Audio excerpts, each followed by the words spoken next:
Chapter 1. Super Internet Café System. Inside the glorious country of Dajin was a magnificent place called Juhua. Juhua was a city, a metropolis that not only incorporated all of the military, cultural, and commercial aspects of the country but was also known as the core of the southern region of Dajin. As the sun hung high up in the sky, rows and rows of horses could be seen pulling heavy carts, each containing countless goods from all over the country. On the other side of the thick city walls were innumerable shops and storefronts and a multitude of pedestrians who were clustered on the city's tightly knit streets. Off to the side, a few warriors rested under the shade of green willow trees while successful cultivators rode their carriages on the wide, four-lane roads. At times, the curtains of their carriages would be lifted by the wind, exposing their sage-like appearances. There were more warriors and cultivators in the city than one could count, and the people were packed like sardines everywhere. This was a rare sight to see, even in a country like Dajin. However, there was a special occasion. A new term was about to begin at Lingyun Academy.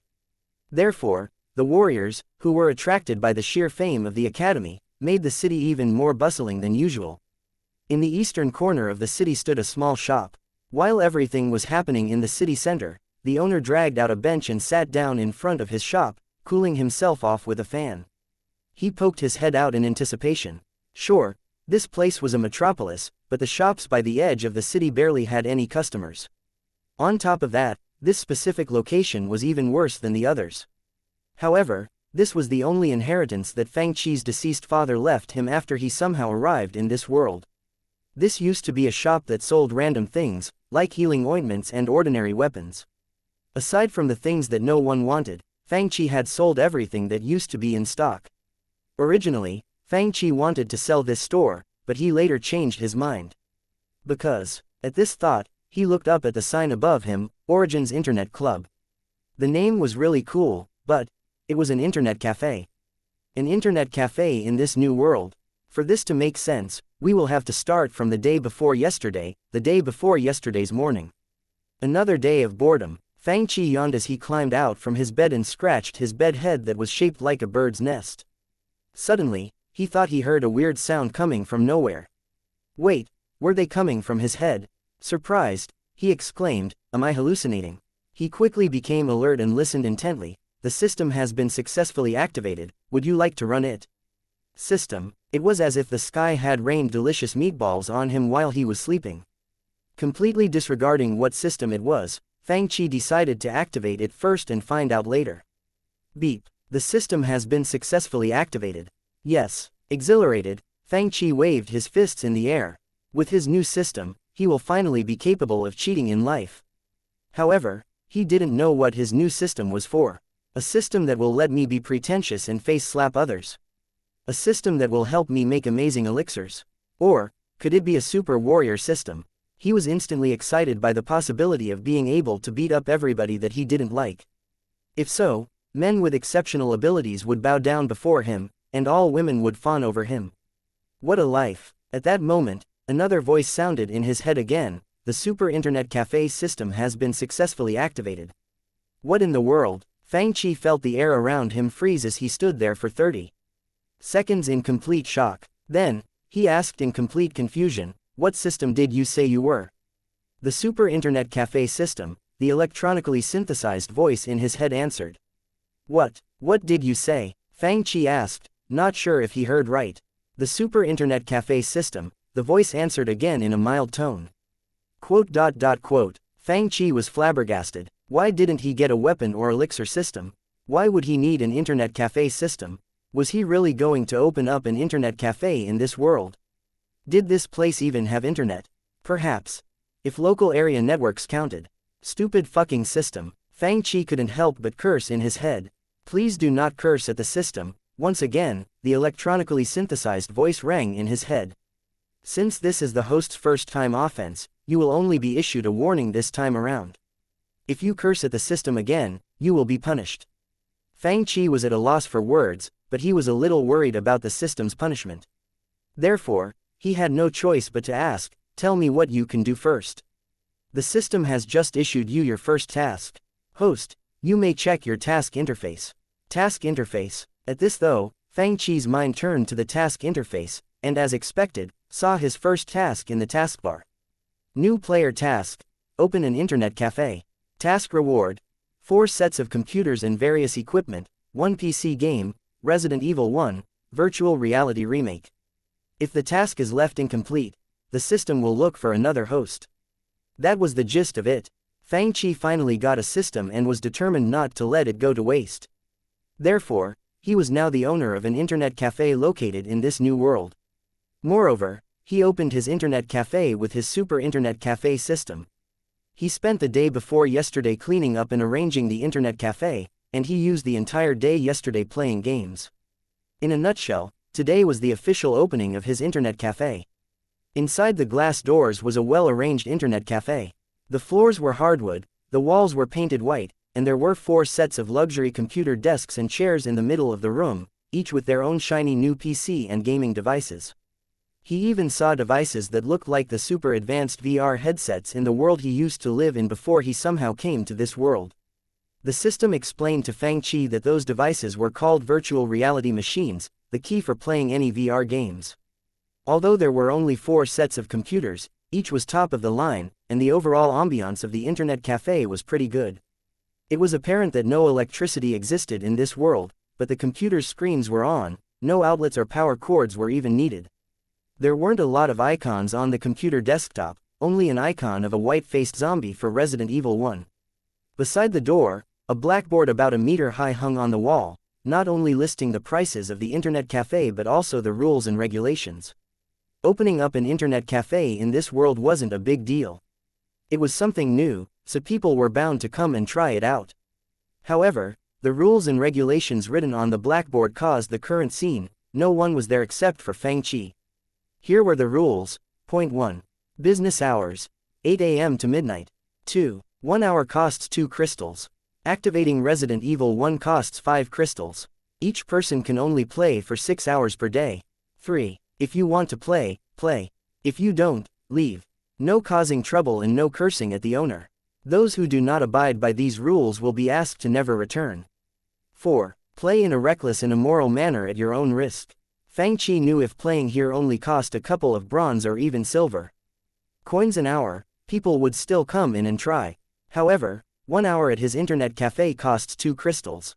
Setting that aside, activating Resident Evil 1 costed 5 crystals. 5 crystals were equivalent to 5,000 gold coins. Why would anyone ever want to play? No one would ever pay 2,000 gold coins for an hour of gaming and 5,000 gold coins to activate a game. What was worse, the system gave him another task. His internet cafe had to be filled up in 3 days. Fang was speechless with the system's next to impossible task. Although the system only provided the best of the best, the problem right now was that no one even wanted to give his internet cafe a try. Fang opened the thick glass doors of his shop and walked in. He sat down in front of a computer and muttered to himself, "What if I play around myself?" As Fang was hesitating, a young man wearing a bright blue robe, who looked about 15 or 16 years old, suddenly pushed open the door and barged into the internet cafe, as if he was in a hurry to do something. His clothes were custom-made, but they were still as tight as they could be. The button in front of his belly looked like it was about to burst open from all his fat. However, this fatty's steps were lighter than feathers, unlike those who lacked exercise. After walking in, the fatty's eyes immediately landed on Fang. Why are you still guarding this shop of yours? Oh, and why didn't you tell me that you're in a new business now? If you told me, I could have helped advertise for you. Fang knew this fatty. He was Wang Tai, the son of the owner of Wuxian Pavilion, a restaurant on the neighboring street. The original owner of Fang body didn't have many friends, but this fatty was one of them. Chapter 2. Resident Evil 1, Virtual Reality Remake. Fang gently pulled his sleeves up and glanced at him, his tone a little unfriendly. Do you have a problem with it? Wang Tai asked. Do you still remember that Lingyun Academy is holding its entrance examinations tomorrow? Time's almost up. Have you signed up? Fang shook his hands. I'm not going to go. I need to tend to this shop. Tend to this shop. Wang Tai froze for a second as he carefully looked Fang up and down. Did you give up? Then, he chuckled and pulled up a bench to sit on. It's good that you gave up though. This might not be your cup of tea, but something will be. In my opinion, you don't have to put all your eggs in one basket. He then stuck out his carrot-sized fingers and made a cross with them. I think learning martial arts is no better than farming these days. My dad already saw through that. He said if I still don't get in this year, he's going to send me to a school so I can study and become a scholar. Wang Tai blabbed on and on, his saliva flying everywhere. Fang Qi, however, laughed nonchalantly as he got up from his chair. I didn't give up. I never wanted to go in the first place. What do you mean? Wang Tai was immediately confused by what he said. He remembered clearly that Fang Qi once swore he was going to get into Lingyun Academy and make something of himself. Has he really changed? Fang Qi sat back down and pointed at the computer in front of them. Take a look at this. Wang Tai scratched his head. I didn't get to ask you yet, but what does your new shop do? This. What's this? This is called a computer, Fang Qi said. Consider it a spiritual artifact. But you can't do a lot on it yet. There's only one game called Resident Evil. Game. Wang Tai thought back to the games he used to play as a child and laughed. Aren't we too old now to still play games? Why don't you try it out yourself? Fang Qi couldn't explain himself clearly, so he pointed at the blackboard. Of course, you will have to pay first. It's just money. How much are we talking? Wang Tai glanced over at the blackboard and burst out in laughter. 7 crystals an hour. You've got to be kidding me. Although people here mainly used the earthly branches to calculate time, Wang Tai still knew what the word hour meant. TL. Earthly branches is just another way to determine the time. One branch is equal to approximately 2 hours. His family was considerably wealthy since they owned a restaurant in a big city like this. However, 7 crystals were still a big number, especially for a young man who didn't even have a source of income. I'm not kidding. That's how much it costs, Fang Qi said in all seriousness. Upon seeing Fang Qi's expression, Wang Tai's face fell. Qi, seriously, I came to support you, and you're really going to rip me off like this? Fang Qi completely anticipated this reaction, so he explained, why would I rip you off? If you trust me, just pay up and try. If you're not satisfied afterward, I'll refund you your money. What do you say? Upon hearing this, Wang Tai's expression softened a little. Really? He glanced at Fang Qi suspiciously before pulling up a chair and sitting down. Since he could get a refund, why not try out the game? He took out 7 shiny crystals and placed them onto the computer desk. Let me make things clear, I don't care what this is. At the end of the day, it's just a game that will only give me momentary happiness. I will not easily give up 7 crystals for this if it's not worth it. He was going to use this money to bribe the proctors at the exam tomorrow. However, Wang Tai was fine with leaving it on the desk for now. Fang Qi's figure was so weak that he would almost immediately break in half from a warrior's slap. Their combat skills were not on the same level at all. Truth be told, he didn't think any game could be worth this much money. All he wanted to do was find out what Fang Qi was up to. Fang Qi didn't get angry at what he said. Instead, he laughed. Sure, I promise you that in the future, I'll refund you your money even if you are just a little bit unsatisfied. Hey yo, Wang Tai immediately burst out in laughter.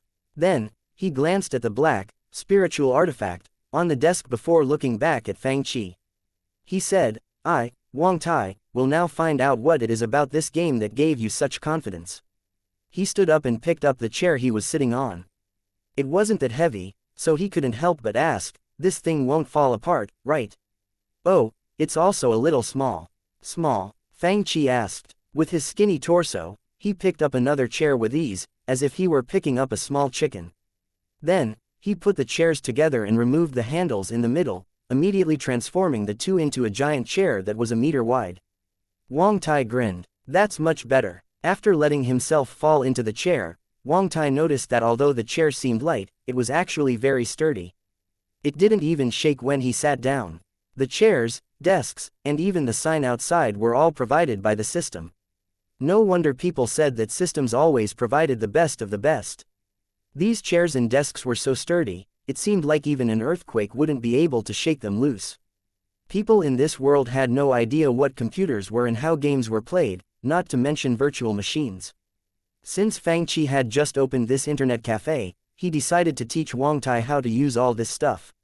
Soon, with his help, Wang Tai clicked open the Resident Evil icon and put on his virtual machine. Resident Evil. Along with the game's opening animations and music, Wang Tai immediately felt a heavy and creepy sensation climbing up his spine. Then, Fang Qi helped him load the options, and the game quickly began.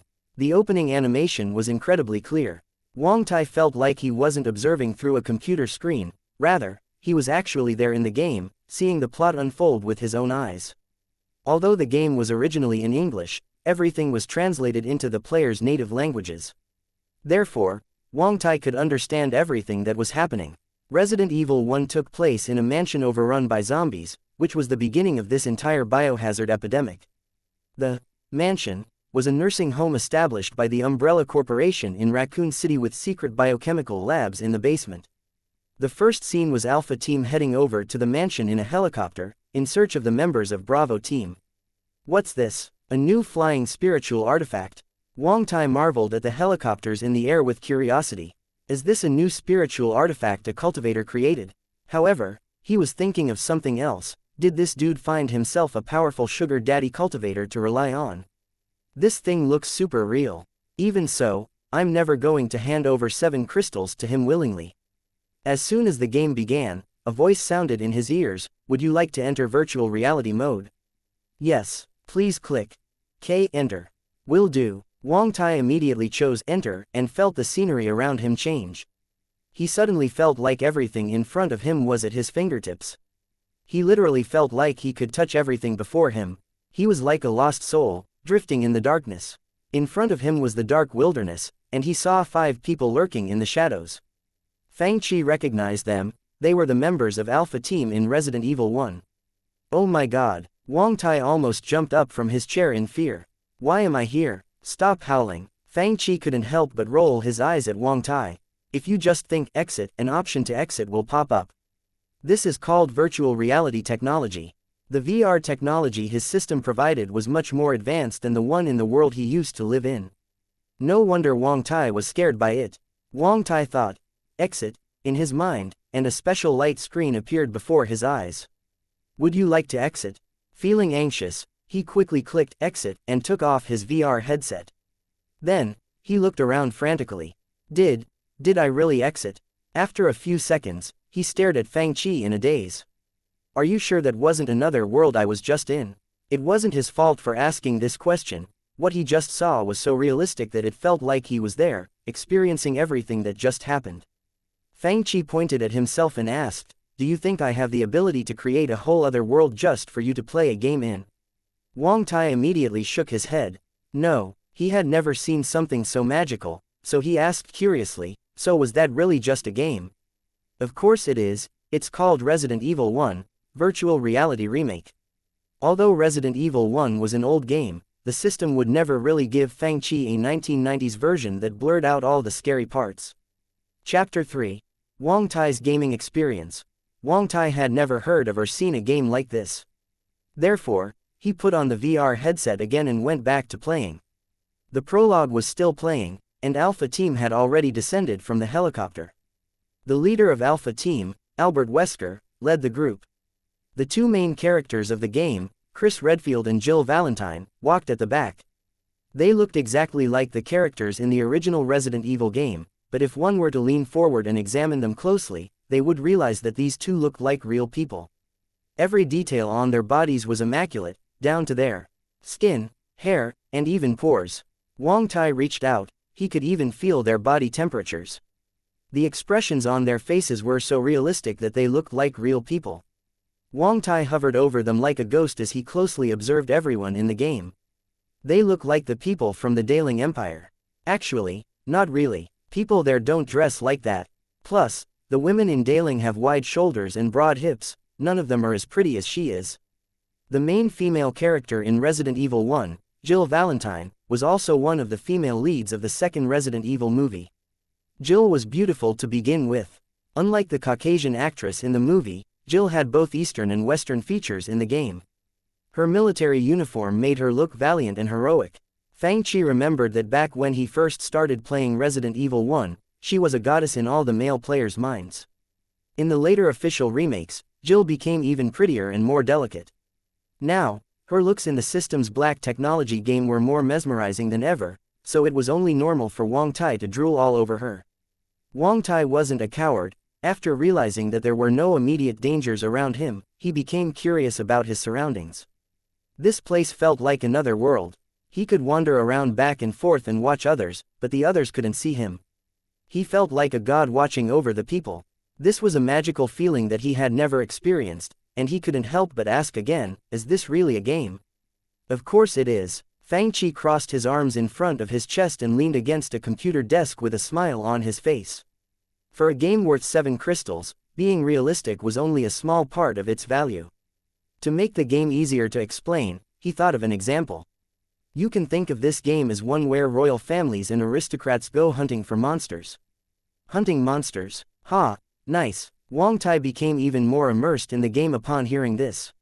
In this world, hunting monsters was a high-end activity only aristocrats and cultivators got to go on. Fang didn't want Wang Tai to play without background information, so he gave the latter a rundown on the basics of Resident Evil, such as how to use guns, what zombies were, and what the Umbrella Corporation did. Wang Tai didn't have a problem with the weird names in the game since people in Daling had weird names as well. However, new and interesting information like M-Country, research companies, and viruses were cooler and more imaginative than the novels he had read in the past. Moreover, he could tell that these characters weren't created randomly, there was a complete system behind this game. He felt like a world with these characters really existed. Everything felt so real. Then, the plot advanced. Quickly, a team member who was left behind was ripped to pieces by 4 zombie dogs. Gasp! Wang Tai began studying martial arts at a young age, so he wasn't a person who would become dizzy at the sight of blood. However, that man was standing there, alive and healthy a second ago, just to be torn apart by zombie dogs in the next. The scene was so gross that Wang Tai couldn't help but suck in a breath of cold air. Someone died. Wang Tai shivered, engrossed by the scene and affected by the creepy ambiance around him. Barry and the other team members wandered off while the main characters, led by Albert, barged into the mansion. Please choose your identity within 1 minute. Suddenly, an audio prompt rang out from the computer, and 2 options appeared before Wang Tai's eyes. 1. Chris Redfield. 2. I am a special agent who was sent here to investigate as well. I'm now meeting up with Alpha Team. This was different from the version that Fang had played. Instead of the second option being Jill, the system invented another mode. This. Wang Tai asked anxiously, what should I choose? You don't even know how to use a gun yet, so you should choose Chris. Wang Tai was the first player at Fang Internet Café, so the latter quickly gave him a hint. The second option is like a master mode, and you won't receive any help from teammates. Your attributes will be adjusted as well. Suddenly, the angle changed, and Chris's muscular body froze. What's wrong? The team was surprised to see Chris acting weird, so they all glanced over at him. Wang Tai felt he was now inside Chris's body and was seeing what Chris was seeing. Then, the others pointed their guns at him, immediately sending goosebumps all over his body. Just now, when the others were killing the zombie dogs, he saw what those guns were capable of. He seemed to feel the threat of death. A chilliness crawled up his spine all the way to his brain. How is this just a fucking game? He even suspected that he might die in the game if he were shot by these people. Fang. Wang Tai quickly called out Fang name. The latter replied slowly, here. Although Wang Tai was in virtual reality, he could communicate with the outside world while he was playing. He asked, will anything happen to me if I died in the game? No, it'll just force you to exit, Fang replied nonchalantly. Upon hearing what Fang said, Wang Tai swallowed nervously. This game is so fucking real. But he could go on adventures and fight monsters, but he didn't have to die. This place was a warrior's heaven. There's more to this game, you'll find out more as you play. Fang raised his arms and stretched his body. As his sleeves fell down, they exposed his muscular arms which seemed capable of explosive strength. His system's black technology wasn't as simple as that. If it were, Fang would have given up upon hearing its impossible tasks. Wang Tai, on the other hand, was as nervous as he could be, feeling as if spiders were crawling all over his body. However, now was not the time to blank out. He looked back at his teammates' weird glances, calming himself down and saying, no. Nothing. Chris, search this area, Jill and I will secure the doors. The team leader, Albert, quickly overlooked Chris's abnormality and gave an order to him. So, am I someone else now? Wang Tai exclaimed as he looked around at the realistic scene before him, I'm really not going to die. Even if you do, it'd be him who dies, not you. Fang Qi pointed at the screen. Right, you have a point. Wang Tai finally came back to his senses. Upon seeing the fatty this immersed in the game, Fang Qi didn't want to keep talking to him. Therefore, he turned on the computer beside Wang Tai to play around himself.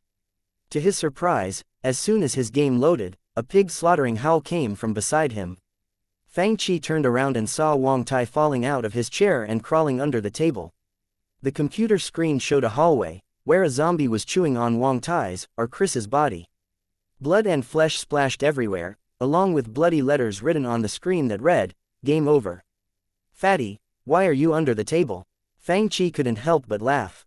Wang Tai removed the VR headset and wiped the sweat off his forehead before confirming that it was Fang Qi who was standing before him.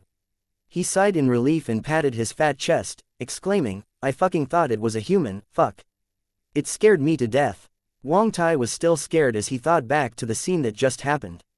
That thing was incredibly strong. He stabbed it with a dagger multiple times, but it wasn't affected at all. Wasn't he bitten to death just now? He looked up and down his body but didn't see any injuries.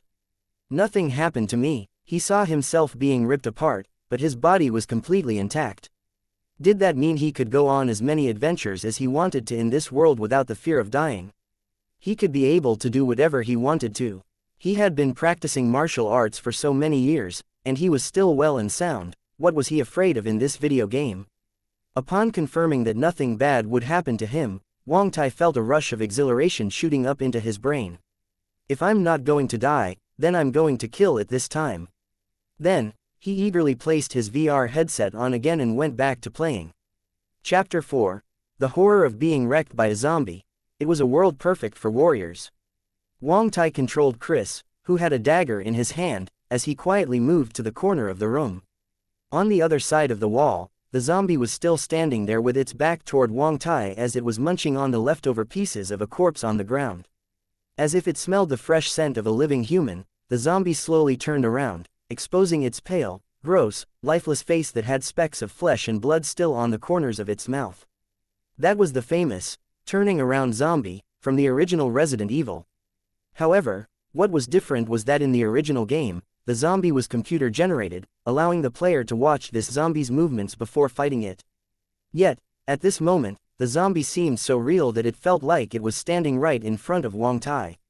The zombie's gross face, paired with the darkly lit room and oppressing surroundings, was incredibly scary, justifying Wang Tai's previous reaction and quick death. Many people were terrified of this scene from Resident Evil. Fang Qi had watched it many times before and had become immune to it. However, this scene still left a newbie like Wang Tai so horrified that his hands began to shake. Unkillable with powerful physical strength and no sense of pain, when had ordinary people ever encountered this kind of monster? He had never seen a monster as scary as this one. Although it was still the same game from the 1990s, the freedom and realness of VR would overload the player's senses, making the game much better than the original version. A strong sense of excitement and nervousness drove Wang Tai's adrenaline through the roof as he dashed toward the zombie with the dagger in his hand, a hint of anticipation among his fear. This time, he performed better than he did previously. He held the dagger tight in his hands and pushed it deep into the zombie's chest. But, he made one crucial mistake. He wasn't Fang Qi. How could he have known that one had to destroy the zombie's head to kill it? Not only did his attack fail to kill the zombie, but it also provoked its urge to kill. With a furious howl, it charged towards Wang Tai like crazy. After humans turned into zombies, they would gain immense strength and become 2 to 3 times stronger than regular men. Therefore, the zombie immediately pushed Wang Tai to the ground and bit at the artery on his neck with its yellow teeth. Why can't I kill this monster? Wang Tai screamed crazily. He had stabbed the zombie in a vital spot, but it didn't die. Not only that, why did it also go berserk? The good thing was, he wasn't as inexperienced as he was last time, and he prepared himself mentally this time around. He quickly stopped the zombie's bite with his hand but was immediately left on the defensive. Wang Tai pushed the zombie's neck back with one hand so that it wouldn't bite him, and he then pushed his dagger into the zombie's temple repeatedly and ferociously with the other hand. Soon, the zombie finally lost its strength and slowly fell to the floor. It's finally dead. Wang Tai replayed the horror this gross monster brought upon him in his head as he breathed heavily. Being able to kill an undead monster with such insane strength gave him more exhilaration than fright. He felt a strong sense of achievement blossoming from the bottom of his heart. He was a warrior. Moreover, so many people in this world were born to admire power and bravery. Being able to kill a powerful monster validated his pride. It felt awesome. After climbing up from the floor, he looked around but didn't see anything worth looking into. Therefore, he turned around to leave. Is that horrendous monster the zombie she was talking about? At that moment, Wang Tai developed a strong sense of interest in this game. It was such a weird and unique game with monsters that he had never even heard of. He had never seen a world like this in the novels, so he was eager to find out what else this world contained. He couldn't wait to keep looking around. These monsters are super strong. I'm glad I can go back into the game after dying. Wang Tai complained about how hard the game was. After all new players had to first be wrecked by the zombies before learning how to deal with them. Suddenly, Wang Tai saw a semi-invisible white ball of mist leave the zombie and enter his body, immediately giving him a warm and comfortable sensation. Then, he noticed that his strength grew as well, after a while. After killing his first zombie, Wang Tai quickly killed a few more before finally figuring out that he had to destroy the zombies' heads. Then, he picked up a handgun he found in the lobby and killed a few more zombies. He was overjoyed by the challenges he faced and the adrenaline rushes he got from the horror. Although zombies were powerful and scary, he always felt a sense of achievement when killing them. Suddenly, a message popped out on the computer screen. Dear customer, your balance is insufficient, please pay to continue. That's it. Wang Tai removed the VR headset and jumped up from his chair.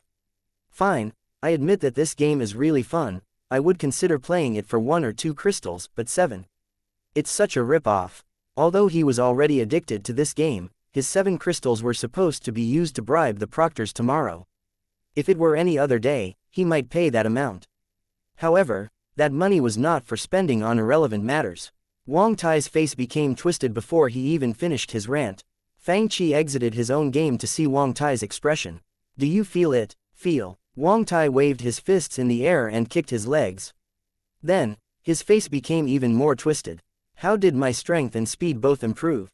What happened? Both improved. Did you level up? Fang wasn't surprised. He opened Wang Tai's player interface and saw the small LV 2 feet in front of the experience bar under Chris's avatar.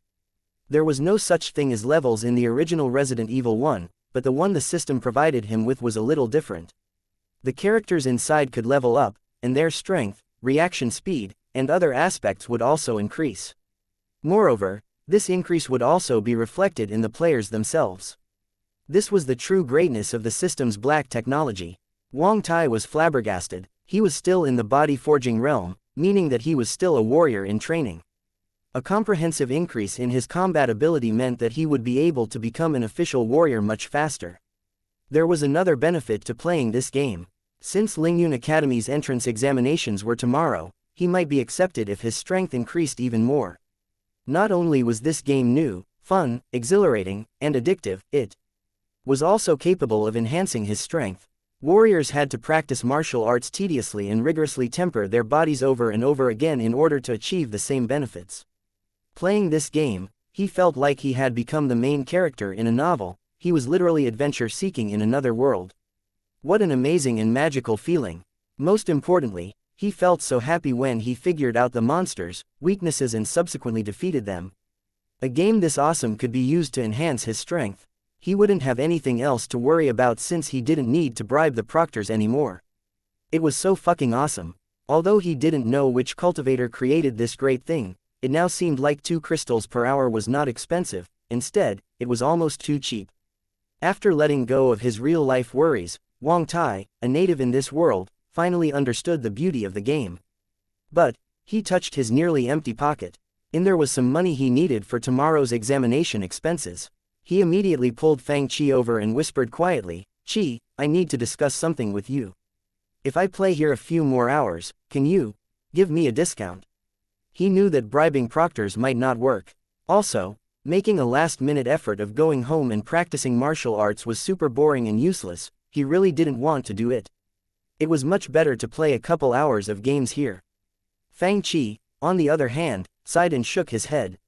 It's not that I don't want to give you a discount, I can't. Then, he pointed at the little blackboard by the entrance. It doesn't say, discounts, on there.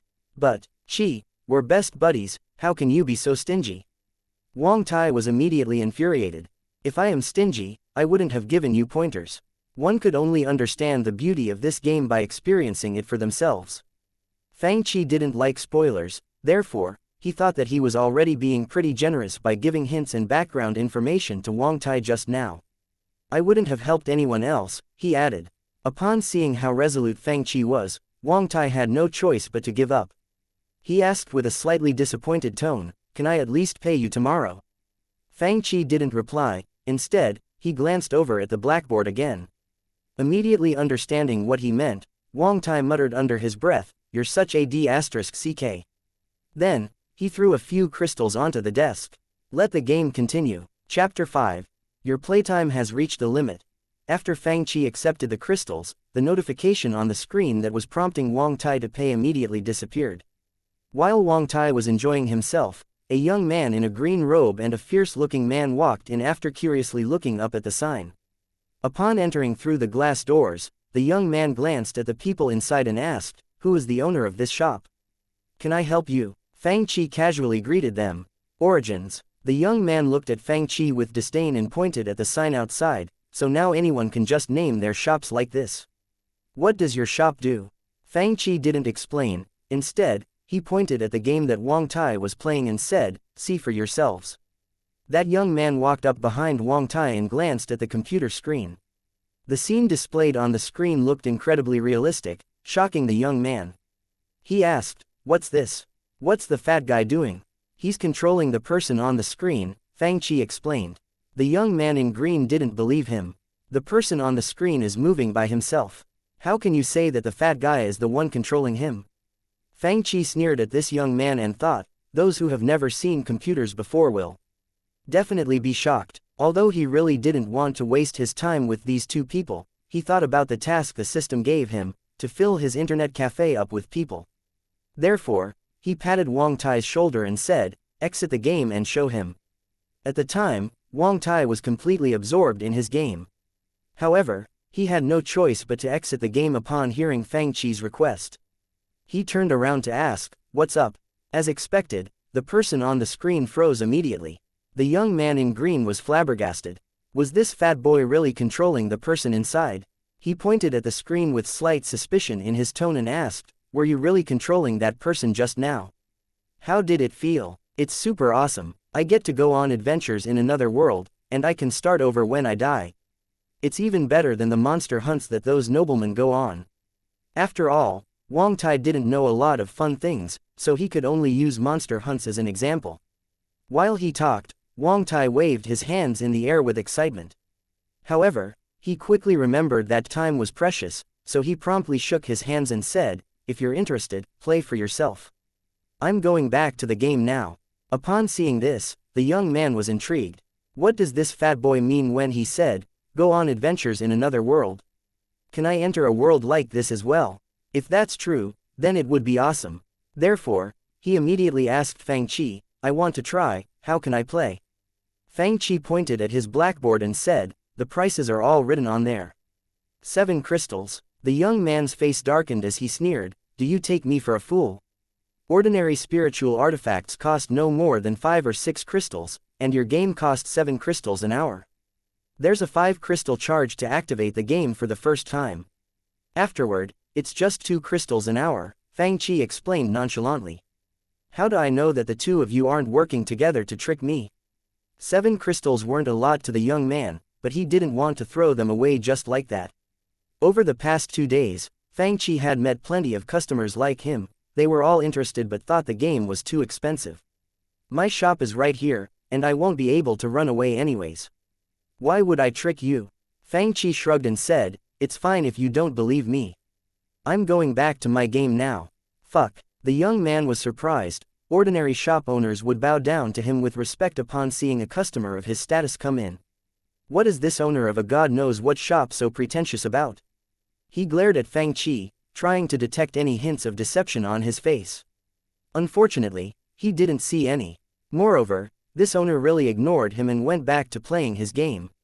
Fine, the young man said as his expression turned icier than ever, I'd like to see what's so amazing that costs 7 crystals an hour.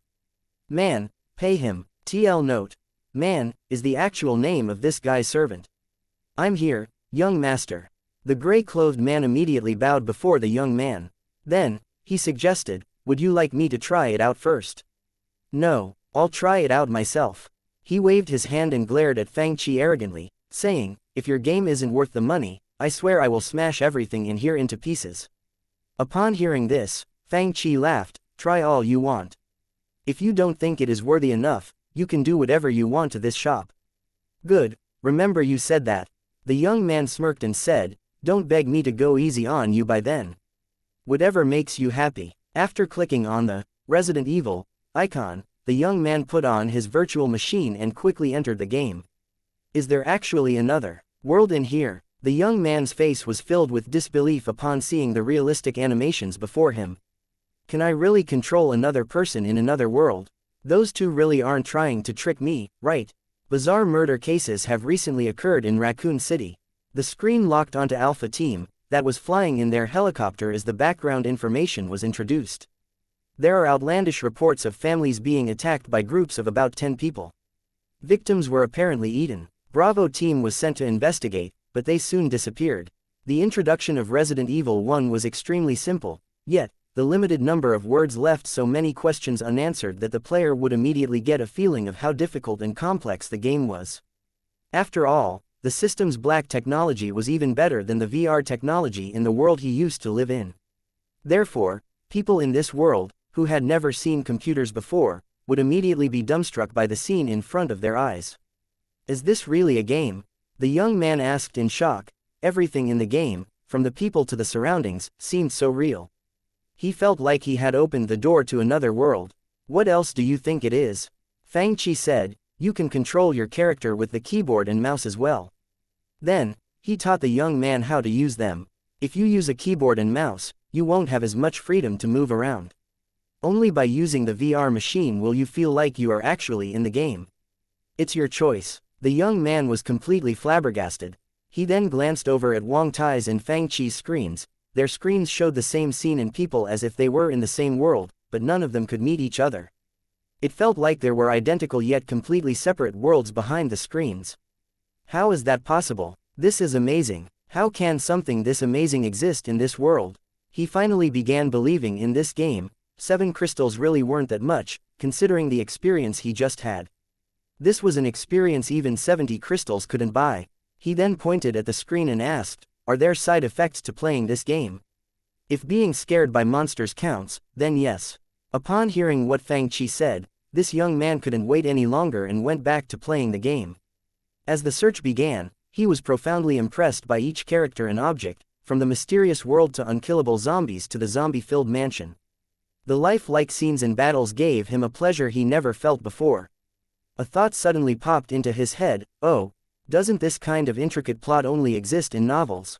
At this thought, he remembered something else. Does this mean these people are equivalent to the main characters in a novel? Novels can only be read, and words alone can never satisfy my craving for action. In addition, the endings of the novels are controlled by the authors. However, this shop has a game that allows me to be one of the main characters. So I can control the fate of these characters. In a sense, I have the opportunity to write my own novel. No wonder the shop owner called this a game. It is indeed a game. Not only that, it is a unique game that I never would have imagined existed in this world. As a person in this era, there was nothing much to do aside from gambling, frequenting brothels, and hunting. This game was much more different than the traditional games he was used to. Who designed something like this? His hands trembled in excitement. There were countless novels, but their qualities varied, and none of their plots were as imaginative as this one. After he experienced life-like combat where each punch was satisfying on its own, he was completely hooked onto the exciting plot. With his fists clenched, he declared, if I'm the main character, then I, Song Qingfeng, will reveal the conspiracy in this world, and I shall save my teammates and escape together. Every man in this world wanted to go on an adventure so stimulating that their blood would boil in exhilaration. He had a feeling that defeating the monsters would be easy as pie if he were to use his special weapon. Now, all that was left was to give it a try. Suddenly, a notification popped up on his desktop. Your playtime period has ended. Chapter 6. Do not compromise your integrity for small profits. What? Song Qingfeng was dumbfounded. He was just focused on playing and was cooking up a big plan in his head, but his playtime was up. How long had he been playing? He felt like he had just started. Hey, there's a playtime limit. It's all written on the blackboard by the door. Each person can play for 6 hours a day at most. 6 hours. He looked to his left and right and said, how has it been 6 hours already? I didn't even kill that many monsters. He spent a lot of time fighting off the zombies and zombie dogs since he didn't want them to touch him. Therefore, time passed by really quickly without much progress. No, Song Qingfeng immediately shouted, what kind of rule is that? I have money, why can't I play? Rules are rules. What kind of business is the owner running? Why would any owner kick out a paying customer? He was enjoying the game so much just now. It was like he was a woman who was about to go to heaven when the man suddenly pulled up his pants and jumped out the window. That was how frustrated he felt. He clenched his teeth and pointed out 2 fingers before saying, I'll double the money, what do you think? However, Fang Qi didn't even look up. I'll give you 5 times the money. Song Qingfeng pointed out all 5 of his fingers on his hand. 5. Fang Qi's eyes almost popped out of their sockets. Before he got the system, he had less than 1 crystal's worth of wealth combined. He had never even seen that much money before. Therefore, he immediately asked the system, can we bend the rules a little? He's willing to pay 10 crystals an hour. No, the system immediately turned down Fang Qi's suggestion.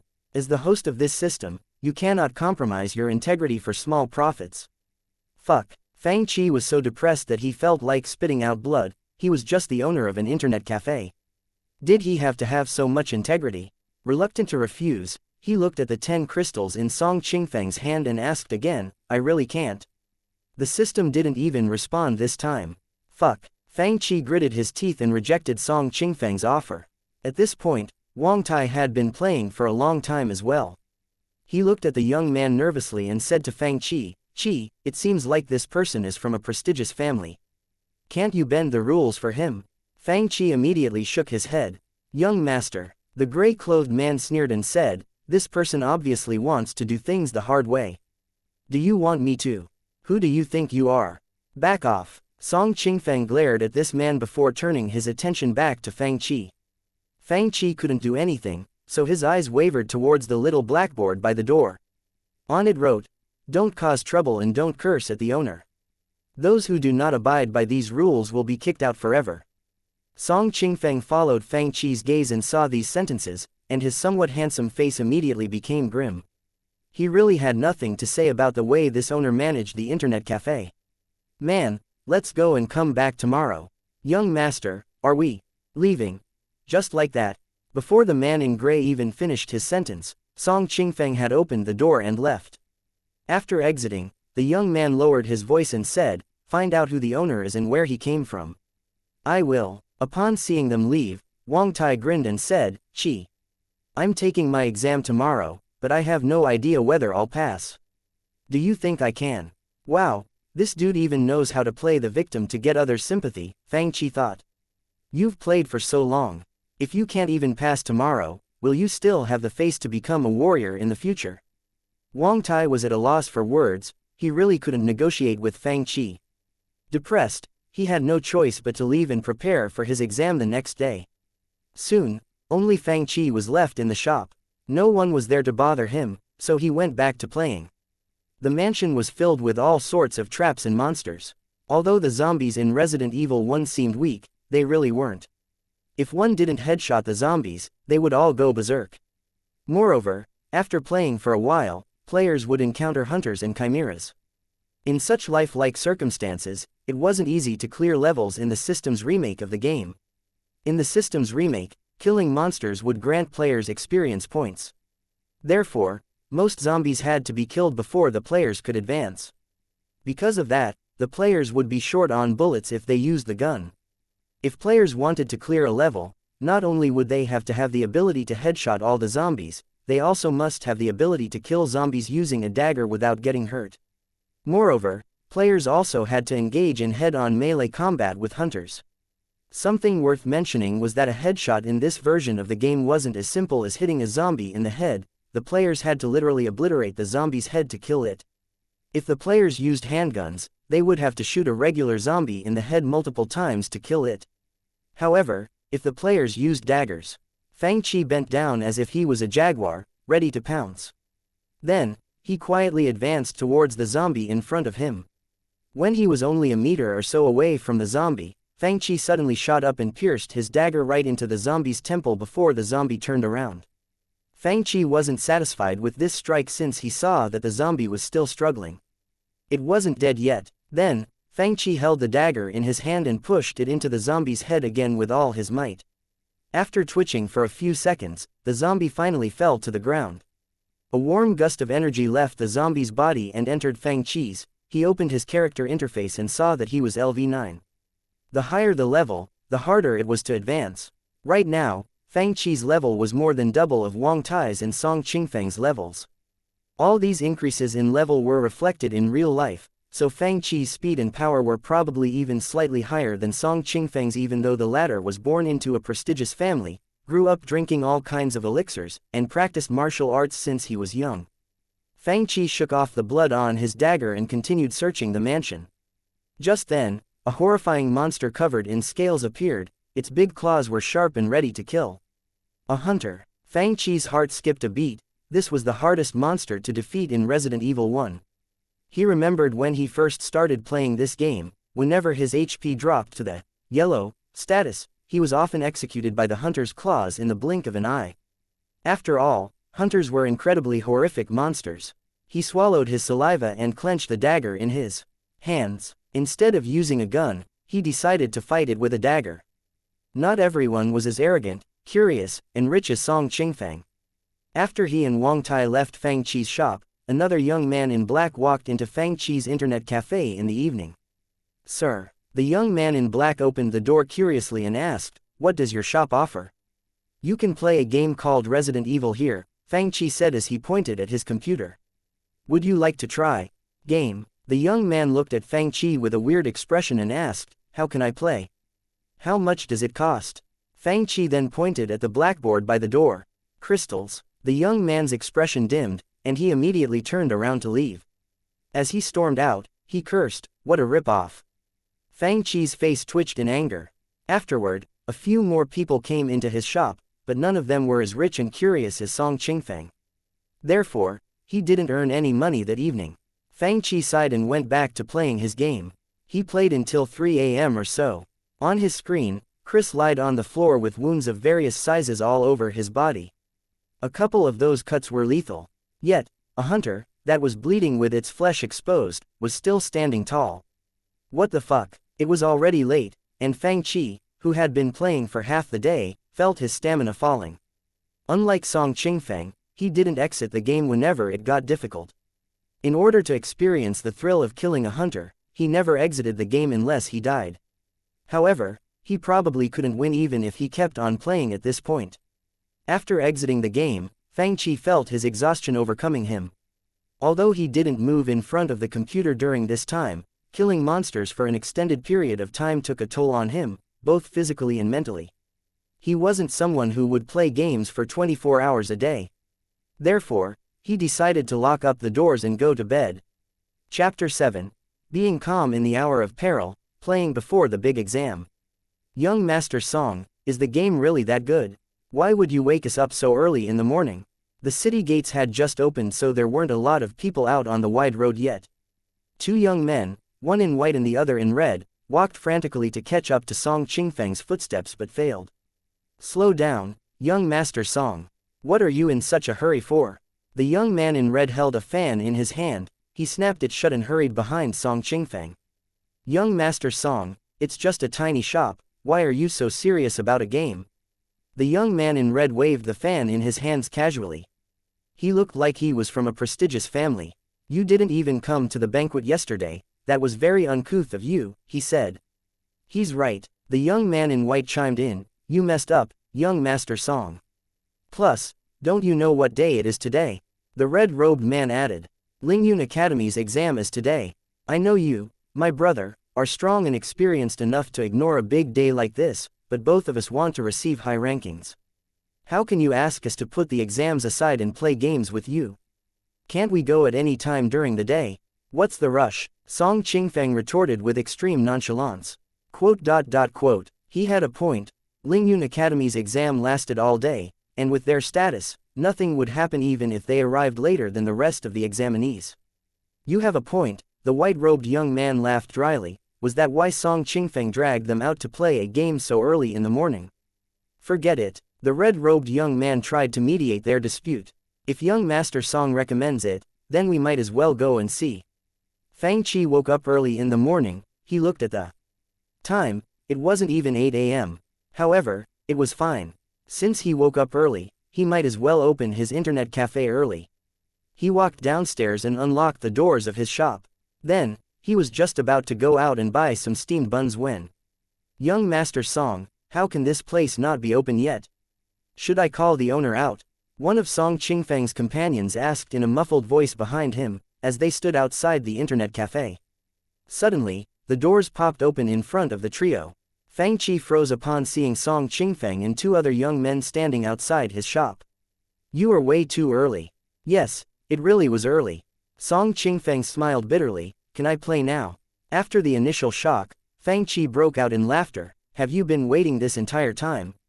Song Qingfang answered, the game is too much fun. It's not time to open yet. Fang Qi touched his nose. He didn't expect Song Qingfang to come so early.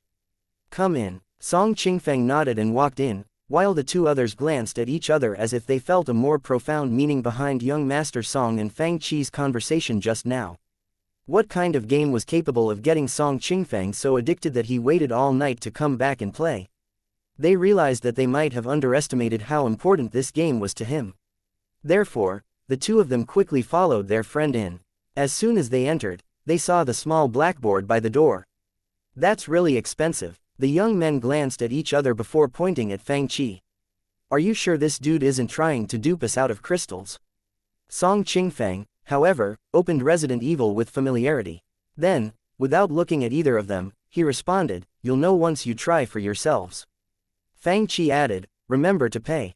The young men's faces darkened. Do we look like people who can't afford 7 crystals? I'm glad you can, Fang Qi responded, you have to pay first before playing. That's the rule of the house. I can't believe the kind of shop owner you are. I'm going to smash this place into pieces. They glared at Fang Qi angrily. At this time, Song Qingfang placed a small bag of crystals on his computer desk before saying, I'll pay today, consider this as an apology for disappearing on the two of you yesterday. The young man in red was called Shu Luo and the one in white was Lin Xiao. They were good friends with Song Qingfang, which was why the latter called them out with him as soon as he got a taste of this game. They looked inside the coin bag and jumped up in surprise. Why are you giving him so much? There were 2 of them, which meant an hour's playtime cost 14 crystals. However, there were way more than 14 crystals in that bag. Activating your accounts plus 6 hours of playtime for all 3 of us is 46 crystals in total. Fang Qi's eyes almost crossed upon seeing the crystals. He made 50 crystals just a few days after he opened his shop for business. What did 50 crystals mean? The scale of Wang Tai's family restaurant was considerably big, but they still had to work their asses off for a couple of months to make 50 crystals. He, however, made that money in merely a few days. Before the temperature of Fang Qi's hands even warmed up the crystals, everything disappeared. All the crystals disappeared, just like that. What the fuck do you think you're doing, system? Fang Qi felt like a hen who had just lost its darling baby chick. What happened just now? Creating the game and running the computers require energy, which the system needs. The system's voice rang in his head. Crystals are prioritized for the system. Why are you such a jackass? Fang Qi's face fell as he pointed his middle finger at his head. Tell me when I can earn crystals then. The system saved some for the host. It's more than enough for you to live off of. Fang Qi then looked at the couple of crystals that reappeared in his hand. What a pretentious douchebag. 6 hours. Lin Xiao, who was on the other side of the room, immediately protested, I'm meeting someone at lunch, I don't have that much time to spend with you, young Master Song.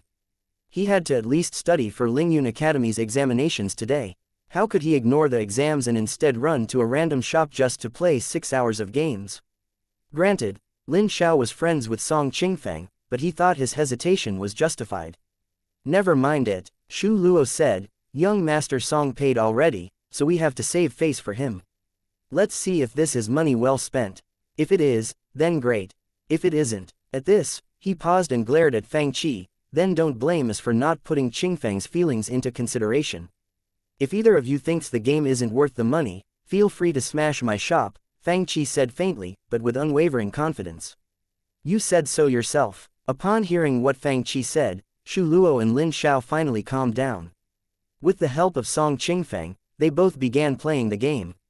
Lifelike animations, weird spiritual artifacts, and a world that didn't look like their own appeared before them. This game is basically a tangible novel. Song Qingfeng helped his friends as he explained the game to the best of his ability. You guys are now the main characters of these novels. Shu Luo and Lin Xiao were flabbergasted by how real everything looked and exclaimed, "What's going on?" This was black technology, something completely out of their imaginations. Soon, neither of them complained about how expensive it was to play here. Weren't you guys wondering how my skills improved so suddenly? Song Qingfeng smiled mysteriously. You'll find out once you play this game. It's because of this. Shu Luo and Lin Xiao looked at each other, seeing the astonishment on each other's faces. Song Qingfeng smiled upon seeing their surprise. Truth be told, he was equally stunned yesterday. But be careful, the monsters in here are really strong, he reminded his friends. After I spent half a day killing them, I only killed 5 or 6, but died at least 10 times. Died? They both turned around to stare at Song Qingfeng, who explained matter-of-factly, it's just a game, you can restart after you die. You can do that, the game seems so real. Upon hearing this, their expressions towards Fang Qi changed, immediately finding him unfathomable. Thank goodness they didn't offend the owner just now, he was probably a cultivator. If that was the case, he was probably not a weak cultivator. They were quickly engrossed in the game, but, like every new player who had played so far, they were gobbled up by the first zombie in Resident Evil. Why can't I kill this thing? The more I try, the more agitated it becomes. It looks like it's going berserk. Resident Evil 1 had a horrific background setting to begin with. Although they could exit the game whenever they wanted to, it was still gross to see their characters' bodies being chewed up into pieces. Petrified, they were both scared witless by the zombies. Then, they both shot looks of admiration towards Song Qingfeng. Young Master Song, you said you killed 5 or 6 of these monsters yesterday. Your strength increased under this much pressure. Song Qingfeng liked the way they were looking at him and nodded. Then, he said mysteriously, these monsters are strong, but there's a way to deal with them. You have a way, they exclaimed in surprise. They couldn't kill the zombies, no matter how hard they tried. How did Song Qingfeng find out how to kill monsters that seemingly wouldn't die? Song Qingfeng nodded. Of course, it took me a long time yesterday to find the secret to success. Both of them pleaded in all seriousness, please tell us, brother. I might as well since you are showing so much sincerity. Song Qingfeng nodded in satisfaction. I found out by accident yesterday when I was fighting these monsters. Then, he waved at his friends, gesturing for them to bring their ears closer. Thanks to Song Qingfeng's hint, Lin Xiao and Shu Luo's skills improved drastically. They were both born in old and well-known families. Though young, their combat skills were ranked quite high. They took a while, trying to avoid being scratched by the zombie. 10 or so minutes later, however, they both managed to smash apart its head successfully. This was their first time playing Resident Evil. They were absolutely terrified by the existence of zombies, even before the storyline progressed. Upon seeing a fierce enemy die by their hands, Lin Xiao and Shu Luo immediately became more confident, the terror inside of them turning into a sense of accomplishment. So that's how you kill zombies. Chapter 8. A shop that rips customers off. What are these monsters? They're so powerful. There must be a huge conspiracy hidden behind everything. The two of them sat up in front of their desks with extreme interest. They wanted to continue their adventure so that they could uncover Resident Evil's plot. Unfortunately, neither of them knew how to use their guns, so they were quickly stumped when they encountered the zombie dog. Fighting the zombie dog with their hands without it touching them seemed impossible.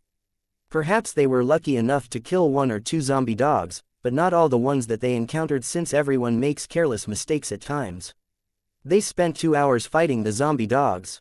Then, they glanced over at Song Qingfeng, who seemed to be having fun, as his character was using the gun in his hands to shoot his enemies. They exclaimed, "Qingfeng, where did you get your weapon?" Lin Xiao's eyes stared at Song Qingfeng's screen intently. "The zombie dogs can't even get close to your character. It's so awesome. Is it a spiritual artifact created by a cultivator? Qingfeng, can we get one as well?" Song Qingfeng responded proudly, "Weren't you given 2 options in the beginning?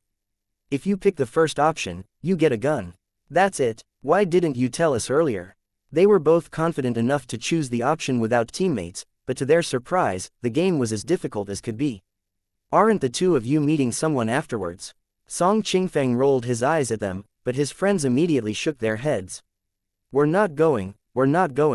Brother, if you told us how amazing this game was from the very start, we wouldn't have even made plans." Song Qingfeng's expression filled with disdain. "I told you so many times this morning, but did either of you believe me?" Being at a loss for words, both of them fell into an awkward silence. Since they found the gate to success, they both decided to restart their games, just so they could try out a new weapon in their quest to kill monsters. "System, did I complete my task?" Fang Qi glanced at the 3 occupied computer desks. Since he was sitting on the 4th computer, his internet cafe was a full capacity, right? "You're the owner of the internet cafe, you don't count as a customer." Fang Qi stuck out a middle finger and asked, "Can I at least go look for one?" "As the owner, please do not solicit others." Fang Qi's expression darkened. "What do you mean, solicit others?" Feeling like he couldn't do anything to help himself, Fang Qi fell back onto his chair furiously. Just then, a beefy-looking man walked up to the internet cafe. "Someone's here." Fang Qi's eyes lit up. "Talk about meatballs falling out of the sky. I heard a couple days ago a shop that rips others off opened on this street and deceived a few customers yesterday. I, Liang Shi, hated when these things happen." The beefy man looked up at the sign above the door. "Origins, how arrogant. It's this shop, isn't it? I'd like to see how this shop can dupe me." Then, he forcefully pushed open the door of the internet cafe and shouted, "Who's the owner?" Fang Qi immediately walked up to him. "I am." Liang Shi was a muscular man, even half a head taller than Fang Qi. He stood before the latter like a mountain. Upon seeing Fang Qi's beaming expression, the corner of Liang Shi's lips tugged into a smile. "What's your shop for?" "Games." Fang Qi pointed at an empty computer and asked, "Would you like to try?" "Of course." Liang Shi sneered as he thought in his head, "Do you take me for a fat lamb that you can gut and cook anytime you want to? I want to see what kind of place this is." Then, he sat down proudly and solemnly on the last remaining computer chair. He demanded, "Tell me what kind of game this is. How do you play it?" Fang Qi pointed at his blackboard. "It costs 2 crystals an hour and 5 crystals to activate the game. That'll be 7 crystals in total." Good heavens! Liang Shi swore in his head, this really is a shop that cheats its customers. Liang Shi narrowed his eyes and smiled dangerously. Then, he threw 7 crystals onto the desk in front of him. "Teach me how to play it." Without thinking too much, Fang Qi nodded and reached out to pick up the crystals, but Liang Shi stopped him with his arm. He sneered, "But what if your game isn't good, and not worth that many crystals?" Fang Qi laughed. This man wasn't the first customer that had asked him something like this. Therefore, he pointed at Song Qingfeng and the others. "Of course it's worth it, just ask them." Song Qingfeng casually glanced over at Liang Shi and couldn't help but laugh. "Of course it's worth it. If this shop isn't, then none of the shops are. This is just a shop that deceives its customers." Liang Shi sneered as he glanced at the people beside him and thought in his head, "Did the owner hire these little brats as fake customers?" He snickered, "Why would I believe what others say? Am I a 3-year-old child? What do you want then?" Fang Qi furrowed his eyebrows, and, in response, Liang Shi slapped the desk with a smirk on his face. "If I don't think it's worth it, then you're going to smash everything in my shop." Before he could utter out a complete sentence, however, Fang Qi finished his thought for him. Liang Shi scratched the top of his head and looked up at Fang Qi with surprise.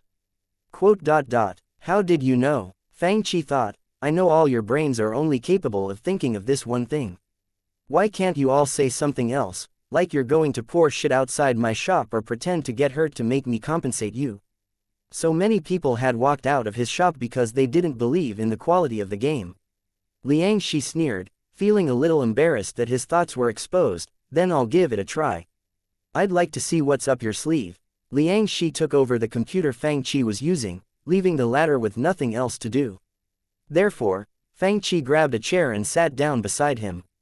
Put on your virtual machine and double-click the Resident Evil 1 icon to start the game.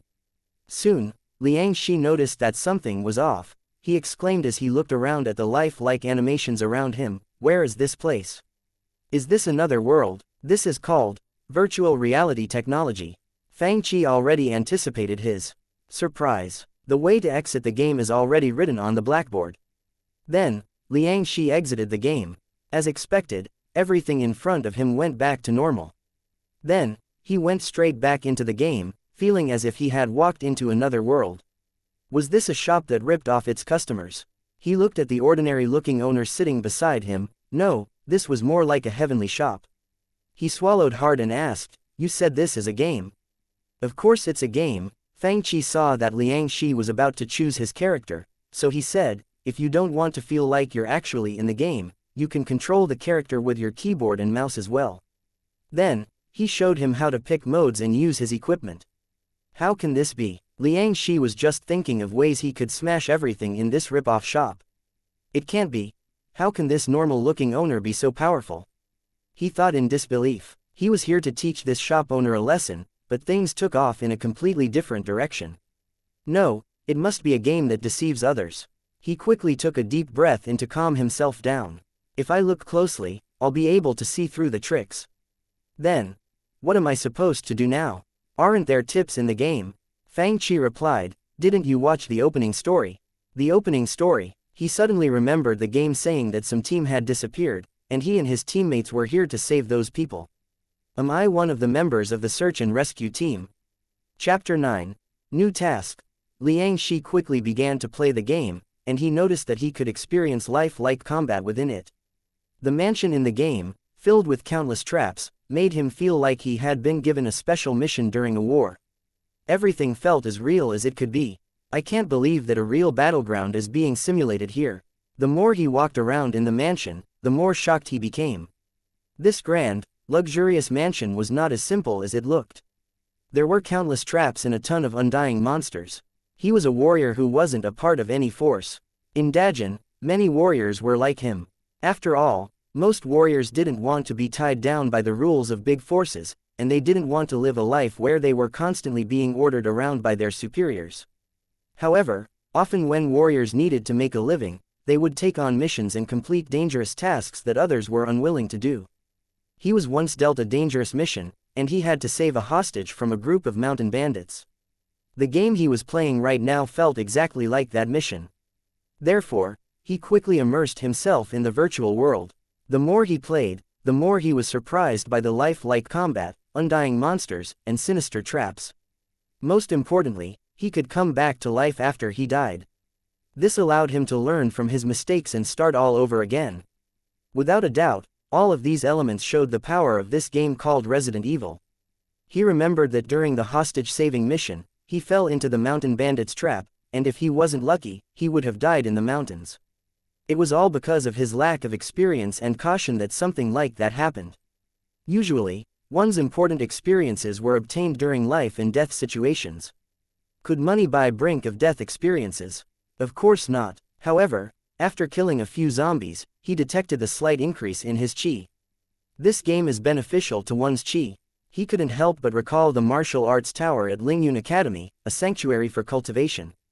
But this is just a game, and I didn't even cultivate in here.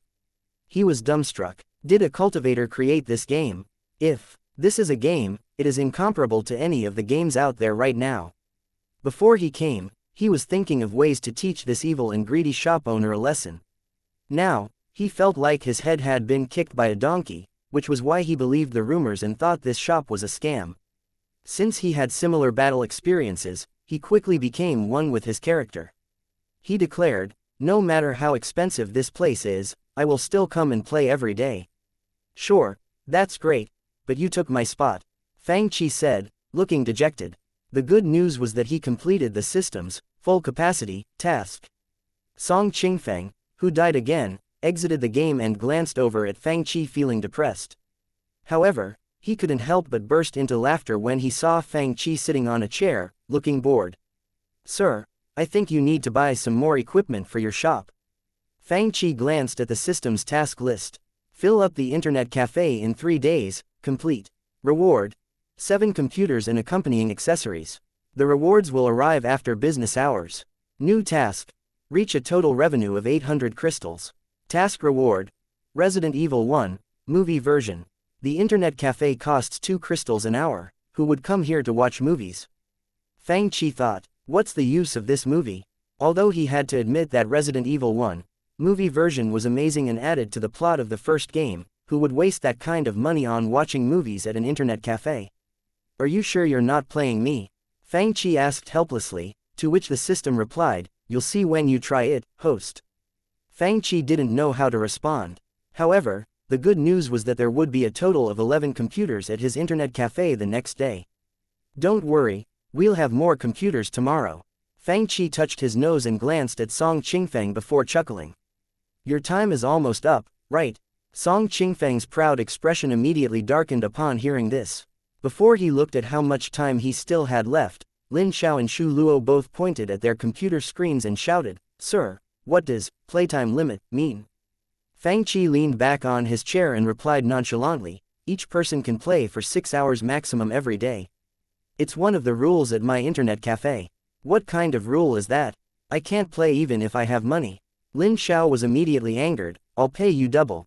Upon seeing his friend's furious demeanors, Song Qingfeng snickered in his head, I acted the exact same way yesterday. Fang Qi, on the other hand, shrugged. Rules are rules. What do you mean? Shu Luo bellowed. You don't think it's enough? What about 5 times the money? If both of them paid 5 times the amount, he would earn 20 crystals in an hour. Fang Qi couldn't resist the enticement of money. System, he asked in his mind. I'm here, the system's voice sounded in Fang Qi's head. Can you please reconsider? You can split only 10% with me afterwards. This system consumes energy every time it starts, so please stop asking questions like this because it's a waste of energy. In the future, the system will not answer questions like this ever again. Why are you so fucking pretentious? Fang Qi cursed his system countless times in his head, but it was too bad that he couldn't do anything about it. Since there are rules, it's only natural that you abide by them. Fang Qi had no choice but to shake his head righteously. We can't play even if we have money. The two of them erupted in anger. Do you know who we are? We have the ability to smash your shop into pieces. Fang Qi almost laughed. Are the brains of all warriors filled with muscles? Why does everyone want to smash my shop apart? Every inch of the shop, from the bricks on the floor to the tiles on the walls, were given to him by his system. The corner of Fang Qi's lips twitched, and he replied, if you are courageous enough to do it, go ahead. Smash this place into kibble. Then, he pointed at the blackboard, but, don't say that I didn't remind you. My shop will never take customers who cause trouble. Song Qingfeng frowned. Then, he stood up to stop his friends. Guys, the owner is a man of principle. The rules are there, so we should follow them. Plus, it's already afternoon. If we don't attend Lingyun Academy's examination, we're going to miss it. Song Qingfeng looked into Fang Qi and found out that he was the descendant of a warrior. However, Fang Qi's father wasn't a famous warrior, making him as ordinary as one could be. Yet, because of how ordinary Fang Qi was, Song Qingfeng knew that he wasn't capable of creating a game as incredible as Resident Evil. So, where did these things come from? Who is the person standing behind him? Song Qingfeng thought, either way, it could not have appeared out of nowhere. He wanted to get to the bottom of this but felt like Fang Qi was shrouded in mystery. The unknown was more terrifying. Since the owner was a man of principle who treated everyone equally, customers really shouldn't be unhappy and cause trouble. People would laugh if they found out that Song Qingfeng and his friends got into a fight because of a game. It really wasn't necessary. Upon hearing what Song Qingfeng said, his friends weren't happy, but they had no choice and could only compromise. Forget it, let's listen to young Master Song. We'll come back tomorrow. Chapter 10. Get up if you can. When Fang Qi had free time, he would go into the game and kill monsters. His opponents were still the hunters, and he still fought them with only his dagger. Death and pain helped him remember the bloody lessons. By practicing again and again, he started becoming used to Chris's combat skills. By choosing Chris in the game, He could get Chris's knowledge and skills, but he wasn't familiar with them. However, he could now learn and get proficient at each one of Chris's battle techniques at an extreme speed. At the same time, he remembered each of the attacks that the hunters made. Wang Tai came in the afternoon. He walked in satisfied, with his toes pointing outwards as he swaggered. Without having to ask, Fang Qi knew what happened. Haha, Qi, guess if I passed the exams today. Fang Qi couldn't help but laugh. It's all on your face. Do I really have to guess? Wang Tai became embarrassed, but he was still as haughty as ever. Not only did I passed by a lot. Then, he placed the crystals on the desk, piece by piece. There were a total of 10 crystals. I'm going to keep killing zombies today. Where did you get so many crystals? Fang Qi was shocked to see all the crystals on the desk. He knew how much Wang Tai's family earned. Sure, their restaurant made good money, but the gaming currency was crystals. This fatty paid more than a dozen crystals yesterday and 10 more today. That was a lot. Wang Tai looked at Fang Qi. His smile was so wide that it almost reached his ears. After the exam results came out today, my old man was determined to support my quest to become a warrior. You know how much the medicine and herbs required for training cost. You're using that money to play games. Of course, Wang Tai snorted as if there was nothing wrong with that. I can play games to level up, and it's much faster than hard training and drinking bitter medicine. Why would I spend money to bring myself pain? Wang Tai had a point. Fang Qi was thinking along the same lines. Ever since he got the system, he was training with this black technology. However, Fang Qi was now at the peak of the body forging realm. Then, Wang Tai laughed bitterly. Qi, can't you bend the rules for me? My old man was really happy today, and that's how I got so many crystals from him. If you don't lower the price, I won't be able to play 6 hours a day. At most, I would only be able to play 3 or 4 hours. Fang Qi shrugged and replied, it's not that I don't want to help you, I really can't do anything about it. You're such a d*ck. Although he knew Fang Qi would refuse, Wang Tai was still left dejected. However, since he could still play 5 hours today, he quickly sat down on a chair and began playing. Fang Qi fought against the hunters in the game like crazy to familiarize himself with the attack patterns of those cold-blooded killers. At the same time, he learned Chris's sharp and precise combat style. Although not many people frequented his internet cafe, he still had customers. Lingyun Academy's examinations were coming to an end. People who went early, like this fatty, already finished their admission procedures. How can this be? Why at this time, a young girl, about 18 or 19 years old, walked out of Lingyun Academy. She was wearing a delicately made purple dress, but her brows were furrowed. Xu Zixin felt like she was about to go crazy. She planned to cultivate in the martial arts tower at Lingyun Academy and level up to the late stage of the Master Warrior realm before the Lingyun list was announced in hopes of achieving a high result. However, she had reached a bottleneck recently. No matter how hard she cultivated, she still failed to reach the late stage of the Master Warrior realm. Faster than she expected, the limited amount of time she had saved up to cultivate in the martial arts tower was used up, but her level had not changed at all. Is there really no other way? She was anxious but didn't know what to do about it. She casually strolled around the city center, hoping to relieve her stress. However, she was disappointed by what she saw. Juhua City is big, but there's nothing exciting to see. It has been years, and nothing has changed. There really wasn't anything to see in this city. Plus, she was female and couldn't visit the places where men love to go. Therefore, she could only buy some snacks and walk around at most. She had lived here for so long that she felt like she was truly bored of this place. Suddenly, she saw the word, Origins, in front of her. Confused, thinking that the name was a little arrogant, she muttered to herself, I've never seen this shop before. Origins, the beginning of all. Whoever named this shop must have courage. She couldn't help but wonder who the owner of the shop was and why he was so brave. Therefore, she pushed open the door and saw 4 machines she didn't recognize in the clean shop. 3 men sat inside, but Xu Zixin had no idea what they were doing.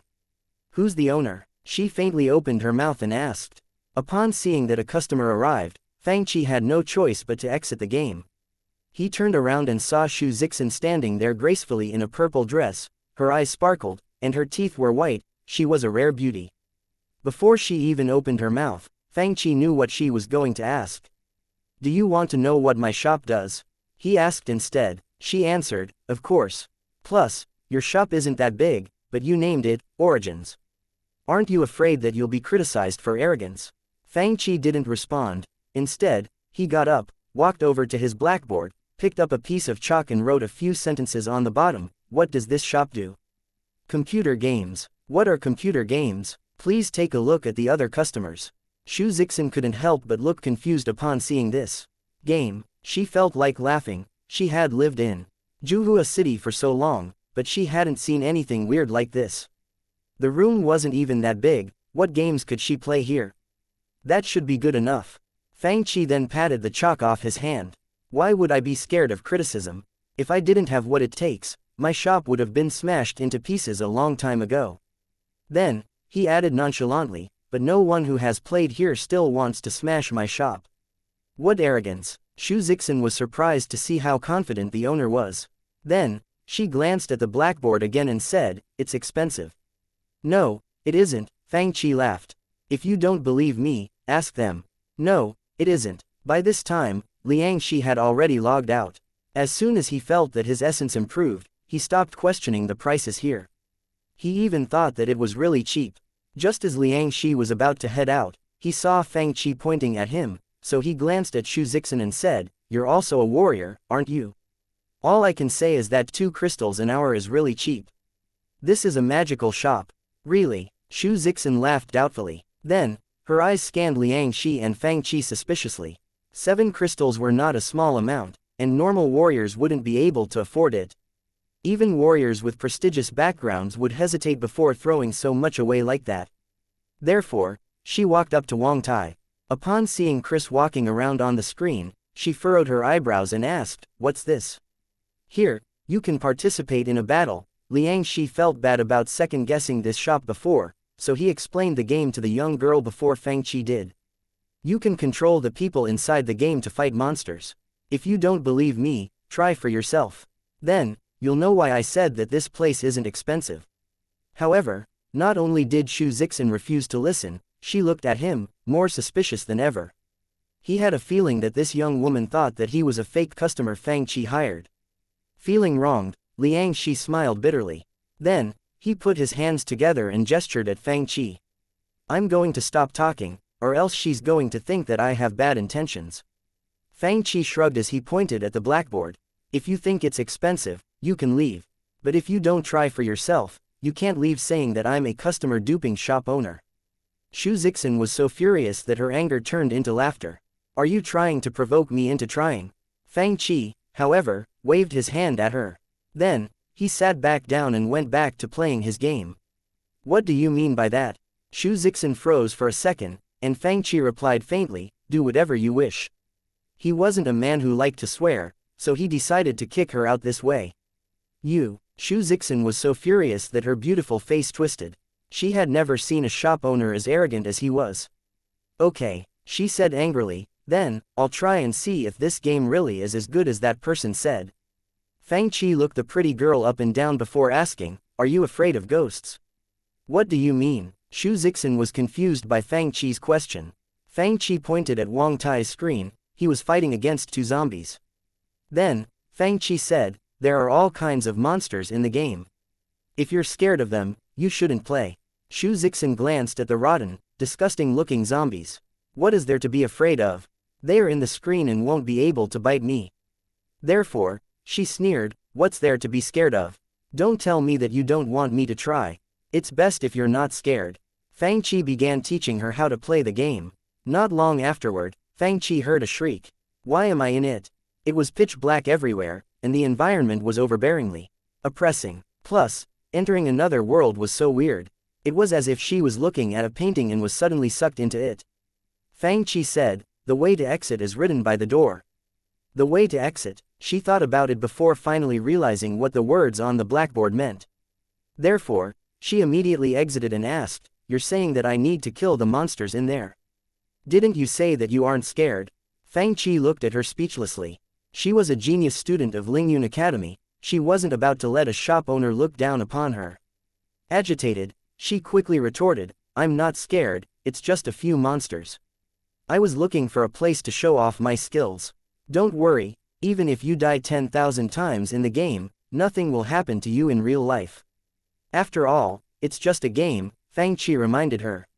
Really? Only then did Xu Zixin calm down. The scene before her was so lifelike and realistic.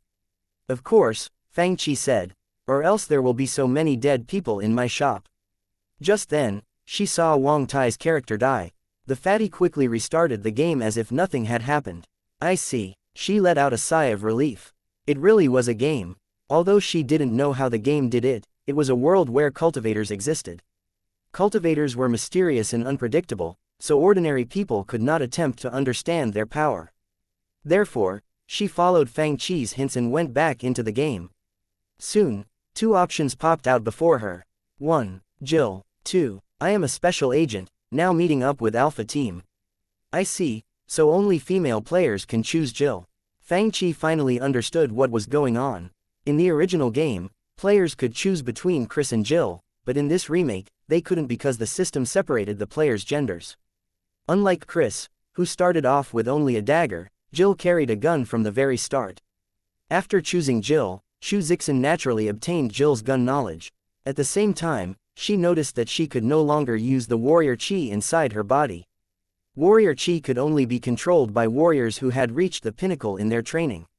It was also a way to distinguish if someone was an official warrior or just a warrior in training. However, she came out to vent her anger, so she wasn't worried that she couldn't use her warrior chi. She looked at the gun in her hands.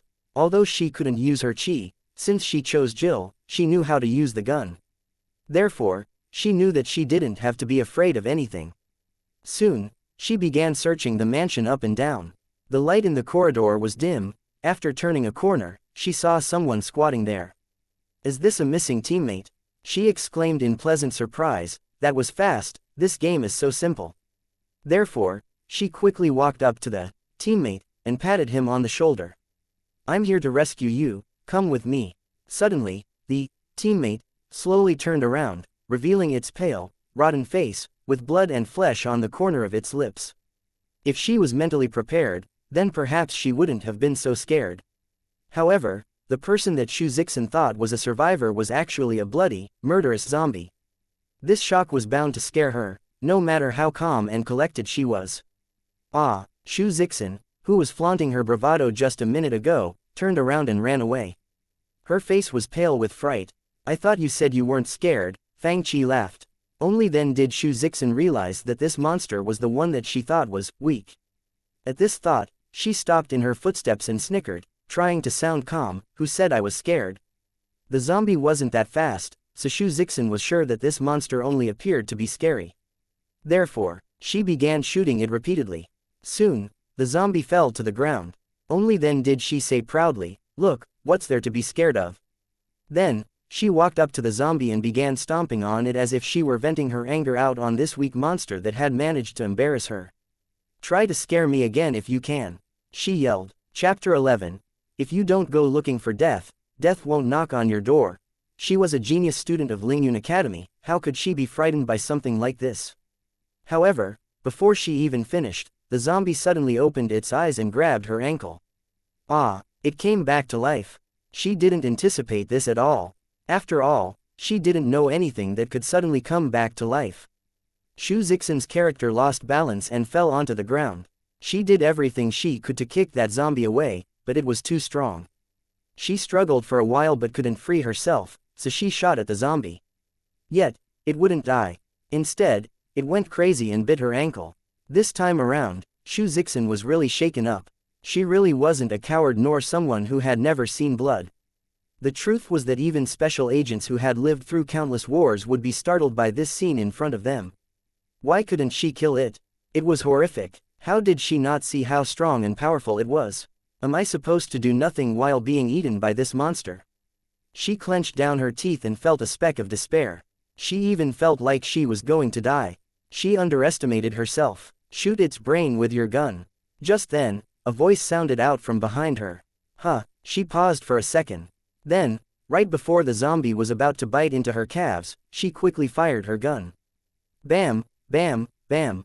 Countless bullets shot right into the zombie's forehead as it finally stopped what it was doing. Then, with a mournful cry, it fell right onto the floor. That's why I think girls shouldn't play these bloody and violent games. After all, if you don't court death, death won't knock on your door. Like the system, Fang Qi was calm and righteous. He watched as Xu Zixin exited the VR mode beside him. She looked at him with a complicated expression on her face. Fang Qi looked right into her eyes and said with all seriousness, "You're welcome." Where did he get the audacity to say, "You're welcome"? Talk about a face that is as thick as the city walls.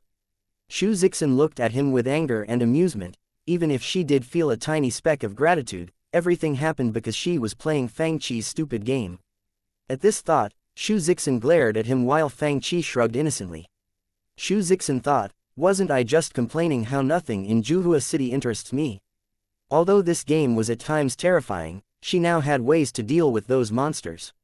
Therefore, the horror vanished and was quickly replaced with excitement. At the same time, she felt her bottleneck loosening up a little under the nerve-wracking battle just now. She was shocked. She paid a great price to cultivate at the martial arts tower at Lingyun Academy but didn't reach any breakthroughs. How did her bottleneck loosen up as soon as she played this game for a few minutes? How was that possible? Upon seeing Fang Qi falling silent and turning his attention back to his game, she decided to go back to her game as well and continue her Resident Evil adventure. She wanted to see if she could reach a new breakthrough. Xu Zixin had a feeling that this game was a giant treasure hunt, just waiting for her to discover. As she kept playing, she used the method Fang Qi taught her and destroyed the heads of a few zombies in a row. Slowly, that initial fright disappeared and was replaced by an enormous sense of achievement and stimulation that only came from intense adventure seeking. Before playing this game, she didn't think that any adventure this exhilarating existed. This game was a cross-era masterpiece. Most importantly, this game gave her more than an exciting new adventure. Even the game plot was extremely interesting. What will be my fate in this game? Will I be able to find my teammates? The plot in Resident Evil 1 was simple and easy to understand. This was a search and rescue mission where the player acted as a rescuer, so he or she could quickly immerse themselves into the game plot. As an outstanding young warrior, she was a courageous woman. After the initial shock, her rebellious side was slowly evoked. The plot was simple, yet it was shrouded in endless mystery. It drew her in, stimulating her urge to explore. What is hidden inside the mansion? What is the biochemical crisis? She wanted to solve all these questions. Therefore, she couldn't wait any longer and completely forgot that she thought Fang Qi was a swindler just moments ago. Instead, she fell into Jill's role and declared, "I will find the truth behind this incident." "Sir, there are people who want to play." A few people suddenly barged in. Fang Qi glanced over and immediately recognized them. It was Song Qingfeng, Lin Xiao, and Xu Luo. "Why are you here again?" Fang Qi immediately burst out in laughter. "You've played for 6 hours already, you can't play anymore." Do shop owners these days all ask why customers come? It's fine if owners don't stand up to greet customers, but why would they ask, "Why are you here?" Song Qingfeng's face darkened. "Sir, why would you say something like that? We're not playing." Fang Qi then saw two other rich young men walk through the door, and Lin Xiao pointed at them. "We are getting more people to come and play, what do you think? Can we play for a few more hours?" "You three," a long-faced young master said. "Is a shop as small as this really as amazing as you say it is?" Then, he looked around at the shop interior. Sure, this place was clean, but there wasn't anything special about it. "You said you can play as the main character of a novel." The two young men asked suspiciously. "This place isn't that big, can we even fight in here?" "You'll see, don't be frightened when you do." Lin Xiao and Xu Luo were still mesmerized by their experiences this morning and said in a low voice, "Cultivator." "Cultivator." The two young men became even more suspicious at what Lin Xiao and Xu Luo said. The shop owner doesn't look like a cultivator at all. What do they mean by that? Is this a cultivator's creation here? A cultivator's creation was an extremely rare object. The truth was, most spiritual artifacts sold in the city were inferior goods modeled after real artifacts. Therefore, genuine cultivator creations were extremely rare. This was because there were countless talented potential warriors in this world, but little to none were talented or qualified enough to become cultivators. In Dajin, being connected to a cultivator in any way would command respect. "I made a bet with Qingfeng. He loses if I can kill that zombie monster," a younger boy said. "I don't care how horrifying the monster is, I want to beat it first." Fang Qi looked at the group of people in front of him and covered his forehead in exasperation. Should I put up a "No minors" sign outside? You have a point. The long-faced man chimed in. I made a bet with Qingfeng too. If I kill a zombie, he'll give me his icy star sword. None of them cared much about money, so they walked in and sat down, ready to play the game. Song Qingfeng and the others, on the other hand, sat behind them as they helped their friends to start the game. As soon as they started playing, the realistic experience immediately attracted their attention. After watching the beginning animation, they finally understood what Song Qingfeng and the others meant by playing as the main character of a novel.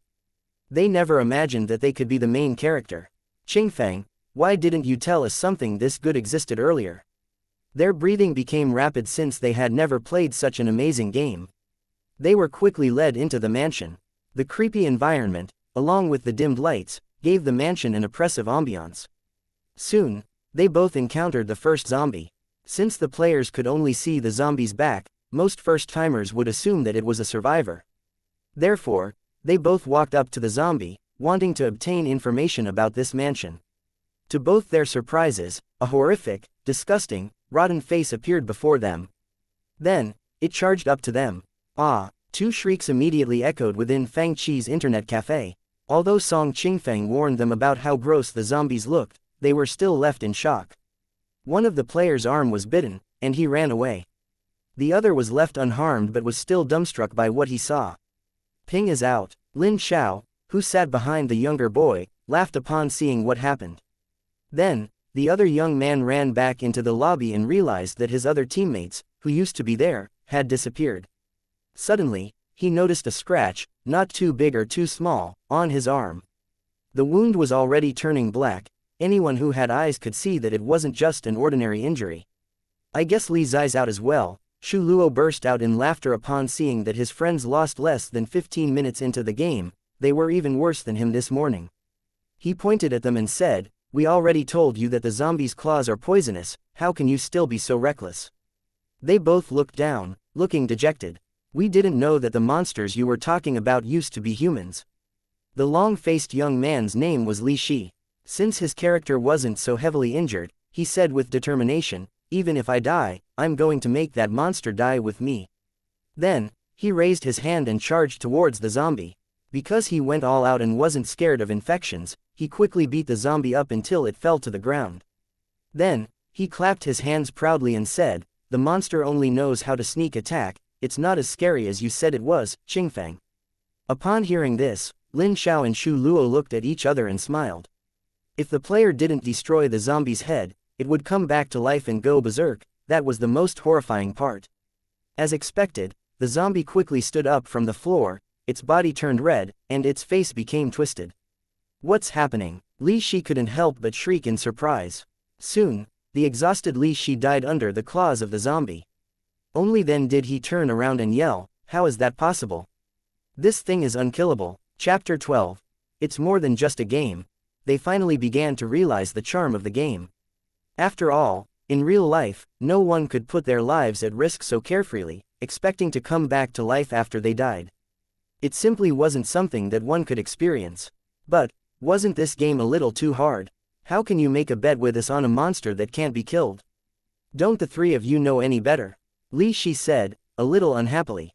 Lin Xiao looked at him arrogantly with his head high up in the air. "How can't it be killed? We killed quite a few. You killed quite a few." Li Shi sneered, "I used the Li family's finger sword technique just now and smashed its chest. However, the monster didn't die." "Lin Xiao, why don't you tell me how you killed so many?" Lin Xiao isn't the only one who killed quite a few zombies. Shu Luo grinned, "I killed some too, and even Qingfeng." He pointed at Song Qingfeng, who was sitting next to him, and continued, "He killed more than 10. How is that possible?" Both Ping and Li Shi looked at their friends in shock.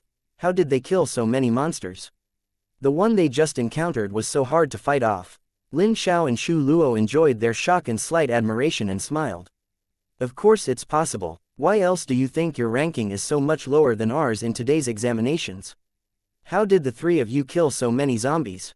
Li Shi asked them, "What's the key to success?" Upon seeing how anxious Li Shi looked, Lin Xiao and Shu Luo smiled at each other and asked, "Of course there is a key to success. Do you want to know? Li Zi's expression immediately filled with anticipation as he continued, when we come tomorrow. Of course I'm buying, Li Shi immediately said. Only then did Lin Xiao nod in satisfaction, proud to have gotten what he wanted. He smiled and said, smash its head.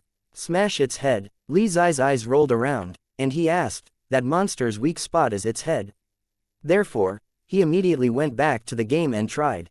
To his surprise, the zombie no longer came back to life after its head was smashed. How did you find this out? Li Shi was filled with admiration. I never even thought of this method. Faced with their friend's admiration, the three people in the back laughed arrogantly. A way to kill the monsters meant an extra layer of security when exploring this weird world. The two of them went back to playing and could barely stop. However, the two of them were such newbies that Song Qingfeng and the others felt like they played much better.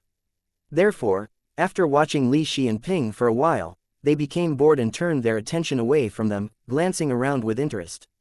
Lin Xiao suddenly saw Xu Zixin sitting beside him and couldn't help but exclaim in surprise, a girl is playing this as well. Then, he looked up into her screen as if he just discovered a new continent. Qingfeng, Luo, come take a look.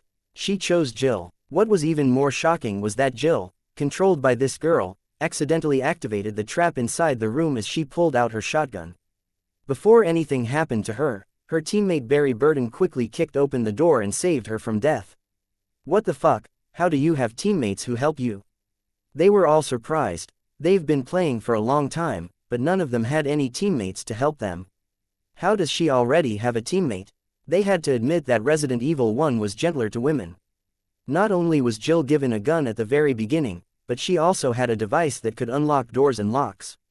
Therefore, she could obtain a lot of bullets from all around the mansion. Moreover, her teammate Barry would occasionally come to help, so playing as Jill was slightly easier than playing as Chris. The only bad thing about Jill was that she had fewer health points, and later on in the game, she would die easier if she didn't pay attention. The other two froze upon seeing this scene as well. That's too awesome. Then, Lin Xiao immediately asked Xu Zixin, Miss, could you please tell us how you picked this character? Xu Zixin had never played such a fun game. Although it was indeed somewhat scary, at least she had teammates. Thanks to Barry, she quickly learned how to kill zombies and naturally progressed faster than Song Qingfeng and the others.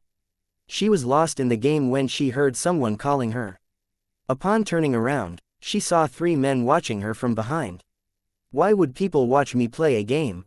Why are they asking me how to pick this character? Are there other characters? Confused, she replied, it was the first option in the beginning. Isn't the first option Chris? The three of them were immediately dumbfounded. No, Xu Zixin replied, my first option was Jill. What? Xu Luo's face fell. Why was his first choice Chris, but her first choice Jill? Is it because we're men? Song Qingfeng asked as the three looked at each other, the other two just as speechless as he was. Maybe it really is because of that. It was normal for men to play male characters and women to play female characters, but why were women getting better treatment than men? I have no idea then, I'm going to go back to playing now. All three of them were interested to see a player using Jill. Therefore, they began watching Xu Zixin as she played. Miss, there's ammunition below that table. That drawer, there's a clue in that drawer. There's a key there. Thanks to the guy's hints, Xu Zixin found countless treasures here and there, causing her to have good impressions of the three of them. I didn't expect that the three of you would know so much, she said. Of course, Qingfeng has already passed many levels.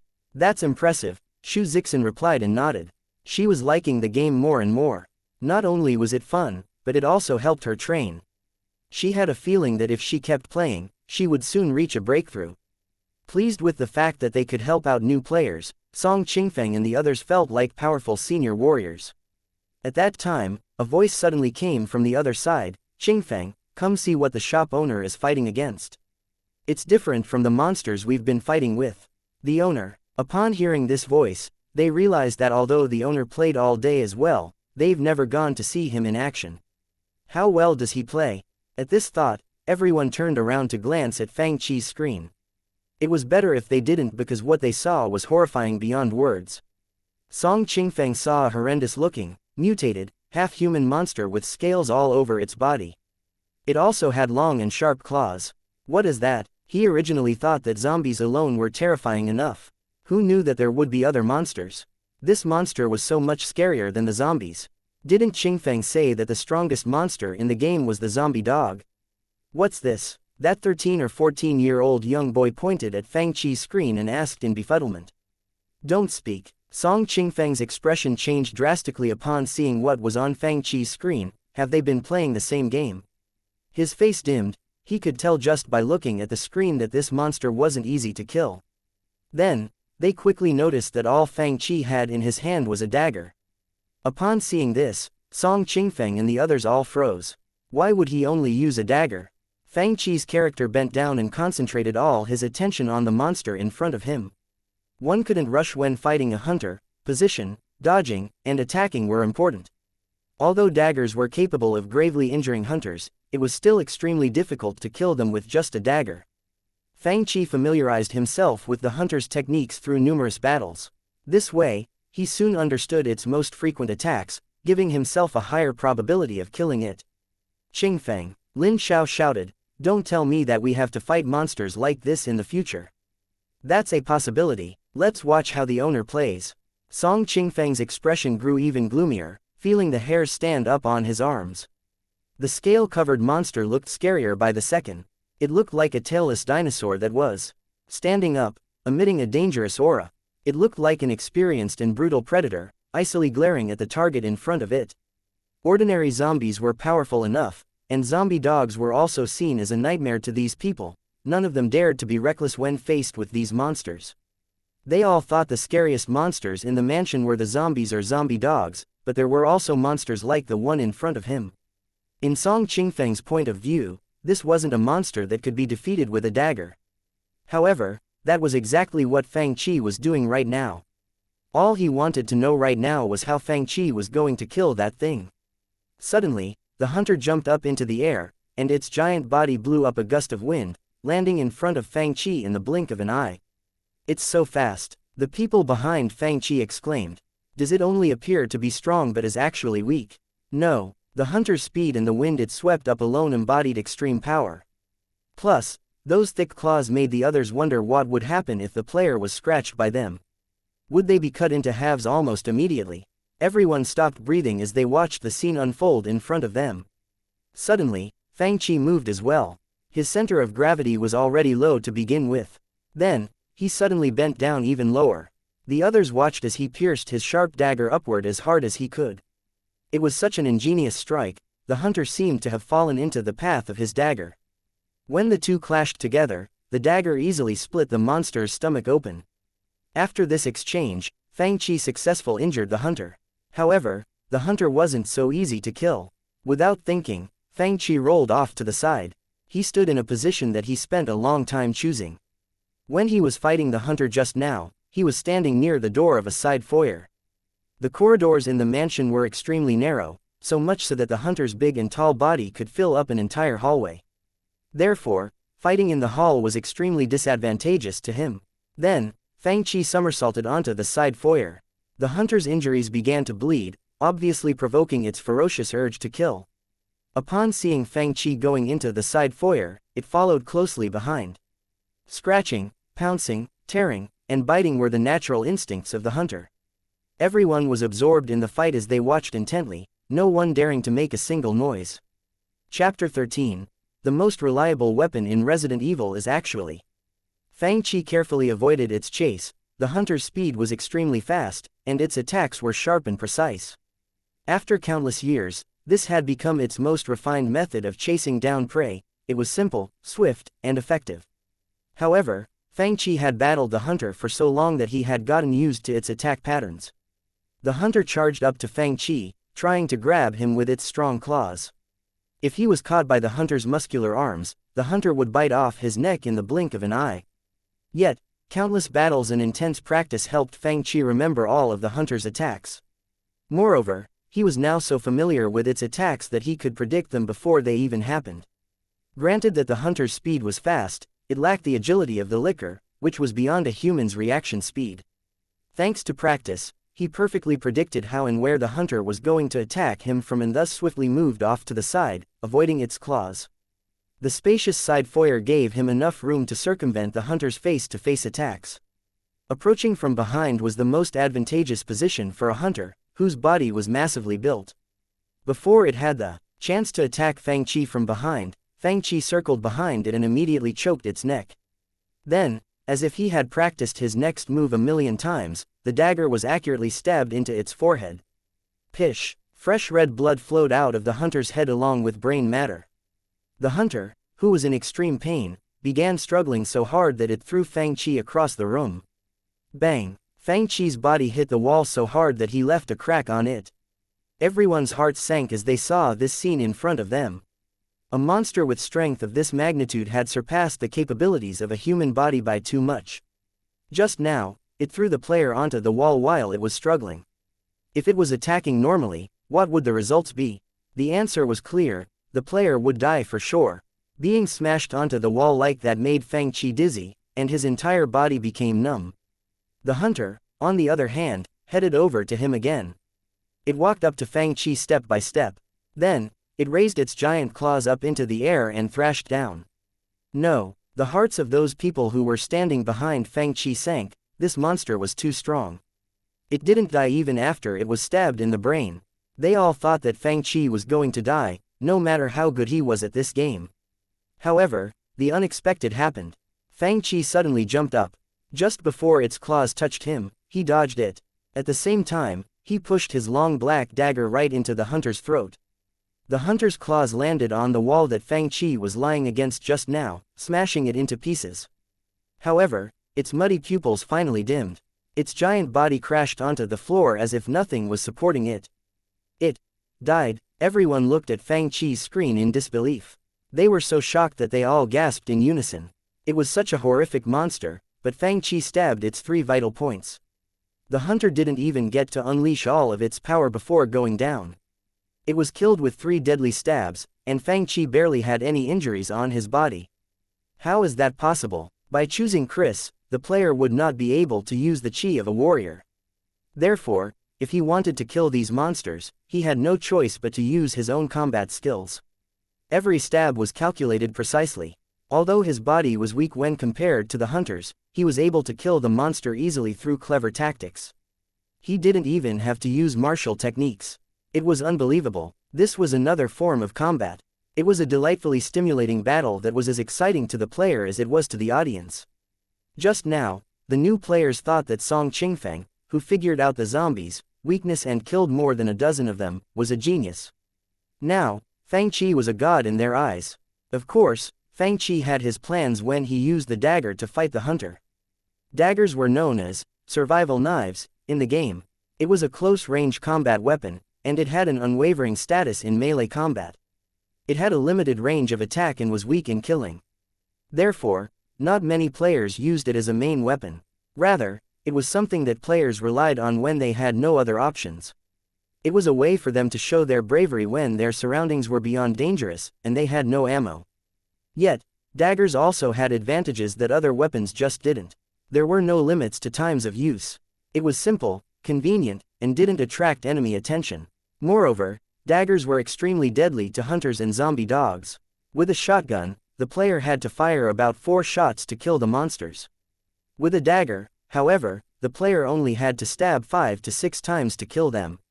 It meant that daggers were almost as harmful to hunters and zombie dogs as shotguns were. The main character in Resident Evil 2, Leon S. Kennedy, once said that, under certain circumstances, knives can be more reliable than guns.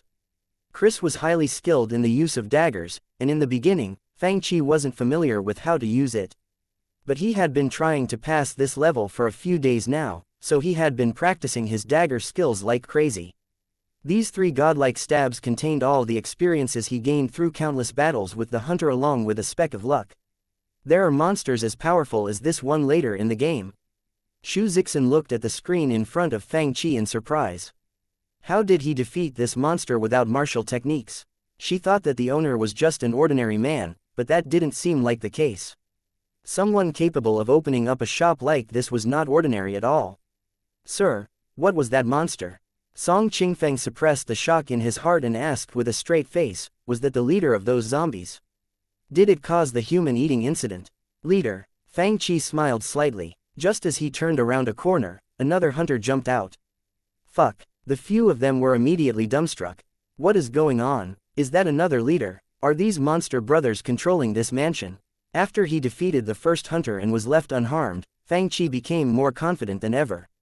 This time, he took significantly longer to kill the hunter, but the situation wasn't as dangerous. After a while, he finally defeated the second hunter.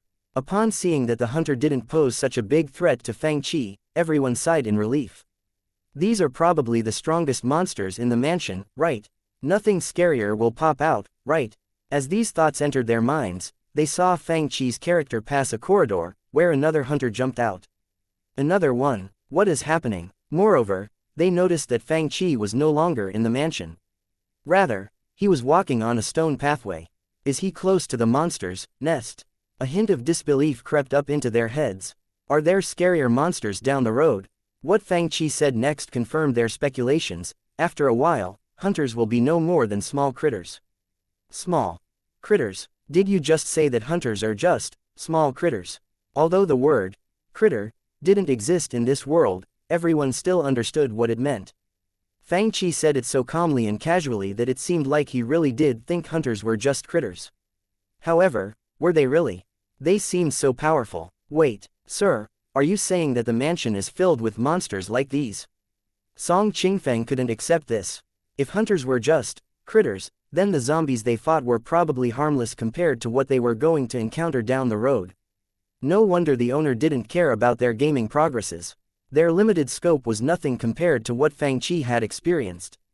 They all felt so embarrassed that their faces turned red. But can we learn how to kill hunters from the owner? Perhaps they would be able to kill those monsters with daggers as well. At this thought, they turned their attention back to Fang Qi's screen. Sir, does that mean two monsters like this will appear at the same time? Lin Xiao asked, sending everyone into despair. Two monsters? Fang Qi repeated as he took out a silver revolver from his backpack. The others noticed that its muzzle was almost double the size of handguns, and the barrel was significantly longer than regular handguns as well. The icy gun didn't hold back, showing everyone how extraordinary it was. My magnum isn't one to reason. Fang Qi smiled and pulled the trigger just as the hunter was about to pounce on him. The hunter was immediately thrown back as a bloody hole was punctured into its body. It was a frightening scene. Before the hunter could crawl up from the ground, Fang Qi shot at it again. Only then did the hunter die on the ground. This gun. Everyone looked at Fang Qi's gun in jealousy.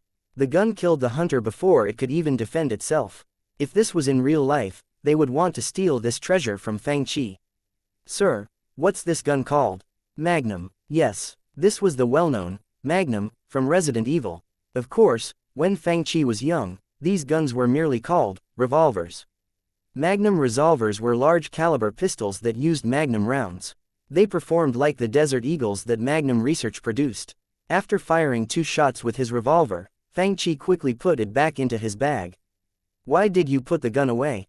Lin Xiao couldn't help but ask. Why would Fang Qi risk himself by using the dagger when this gun was so powerful?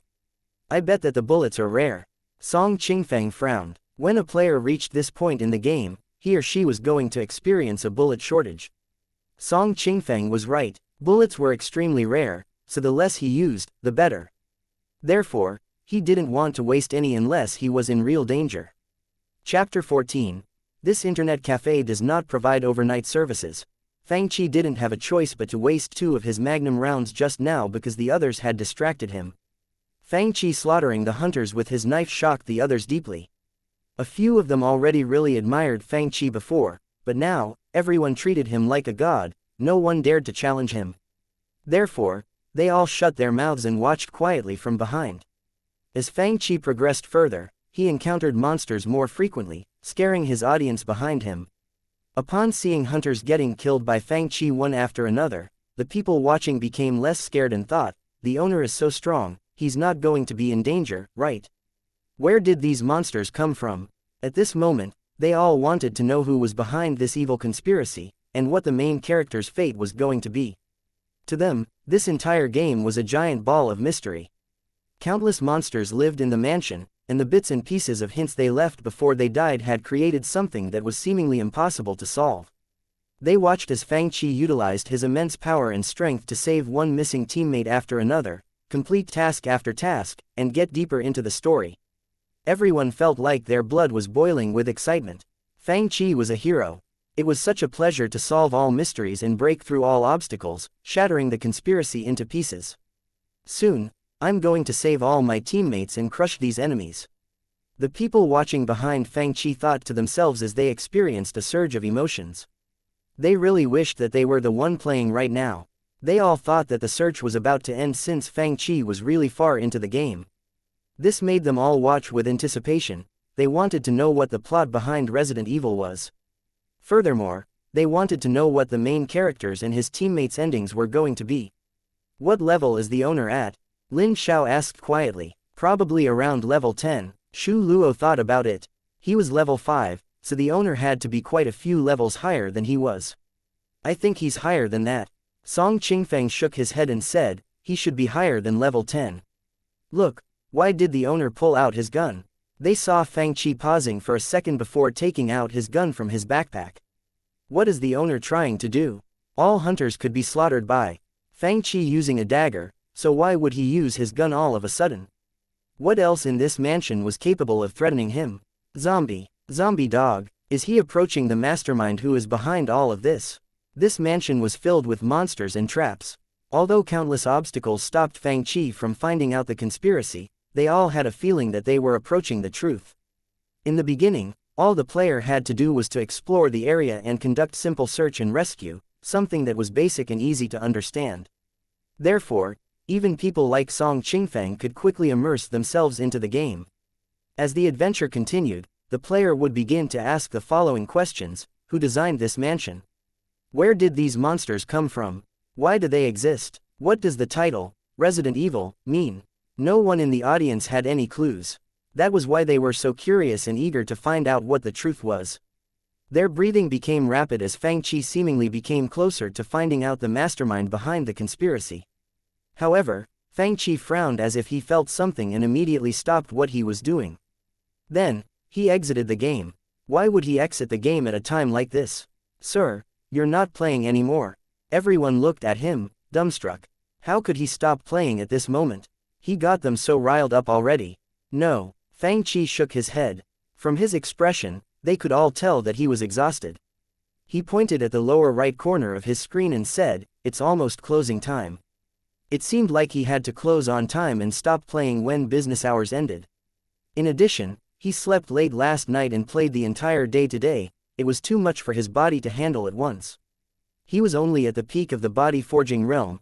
Even warriors with higher levels would feel tired after battling for an extended period of time. The good thing was that he was just playing a game. If this were in real life, battling warriors who were significantly more powerful than he was at this intensity would have caused him to collapse several times already. Fang Qi knew that he wasn't at his peak no more, and that was why he drew out his gun just now. He knew that he wouldn't be able to kill another hunter, let alone the final boss. Fang Qi sighed. It seemed like the game was still energy-consuming. Closing. Everyone felt speechless upon hearing this. Already, Fang Qi pointed at the blackboard.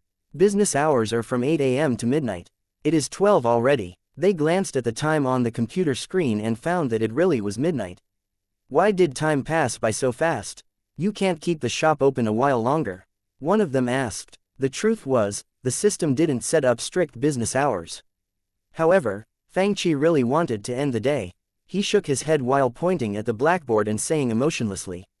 The rules are clearly written there. The shop closes at midnight. Li Shi and the others were unhappy about this. Sir, there are so many people here. Can't we play for a little longer?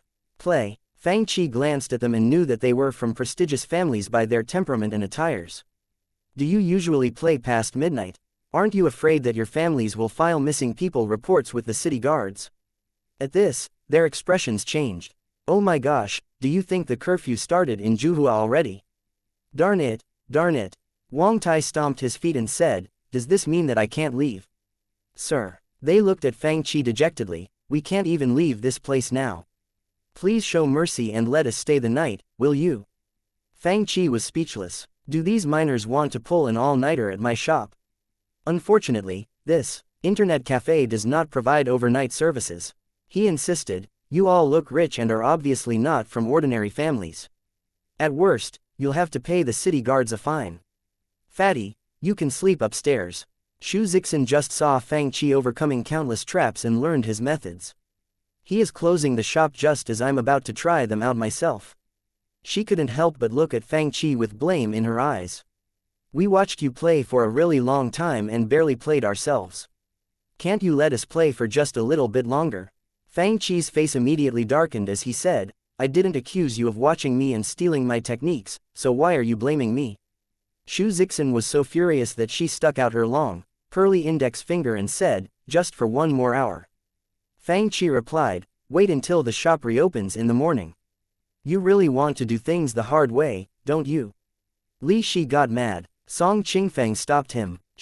Song Qingfeng only felt like this shop was mysterious before, but he now knew that they shouldn't mess with Fang Qi after watching him play. "You shouldn't act rashly," Song Qingfeng continued, "also, feel your own strength." Strength? Li Shi and the other newcomers froze for a second upon hearing what he said. Then, they sensed that their strengths had increased dramatically. What's going on? Their faces went from surprise to complete shock. Song Qingfeng glanced at Fang Qi and said, "I think the owner should explain this." Virtual reality. Fang Qi knew this would happen, so he immediately pointed at his computer screen and said, "Your levels will go up when you're playing the game. When that happens, your own strengths will increase a little as well." Then, he paused for a second before saying, "But because it's a virtual world, you can start over after you die." How is that possible? Everyone was shocked. It was already awesome enough that they could start over after dying. "This game can also increase my strength. But if you're in combat for too long and are too mentally stressed, it will be harmful to your bodies in real life," Fang Qi said from his own experience. "The rules in my shop aren't set for no reason." "Fine." Shu Zixin looked at Fang Qi bitterly before finally compromising. Then, she reluctantly left the shop. "We should go too," Song Qingfeng also said reluctantly. Li Shi and the others knew that they had no other choice. Let's go." Li Shi dropped his head and sighed as he consoled himself, "It's just one night, time will pass by quickly. This game is so exciting, I can't stop playing it," Li Shi said to his friends after the group of young men left Fang Qi's shop. "It sure is," Lin Xiao replied in elation. "I never would have imagined that a game like this existed." "Oh, right, Ping, where did you get to? Did you see the zombie dog?" someone said, and the people in the group turned their attention to the youngest boy. This boy nodded and replied, "I did." While playing the game, Ping was horrified, but he also felt a little excited. As the young master of a rich family, he would probably wet his pants if he were surrounded by zombies like the ones in the game. But it was different in the game. Although he experienced the terror of the monsters, he didn't have to be scared. "Killed a few," he added, admiring his own courage just now. "This is how a warrior should behave," he thought. "Not bad." Lin Xiao burst out laughing, forgetting that he was so scared by the zombie the first time that his face turned green and he almost threw up. "I think the monsters the owner was killing were so much scarier," they chatted as they walked forward. "I think they're called hunters, right? They're so powerful. Zombies just look scary, but their strength is nothing compared to the hunters. Oh, and zombies used to be humans." Song Qingfeng suddenly remembered that once, he was bitten by a zombie and became one himself. "I wonder what hunters used to be," he murmured. "I'm not interested in any of that, I'm just jealous of that girl," Shu Luo complained. "It's so unfair. Do you remember that shotgun? How many times did we fall dead at that trap? We all tried everything we could but couldn't even obtain one. Look at her. When she fell into that trap, her teammate saved her, and she got the gun. If we get that weapon along with the owner's magnum, I think we'll be able to survive later on in the game as well." "I think so too. That gun isn't unattainable." Song Qingfeng rubbed his chin as sparks of wisdom appeared in his eyes. "I thought it was just a trap, waiting for us to step into. But now it seems like Jill overcame that trap because she was saved. We can somehow defeat that trap too, right?"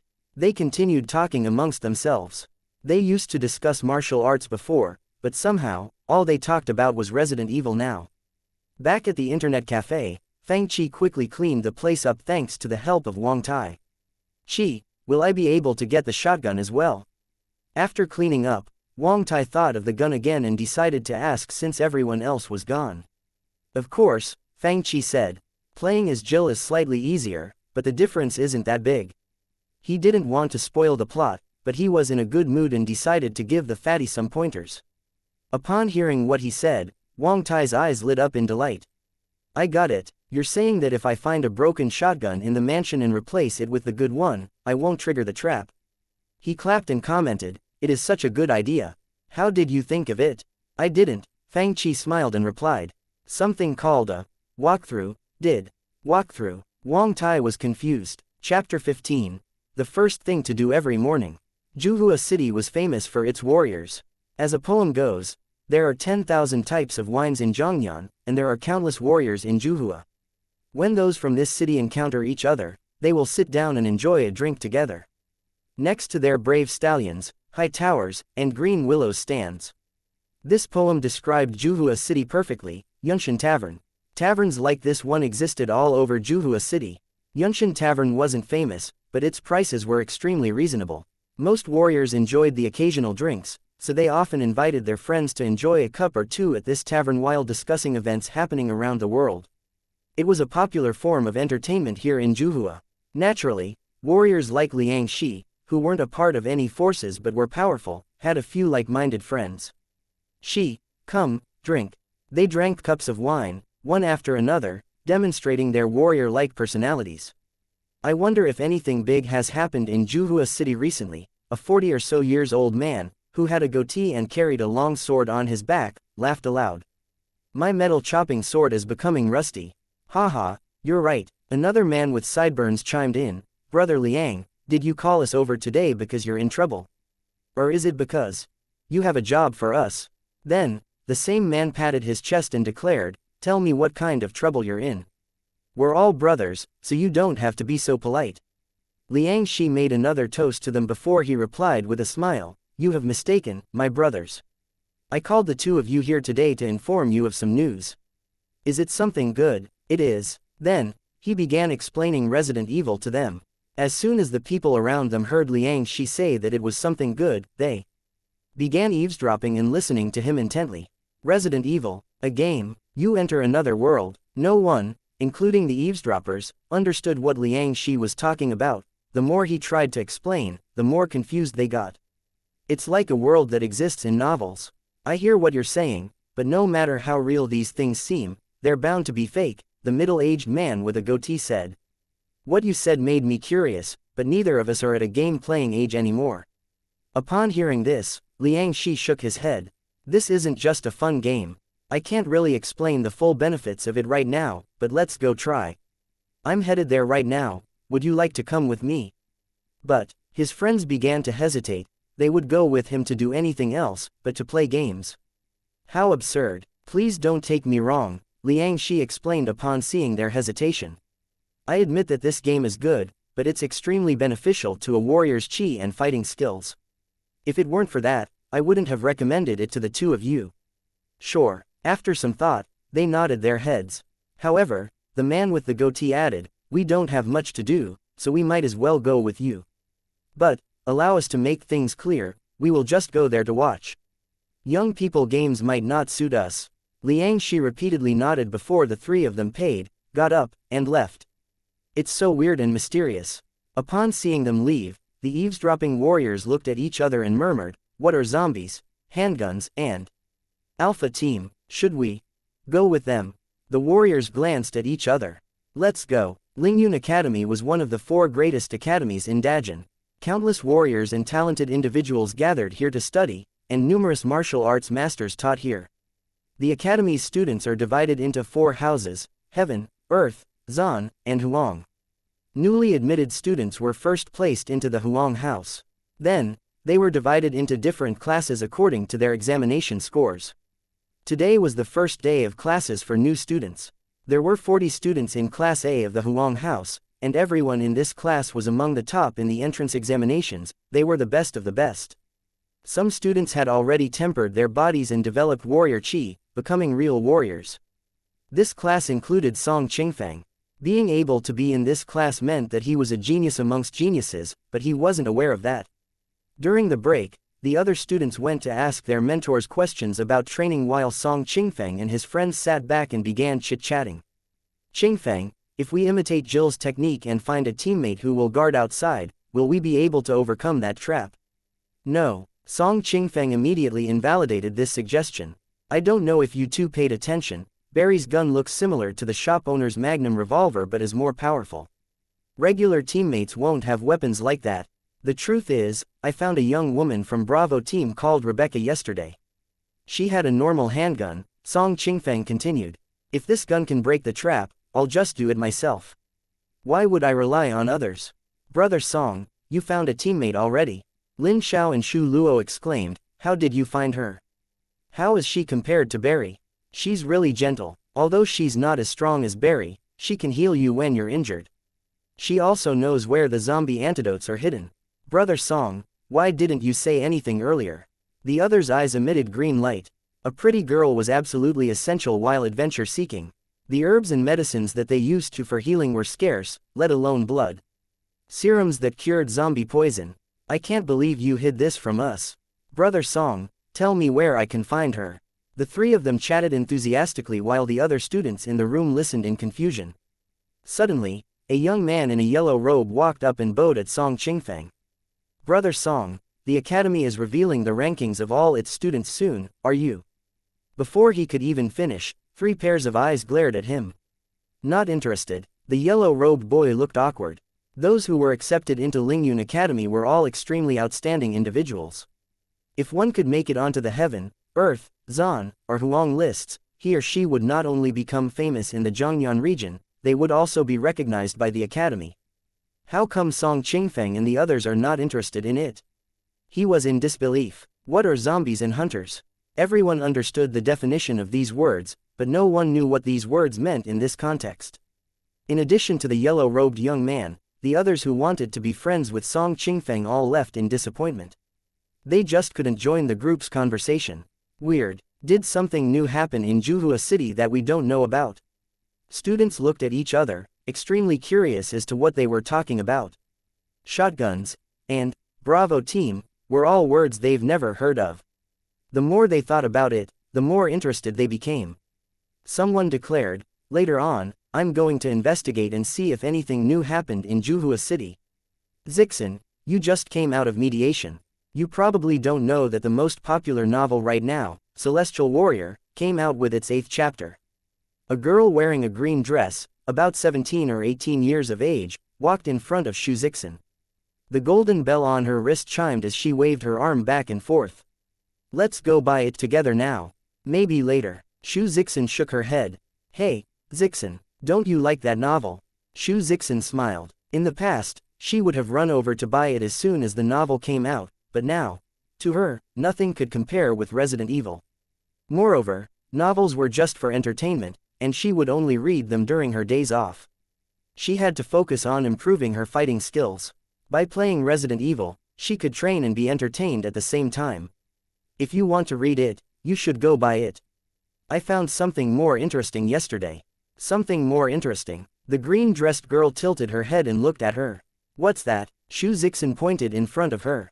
We're here. Only then did the other girl realize that it was a small shop. But the shop wasn't open yet. Upon seeing this, Shu Zixin's face turned grim. Didn't the owner say opening time is 8 a.m.? It was already 9 a.m., and the shop hadn't opened yet. Moreover, she also saw a bunch of people waiting outside the door. One of them was the tall, beefy warrior who gave her hints yesterday. She pointed at the door and asked, why isn't this shop open yet? Liang Shi smiled bitterly. I don't know either, it was like this when I got here. What rotten luck. The man with sideburns placed his hands on his waist. I think we should just split this shop up with an axe. Brother Wu, don't be so rash. Liang Shi immediately pulled his friend back. Wu Shan had a hot temper, so Liang Shi was truly scared that he would smash this shop. Indeed, the shop hadn't opened yet because Fang Qi just got out of bed.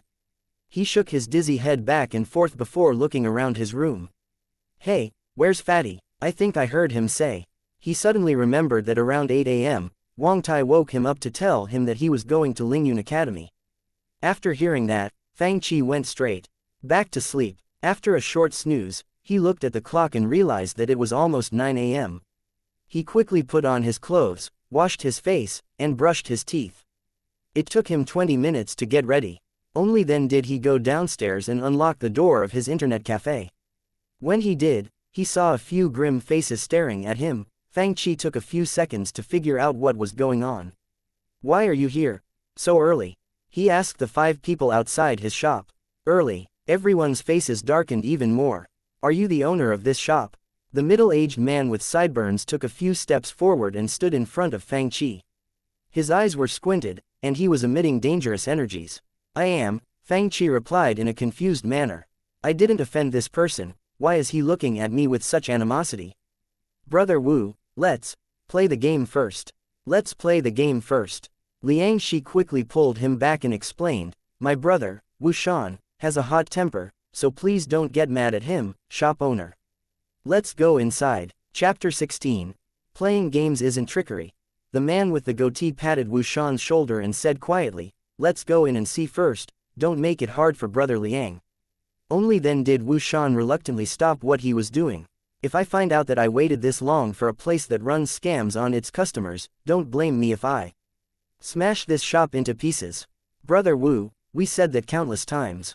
Liang Shi wasn't surprised at all as he pulled on Wu Shan, who was still waving his weapon in the air. "Let's go in and play first." "You opened really late today," Shu Zixin said as she was a little unhappy, but Fang Qi only shrugged nonchalantly and replied, "I was too tired yesterday." "What's so good about this shop? We waited outside for half an hour." The girl in green who came with Shu Zixin complained. Just then, Liang Shi and Shu Zixin's eyes lit up upon seeing the inside of the shop. Originally, they were worried that there wouldn't be enough computers for everyone to play on, but there were 11 computers in the shop, all placed in an orderly fashion. "There are so many," Shu Zixin yelled in surprise. "I got some last night," Fang Qi replied. He wasn't going to tell the others that his system performed another upgrade on his internet cafe last night. "No wonder you opened late today." The people outside the door finally understood why Fang Qi overslept and didn't blame him anymore. Liang Shi even apologized to Fang Qi, "I'm really sorry, you got so many computers. It must have taken a long time and some hard work." It was obvious that he was still unfamiliar with the word computer. Fang Qi wasn't tired because his system was in charge of everything. But upon hearing what Liang Shi said, he had no choice but to nod. "It's fine." Then, Liang Shi and Shu Zixin both sat down and opened Resident Evil. "Zixin, go ahead and play first," the girl who came with Shu Zixin said in disappointment. Her anticipation immediately disappeared upon seeing how small this shop was. The 2 men behind Liang Shi also said, "We'll watch first as well. Maybe it's just a method of deception." "Brother Liang, you shouldn't let yourself be tricked." A man in a stylish, dark purple robe followed a man in black all the way to Fang Qi's internet cafe. "Are you sure Zixin would come to a place like this?" This man with the extremely handsome face asked. "Young Master Shui, I swear it's true." The man in black said in a low voice, "My people saw her with their own eyes. Why would Zixin come here by herself rather than practice her skills at Lingyun Academy?" "I don't know about that," the man in black replied awkwardly. The handsome man opened the door and walked in.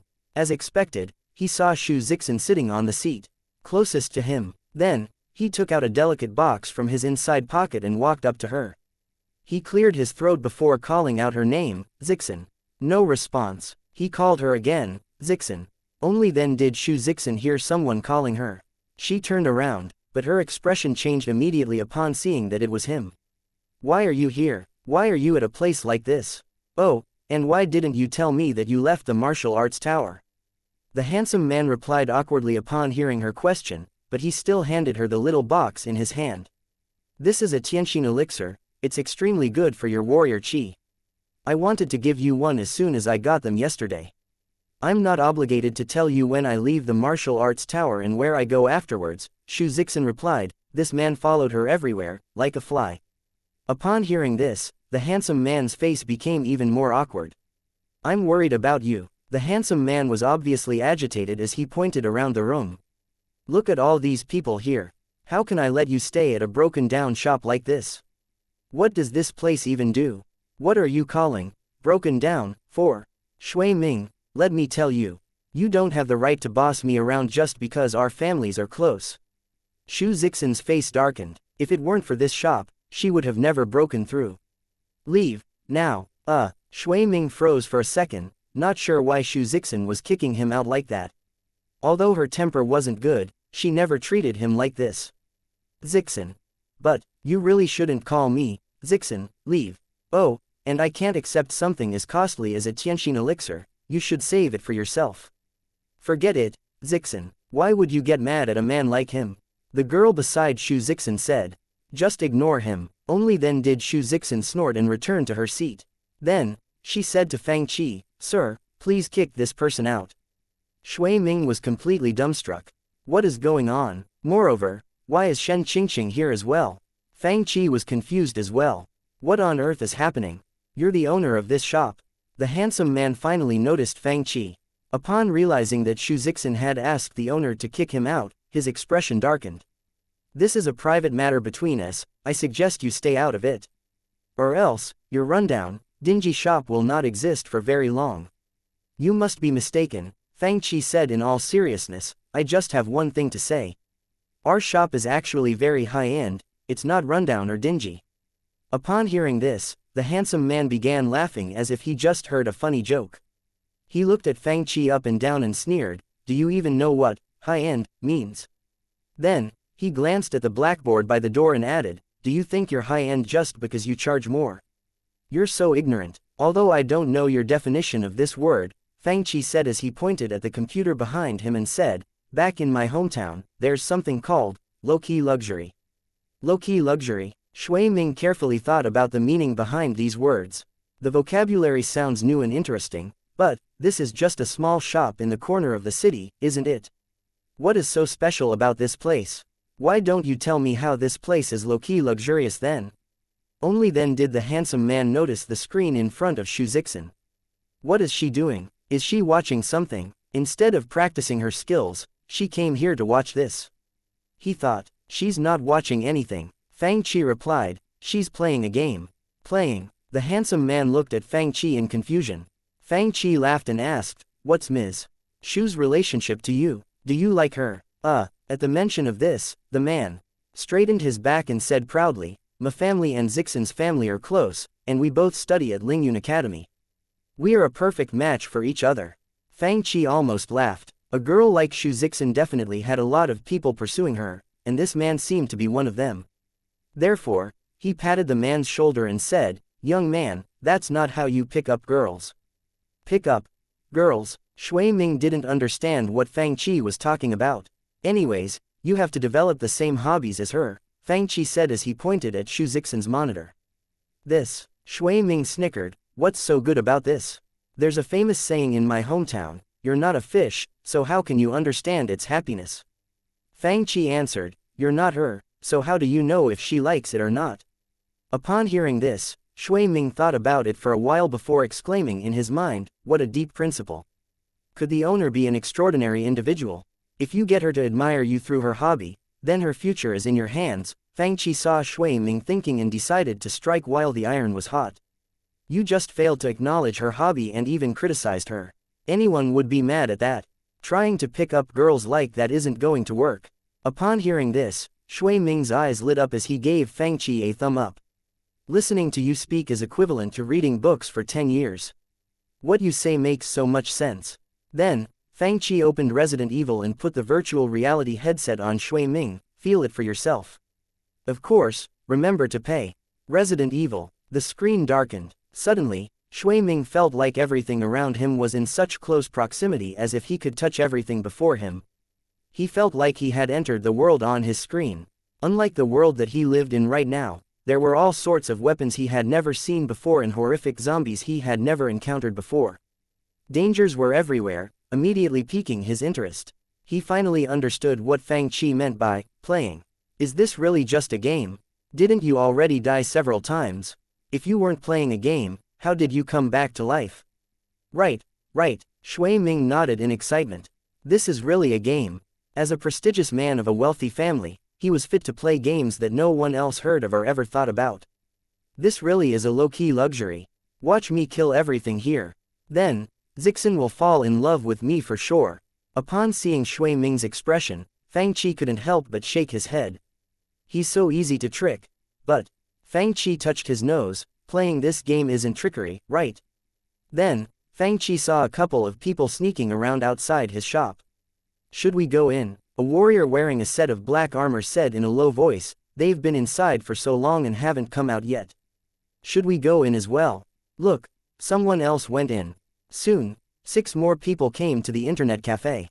They were 4 young boys and 2 girls, all 16 or 17 years old. The young boy standing in the front said, Song Qingfeng, and the others mentioned origins a couple of times.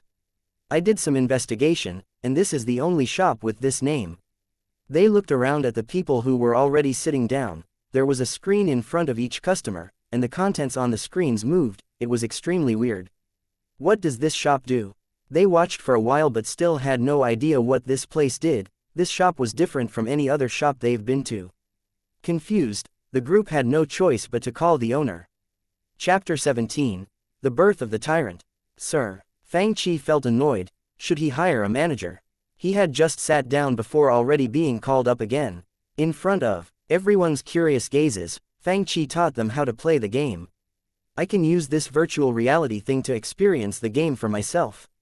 Didn't the owner just say something about zombies and a biochemical crisis? I'm sure Song Qingfeng and the others were talking about this place. This is so cool. I'm going to start playing now. This game is awesome and exciting. However, not everyone was instantly addicted to the game. The 2 girls who came in with them weren't brave enough to play. The monsters in the game look really scary, you can't even kill them. We'll just watch for now. Wang Tai came early today. He wanted to try out the method Fang Chi taught him. Therefore, he ran over here as soon as classes ended. A while later, Song Qingfeng, Lin Xiao, and Shu Luo arrived as well. As soon as they walked in, they saw that there were extra computers in the internet cafe. The problem was, most of the spots were filled, and there were even 2 girls standing behind a group of young boys. Sir, Song Qingfeng immediately asked, why are there so many people today? Fang Chi had no idea what was going on either. He responded, I don't know, I was playing in the shop when all these people came in. Song Qingfeng paused for a second before bursting out in laughter. Sir, you're probably the only person who would run a business like this. The owner didn't tend to his shop, yet customers kept coming and filling it up to capacity. That seemed impossible, yet, that was exactly what Song Qingfeng saw, leaving him at a loss for words. Shen Qingqing was watching Xu Zixin play Resident Evil 1. Although Jill had gun skills, Xu Zixin wasn't used to such a weapon. 2 zombie dogs stood in front of her. In the original game, the main characters wouldn't experience infections after being injured by the zombies. In the virtual reality remake, however, the smallest injury would lead to a serious infection. The speed of infection depended on the severity of the injury. It meant that the players would need to find the blood serum before he or she could get hurt. The 2 zombie dogs were fast, and Xu Zixin was obviously worried and scared of them. In addition, her gun skills weren't that good, and her shots weren't that accurate. Therefore, she ended up in a difficult situation.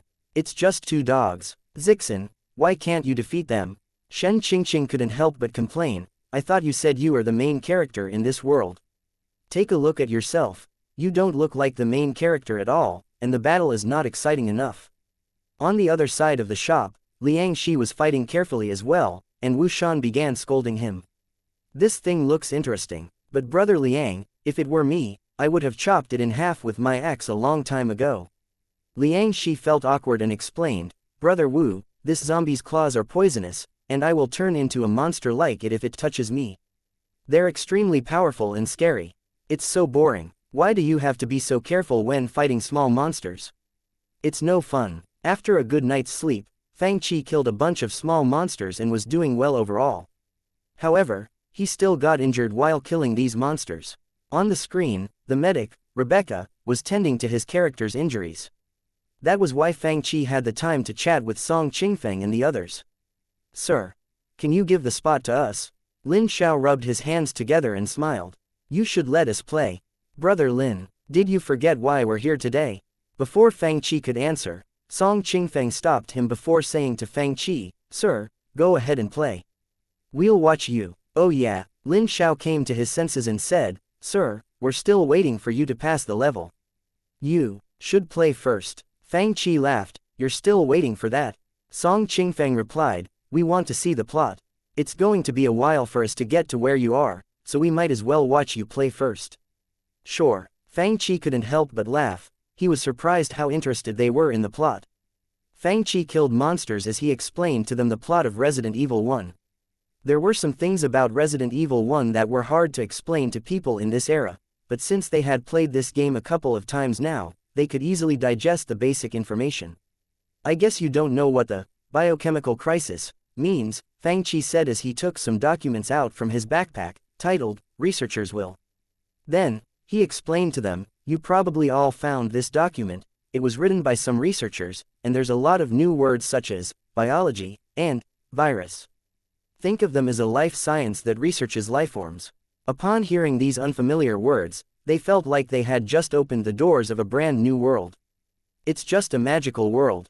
Hey, isn't that Song Qingfeng and his buddies? The two young girls saw the guys when they looked over. They're watching the owner play the game. The owner is really good. He kills zombies really easily. They said, plus, the zombies the owner killed don't come back to life. With Fang Chi's current level, killing zombies was as simple as chopping up vegetables. All he needed to be careful of were hunters and chimeras. The more monsters he killed, the higher the level he obtained. At the same time, he also became more proficient with Chris's battle techniques. Lin Xiao saw the two girls as well and muttered under his breath, it's Shi Xiaoyun. I think Shi Qi is here as well. Ignore them, Song Qingfeng said. The owner's shop is here, and they'll find out sooner or later. Fang Chi arrived at the last elevator. I'm about to fight the boss, he said as his character stretched in the elevator. Be boss. Confused, Song Qingfeng and the others murmured. Boss is another name for the leader of the monsters, Fang Chi explained. That fast, they exclaimed, it has only been a few days, and you're already going to meet the person behind all of this. The person behind the conspiracy. Fang Chi couldn't help but laugh, I'm only halfway there. This incident is not that easy to solve. It was very time-consuming to solve the mysteries in Resident Evil 1, but it wasn't a problem for someone as skilled as Fang Chi. Compared to the other Resident Evil games, the first of the series wasn't complicated at all as it was a simple search and rescue mission. However, it contained a lot of other information on the biochemical virus, zombies, Umbrella's conspiracy, etc. It was extremely meaningful to the later Resident Evil games. Only when the mysteries in this puzzling mansion were figured out will another series of events occur. It was the curtain that unveiled the world stricken with a biohazard epidemic to all its players. This ancient mansion was where the domineering boss, in Resident Evil, the tyrant, was born. Fang Chi controlled Chris as the latter arrived in a research room filled with all sorts of equipment. This moment had finally come. Inside the research room, Albert Wesker was typing something quickly into the computer on the main operating station. Wesker, confused, Song Qingfeng and his buddies looked at Fang Chi's screen with more focus. They were familiar with Alpha Team's captain, he helped guide them, provided them with ammunition, and even gave them hints along the way. He was the poster child for a good captain. Chris, I'm proud of you. Wesker obviously sensed Fang Chi's presence, so he said as he kept inputting data into the computer. Fang Chi laughed as he shrugged. However, he didn't reply. He was already aware of the truth, so he didn't feel the need to say anything more to Wesker. Suddenly, Wesker quickly drew out his handgun and pointed it at Fang Chi. How is this possible? The man behind the conspiracy is Wesker. He has the power to create this many monsters. Is Umbrella the name of the evil organization? Song Qingfeng and the others were dumbstruck. They suddenly remembered that Alpha Team was here to investigate the case of missing people, and Wesker brought them into the mansion. If the man behind the conspiracy was Wesker, wasn't this a giant conspiracy from the very beginning? A huge conspiracy was hidden under such a simple plot. None of them realized it. They trembled with fear just thinking about it. They saw Wesker press a button beside him. Then, a monster behind him, originally soaking in a tank of green liquid, suddenly stood up. It was a tall, beefy human-shaped monster that was more than 2 meters tall. Its muscles were extremely tough, and its claws were even thicker and stronger than that of the hunters. The tips of its claws reflected an icy, metallic light. Its dominating presence gave everyone who was looking at the screen a sense of pressure. What in the world is this? None of them had seen a monster that was as scary as this one. The tyrant, the boss that you need to fight to pass the level, Fang Chi said as his expression became stern. Without question, the tyrant was the most domineering biochemical weapon in Resident Evil. It was the masterpiece of the ambitious conspirators. The tyrant that was behind Wesker suddenly opened its eyes and broke the reinforced glass in front of it into pieces with a wave of its claw, piercing through Wesker's body as well. Everyone was shocked by it as they watched fresh blood drip from its giant claws. What kind of monster is it? Soon, more people huddled around Fang to watch.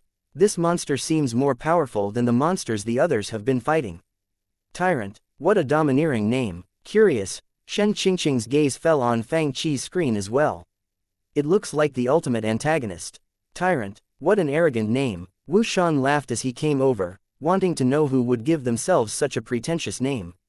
However, when he saw the 2-meter-tall, sinister-looking tyrant on Fang Qi's screen, his heart almost stopped from fright. It was a horrific monster with zero consciousness. Chapter 18. So-called skills. The tyrant threw Wesker's body away like trash, shocking everyone who was watching Fang Qi's screen. Wesker died, Song Qingfeng exclaimed, dumbstruck by what he just saw. He died, just like that. Lin Xiao and the others were at a loss for words as well. They were all shocked by the fact that the villain died in the hands of this monster, just like that, giving them a sense of ineffable pressure. However, Fang Qi had no time to explain to them the plot of the game. Without thinking, he took out his shotgun. While the tyrant was killing Wesker, Fang Qi aimed at it and fired multiple shots. To Fang Qi's disappointment, only one shot hit the tyrant, who quickly used its giant claws to protect its heart. The powerful bullet only left a small mark on its claws. Covering its heart with its claws, the tyrant walked forward slowly. A shotgun was not enough to injure it. The tyrant in front of them was like a heavy tank that slowly approached its enemy. It didn't have to attack to make the player feel pressured. Normal handguns couldn't hurt the tyrant, and shotguns had to be fired in close proximity for it to be effective. Therefore, it was extremely dangerous to fight the tyrant with a shotgun. Fang Qi bent down and watched as it moved. At that moment, Fang Qi noticed that the tyrant raised its arm slightly. He rolled back instinctively and felt a strong wind breezing past his back. The place Fang Qi originally stood on was turned into shambles. The machines and equipment came crashing down, and claw marks were left deep into the metal surface. In the original game, the surroundings could not be destroyed. Therefore, the player could walk around the research lab to dodge the tyrant's attacks. However, in this version, the tyrant was able to smash the research lab in half with only one strike. A ton of green liquid fell onto the ground, making the glossy floor as wet and slippery as it could be. The player had no way of avoiding it. SSSSs. A series of gasps sounded behind Fang Qi. What a horrific attack. This attack is equivalent to that of a master warrior. That was just a casual attack. If it had more agility, master warriors wouldn't be able to defeat it either. He's fighting a monster who is equivalent to a master warrior. A bunch of people huddled behind Fang Qi. Even those who were playing themselves, including Xu Zixin and Liang Shi, exited their game to watch Fang Qi play. He may have a powerful gun, but the owner is a bit overconfident, don't you think? They discussed. Imagine what would happen if that attack landed on the player instead of the equipment in the research lab. Fang Qi exhaled deeply. If he didn't avoid that attack fast enough, he would have instantly died. The tyrant was even more powerful than he imagined. It was tall and beefy. With one giant step, it caught up to Fang Qi and swung its claws at him again.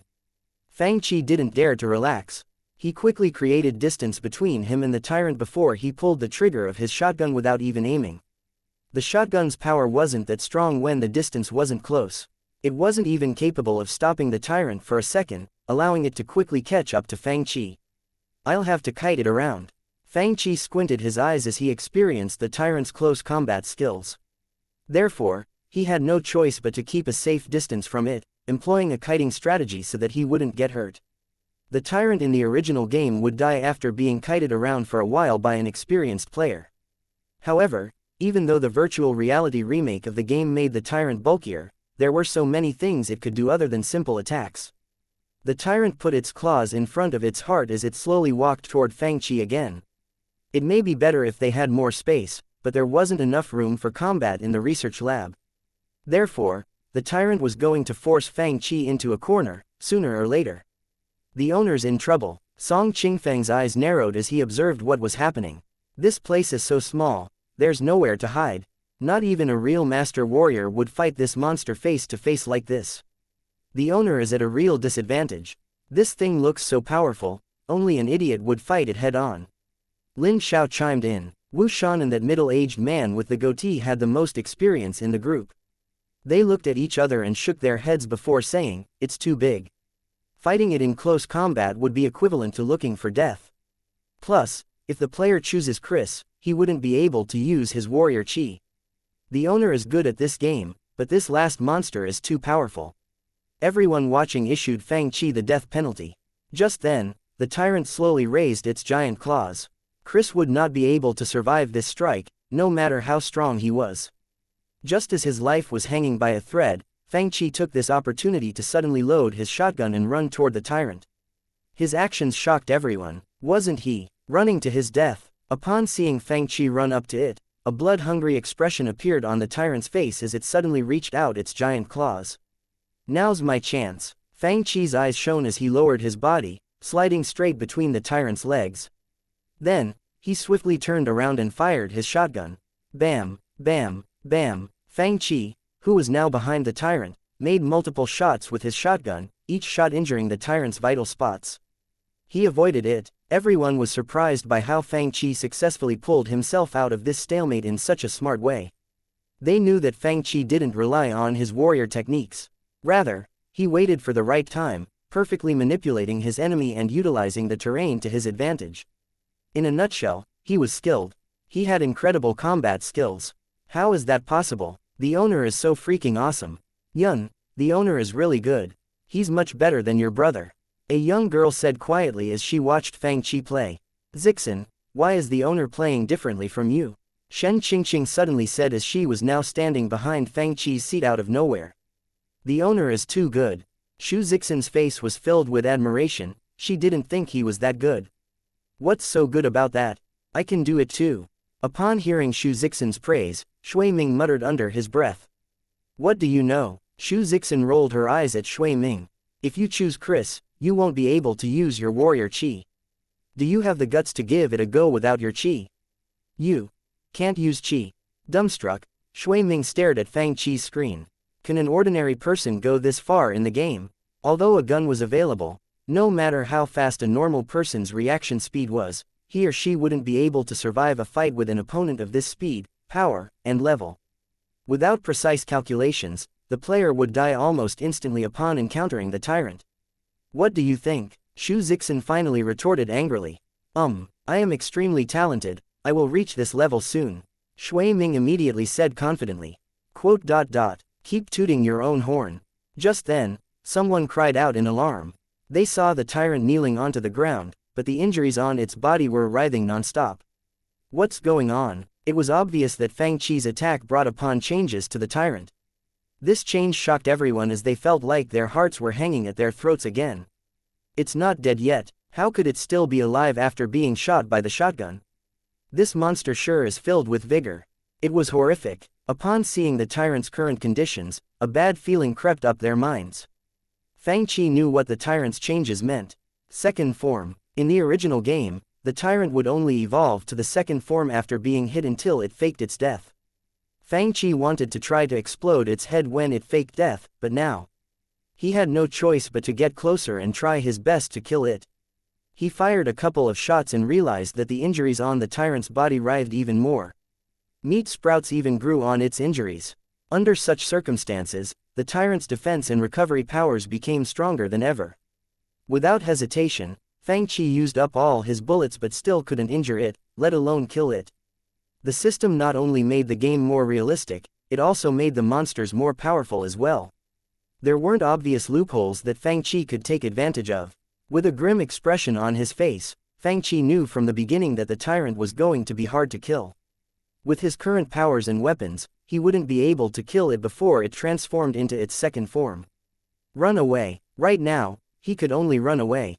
Without hesitation, Fang Chi quickly ran out of the research lab. Once it evolved, he wouldn't even be able to escape. Are you not fighting it anymore? The others watched as Fang Chi and his teammates ran out like crazy. They weren't about to stop. Just then, an eardrum-shattering howl sounded. The howl was so loud that the ground shook, surprising everyone who was watching Fang Chi. They underestimated the tyrant. Then, a series of hurried, heavy footsteps sounded from behind. The tyrant had caught up to Fang. This time, its speed was faster than ever. Hurry up and go. Fang's face darkened as he urged his teammates toward the elevator. This wasn't the original game, so the tyrant's actions were closer to reality. It could do so much more. Everyone in the game was a member of the special forces, so no one was a burden. They all rushed into the elevator, and it quickly began to move. The tyrant was located on the 4th level of the basement, so the group quickly got to the ground level using this elevator. Look at what the owner is doing. Fang took out a small box and pressed the yellow button on it. Quickly, a signal flare soared into the sky. This was supposed to be triggered automatically, but Fang had to do it himself in the virtual reality remake. He was well prepared, so all of his actions were swift and natural without a speck of hesitation. It was as if he knew that he couldn't waste any time. At the same time, the ground below Fang began shaking furiously, and a giant hole appeared. Is it the tyrant? It caught up. How is that possible? There are 4 floors. Then, as if it was answering their question, a horrific shadow suddenly jumped up from the hole as everyone watched in disbelief. This scene left everyone dumbfounded. Chapter 19. How Legends Are Born. Fang knew the plot so well that he controlled everything with extreme precision. 1 second slower and he might not even have the chance to send a signal flare. Brother Wu, if it were you, what do your chances of winning would be? Liang Shi, with a grim expression, asked the man with sideburns. Before, my chance of winning would probably be 70 to 80%. Wu Shan's expression darkened. Now, next to impossible. The monster's attack, defense, recovery ability, and speed had advanced so much that it was terrifying. It was a perfect monster that couldn't be defeated. Wu Shan was the most skilled warrior of the group. If he didn't think he could beat it, how could the others? The tyrant was famous for a reason. It was too powerful. What would their faces look like if they found out that this was just a first-generation trial tyrant? Fang took a deep breath before finally taking out his magnum revolver. Magnum revolvers were powerful, enough to injure the enemy from a safe distance. However, no matter how experienced he was, Fang only found a total of a dozen magnum rounds throughout the game. Now, he only had a couple bullets left. Fang pulled the trigger, shooting his giant bullets at the tyrant. However, this attack seemed to be like a needle in the ocean, failing to make an impact. His teammates fired as well, but the normal bullets were useless. The owner's almost out of bullets. Out of the people watching, Song Qingfeng was the most experienced with the game. He was also the one who knew the consequences of not having any more bullets. Upon hearing what Song Qingfeng said, the others all became worried for Fang. Moreover, they saw the tyrant charging toward Fang with all its might. It was huge but still had great agility. It was capable of crushing the weak. Will Fang be able to dodge its attack again? Everyone became worried as they watched him. Right now, Fang was extremely calm. He chose Chris because of his combat skills. Although he was not even at the peak of the body forging realm, after all these days of familiarizing himself with Chris's combat skills, he slowly absorbed what he learned, making it his own. Moreover, he used hunters to train himself, and their methods of attack were extremely similar to that of the tyrant. Both types of monsters like to claw, rip, charge, and throw themselves onto their enemies. His level was higher than everyone in the shop. He was level 23. Therefore, his combat ability couldn't be calculated through ordinary methods. Fang leapt high into the air before stepping on the wall to his right. His body arched out as he avoided the tyrant by a centimeter, allowing him to pull the trigger on the magnum revolver again. He fired 3 shots, right into the back of the tyrant's heart. Even with its defense, the tyrant couldn't stand being attacked continuously by something so powerful. It stumbled as fresh blood spurted out of the gunshot wounds. You're so awesome, sir. How can he still be alive under such circumstances? Is the owner still human? Fighting a monster like this without using his warrior chi? The people behind Fang stared at him in disbelief, shocked that he was able to once again avoid the tyrant's attack. They didn't think he could make it thus far without using his chi. Even if he lost this battle, he should still be proud of himself. You all didn't see how the owner used only a dagger to kill the hunters. Lin Xiao blabbed on behind Fang. He killed them so swiftly. He used a dagger. Isn't he afraid of getting infected? He's a little overconfident, don't you think? Lin Xiao's remarks caused an uproar amongst the crowd again. He has no more bullets. Song Qingfeng suddenly pointed out something crucial. The truth was, after playing the game for so long, they slowly understood the world that the game was in. Humans didn't have qi, so they invented various powerful weapons to fight their enemies. When they had ammunition, they could easily kill countless enemies. However, without these weapons and ammunition, the situation would become extremely awkward. Moreover, fighting monsters with a dagger in close combat was not a good option. If the player didn't pay close attention, his or her body would be immediately torn into pieces. It was too hard. Even though they were only looking at the scene behind Fang Qi, they felt the intensity, and goosebumps appeared all over their bodies. Fang Qi ran towards the opposite direction of the tyrant. At the moment, the tyrant kneeled on the ground, unable to catch up to Fang Qi for the time being. But he was out of bullets. Chris was just an ordinary man without qi. How could he fight a monster like that without a gun? Forget it, we don't have to watch anymore. Although Fang Qi created enough distance between himself and the tyrant, the others all watched in despair. The tyrant is too powerful. Shu Zixin shook her head and sighed. I don't think Chris can pass this level. I think I might have to switch Jill out later as well. Song Qingfeng exclaimed as well. It seems like Chris is just there to help us familiarize ourselves with the game. The owner can't even pass the level. The Umbrella Corporation has the ability to create so many powerful monsters. The sound of a helicopter suddenly resonated in the sky as a voice sounded. Fang Qi began waving his hands at the helicopter before the tyrant had a chance to catch up. He was excited. Someone threw a long, rectangular box from the helicopter, and Fang Qi rolled over to quickly pick it up. I got it. Elated, Fang Qi ran toward the opposite direction. He wasn't running away. Instead, he needed time to obtain this item before the tyrant could attack again. What's he doing? The audience, who lost hope in Fang Qi and were turning around to leave, were confused by what he was doing. What is that? They stared at the black rectangular box curiously. They saw 4 circular barrels sticking out from the black box. Both the metal glare of the barrels and the silver barrels themselves emitted a domineering power. Fang Qi put it on his shoulder. When the tyrant charged toward him, he didn't waver. Instead, he pulled the trigger. Swoop! A rocket shot out from one of the barrels. The rocket was as thick as Chris's arm. With its long tail flame, it dashed forward along with a loud noise. The tyrant seemed to have sensed danger and immediately protected its heart with its strong claws. Then came a giant boom, and the ground began to shake. Countless specks of flesh exploded along with the flames, and a wave of hot air forced Fang Qi to back off a few steps. One shot, right into the soul. Satisfied, Fang Qi turned the barrels around and blew the non-existent smoke off it. His shirt was soaked through. It's good that I've practiced before. Fang Qi laughed as he let out a sigh of relief. The internet cafe fell silent, so silent that even a pin drop could be heard. No one thought that the ordinary-looking, black box, in Fang Qi's hands could be so horrifyingly powerful. This was the power of a modern weapon. Compared to cold weapons like daggers, modern weapons focused more on results. This was an extremely beautiful explosion. It was the ultimate romance for men. They all stared at the screen and watched as Fang Qi launched the rocket. Everyone, even master warriors, ancestral warriors, and great cultivators, will be left in awe when faced with a weapon like this, they all thought. With the rocket launcher on his shoulder, Chris got onto the helicopter with his teammates. The Nightmare Mansion, now below them, subsequently blew up into pieces. His teammates were exhausted. Rebecca had fallen asleep while Jill rested her head on Chris's shoulder. The sun seeped through the clouds, shining on Chris's sharp jawline and slightly bloody face. At that moment, the audience seemed to have seen God.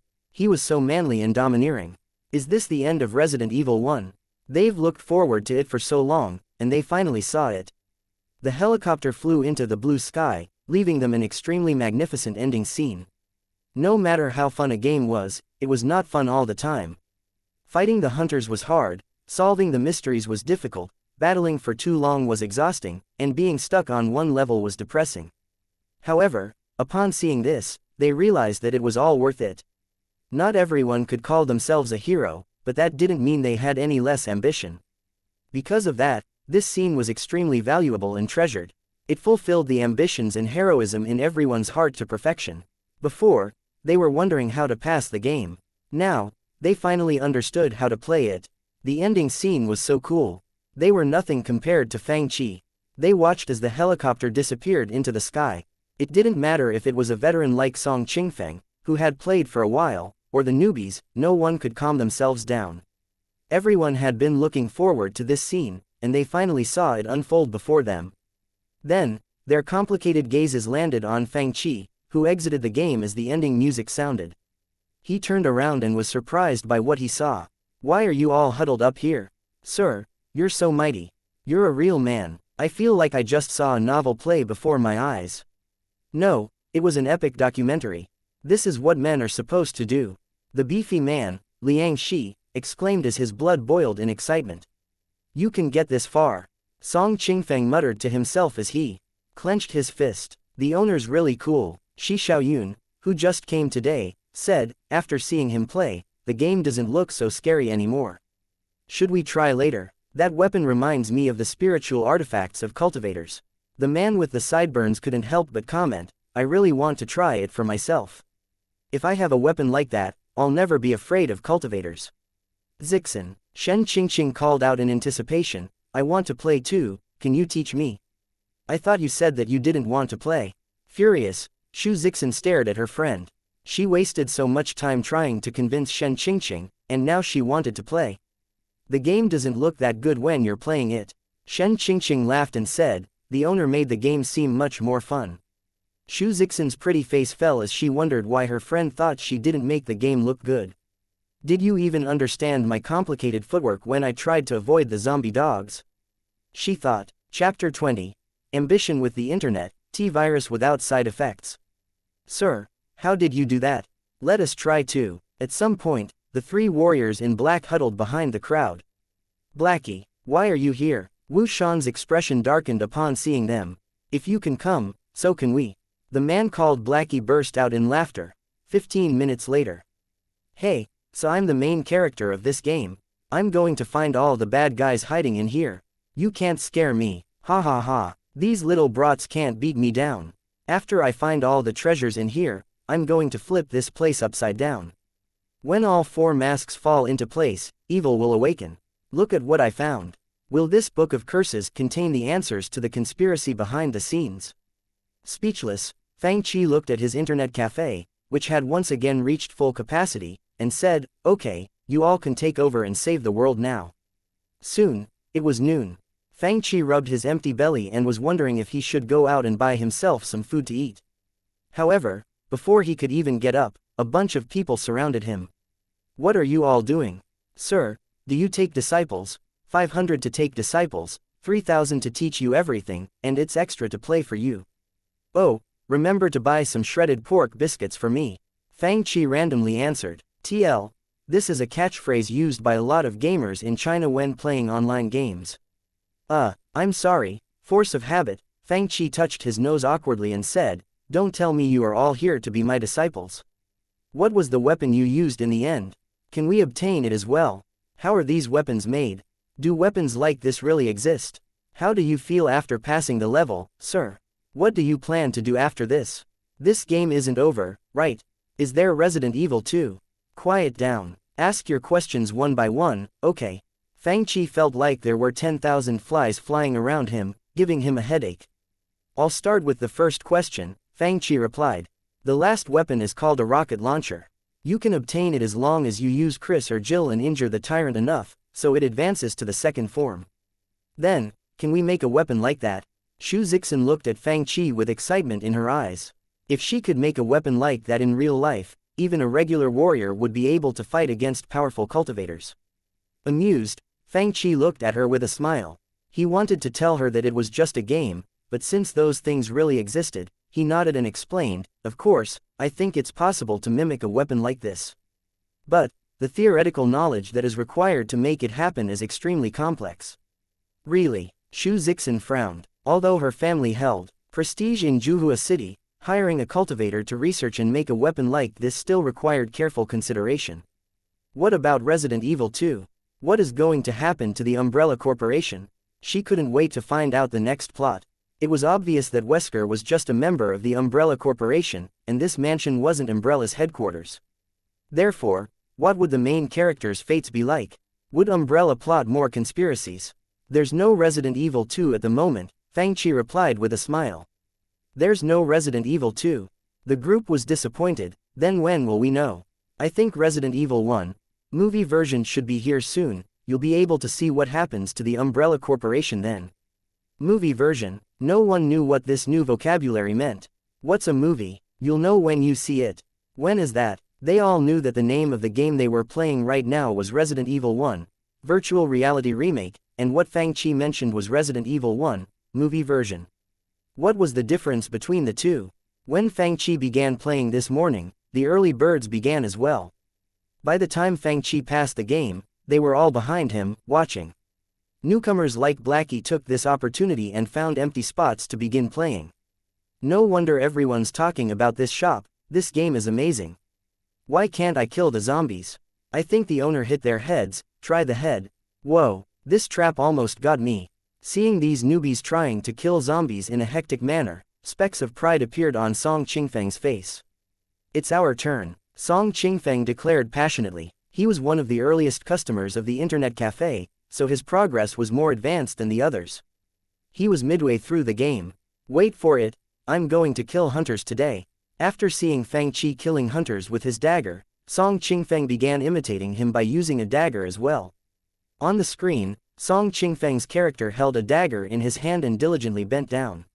Across from him, it was a zombie with its back against him. He didn't see hunters yet, so he decided to kill zombies first to get himself warmed up. He's using just a dagger. He's imitating the owner and trying to kill zombies with a dagger. The owner used his dagger and killed the hunters with such ease. Shu Zixin's expression lit up upon seeing this. I'm going to try tomorrow as well. The players whose time limits were up still didn't get enough of the game, so they decided to watch the others play. Talented young men who held high statuses like Song Qingfeng, Lin Xiao, and Shu Luo were used to being admired by others and stared at wherever they went. However, for some reason, ever since they began playing this game, they enjoyed being watched and fawned over. Let's try our best, Song Qingfeng muttered quietly to the others. Let's become the second group of people to kill hunters. He saw how Fang killed zombies in a split second. Therefore, he quietly went up to the zombie from the back and stabbed its temple before furiously churning his dagger. He's not bad, the people behind him exclaimed as they saw the zombie fall dead onto the floor. There are so many traps in this room. It's so annoying. Wang Tai was one of the earliest players of Resident Evil 1.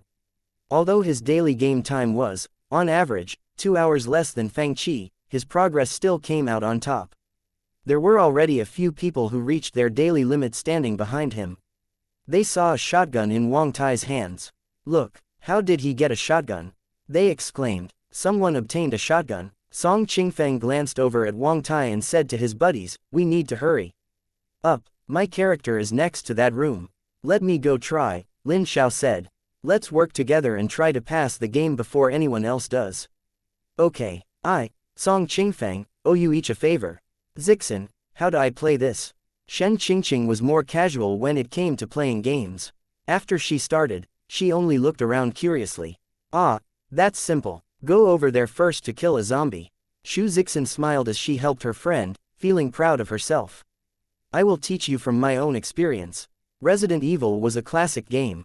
With Fang System's black technology, the originally small and quiet shop became quite popular.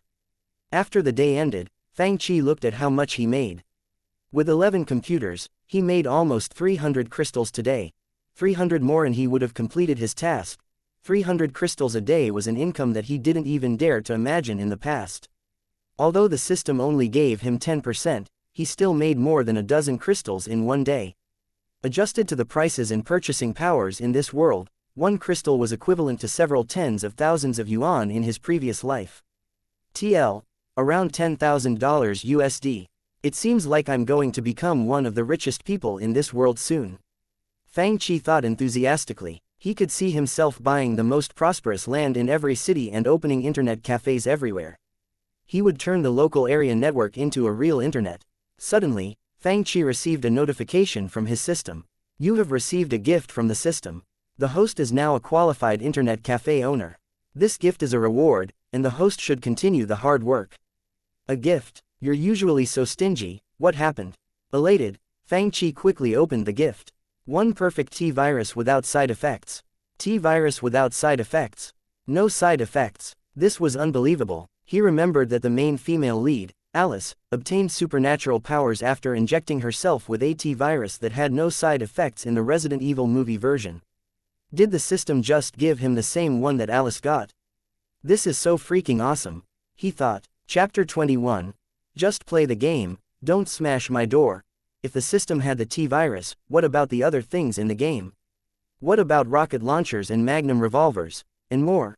Did the system have those as well? The host does not have enough authority, please continue to advance your authority. Quickly, Fang Qin's questions were answered.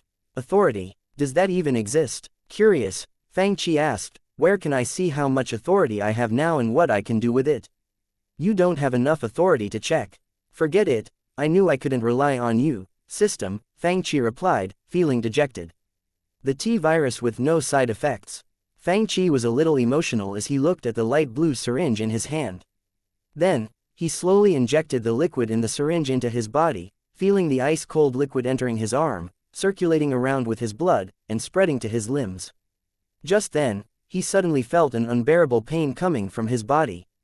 An amazing power emerged from his body, the power was so strong that it was about to rip him into pieces. Fang Qi's heart sank. Didn't you say there weren't any side effects? It's the inevitable reaction to powering up, the system explained. No side effects means that you won't become a zombie.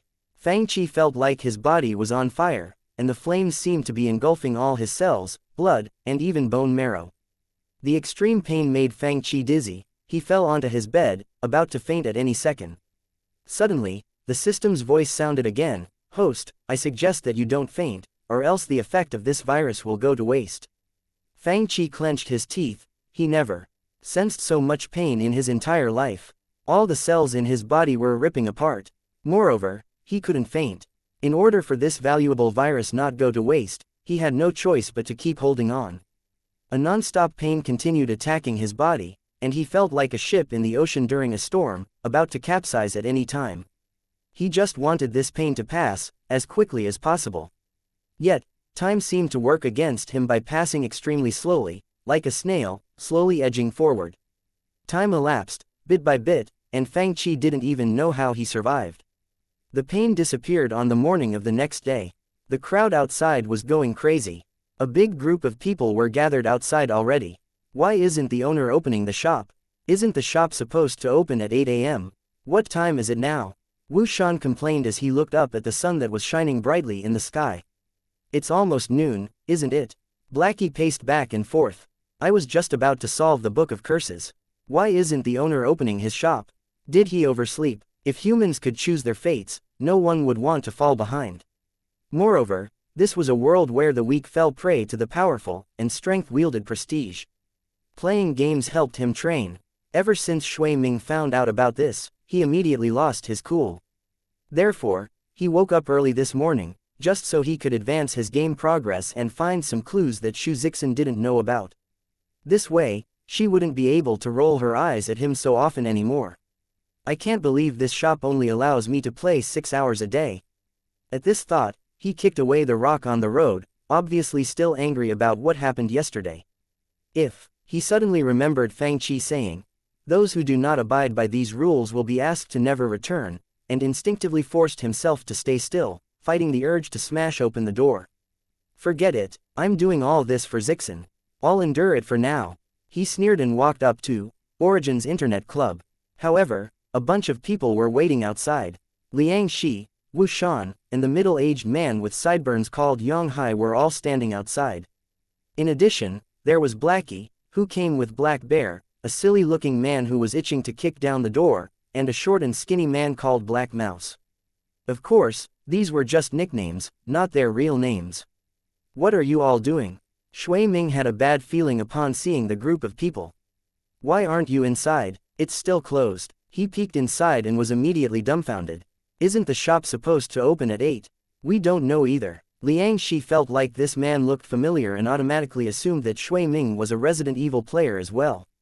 He smiled bitterly and replied, last time, the owner opened late because he added computers, maybe he added more today. Maybe, Blackie said, The shop was at full capacity yesterday, adding more computers makes sense. Should we wait a while longer? Fang Qi lied on his bed weakly. It's finally over. He didn't want to experience what he did last night ever again. He moved his fingers and felt like his body seemed different from before. Moreover, everything around him felt different. He could clearly hear flies flying in the air. Upon opening his eyes, he could even see every speck of dust on the wall. Another hour passed by already.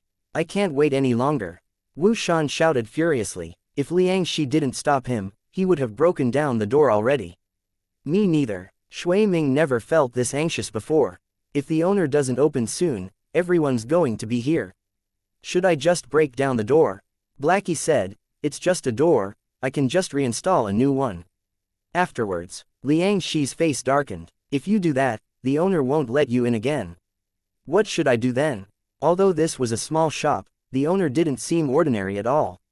Blackie thought back at the shop's rules and decided that he couldn't offend the owner. I can't do anything. You're right, it's infuriating.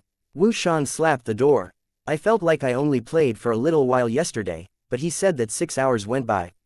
Time shouldn't pass by that fast. How could the owner not let us play today?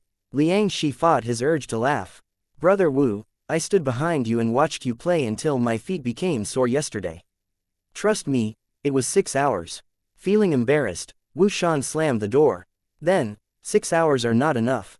The shop left of Fang Qi's used to be owned by an old man, but it hadn't been open in a while. Apparently, his family moved away after his son became an academic. The shop right of Fang Qi's, on the other hand, was a bun shop. This was where Fang Qi bought breakfast every morning. The shop owner, Auntie Wang, felt that it was weird to see so many people huddled in front of Fang Qi's shop. What are you all doing in front of his shop? Liang Shi asked after he bought some buns. The owner didn't open his shop yet, isn't he supposed to open at 8? Do you know what happened? Auntie Wang shook her head. I was wondering the same thing. Fang Qi comes to my shop this time every morning to buy buns, why is he so late today? Maybe you should shout and see if he can hear. Shout. They looked at each other. I'll do it. Wu Shan thought about it and said, this was a better idea than breaking down his door. Fang Qi still felt some pain all over his body, but it was much better than last night. He noticed black sweat all over his body, so he quickly hopped into the shower. However, halfway through his shower, he heard noises come from downstairs. He quickly looked out the window and saw a bunch of people outside his shop. What time is it? Fang Qi's heart sank. Was he late? Downstairs. The city guards noticed this abnormality as well, so a group of armored guards walked up to the group and asked, what are you huddled here for? I saw you standing out here early in the morning, and it's been more than half an hour. Why are you still waiting here? Oh, and the one with the beard, why are you shouting so early in the morning? Are you trying to cause trouble? The one with the beard. Wu Shan's face became even darker upon hearing this. Thank goodness that he didn't bash in the door just now, or else he wouldn't be able to prove his innocence. If others found out that he was arrested by the city guards because he couldn't play a game, every warrior in the city would laugh at him for at least a year. Fuck, I want to curse. Wu Shan was furious, while Blackie smiled and made way for the city guards. Please, humph, Wu Shan sneered. Although he was powerful, he wasn't stupid enough to fight the city guards. I knew random warriors can't be relied on. Shui Ming looked around and stood out from the crowd. I am Shui Ming from the Shui family. Shui family. The city guard in front bowed down slightly at him. I apologize for not recognizing you, young Master Shui. This little dude seems to come from a prestigious family. Blackie mumbled quietly. He's rich, Wu Shan sneered. Liang Shi smiled. It's okay. At least he'll solve the issue quickly. It's fine. Shui Ming put on his most icy and arrogant face but was actually laughing inside. They're just city guards, I can deal with anyone I want to. The city guards immediately treated him with respect. Could young Master Shui tell us what's going on? That way, we'll be able to make a report to our superiors. After Shui Ming's explanations, the city guards became more confused than ever. Young Master Shui, are you saying that the owner won't open this shop, and they've been waiting outside for an hour? So, what does this shop do? Virtual reality, kill zombies, play games. The more they listened to it, the more muddled they became. One of the city guards muttered quietly, do you think we should check it out? I think we should. Over the past few days, I caught people leaving this shop every time during night patrol. They're all young masters that I can't do anything about. Something's off about this place. We shouldn't act rashly. These people are all of high status. Let's make a report to our superiors first and then decide what to do. Just then, Fang finally came downstairs to open his shop. He stuck his head out and asked, "Why are you here so early every morning?" It's open, sir. Why did you just open?" Someone immediately began to complain. "Did you get new computers again?" The group looked inside but didn't see any changes. "Sir, did you oversleep?" Fang awkwardly touched his nose. Technically, he did oversleep. "Forget it," the group poured into Fang shop. "Sir, tell us the truth. Did you get anything new today?" "Anything new?" Fang nodded. "Yes. What? More computers? New games? Did the movie you mentioned yesterday come out?" They all looked at Fang with anticipation. Fang pointed at himself. "Does accidentally breaking through this morning count as something new?" Sir, you can't play us like that," Xianxia said, looking dejected. "Good job, sir. Congratulations. Can't you have picked another time to break though?" The group of people was speechless. They couldn't even complain anymore since they couldn't stop Fang from breaking through. The owner killed the tyrant yesterday, and he broke through today. Does that mean he is now even more powerful? They thought and couldn't help but be more respectful toward him. Chapter 22. The Sweeping Declaration. As soon as Xianxia opened the game, he put away his handgun and switched to a dagger. Influenced by Fang Xianxia and a couple of other people all began to use their daggers instead of handguns. Fang glanced at the players.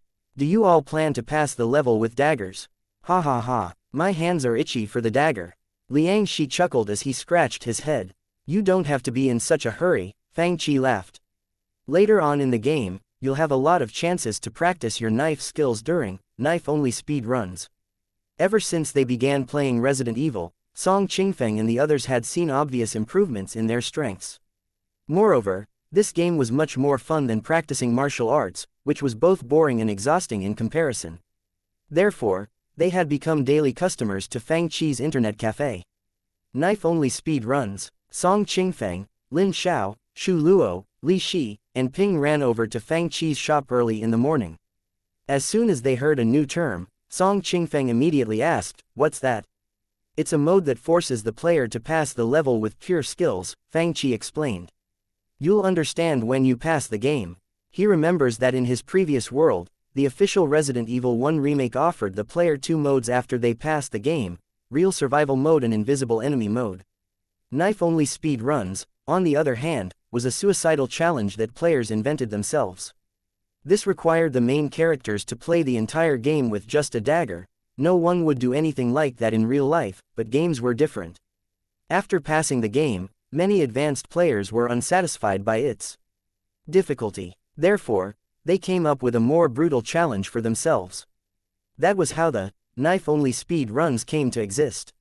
However, the system's Resident Evil 1 virtual reality remake would force the players to play under the knife-only speed runs mode right after he or she finished the game. Of course, those who could finish the game with just a dagger under virtual reality mode were unquestionably the best of the best. This was because fighting with just a dagger required immense combat skills. Or else, with the hunter's incredible attack powers, the players would die almost immediately. "I guess I have to practice using my dagger more." Song Qingfeng laughed out loud as he opened his game. Soon, a horrific-looking monster with scales on its body appeared on his screen. "Young Master Song, you finally encountered the hunter." Lin Xiao and the others immediately glanced over. A hunter. More and more people turned their attention to Song Qingfeng. Encountering the hunter meant that the player was more than halfway through the game. Does that mean he's going to pass the game soon? You guys enjoy. Fang rubbed his empty belly and remembered that he hadn't eaten yet. The transformation by the T-virus could be seen as a type of evolution, evolving the human body to a state of perfection. That was what the T-virus did. In the history of Resident Evil, almost no one evolved perfectly. Almost everyone who was infected mutated into monsters. Fang evolution, however, didn't cause any mutation at all. It was a perfect evolution. However, this evolution consumed a lot of his energy. Therefore, he felt extremely hungry. Auntie Wong, I'd like a basket of pork buns. A basket. Warriors had bigger appetites, but this was a little over the top, no. Auntie Wong, the owner of the shop next door, stood there in surprise. These weren't xiaolongbao. TL note. Small soup dumplings. Should I buy 2 baskets? It seems like the young men who went into your shop didn't have breakfast. Are you buying some for them as well? Auntie Wong finally came back to her senses and asked, 2 baskets coming right up. As soon as she opened the steamer, Fang Chi took 2 buns and began stuffing his face with them. Slow down, they're hot. Auntie Wong couldn't help but laugh. Chi, what have you been doing recently? Your business is much better than when your dad managed it.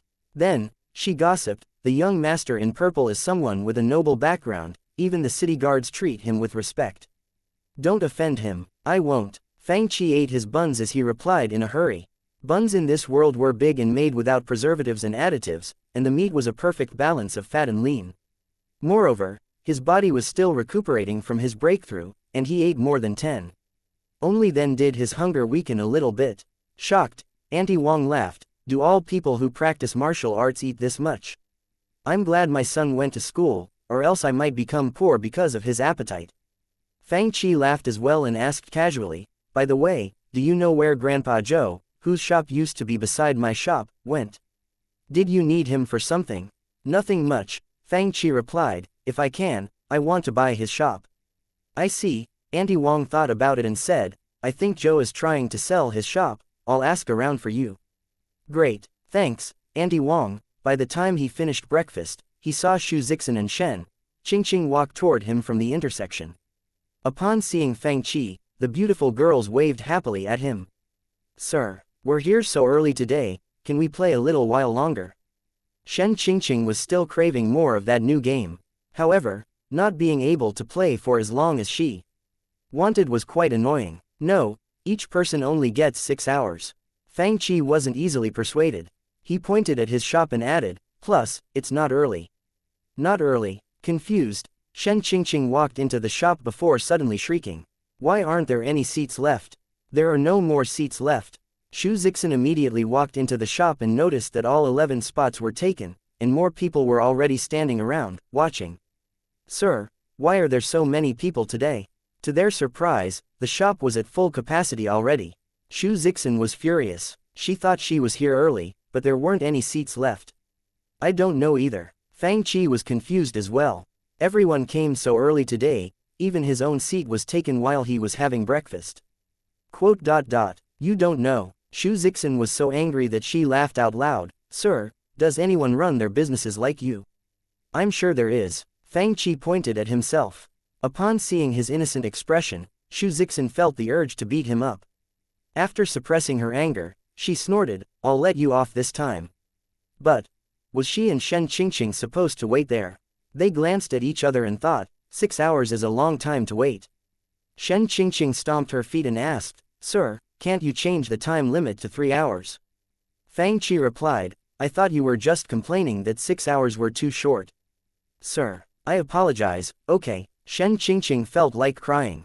Xu Zixin, on the other hand, sighed, no wonder you set the time to be 6 hours, you must have anticipated that something like this would happen. Fang Chi shrugged and replied, I told you that every rule in here makes sense. Should we come back later? This is infuriating. Shen Qingqing was so angry that she stomped her feet on the ground repeatedly. She glared around the shop and declared, I'm going to wake up at 6 a.m. tomorrow. I will be here earlier than anyone. After this sweeping declaration, Shen Qingqing finally compromised and said to Xu Zixin, let's come back later. Your business is great, young man. Auntie Wong couldn't help but laugh, what do you sell? They're all people of high status. Aren't you afraid that they'll fight each other for the limited spots? There might not be a lot of people outside my shop right now, but sometimes people stand long lines waiting for the food. Auntie Wong droned on and on, I still remember that a few young men cut in line last year, and a fight broke out in front of my shop. Tisk, tisk. Even now, Auntie Wong was scared about what happened. Fang Chi was originally just listening to be a good sport, but he quickly understood that this was a potential problem for his shop as well. Sure, the players at his shop abided by his rules, but it was only because they could all play at one time during the day. When the seats were all taken up, Those waiting could pass time by discussing the plot of the game with their friends. However, if more customers came to his shop, would the incident that happened in front of Andy Wang's shop happen in front of his shop as well? Before coming to this world, he often went to internet cafes. People there looked for trouble and got into fights easily, ruining the mood of all customers. Therefore, he was determined not to let anyone cause trouble at his shop. Should I add another rule? Fang rolled his eyes in thought as he walked back into his own shop. Chapter 23. What's a genius? I'd rather discuss the game. For the players in this world, Resident Evil 1 was on the same level as epic poetry. Its plot was simple, but it played on classic heroism, in which a player went in to save all his or her teammates. Popular novels weren't even brave enough to make their main characters so audacious. Because the slightest writing mistake would make the entire novel seem unrealistic. However, Resident Evil 1 was different. Its progress depended on the players themselves, making it incredibly easy to believe. Moreover, the details were amazing, and each character was depicted perfectly. After Fang passed the game, the others continued their paths toward the end. Every experience they encountered and every teammate they met were as real as it could be. Bravo Team's medic, Rebecca, was a typical example. This seemingly weak young woman was intelligent and extremely helpful throughout the game. She would provide medical assistance and could create any type of medicine. She even helped the main characters during the process of mystery solving. Barry, who came with Jill, was extremely strong as well. He had a powerful magnum revolver and was an experienced middle-aged man who helped Jill out whenever she was in trouble. There was also Richard, who risked his life to save the player. His death brought tears to both the female and male players' eyes. During this time, game forums didn't exist. Nevertheless, it didn't stop the players in this world from discussing the plot of the game. To them, the world that Resident Evil was set in was bizarre and grotesque, making them more curious and more adventurous than ever. Moreover, the hard-to-achieve levels were highly topical. Wind and Moon Pavilion. Yunshan Tavern and the Wind and Moon Pavilion were both restaurants, but the latter was one of the best in Juhua City. This pavilion was located in the busiest part of the city. The tables and chairs were made of thousand-year pear wood, and the restaurant was both elegant and flashy. All customers were either rich or of prestigious backgrounds. Even a few cultivators could be seen in there. Zixin, you don't usually come here, why did you pick this restaurant today? A young girl in a green dress sat down across from Shu Zixin. It was Shen Qingqing. She muttered quietly, I'm so mad. I can't believe that they ran out of spots so early in the morning. Don't mention it. Shu Zixin picked up her teacup and took a small sip. The Longjing tea leaves were extremely fresh and fragrant, and it somewhat ameliorated her depressed mood as she glanced out the window. Then, let's talk about Resident Evil, Shen Qingqing chuckled, you never told me how those zombies came to be. Oh, that, it was obvious that Shu Zixin wasn't against this topic. Plus, it seemed like the perfect way to pass time at this moment. I think it was because of a really powerful virus called the T-virus. All animals, plants, and humans that were infected by this virus will mutate. It's so powerful. Shen Qingqing couldn't help but look worried.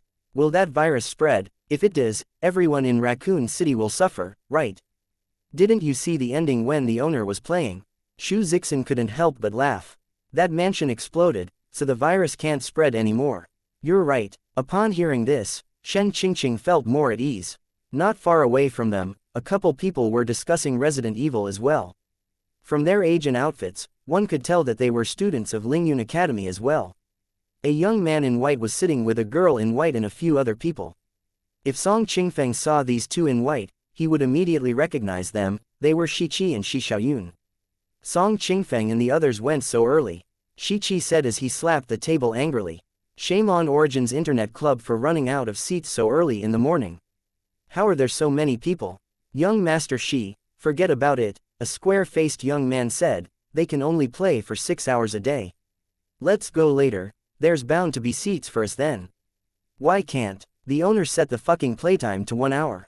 Shiqi said unhappily, if he can restrict Song Qingfeng and the others' time to 1 hour and let us play for 12 hours a day, ha ha ha. It makes me happy just thinking about it. The square-faced young man began fantasizing.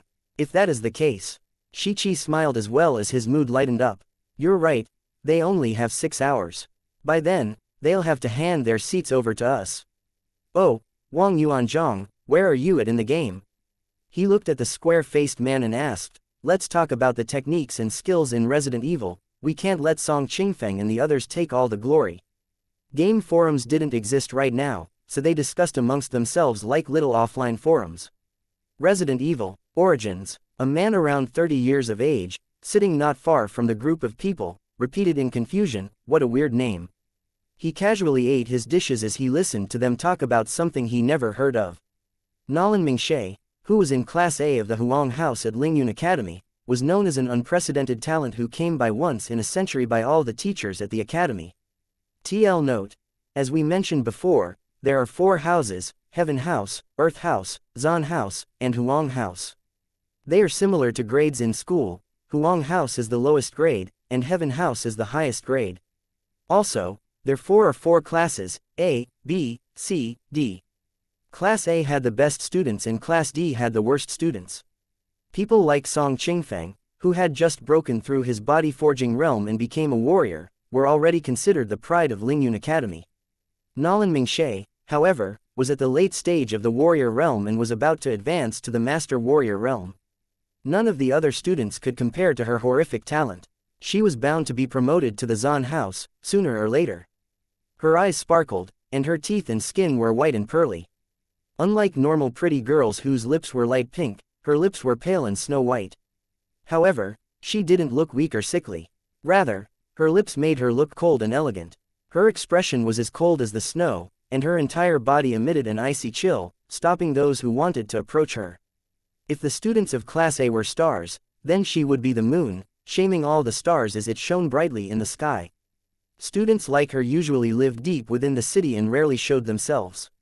Whenever she appeared in public, she would immediately become the center of attention.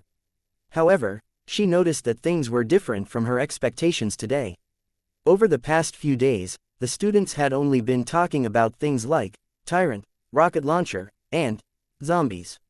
She didn't understand what they were talking about. Now, a dozen or so students were gathered at Wind and Moon Pavilion, talking about these topics loudly, as if no one else was there. These people are blind. A girl in black sitting beside Nolan Mingxie snorted in disdain as she glared at these students. Ms. Nolan, let's go. No. Nolan Mingxie shook her head gently. She didn't want to leave because she thought what they were talking about was interesting. Usually, all the other students would suck up to a genius like her. They shouldn't be treating her as if she didn't exist. Although she only recently enrolled in Lingyun Academy, she was an ambitious woman. She thought that with her skills, all she needed to do was to exert some effort before all the so-called geniuses of Class A would listen to her. But now, let's go listen to what they're talking about. Curious, she stopped before the students. I think we need to marry a woman like Rebecca in the future. She's gentle, caring, smart, and cute. A square-faced young man blabbed on and on. Ha ha ha, are you seriously lusting after Rebecca? I think the female zombie suits you best. A female hunter's not bad, either. Screw you guys. The young man was immediately furious from embarrassment. Once I get the rocket launcher, I'm going to blow you guys up into pieces. The owner said that we have to use Chris or Jill to get the tyrant into the second form before we can get the rocket launcher. Otherwise, even if you obtain it, you won't get the chance to use it. With your skills, you're going to need another 100 years of practice. Get the shotgun first before fantasizing about the rocket launcher. Oh, did you hear that Song Qingfeng and his buddies figured out how to obtain the shotgun and magnum revolver? They figured that out so fast. It's not fast at all. I heard Song Qingfeng and the others used all sorts of methods to try to get the shotgun, including stopping the door. But they always fell into the trap and died. In the end, Wang Tai told them how to do it. I guess they gave him something in return. That's good enough for me. The magnum revolver is the ultimate weapon the owner used to fight the tyrant. Nolan Mingxui's curved eyebrows furrowed upon hearing all this. I'm sorry, may I interrupt? The girl in black quickly went up to ask the group, what are you all talking about? We're talking about a game at Origins Internet Club, located in the east of the city. Upon seeing Nolan Mingxie, the square-faced young man immediately turned around in shock and replied politely. Game. Nolan Mingxie frowned. This answer was completely out of her expectations. They're paying excessive attention to games. The girl in black looked at the group of people in disdain before sneering, as talents of Lingyun Academy, I can't believe how much they're slacking off. Ms. Nolan, let's ignore them. No, Nolan Mingshay smiled, it's weird. Weird, the girl in black repeated, what's weird? Nolan Mingshui's eyes emitted the lights of wisdom. If it's just a couple of people who are paying excessive attention to games, then the majority of the people shouldn't be talking about the same thing. It must be more than a game. She would understand if only 1 or 2 people were obsessed with a game. But right now, so many students were addicted to it. It was somewhat hard to believe. Let's go sometime. You want to go there? The girl in black immediately became anxious. You shouldn't go to a place that has already bewitched so many people. It's too risky, let me go instead. What's there to worry about? It's in the city. Nolan Mingshay lightly smiled and said, don't worry, let's go check it out tomorrow. Lanyan, come with me, okay. Chapter 24. The slow rising Resident Evil hype. Soon, it was the afternoon, and the earliest batch of players reached their playtime limit. Fang Chi was just wondering if he should play for a while himself when he heard a shriek, hey, Zixin. There are open spots. Then, 2 flashes, 1 green and 1 purple, charged past him. Sir, we finally got seats. Shen Qingqing chuckled. Fang Chi looked at his shop and found no seats, they took the only 2 open spots.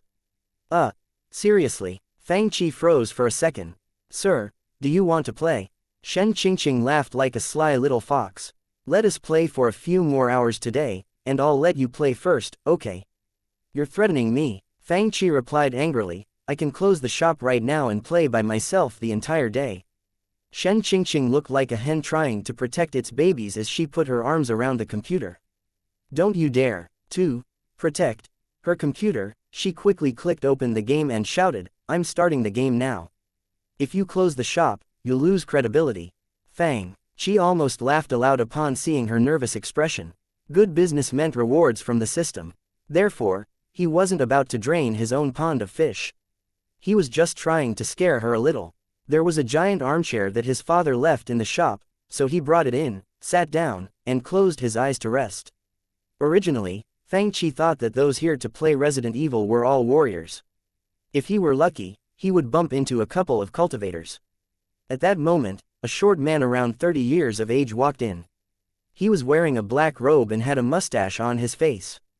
From the way he was dressed, the young man looked neither like a warrior nor a cultivator. He was handsome and had distinct facial features, his upward brows giving him an aura of confidence. 2 people followed him. Fang Chi could tell from the way they walked that these 2 people weren't commoners either. However, they intentionally walked behind the man with the mustache. This is the magical shop the other warriors were talking about. He frowned in disappointment. The shop looked clean and was nicely decorated, but it was a little too small. Who's the owner? His voice was deep and magnetic. I am, Fang Chi said as he pointed at the blackboard. Before you ask questions, read this first. The man with the mustache glanced at the blackboard before smiling. Interesting. He picked the perfect time to come. Most of the players had reached their playtime limits and were leaving. Therefore, he found a spot and sat down. What next? Fang Chi clicked open Resident Evil and showed him the basics. After entering the game, the man with the mustache's eyes lit up. He was obviously curious about this new world. He seemed to know what to do when faced with zombies. Therefore, he didn't panic upon encountering the first zombie and stabbed its brain with extreme preciseness. Although he didn't look like a warrior or cultivator, his combat skills were still extremely sophisticated, even more so than Song Qingfeng and the others. When warriors couldn't use their qi, they had to rely on their combat skills. However, the warriors in this world paid attention to martial arts techniques rather than combat skills. In addition, most players would feel uncomfortable or scared in the beginning, making it harder to defeat zombies. It was obvious that this man with the mustache didn't have any of the aforementioned problems. This is a game. His voice was calm, only because he hid his shock well. However, Fang Chi could still tell that he was surprised. The more he explored Resident Evil 1, the more he began to understand what zombies, epic storyline, and unsolvable mysteries entailed. Games were like this. The players could achieve heroic undertakings and accomplish the missions to complete the story. They would gain precious memories, whether it was the feeling of fulfillment or regret. Then, new players would join in the game and continue exploring this world, feeling its charm. Without a doubt, Resident Evil had a good storyline. Unlike the other players at Fang Chi's shop who were scrambling to finish the game, the man with the mustache was passionate about everything he saw. "This is a game that only smart people can pass," he exclaimed upon seeing the delicate traps inside the mansion. "This is unimaginable." He looked at every detail of the game as if he were enjoying a piece of artwork. "It's just a game, but it involves architecture, trap designs, and even intrigue plots. Moreover, these weapons are extremely reasonable, and their structures are even more meticulously made than the spiritual artifacts created by forge masters. This entire game is filled with master-level works of art. Brother Liang, you've been playing Resident Evil the longest. Can you tell us how you passed the hallway with all the paintings?" A warrior wearing a black outfit sat across from Liang Shi. It was Blackie. They knew each other from before. However, not only were they not close, they even held grudges against each other. Now, Resident Evil had brought them together. Ever since they began playing the game, they felt like they didn't have anything to talk about with people who didn't play. Liang Shi said, "The art gallery. It's not that hard. The sequence of the painting is infant, child, young man." Blackie poured himself a cup of wine and chugged it. "I've never seen a room with so many traps in my entire life. If it weren't a game, I would bow to anyone who dares to walk in that hallway. I don't even know where the zombies came from. They can even infect people. I'm glad that those things only exist in the game. It's too scary to even think of them existing in reality. If evil cultivators create something like that, Juhua City would have disappeared a long time ago." Wu Shan exclaimed, a little scared by that thought. As long as the player bleeds, he or she will be infected and be used as a weapon to kill. The blood serum is the only antidote. These zombies are scarier than a pandemic. I'm glad they only exist in the game. Weird conversations like that slowly attracted the attention of more people. Sitting at the neighboring table was a warrior wearing a blue-grayish robe who had a metal sword on his back. Upon hearing Liang Shi and the others talking about Resident Evil, he became curious and asked, "What are you talking about? Did something big happen in Juhua City over the past few days?" They turned around and saw a bunch of people stick out their ears, afraid of missing any important information. Liang Shi was a straightforward man. He laughed and explained, "We're talking about a shop in the east of the city named Origins Internet Club. A virtual reality world, an epic story, monsters that can arise from the dead. What are you talking about?" Everyone was confused, and the warrior with the sword on his back looked at Liang Shi and the others with an extremely muddled expression. "The more I listen to you, the more puzzled I become. Although I can't understand it, it sounds really good." Liang Shi laughed, "I can't explain it here. Should I take you there to see it for yourselves?" "Thank you, brother. This is the tiny shop you were talking about." The warrior in the blue-grayish robe who had a sword on his back was named Fu Zhong. He moved to Juhua City recently. "Humph, what can there be at a small shop like this?" Someone else retorted. It was Li Quan, a square-faced man with a brown set of armor on his body. Upon seeing the small shop that was located so remotely, his anticipation turned into disappointment and disdain. Were Liang Shi and the others exaggerating? "You're right, Brother Li. They made the place sound amazing, and I thought it is some kind of magical shop. However, it's no more than a tiny, remote place." A skinny man chimed in. "Although we trust you, Brother Liang, this shop is still unworthy of its name, isn't it?" "It really is. You made it sound much better than it actually is. Hey, there's a lot of people." As soon as they walked in, they noticed the number of people inside. However, their expressions immediately changed upon seeing the price on the blackboard. It cost 7 crystals to play for the first time. Fu Zhong immediately protested, "This is a money-duping shop, isn't it? Who's the owner?" Li Quan was unhappy too as he looked at Liang Shi. "Brother Liang, why did you take us here? If you're joking with us, it isn't funny." Liang Shi, however, replied calmly, "Don't be like that, brothers. Try the game out for yourself if you think I'm just joking with you. I wouldn't dare to trick you out of such a large sum of money." The others thought about it and realized that what Liang Shi said made sense.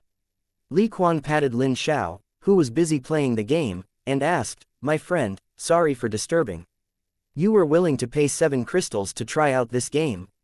Chapter 25. The new movie and next game. Is 7 crystals a lot?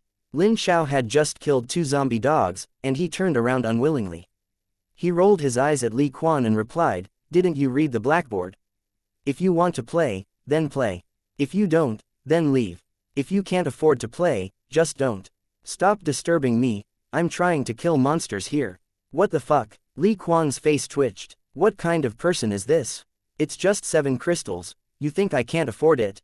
Li Kuan was not happy to be looked down upon by a little brat. After some thought, he called Fang Qi over and pointed at the blackboard. I'm going to try this game out for Liangxi. If I find out that this is a money-duping shop, I'm... Fang Qi interrupted impatiently, I've heard the same comment at least a dozen times already. If you want to try, just try. You're so arrogant. Li Kuan's face became vicious as he snickered, then. What should we do? The warriors behind him began snickering and rubbing their hands together. Li Kuan patted the table and declared, then, let's try out the game. The warriors behind him froze in their steps. Someone said in a low voice, aren't we going to smash this shop? Didn't you hear the owner say that he's heard the same comment dozens of times? Li Kuan replied quietly, since Brother Liang introduced this place to us, we might as well try it out first. If we're not happy with what we see, then we can do something about it. You're right, Song Qingfeng, Shu Luo, and Lin Xiao's times were up. Therefore, Li Kuan and the other warriors began playing. Is this created by a cultivator? It's so amazing. Their eyes lit up in wonderment, the quality of what they bought with 7 crystals was too. Is this another world? What kind of monster is this? These weapons are so real. Soon, 6 hours passed. There's a time limit to this game. It's been 6 hours already. I only killed a dozen zombies. How did 6 hours pass already? Wait, I haven't figured out the monsters yet. I have to play for a while longer. I feel like I got stronger. Wait, let me try again. No, wait, I have money. Why can't I play? Then, they noticed people glaring at them. It was Shiqi and his friends. They could tell that Shiqi and the others were people of high status. Feeling goosebumps appearing on their bodies, they looked at Liangxi and asked, Brother Liang, what's going on? Brother Li, when your time is up, you have to go. Liangxi smiled bitterly as he looked at the group of people waiting behind them. He explained, other people are still waiting to play. Waiting to play? What does that have to do with me? Why won't the owner let me play? Li Kuan growled, Brother Liang, don't you know the owner well? Tell him that I'll double the money. Just let me play for 2 more hours. Screw you, Shiqi cursed. I wanted to give him 5 times the money, but he refused. Get up and leave once your time is up. Who do you think you are? A hillbilly visiting the city for the first time. 2 times the price. Do you really think that's a lot? What are you saying? You little brat. Li Kuan was immediately enraged and placed his hand on his weapon. Liangxi, on the other hand, stopped him in a panic. He said quickly, Brother Li, if you cause trouble in here, I won't be able to help you. Then, he pointed at the blackboard and said, if you cause trouble, you won't be able to play here ever again. The owner is a man of his words, and the rules in his shop are strict. It's the same for everyone. Is it really the same for everyone? Li Kuan weighed the pros and cons before finally deciding to leave his computer. He sneered, if that's the case, then I will act as a rule-abiding man. But if I find out that you treat others differently, I'm going to teach you a lesson. Fang Qi laughed and shrugged, do whatever you want to. Li Kuan didn't want to make Liangxi's life hard, so he unwillingly left his chair. He declared, if the owner is really rule-abiding, then I will play by the rules.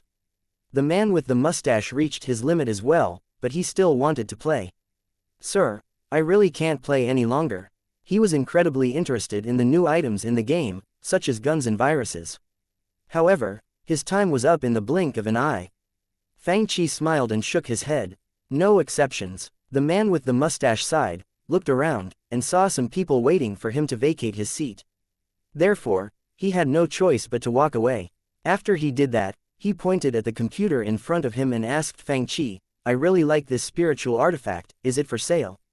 Fang Qi froze for a second. He thought this man was just here to play games, but now this man wanted to buy his computer. Fang Qi shook his head. I don't have plans of selling these things at this time. The man with the mustache smiled and explained, to tell you the truth, I live far away.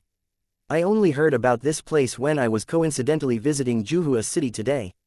Then, he continued, I am very interested in this game, but it's difficult for me to run back and forth every day. That is why I want to buy these spiritual artifacts. I know these must be expensive, so let's negotiate the price. He pointed out 2 fingers and asked, "What do you think of 2,000 crystals for one set of these spiritual artifacts?" Upon hearing the offer, Fang Qi wavered slightly. If this were before, he would have sold it. However, he had 11 computers and made more than 700 crystals in a few days. Therefore, 2,000 crystals weren't an astronomical figure to him anymore. Therefore, he shook his head and replied, "This is an internet cafe, not a place that sells spiritual artifacts. If you want to play the game, you have to come here." "Is that so?" The man with the mustache sighed as if he had anticipated an answer like this. "Thank you, sir." Then, he left with the 2 people he came with. "I want to buy a few sets of these things too." Xu Zixin was giving Shen Qingqing pointers when she overheard their conversation. She laughed and asked, "Sir, are you really not going to sell?" Fang Qi smiled but didn't answer. Xu Zixin knew Fang Qi would refuse, so she wasn't disappointed and quickly changed the subject. "I wonder if you'll get other games in the future that is similar to our world." Fang Qi thought about it. Indeed, The Legend of Sword and Fairy was a game in which cultivators and warriors both existed. TL note: it's a very popular Chinese franchise with TV shows and video games. Therefore, he answered, "There will be, in the future." The next day, Fang Qi looked at his taskbar and realized that he made 763 out of the required 800 crystals. This meant that he was about to complete this task. "Why are you here so early this morning?" Since they didn't get seats early yesterday, Xu Zixin and Shen Qingqing arrived at 7:30 a.m. today. They thought that they would be the first ones there, but they saw a bunch of people waiting outside when they arrived. Song Qingfeng and the others seemed to have been waiting for a while as well. Xu Zixin frowned. "I heard that the owner hasn't been opening on time these days." "He shouldn't." Upon hearing this, Lin Xiao replied, a little unsure of himself, "The owner can't obtain breakthroughs every day, right?" The owner said that the Resident Evil 1 movie version is coming out today. The game was exhilarating. Naturally, the movie made Song Qingfeng wonder. That was why he arrived so early. "We don't have class today, so we ran over to see this new thing. The movie version comes out today." Xu Zixin was immediately excited and smiled, "I picked the perfect time to come." Then, the doors of the shop suddenly opened. "You're so early today, sir." "So are you." Fang Qi froze after poking his head out. He thought he was opening early today, but a bunch of people was already waiting outside. Yesterday, Liang Shi and the others waited outside. Today, Song Qingfeng and his friends were waiting outside. After they paid, they each found a spot and sat down. "Sir, didn't you say that the movie version is coming out today?" "We didn't come too early, did we?" "Of course not." Task: reach a total revenue of 800 crystals. Task progress: 800/800ths completed. Task reward: Resident Evil 1 movie version. At the same time, Fang Qi received 2 new tasks. New Task 1: sell 50 to 100 tickets for Resident Evil 1 movie version. Task reward: Diablo 2 Virtual Reality Remake Act 1, Diablo 2 Virtual Reality Remake Act 2. New Task 2: upgrade the Internet Café. Task description: the size of the shop is too small and cannot contain any more computers. The host should expand the store as soon as possible. Task reward: more computers. Indeed, his shop wasn't big to begin with. With 11 computers, it felt extremely crowded. If he added more, it would affect the overall environment of his internet cafe. If he wanted to expand his shop, he would have to buy the neighboring shop first. The good news was, he was looking into this matter already, and all he needed to do was wait for Andy Wong to get back to him. Although the system only provided the best of the best, Fang Qi was still worried about the movie. After all, he had never seen the movie himself, so how could he sell so many tickets? The sale of one movie ticket was equivalent to one customer. Right now, he only had 20 or so regulars. Would it work? Unlike the game, the players couldn't kill monsters and level up in the movie. Plus, it wasn't that much cheaper, so Fang Qi really didn't know how to sell movie tickets like this. The system always provides the best of the best and never scams people. Really? Fang Qi's lips twitched under suspicion. Soon, Song Qingfeng and the others saw an icon, similar to the Resident Evil icon, appearing on the computer screen. It was called Super Theater.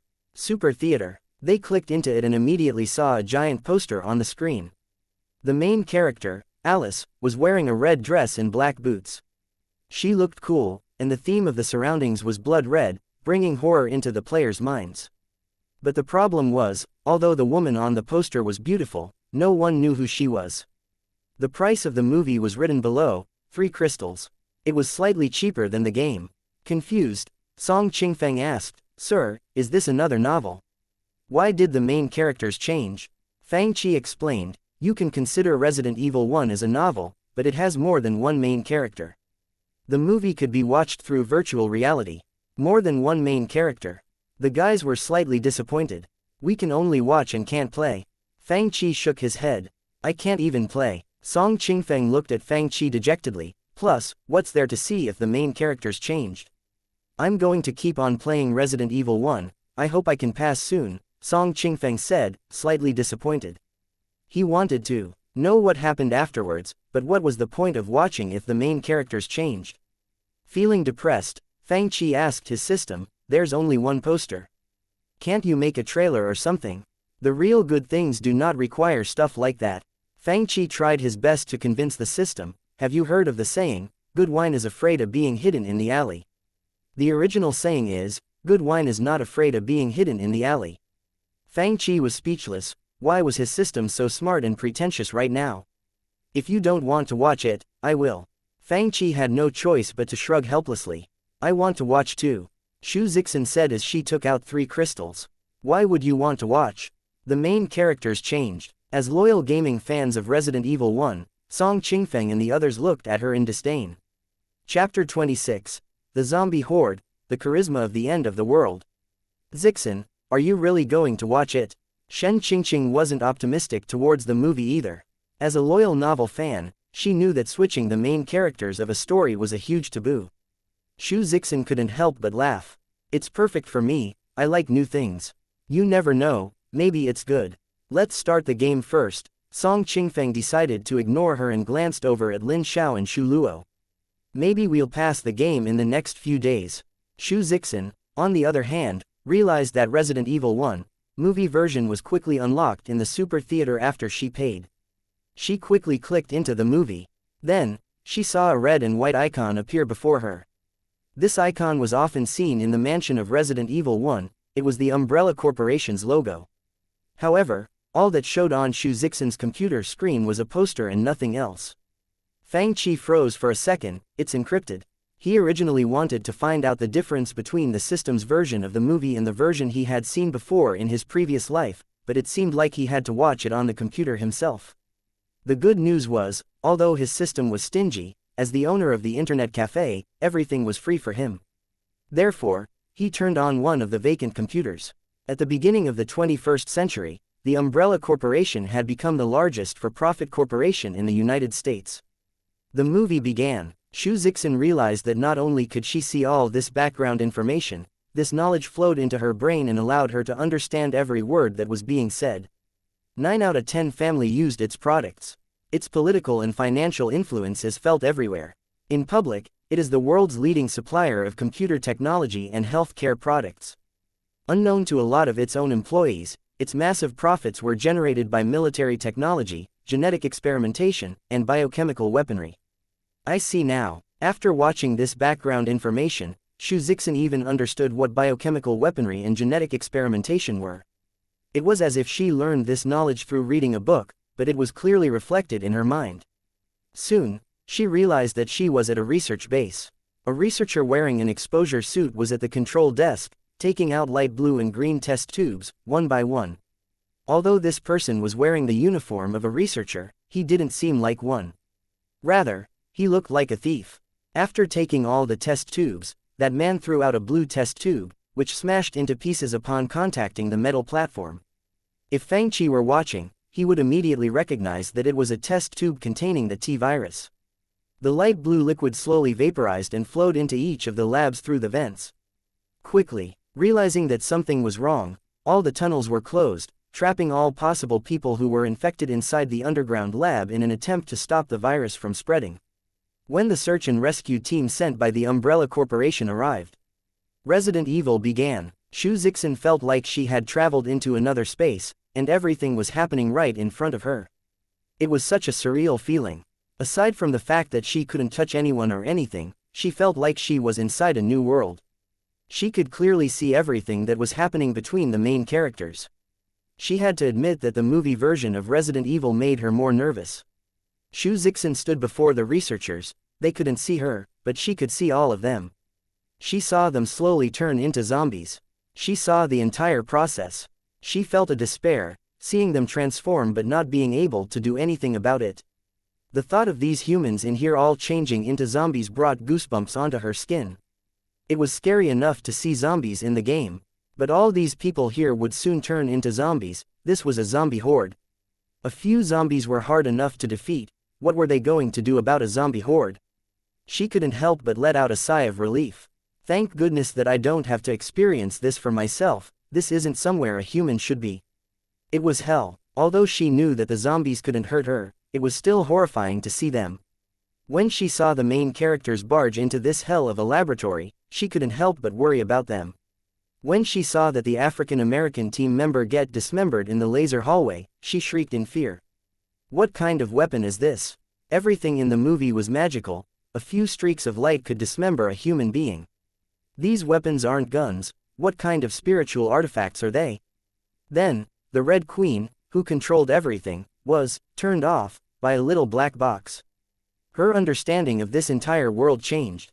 At the same time, Fang was watching the movie as well. He noticed that although the movie looked like the original version, it was actually quite different. For example, the combat looked too realistic and too terrifying. Even though Fang learned most of Chris's combat skills, he could still learn a lot from watching the movie. Yes, he could learn them. Fang noticed that combat experiences and skills flowed into his mind like invisible knowledge streams. Their shooting skills, their movements, and their steps were meticulous and accurate as well. It was so meticulous that Fang thought this wasn't a movie. Rather, it was a real battle that was happening somewhere on Earth. The system never disappoints. Fang couldn't help but exclaim. At this moment, Shu Zixin saw countless zombies being released. As the flood of zombies appeared and dismembered the skilled teammates, the movie reached its climax. Soon, the lickers were released as well. These monsters weren't as powerful as hunters, but their speed was much faster. So fast that humans couldn't even react to it. Therefore, they could easily dodge bullets. With steel-breaking sharp claws and horrifying tongues, these monsters were murder machines. Any human would die at its touch. This is so scary. I didn't think there would be monsters as scary as these ones aside from the hunters. They can dodge bullets. Shu Zixin's heart was in her throat this entire time. When she saw the main character run away with the last remaining team member, Mark, she let out a sigh of relief. However, the final scene appeared. The entire city became a land of zombies. Everyone turned into zombies. Everything that she was worried about happened before her eyes. It was shocking. It was as if she was the only one left in this world, and the terrible feeling of loneliness ate her up like a flood. Is this the end of the world? She felt the pressure, and her breathing became rapid as she felt like doomsday was coming.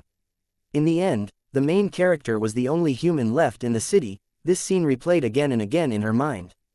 After a long time, Shu Zixin suddenly heard a familiar voice sounding from beside her. Zixin, how was it? Was it good? Qingqing. She turned around and grabbed Shen Qingqing's hand emotionally.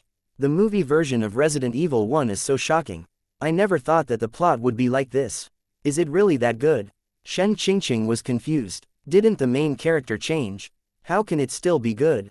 It's good, Shu Zixin said. Did you know what we were worried about really happened? It was shocking. The entire city was infected. Everyone turned into zombies. I really want to know what would happen to the main character in the next movie. The last scene of the movie left Shu Zixin somewhat emotional. Fang Internet Cafe wasn't as noisy as the ones he went to on Earth, and everyone was quietly playing their games. Therefore, what Shu Zixin said caught people's attention. You witnessed what happened to the main character with your own eyes. The T-virus was leaked. Everyone was infected by the zombie virus. Zombie horde, end of the world. Although they only heard snippets of what she said, they were all still dumbstruck. The sheer number of zombies in the game gave them a headache, but there was a zombie horde in the movie version. How much scarier did it have to be? Song Qingfeng and the others, who didn't care for the movie version and were unhappy about the change in main characters, became curious at this. What are you talking about? A zombie horde? After seeing what happened the last 2 mornings, Liang Shi and his friends came slightly later. However, out of the 6 of them, 2 didn't have spots to sit because they came too late.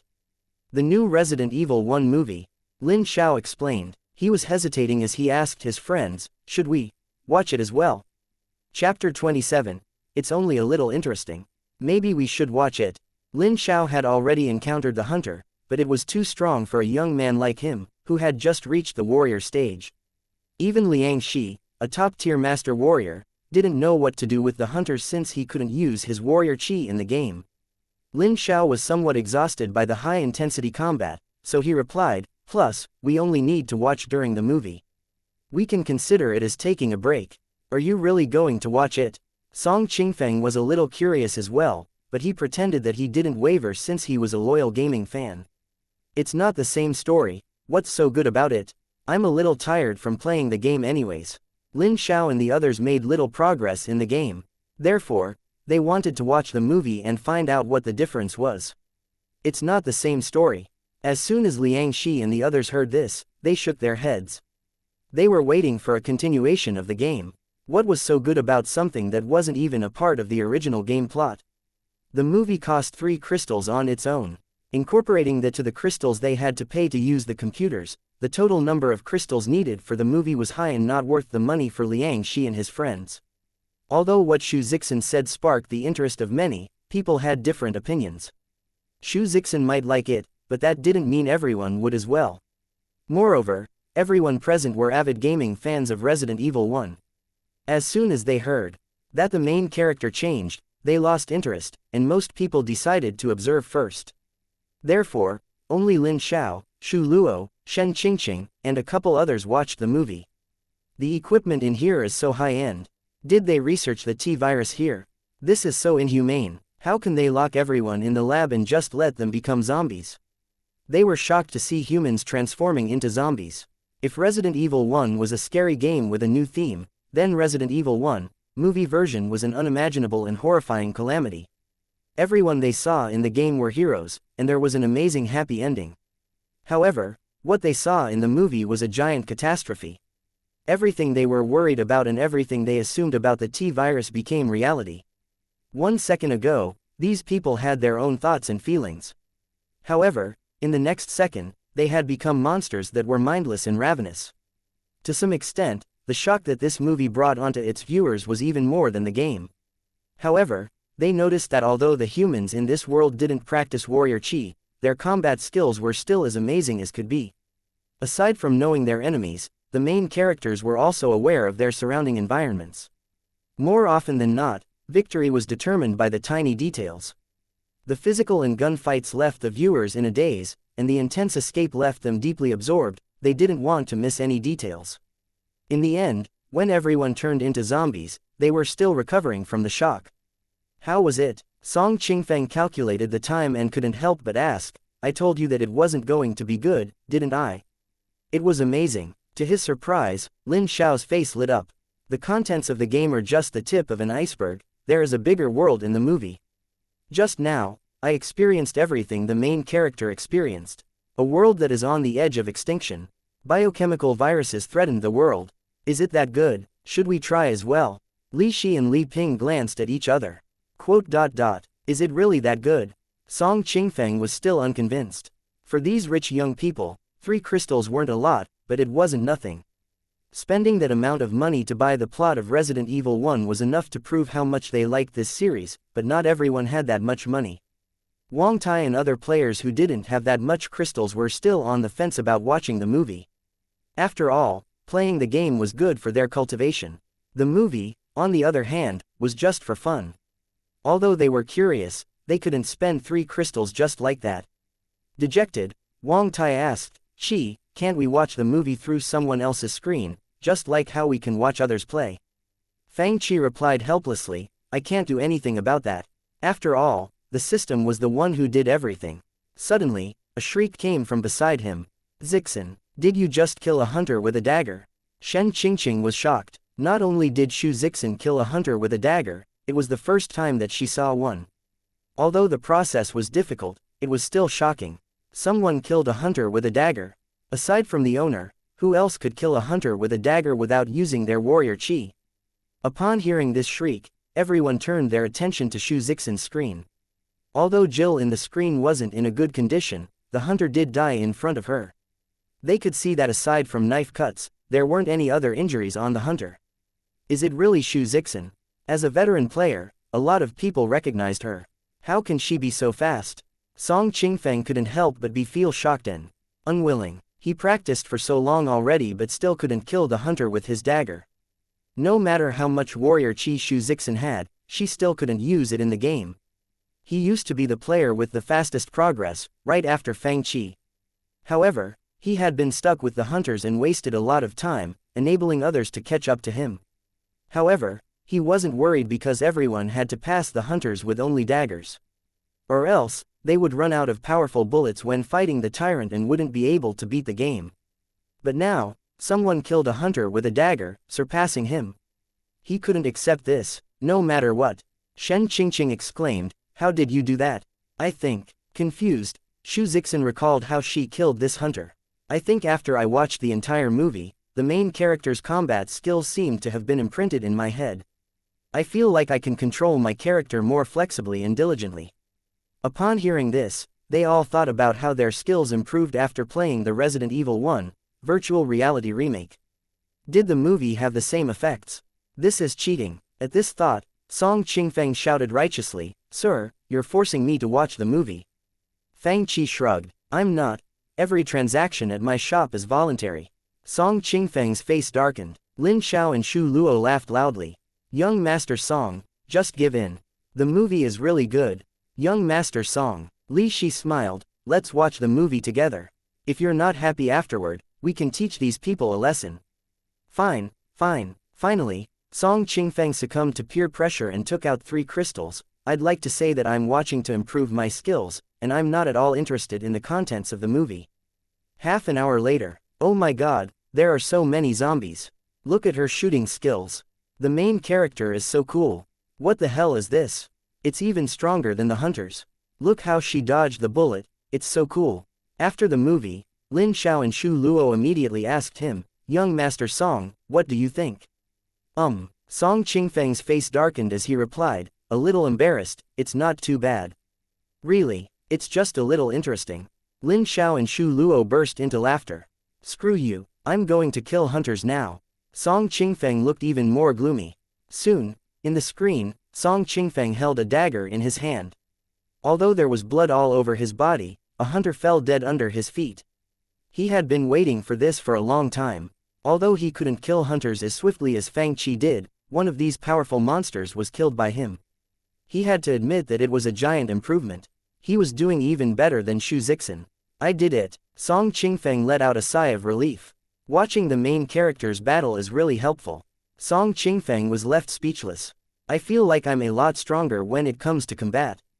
Really. Upon seeing that players were starting to kill hunters with daggers one after another, Liang Shi couldn't sit still any longer. "Sir, I want to watch Resident Evil 1 movie version as well." Liang Shi felt like crying. If he kept spending crystals like this, he was going to run out of his savings. "Me too." Wang Tai finally couldn't take it anymore and clenched his teeth. "Me first." The loyal gaming fans finally began to give in. "Oh my god, the quality of this movie is just as good as the game. There's also a lot more background information. I finally know what the biochemical crisis is. Look at this scene. Is it just a novel? How did the author think of this?" Although the main character changed, it's still amazing. I almost fell asleep reading the most popular novel, Celestial Warrior, but this, I'm getting more excited the more I watch. This laboratory is much more dangerous than the mansion. Wait, I'm falling for this cool foreign girl. Her movements are so swift and crisp. Right now, there were quite a few people in Fang Qi's internet cafe. He was relieved that he added the new rule about waiting in line. Moreover, everyone was aware of the 6-hour rule in the midnight closing time. Fang Qi was glad that they were all abiding by the rules. Therefore, although the internet cafe was busy, the players who were waiting discussed amongst themselves and didn't cause any chaos. During this time, the internet cafe became the most packed. However, players who arrived afterward were depressed upon seeing how many people were waiting to play. That was when Shichi and his friends came. After seeing the internet cafe at full capacity, his expression froze. "It's still full. Chapter 28. There's no seats left, you'll have to wait. However, the players who were waiting were different from usual. Today, they each stood behind a computer, waiting to play as if everything was planned out. What was going on? He glanced over at the small blackboard and saw the following. Recently, the internet cafe has been popular. When there aren't any seats, please stand in line. Dejected, he pointed at the blackboard and asked, "Sir, we have to stand in line now." Fang laughed. "Sorry, there are too many people." It didn't seem like he had a choice. Chi looked depressed. He couldn't do anything but to wait in line. "Sir, you're out of seats already." The man with the mustache froze as soon as he entered. Not only were the seats all full, there weren't a lot of spots left for watching. He smiled bitterly and suggested, "Sir, I think you need to expand your shop." Fang nodded in agreement. "I think so too. There is nowhere for me to play right now either. Sir, when can you add a few more computers?" Frequent customers like Xianxia began worrying as well. The good news was, although there were a lot of people in the shop, they all abided by the rules.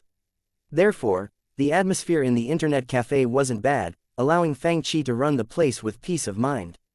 Probably in the next couple of days. That's good. Xianxia looked around at the people standing behind him and felt a headache as well. Quickly, Chi noticed that the people here were talking about new things and heard new vocabulary like movie version and Alice. Therefore, he immediately asked, "Sir, there's a new game." Fang shook his head and smiled as he pointed at the second line on his blackboard. 1 hour costs 2 crystals. Activating Resident Evil 1 costs 5 crystals. Purchasing Resident Evil 1 movie version costs 3 crystals. Each person can only play for 6 hours per day.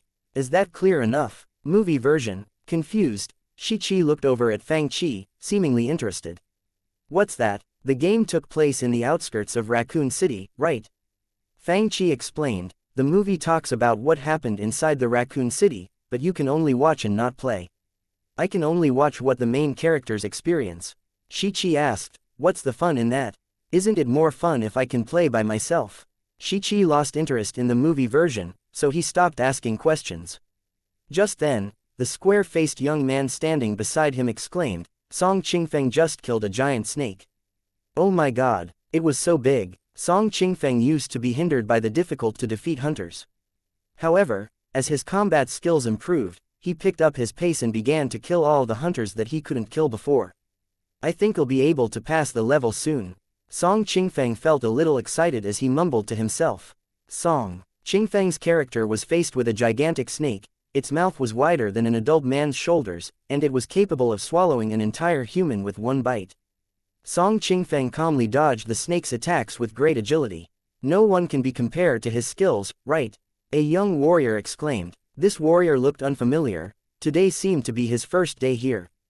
Don't BS. The owner killed the tyrant without getting hurt, but Song Qingfeng had already been struck by that snake. He's obviously not as good as the owner, Blackie said. He saw the way Fang killed the tyrant the other day. Is the owner that good? The warrior was unconvinced since he was shocked by Song Qingfeng's skills. Song Qingfeng was able to dodge the snake perfectly after learning his lesson. I think when Song Qingfeng fights the tyrant, he won't be injured either.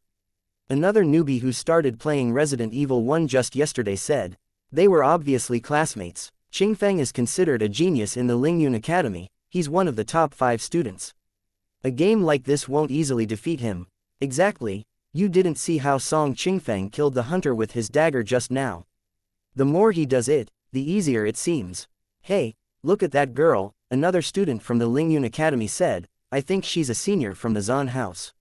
She's going to encounter the snake soon too, right? Chi felt like crying as a surge of jealousy overtook him. It has only been a day, why is everyone killing hunters with daggers already? He, on the other hand, had only just killed the first boss. Wait. The owner plays this too. The man with the mustache heard this from the others and was a little surprised. Is it weird that I play? Fang found it amusing. But there are too many people in the shop. I only get to play in the morning or evening when there are less people. Aside from early morning and late night, his shop was at full capacity. Of course, he didn't tell the others that he often played after the shop closed. Unwilling to give up, the man with the mustache asked, are you really not going to consider selling your computers? Fang Qi smiled and shook his head. I don't want to leave Juhua City anymore. The man with the mustache smiled bitterly. Is there Resident Evil 2? Fang Qi replied, of course there is. When will you get it? Upon hearing Fang Qi's response, Liang Shi, Shi Qi, and the others all surrounded him. Fang Qi pointed at the ceiling. Ask him, ask the heavens. Liang Shi didn't know whether to laugh or cry. Originally, a group of people stood behind and watched as Song Qingfeng played.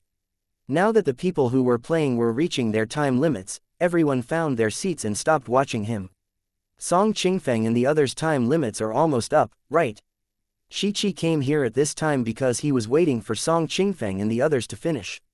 He pointed at Song Qingfeng and asked Fang Qi, Sir, how much time do they have left? Fang Qi looked at the time. 1 minute. Fuck, why did you have to ask?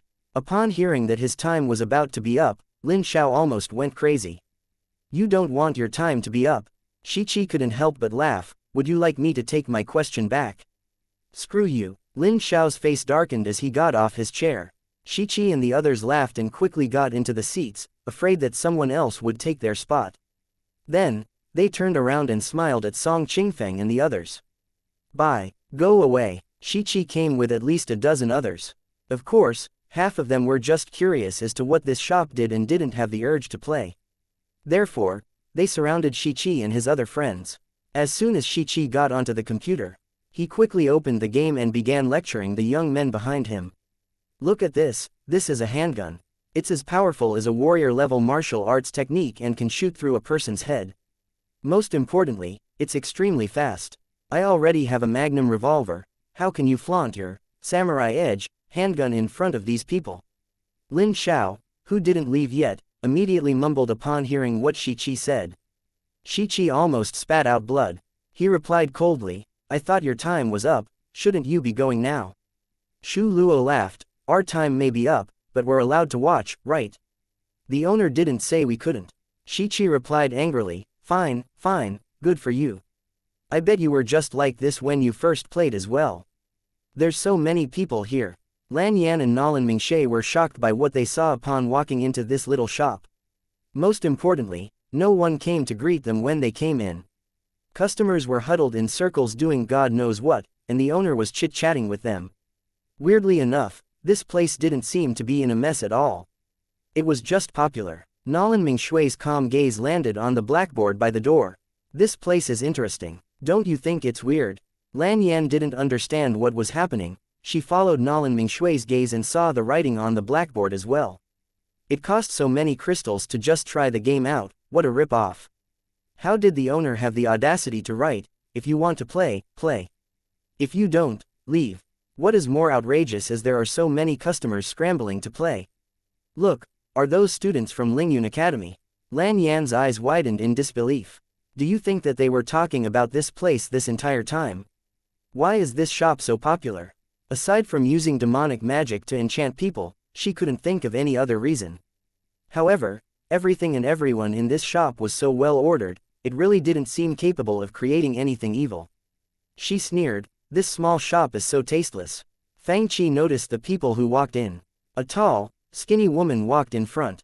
She was extremely beautiful but emitted an icy chill that made it hard for others to approach her. As soon as he saw her, Fang Qi had a feeling that she had a high status. However, she gave off a feeling that was different from Song Qingfeng and the rich young men. Perhaps that was similar to the difference between the moon and the stars. When she walked in, she didn't set her eyes at one place. Instead, she observed everything around her, Song Qingfeng and the others who were sucking up to Fang Qi, Shi Qi who was intently playing the game, and Fang Qi who was lying in his giant armchair with a calm expression on his face. This girl isn't simple, the men with the mustache advised Fang Qi quietly, she might not be here with good intentions. Fang Qi, on the other hand, shrugged and laughed, in my shop, aside from me, there are only customers. Are you here to play the game or watch the movie? Fang Qi said calmly, I'm sorry, we're out of seats right now. If you want to try, you'll have to wait. Lan Yan's expression darkened, she had never seen an owner like Fang Qi. Moreover, how could a game cost so much? Did he just ask them to wait? Did he just ask them, the people of the Nolan family, to wait? Chapter 29. The first cultivator to come to this little shop. This shop is for playing games. Lan Yan's expression was filled with contempt. If this shop sold valuable items, then its seclusion suited it. It was also fine if this shop was the entrance to some sort of black market. That way, she would understand why this place was so popular as well. But the owner said that this place was for games. So, people play games in this shop. Lan Yan didn't understand. Shi Xiaoyun sat down beside Shu Zixin and watched her kill multiple hunters with her dagger. Finally, she couldn't help but ask, "Senior sister, why is everyone a lot stronger today than they were before?" "Because of the new movie," Shu Zixin replied casually, "there's a great deal of combat techniques in the movie. We were stuck at the hunters, but after watching the movie, we all learned how to kill hunters with our daggers." "That's amazing. Isn't that like the legendary warrior inheritance?" Shi Xiaoyun exclaimed. "A little similar, but the movie version is really good. There's also a zombie horde and a new type of monster type called lickers." Shu Zixin played her game as she introduced the movie to Shi Xiaoyun. It was rare for a girl to come to the internet cafe, so she naturally wanted to talk to this cute, clever girl. "Would you like to try? Is the movie version really that good?" Shi Qi, who was fully immersed in his game, suddenly asked. No wonder Song Qingfeng and the others became so much better today. Could it be because of the movie? "Sir, how do I watch the movie?" they immediately asked Fang Qi. Lin Xiao and his friends, who were laughing at Shi Qi just now, suddenly felt speechless. They found out. Everyone who came early knows about it. How much longer did you think you could keep it a secret? Song Qingfeng rolled his eyes at Lin Xiao and Shu Luo. The crowd occasionally discussed amongst themselves. It wasn't loud, but others could hear them clearly. Warrior inheritance. Lan Yan was shocked. How could this little shop be involved with a warrior inheritance? What warrior inheritance? She came back to her senses. Then, her expression darkened as she said to Nolan Mingshe, "This shop sure put in work to confuse and bewitch people. It's just a small shop, how can it be involved with a warrior inheritance?" She thought, "If you don't know how to talk, just don't talk." Fang Qi walked up just in time to hear their conversation. His face twitched as he pointed at the blackboard. "The rules are clearly written here. If you want to play, play. If you don't, you can leave. First, you make others curious. Then, you pretend to be almighty and ask the customer to leave." Lan Yan said as she looked Fang Qi up and down. "You're young, but you sure are manipulative." Fang Qi was speechless. "Autistic? What did you say?" Although Lan Yan didn't know what autistic means, she knew Fang Qi wasn't praising her. Therefore, her hand immediately moved to her sword handle by her waist. Fang Qi didn't care at all and pointed at the blackboard again, pretending not to see what she just did. "The consequence of causing trouble here is written on this board. Think about it before you take out your sword." Lan Yan glanced over at the blackboard again and smiled in disdain, asked to never return. "Is this the protest of the weak? Ignorance sure is bliss." Fang Qi was at a loss for words. He waved his hand in the air and said, "Do whatever you want to." "Someone is causing trouble." Liang Shi's face darkened as he stood up. "Who has the guts to cause trouble here?" Song Qingfeng looked over. "Are you sick of living?" Wu Shan glanced over as well. The shop was small to begin with, so the customers quickly heard what was happening by the door and all looked over in an unfriendly manner. "This shop seems to be busy, but they're all your actors." Lan Yan realized what was happening. "Do you think I would be scared of you? Go back to what you're doing." Fang Qi immediately glared at the people who were playing and said, "No one can cause trouble in this shop, including you guys." Liang Shi froze for a second before saying dejectedly, "Sir, we're trying to help you." "Here," Wu Shan complained, "what kind of rule is this? Don't be rash." Song Qingfeng's face froze upon seeing Nolan Mingshe. Even he had to be careful of the girl in white. "The owner is trying to help you all, just look at the emblem on her sword. A rock bird on top and a python on the bottom. She's from the Nolan family." The crowd immediately gasped, and the angry people immediately went back to what they were doing. Upon seeing the crowd quieting down, Lan Yan looked at Fang Qi scornfully. "Your people are useless." Fang Qi's expression was calm, no one could tell what he was thinking. "Everyone has to abide by the rules of my shop. What about you?" Lan Yan smiled, as she looked at Fang Qi. "Do you have the abide by the rules as well?" "I'm sorry," Fang Qi laughed, "if it's not absolutely necessary, I won't resort to force either." "Are you looking down on me?" Lan Yan tightened her hand around the hilt of the sword. She was prepared to draw her sword anytime now. How dare he laugh at a time like this? She wanted to teach this arrogant shop owner a lesson. Once he learns how to respect someone above him, then we can talk. However, not only did Fang Qi not back down, the smile on his face became brighter than ever. Lan Yan, suddenly, a beautiful female voice sounded quietly from behind them. Then, a hand as white as snow pressed on Lan Yan's sword, stopping the latter from taking it out. All of Lan Yan's warrior qi that was shooting toward Fang Qi was pushed into the air and transformed into a breeze, almost blowing Fang Qi's shirt up. All of the tension disappeared into thin air. Standing behind everyone, the warrior in the blue-grayish robe who had a sword on his back squinted his eyes and moved his hand away from the hilt of his sword. Did you see what happened? The owner didn't move, he didn't even blink. Blackie exclaimed quietly. The owner is a skilled warrior, we've known this for a long time, Xianxia replied, not just anyone can kill the tyrant and leave with no injuries. His face remained unchanged in front of a crisis. Wu Shan chimed in, he's skilled all right. Truth be told, I've never seen the owner use his skills in real life. Blackie was a little disappointed that he didn't get to see a fight. I thought we were going to see it this time, why did he stop? This girl looks cold and haughty, but she's smarter than everyone here. Song Qingfeng sneered as he turned to Blackie. We're all Resident Evil players, so I will give you some advice. Don't think about causing trouble, this girl might turn you into a corpse. I won't, Blackie laughed. The owner may be powerful, but he can't be that calm. Song Qingfeng squinted his eyes at Fang Qi, he was the most familiar with Fang Qi's background. The owner is just a young man who is barely a warrior, there's no way he could improve so fast. There must be something else he's relying on. Song Qingfeng thought, it must be the cultivator behind him. Lan Yan didn't understand Nolan Mingshui's actions. She asked, Ms. Nolan, why did you do that? A dark but deep light shone within Nolan Mingshui's icy gaze. What Fang Qi said seemed to have touched her heartstrings. She slowly walked up and asked, if she takes out her sword, will she just be asked to never return? Although the word just isn't appropriate, Fang Qi couldn't help but laugh, but it is what it is. If you don't want to play, feel free to leave. My shop does not allow others to cause trouble. Okay. Nolan Mingshui nodded her head. Then, we'll wait. What? Lan Yan thought she heard it wrong and looked at Nolan Mingshui with a shocked expression on her face. We're waiting. The others were all dumbfounded as well. This woman said they'll wait. She is kidding, right? But they immediately saw Nolan Mingshui nodding her head slightly. How can we? Lan Yan felt like her brain was going into overdrive. A place like this. After a while, she came back to her senses and looked around. Upon seeing the giant armchair that Fang Qi prepared for them, she asked, Ms. Nolan, would you like to sit here? Before her hand touched the chair, Fang Qi stopped her and said casually, this is my chair. He added, I'm sorry, there aren't that many chairs in my shop. Then, he sat down on his armchair comfortably and went back to ignoring them. You, Lan Yan's face turned green. Is he the owner or not? Are we the customers or not? She glared at Fang Qi with murderous intent, but the latter continued ignoring her.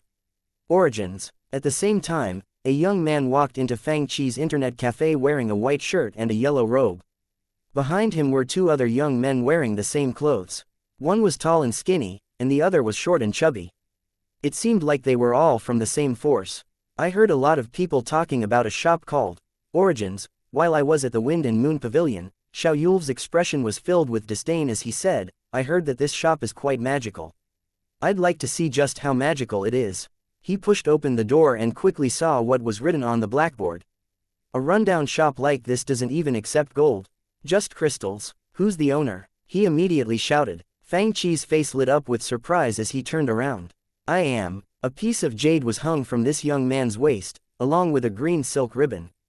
His hair was tied with a small purple and gold crown, it was obvious that he was of prestigious status. When the three of them appeared, the auras that surrounded them immediately exposed their identities, they were cultivators.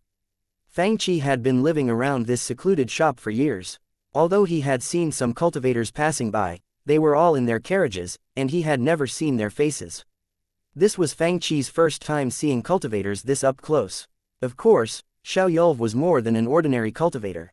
He was the grandson of Xiao Changlong, who was the Tiangdong elder of Luyun Taoist Palace, a part of the Wu Wei Taoist alliance. When Xiao Changlong was young, He took part in the war that led to Dajan's establishment. Later, he was promoted to the elder position and acted as the festival wine chief in Dijing, the capital city, for as long as a century. Even when he retired and went back to his hometown, he still wielded great respect and authority in Dijing City and Zhongyan region. Are they cultivators? They're cultivators. Many in the shop weren't even qualified to speak with cultivators, and they were shocked. Even Song Qingfeng and the others' expression darkened. Normal cultivators were a lot easier to talk to, but Xiao Yulv was different. He was hard to deal with. Xiao Yulv frowned as he looked around scornfully. He didn't mind the nobles from prestigious families, but why were low-level warriors in this shop as well? When his gaze landed on Fang Qi, the disdain became more obvious than ever. I heard that your shop is interesting and magical. You're right, Fang Qi replied calmly. To him, this man was no more than an ordinary resident of the city. He gestured at the chubby young man behind him. Junior brother Lu, find out what's so magical about this rundown shop. Okay, that chubby man smiled. Come on, let me see what's so interesting about this shop. If I'm happy, everything will be great. If I'm not, there aren't any open spots right now. If you want to try, you have to line up at the back, Fang Qi interrupted him impatiently. Line up, this fatty Lu, along with the other people around him, were shocked by what they heard. This was now more than a matter of playing games.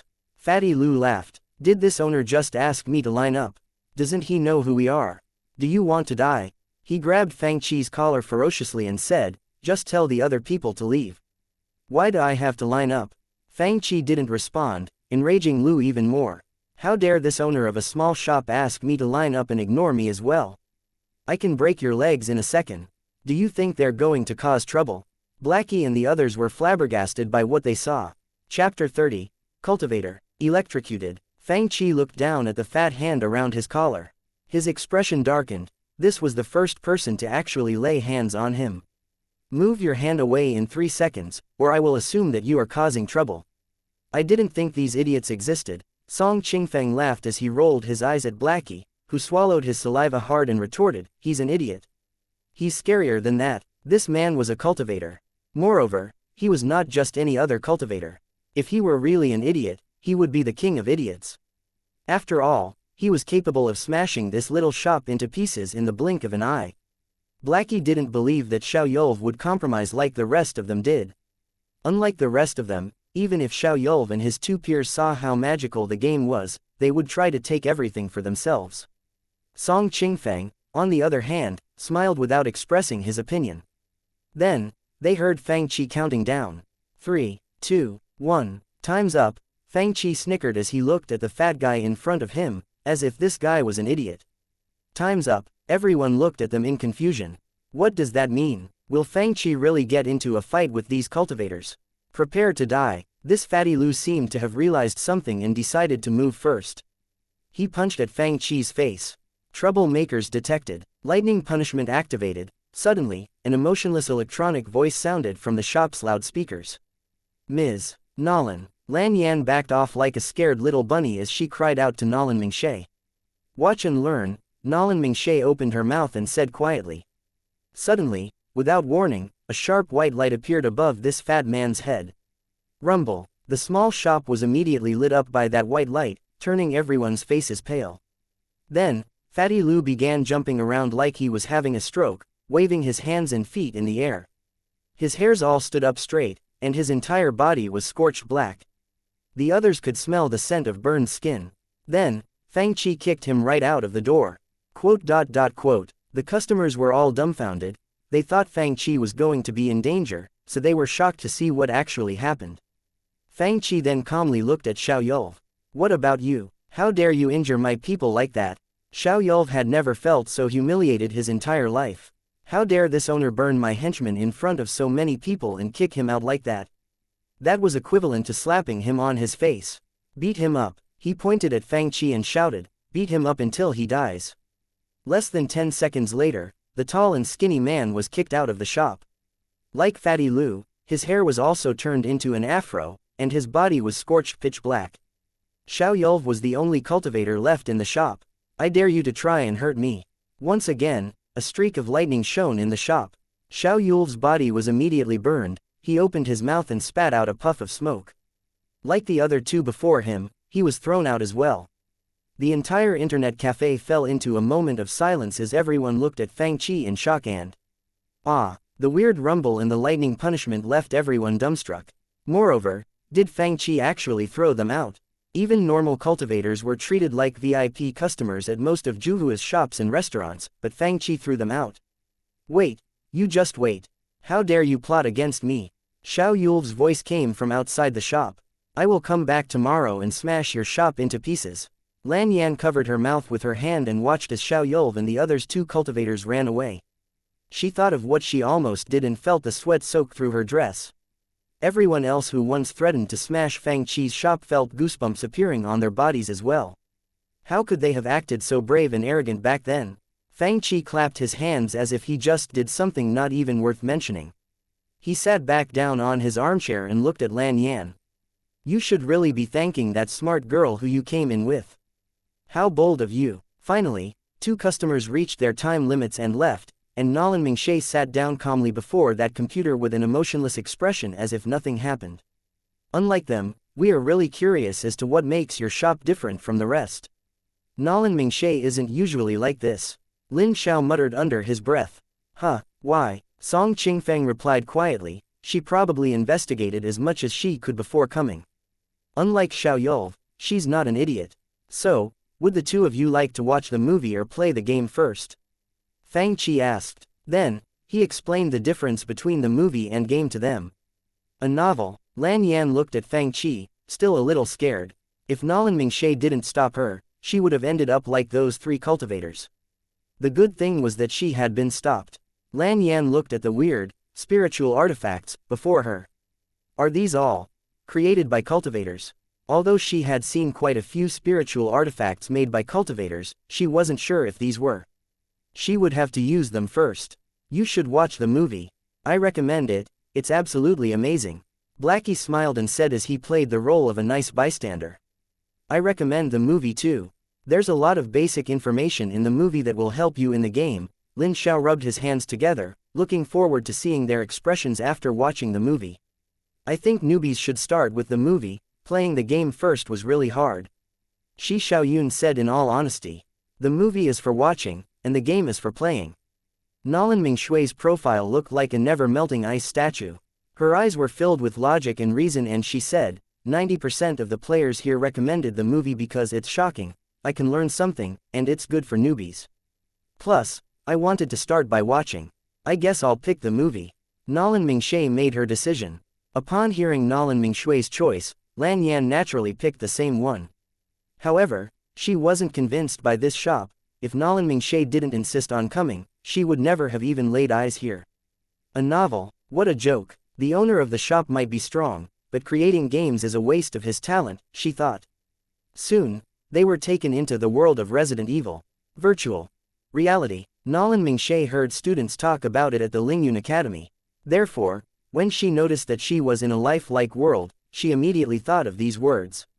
This is virtual reality. Lan Yan, who was sitting beside her, was completely dumbfounded. Is this an illusion? How could this be? How could it be so real? At the same time, information began going into her brain. At the beginning of the 21st century, the Umbrella Corporation, 21st century, what a weird era name. The Red Queen. Are these artifact spirits? Did they work inside a giant spiritual artifact? The more Lan Yan watched, the more shocked she became. Some things were completely beyond her understanding and imagination. However, for some reason, she understood what every word meant. It was as if she could obtain new knowledge and skills while watching the movie. Is this really a warrior inheritance? Although she didn't want to admit it, this movie was really similar to a warrior inheritance. No wonder those warriors drew this comparison. The plot of the movie was extremely intense. Moreover, it was an independent story, so it was fine even if they hadn't played the game yet. Therefore, Lan Yan was quickly immersed into the movie. Chapter 31. Can't stop, won't stop. Red Queen controlled everything, the zombie hordes were everywhere, and the lickers were horrifying. Everything on the screen was shocking. Moreover, this movie made the viewers feel like they were personally in the scene, making them worry about getting hurt and subsequently becoming an ugly monster like the zombies. As the story progressed, Lan Yan noticed that not only was the plot exhilarating, the swift combat and the final battle against the lickers were amazingly nerve-wracking as well. The more she watched, the more shocked she became. How did the author do it? She was astonished. This game is such a unique novelty. It amazed her. She never thought something like this existed in this world. It was beyond her wildest imagination. She finally believed that the customers weren't duped into coming here. What the shop offered was more than enough to attract all these people. Is what we saw real? Nolan Mingxie finished the movie at the same time. Although her expression was much calmer than Lan Yan's, a hint of barely visible amazement could still be detected if people observed her closely. Who knows, maybe it happened in a faraway land, or perhaps it's just a story, Fang Qi answered casually. Really, Nolan Mingxie could feel that her body was changing. For example, she felt like she could better control her body and even gained knowledge of combat techniques. Although her warrior qi didn't improve, if she were to engage in combat, she would be better than she was before. Fang Qi shook his head. It's called a movie. A movie. She carefully pondered the meaning behind this word. Is there anything else? Lan Yan couldn't help but ask, what is the game you were talking about before? I remember you accusing me of being manipulative. You said I tricked and bewitched my customers. You also said that I hired these people to act as customers in my shop. Fang Qi looked at her and said with a smile on his face. Song Qingfeng and the others also stared at her. Her ignorance was more obvious than ever. If there were a crack in the floor, she really wanted to crawl into it. Lan Yan felt extremely awkward and embarrassed. Did I say that this shop was tricking and bewitching its customers? Before, she was looking at these warriors and rich young men as if they were stupid. But now, she felt like the stupid one. I admit that I underestimated your shop. She looked at Fang Qi, feeling like she was going to burst into tears. She finally understood what Fang Qi meant by, ignorance is bliss. Fang Qi laughed before standing up and teaching them how to play the game. 4 hours later. What? We can only play for 6 hours. Lan Yan immediately stood up from her seat and stared at Fang Qi with wide-open eyes. No, she screamed, I have to at least uncover the mystery behind the Book of Curses. The people around her couldn't help but laugh. The owner has never changed his rules for anyone. Oh yeah, she questioned as she took out a bunch of crystals and stuffed them into Fang Qi's hand.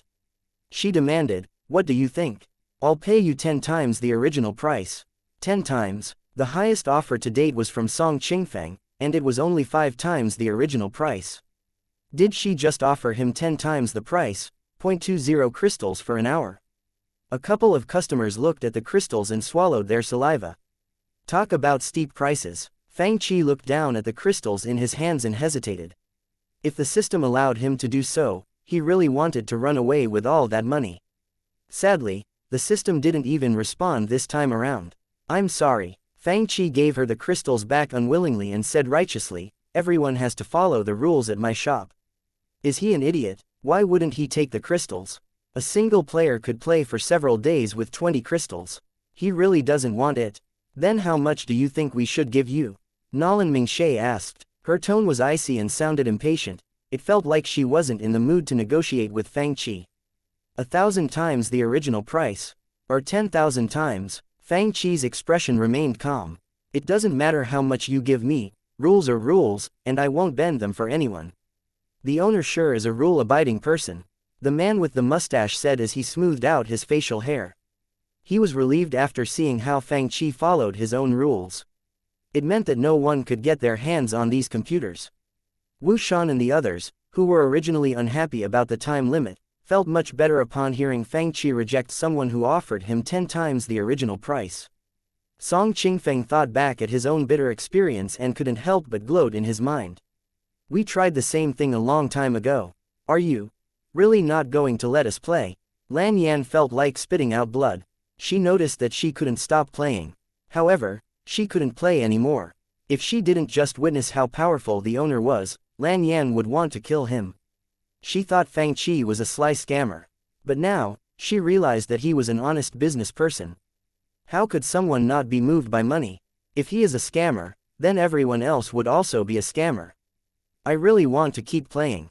Lan Yan stomped hard on the floor.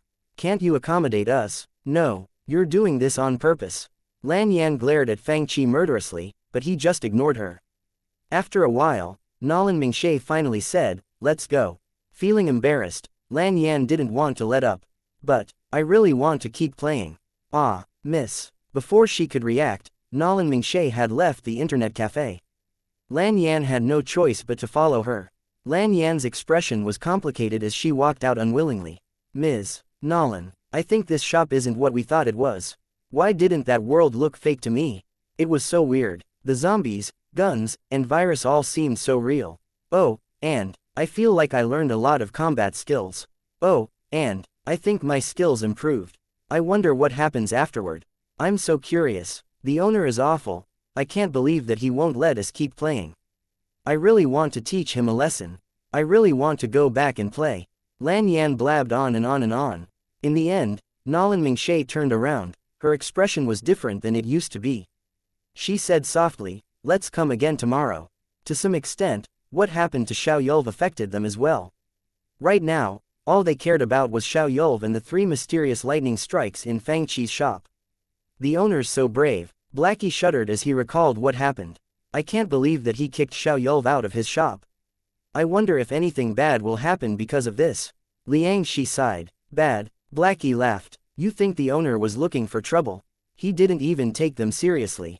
Li Quan picked up his cup and toasted to Liang Shi with a bitter smile on his face. I'm glad you stopped me back then, or else. Then, he shook his head and drank all the wine in his cup. Wu Shan laughed loudly. That's not important, it has nothing to do with us. All we have to do is play the game. I'm impressed by the owner's adherence to his rules. Everyone is, Li Quan replied, smiling awkwardly. They had to admit that the movie version of Resident Evil 1 brought more shock to them than the game did. The large zombie horde, the dismembering scene by the lasers, and the messy city at the very end all left deep impressions in their minds. Those who had never seen storylines like this before were all shocked beyond words. On the other hand, everyone knew that watching the movie could help with the improvement of one's combat skills.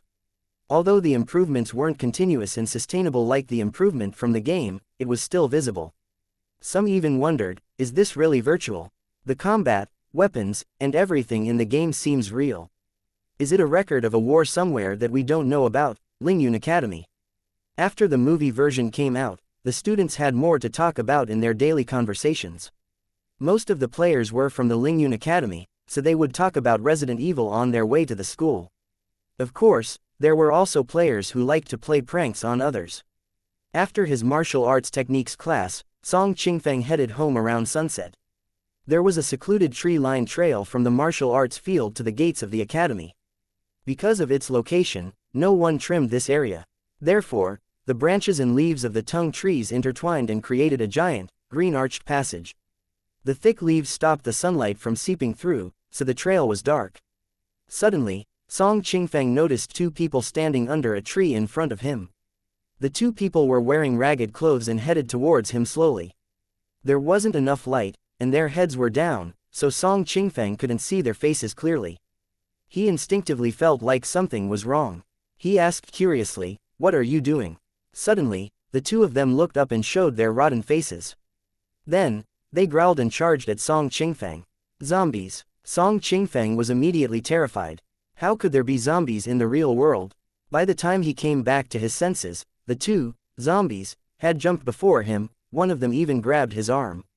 Chapter 32. You bought the entire street. Song Qingfeng instinctively pulled back his arm but failed. He looked down and noticed that the way this zombie grabbed him was familiar. Kina 1. How could zombies know the Kina techniques? Song Qingfeng's expression froze upon realizing what was happening. Then, he quickly kicked forward, sending the 2 zombies into the air. The zombies immediately cried out in pain, "Ouch, young Master Song, can't you be gentler? I thought we were friends." Another voice sounded. The zombies were actually Lin Xiao and Shu Luo. What the hell are you 2 up to? Song Qingfeng glared at them. I didn't use much warrior chi, get up. Lin Xiao laughed as he got up from the ground and took the mask-like item off his face. What do you think? Our zombie masks look lifelike, don't they? Shu Luo laughed. We made them in a rush. If you look closely, it's a little rough around the edges. Song Qingfeng was so mad that he burst out laughing. You guys are hilarious. I can't believe that you would dress up as zombies. Don't tell others that I know you, okay? What do you think, young master? Song, would you like to join our zombie army? Shu Luo patted Song Qingfeng's shoulder and winked at him. Song Qingfeng glanced at them in disdain. It doesn't suit my status. Did you think that I would stoop to your level? What's the problem? No one can recognize you with a mask on. Lin Xiao grabbed his arm and pulled him aside. Suddenly, a few people appeared at the end of the road. Isn't that Shi Qi and his friends? He quickly took out a zombie mask and handed it to Song Qingfeng. Hurry up and put it on. They should taste the horror of being jump-scared by zombies. Shi Qi, Shi Xiaoyun, Wang Guangyuan, and a few other students were walking down the path while discussing the lightning punishment that happened at the Origins Internet Club today, as well as Resident Evil. Suddenly, they saw a lifeless figure standing there with his back facing them. Under the big tree was another person, hunched on the ground. Then, they noticed the third person lying down before them. Is he hurt? Curious, Shi Qi walked up and patted the back of the man who was lying on the ground. That man slowly turned around, revealing his rotten face. A shriek erupted. Zombie! Zombie! Shi Qi pulled his hands back as if he had been electrocuted. If he were injured by zombies, even a little, he would be infected. There weren't any blood serums in this world that he could use as antidotes. Then, the dead body on the ground slowly got up. The man on the side of the road turned around as well. It was another rotten zombie. The three zombies growled before charging towards the people in front of them. Although they've killed quite a few zombies in the game, they've never seen anything like this in real life. Moreover, Shi Xiaoyun's scream scared them all, causing Shi Qi to grab his sister by the wrist and run off almost immediately. Wang Guangyuan and the others were blanking out when they noticed that Shi Qi had run away. Therefore, they turned around and dashed away without hesitation. Ha ha ha, the three zombies all laughed until their stomachs hurt. Quiet down, more people are coming. After Shi Qi ran away with his friends, a few others walked toward them. Get ready, get ready. Song Qingfeng felt like crying. He realized that he had been roped into their shenanigans and couldn't get out. That night, a rumor spread at the Lingyun Academy. Apparently, there were zombies on the path between the martial arts field and the gates of the academy. Fang Qi finally heard news about the neighboring shop. But sadly, it wasn't good news. Qi, are you in a hurry to use that shop? Auntie Wang knew that a lot of people visited Fang Qi's shop. Although she asked that question, she already knew the answer to it. I don't know why. No one wanted that shop for the longest time, but someone suddenly bought it. It's okay, Fang Qi replied. Thank you, Auntie Wang. Don't thank me, Auntie Wang said apologetically. I didn't help much. Fang Qi felt confused upon returning to his shop. Something was definitely up. Who in the world bought that shop at a time like this? As he racked his brain for an answer, a man wearing a black robe came into his shop. You are. Fang Qi was just about to ask if this man was a new customer introduced by someone when he took out a letter from his inner pocket. Are you Mr. Fang Qi? The man in black handed him the letter. My master asked me to give this to you. Your master? Fang Qi was confused as he took the letter. Then, he suddenly thought of the correlation between this letter and the neighboring shop. Thank your master for me, will you? Fang Qi opened the letter and read it. I would like to treat Mr. Fang to tea tomorrow morning at 7 a.m. See you on the third floor of the Wind and Moon Pavilion. He stood outside his shop and looked into the sky, without a speck of emotion on his face. I guess some people just don't know when to give up. Fang Qi only got to play for 2 to 3 hours yesterday before closing. Today, he was busy the entire day and didn't get the chance to even touch a computer. He used to have 20-ish customers.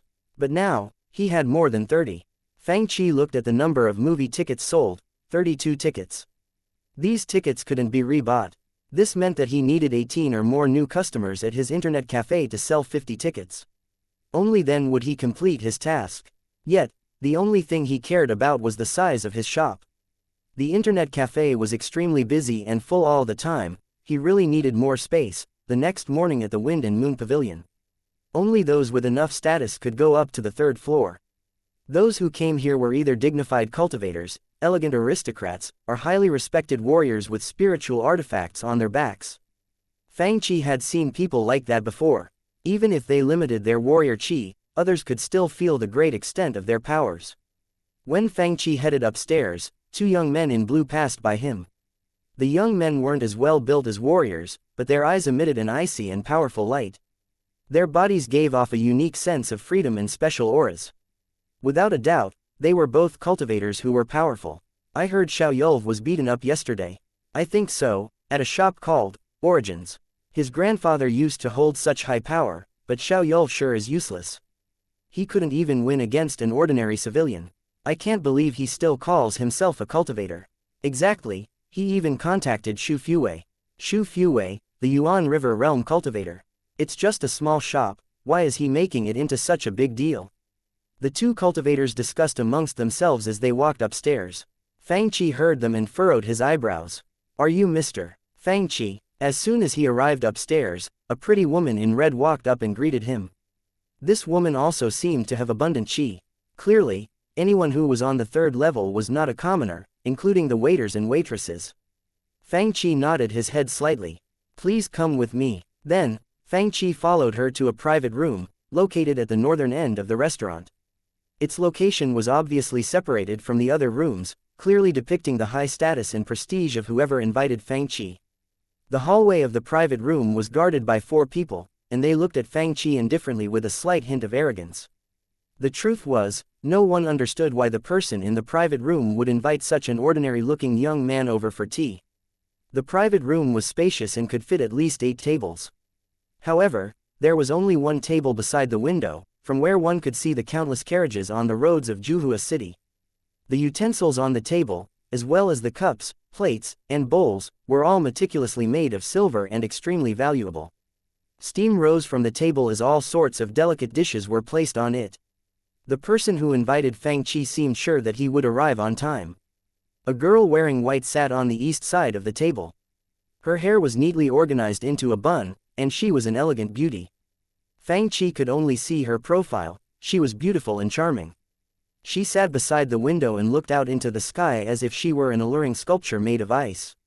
Her gaze landed on the crowd of people outside.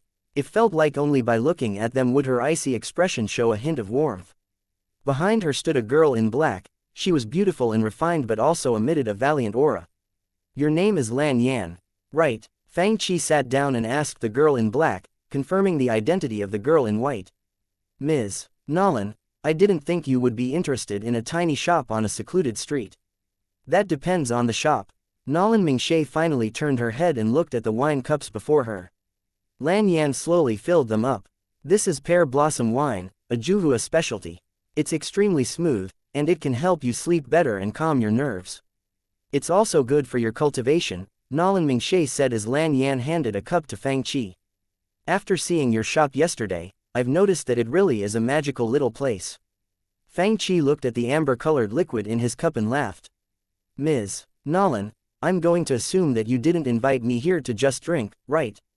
Lan Yan took out a stack of paper and placed them before Fang Qi. These are the deeds to all the shops on Street 103 East. What do you mean? Fang Qi froze upon realizing what they did. Don't tell me that you bought the entire street. It's just a little gift, Nolan Mingshe said gently. It's for you, Mr. Fang. What do you want, Ms. Nolan? Fang Qi laughed. Chapter 33. A student who skipped class. Her tone was emotionless.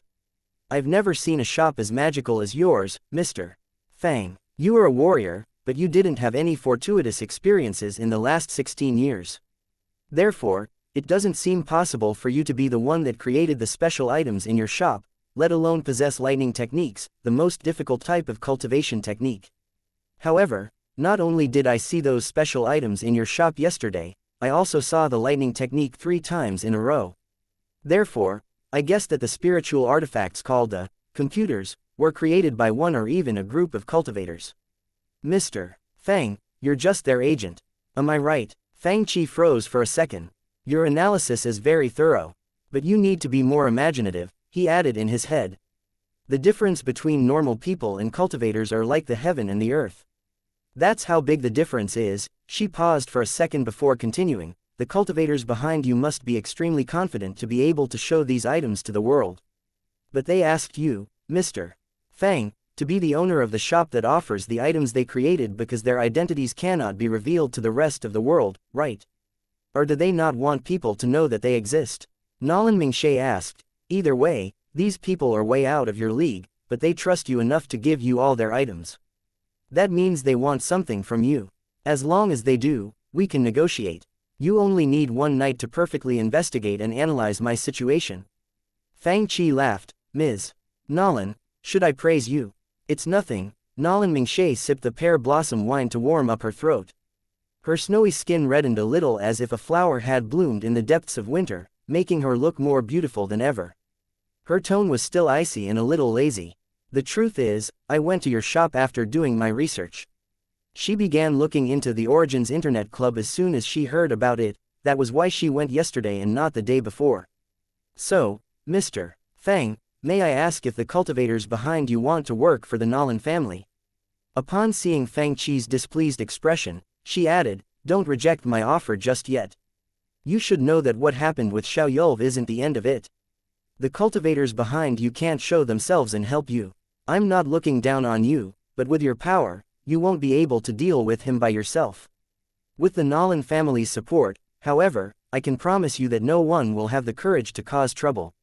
For you, what she wanted was clear. She wanted Fang Qi's little shop for herself.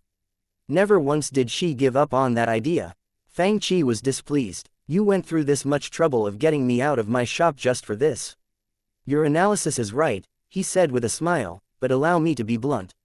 The Nolan family is not qualified enough. Do you know what the name, Nolan, means in Juhua City in the Zhangyan region? Lan Yan was furious. Even the members of the royal family have to treat the Nolan family with respect. Ms. Nolan is interested in your shop. You should be honored that she wants to give you an opportunity. Don't think too highly of yourself. You're good at exploiting small openings. Fang Qi laughed, but you're imagining things if you think Xiao Yulv can threaten me. You're insane. Lan Yan placed her hand on the hilt of the sword by her waist. An icy light shone before Fang Qi's chest as the sword was drawn. Fang Qi, on the other hand, raised his cup and immediately smelled the sweet aroma of pear blossom wine. He didn't drink it yet, but he felt like he was floating in the air. Fang Qi nodded and drank the entire cup. He felt a warm current spread to his limbs. In addition, he felt a warm but weak energy reaching his dantian. Is this warrior qi? It's a good wine. 1 cup of this wine was equivalent to 10 days of training. Rich people sure are different, Fang Qi muttered to himself. Then, he began eating as if no one else was present. He poured himself another cup of wine and never stopped chewing. Lan Yan, who looked at Fang Qi and pointed at him with her sword, was shocked more and more. Forget about the food, the wine was a spiritual wine that Nolan Mingshe used to test Fang Qi out. This wine was made from 1,000-year-old peach blossoms and made to complement the technique Nolan Mingshe was cultivating. Although it wasn't poisonous, even Nolan Mingshe could only drink a small cup every day. After that, she would have to take an elixir called the Kongaling pill to consume and digest the energy in the wine. But now, Fang Qi already finished half a bottle. You're kidding me, right? Fang Qi was still drinking it. Even Nolan Mingshe looked at him in shock as well. Is this young man a monster? She did her research. Fang Qi was just a normal warrior who hadn't had any unique encounters. How is he so powerful? She didn't know that after Fang Qi's body was strengthened by the T-virus, it was different than that of normal people. Even if he didn't use his warrior qi, the spiritual wine still wasn't capable of getting him drunk. After he finished everything on the table, he rubbed his stomach and looked at Lan Yan, who was still pointing her sword at him. Lan Yan's body froze. She felt like Fang Qi wasn't an ordinary warrior. Instead, he seemed like a wild beast. Fang Qi stood up and walked up to Nolan Mingshe, but she felt like she didn't have the courage to attack him. Nolan Mingshe tensed up. She felt like she was no match for Fang Qi. How is that possible? He's only 16 years old, and he didn't even have that much warrior qi. Fang Qi walked closer and closer to her. She had never been so close to anyone else. They were so close that she could feel the temperature of Fang Qi's body. She felt like a wild beast had approached her, sniffing its prey, making goosebumps appear all over her body. She had never been nervous her entire life, but she was now. She thought that she was well aware of who Fang Qi was. She thought she knew everything about him, even his embarrassing childhood stories. But now, everything had sunken into a black hole of mystery, leaving her with nothing but the unknown. The unknown was the most horrifying. The good thing was that that feeling disappeared quickly. Soon, Fang Qi turned around and left. Before he did that, he said quietly, Ms. Nolan, The food and wine were delicious, so I'll forgive you for testing me. Next time, the consequences might be too severe for you to handle. Then, he stood up from his seat and took a deed, subsequently placing some crystals on the table. You should return the rest. I don't want to chase the neighbors away just so I can open a big internet cafe. He waved the deed in his hand and said, remember to give me the keys. The cultivator behind him must have given him a powerful protective spiritual artifact. Nolan Mingshui's expression froze. She was more logical than normal people, therefore, she quickly calmed down because she didn't believe Fang Qi was that powerful. There was no way that a 16-year-old young man could become so powerful so fast. I think I underestimated how much that person values him. Wait, right before Fang Qi left, Nolan Mingshui called out. Fang Qi paused by the door. He turned around to look at Nolan Mingshui, who quickly hid the shock in her eyes. He sneered, what, you want me to stay? Nolan Mingshui slowly calmed down. If I go with you right now, there will be seats, right? Mr. Fang. Nolan Mingshui finished the pear blossom wine in her cup and said, even if we can't strike a deal, I can continue visiting your shop, right? Of course. Stop calling me, Mr. Fang, though, Fang Qi added, it sounds weird. Okay, sir. I heard my friend at Lingyun Academy say that the Huang house has morning class today. Fang Qi suddenly remembered what Wang Tai told him yesterday. You're not going, today. Nolan Mingshui smiled. I'm going to skip class. Fang Qi met someone who was crazier, yet also acted calmer than Song Qingfang. Chapter 34. Yuan River Realm Cultivator, would you like to be electrocuted? Song Qingfang and the others had class, so they didn't come this morning. Although Fang Qi didn't open his shop early, there weren't a lot of people waiting outside his shop compared with before. However, when Liang Shi, Blackie, Wu Shan, and the others saw Fang Qi walk up with Nolan Mingshui and Lan Yan, their brains went into immediate overdrive. It can't be, sir, you've disappointed us, sir. They glanced at each other before pointing at Fang Qi and Nolan Mingshui. The fact that Fang Qi and Nolan Mingshui came together in the morning left too much up for imagination. Screw you, are you guys crazy? I just went out for breakfast, why are you making it into such a big deal? Fang Qi glanced at them, you're too old to wait outside every morning, waiting to play on the computer. Are you guys elementary school students? You went out for breakfast. Blackie laughed in relief. Sir, what's an elementary school student? Liang Shi rubbed his head in confusion. They are a giant and horrifying group. The others still looked confused. Are they scarier than zombies? Lan Yan asked innocently. To some extent, they're much scarier than zombies, Fang Qi said profoundly. I didn't know something like that existed. Just as she was wondering how scary the elementary school kids were, she suddenly realized something. Wait, there are no more seats. Of course, all the seats were taken. Liang Shi had a lot of warrior friends who slowly began joining him, creating a player group that could not be underestimated. More than 10 people came in the morning. Fang Qi unlocked the neighboring shop with keys Lan Yan gave him. This place used to be a blacksmith shop and was much bigger than Fang Qi thought. It had been empty for a long time, so there was dust everywhere. After Fang Qi threw away the trash and began tidying the place up. Nolan Mingshui was truly a genius of the Lingyun Academy, even her gaming skills were better than most other students. She had a dagger in her hand as she walked through the hallways. It was obvious that after yesterday, she had gotten used to the game. She searched every corner of the mansion in an orderly fashion, so she didn't miss any details or items. As the daughter of the Nolan family, she was used to her relatives fighting and manipulating each other. However, this was the first time she experienced such a dangerous situation by herself. This trap-filled mansion gave her hands-on experience of what hopelessness and death felt like. The traps in the mansion were something that one could not be experienced in real life. The death of her character yesterday was caused by the fact that she didn't understand the game. But for a smart girl like her, dying once was the max. This was her first time experiencing the charm of the game. She was constantly protected by guards from her family, so she was never faced with real danger. Therefore, she never got to make decisions in battle. That wasn't what she wanted. Being able to play another character and seek adventure in another world without anyone protecting her gave her an exhilaration that she had never felt before. Especially since she felt like death was lingering in every corner. She felt like she had opened a door to another world. The dagger danced at the tip of her fingers like a silver butterfly.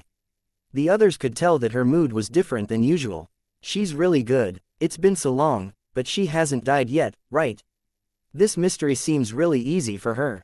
I heard that she started playing yesterday, but she's almost halfway through. She's catching up to Song Qingfang. Wow, that's really fast. Quickly, a group of players waiting for computers stood behind her, watching her play. Hey, not bad. Fang Qi came back to his shop and glanced over at Nolan Mingxie.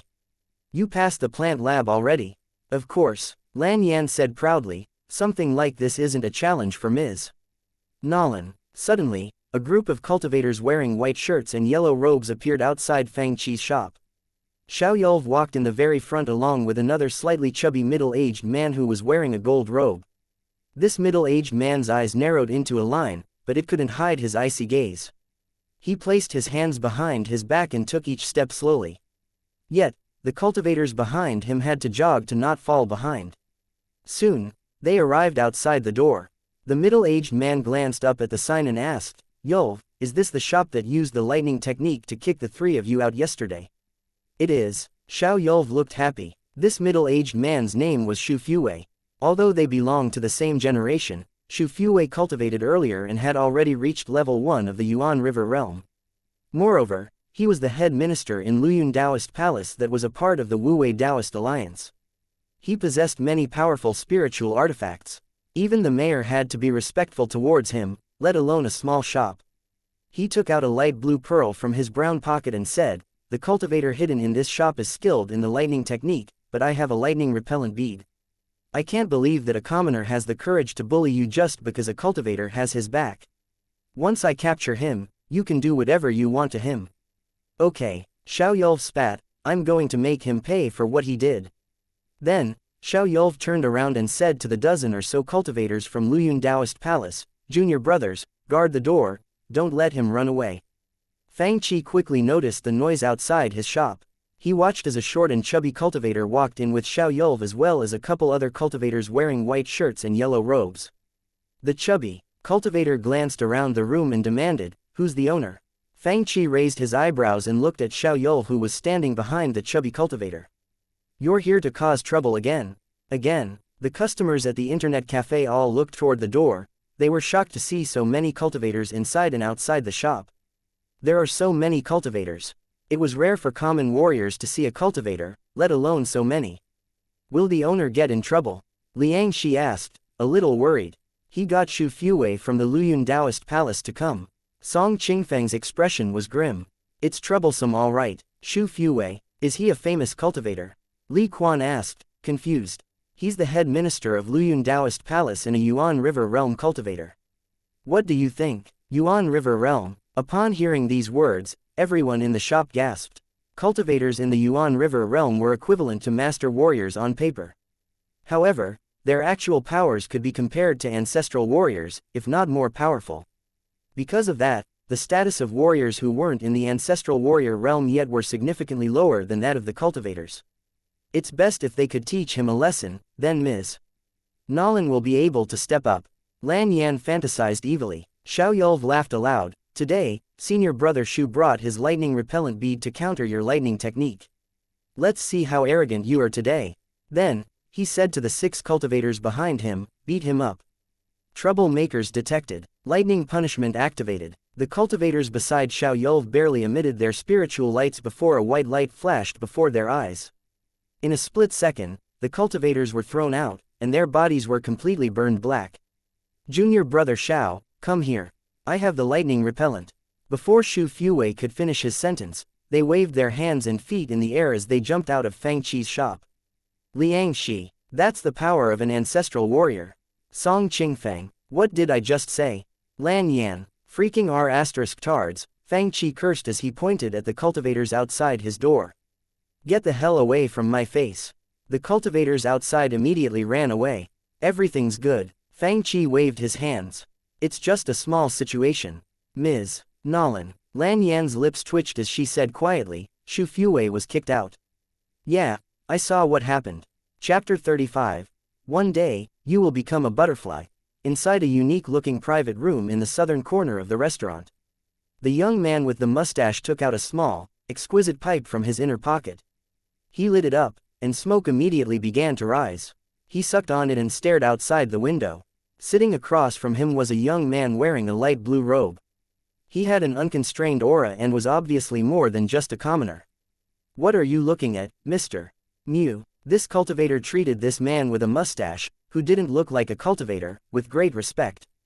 "It is quite sad." The young man smiled slightly. "I can't have the most precious thing in Juhua City." "The most precious thing?" The cultivator in blue was extremely surprised. "Have you ever heard of Resident Evil?" The young man smiled. "What is that?" the cultivator asked, more surprised than ever. The young man with the mustache smiled. "Haoran, before you became a cultivator, I reminded you to not be blinded by your status." "Thank you for the reminder, sir." The young man in blue began to sweat. He may be a cultivator now, but he still didn't have the courage to be impetuous. In the eastern end of Juhua City is a small shop called Origins. "It's an interesting place," the man with the mustache smiled and said, "Once I leave, you can go take a look." "Mr. Mew, you're leaving?" the cultivator in blue asked. The man with the mustache took a big whiff of his pipe. "Yes, I need to head back to Jingxi." The cultivator in blue nodded.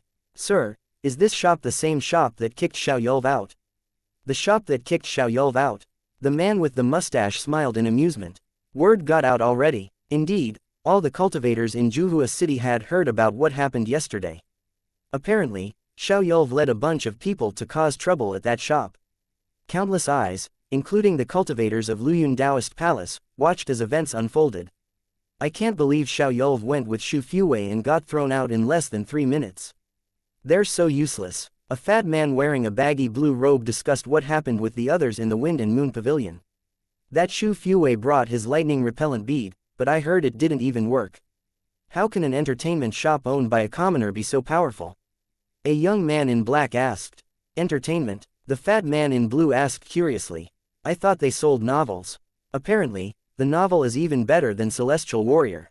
I think it's called Resident Evil." Bored, he waved his hand in the air. "Men like us don't read stuff like that." Xiaoyulv is probably the only person who's curious enough to check things out. "We don't know," the young man in black said, "but I need to see what kind of person is hiding in that little shop." "Should we go check it out as well?" "Why should we? I heard a bunch of people are waiting outside.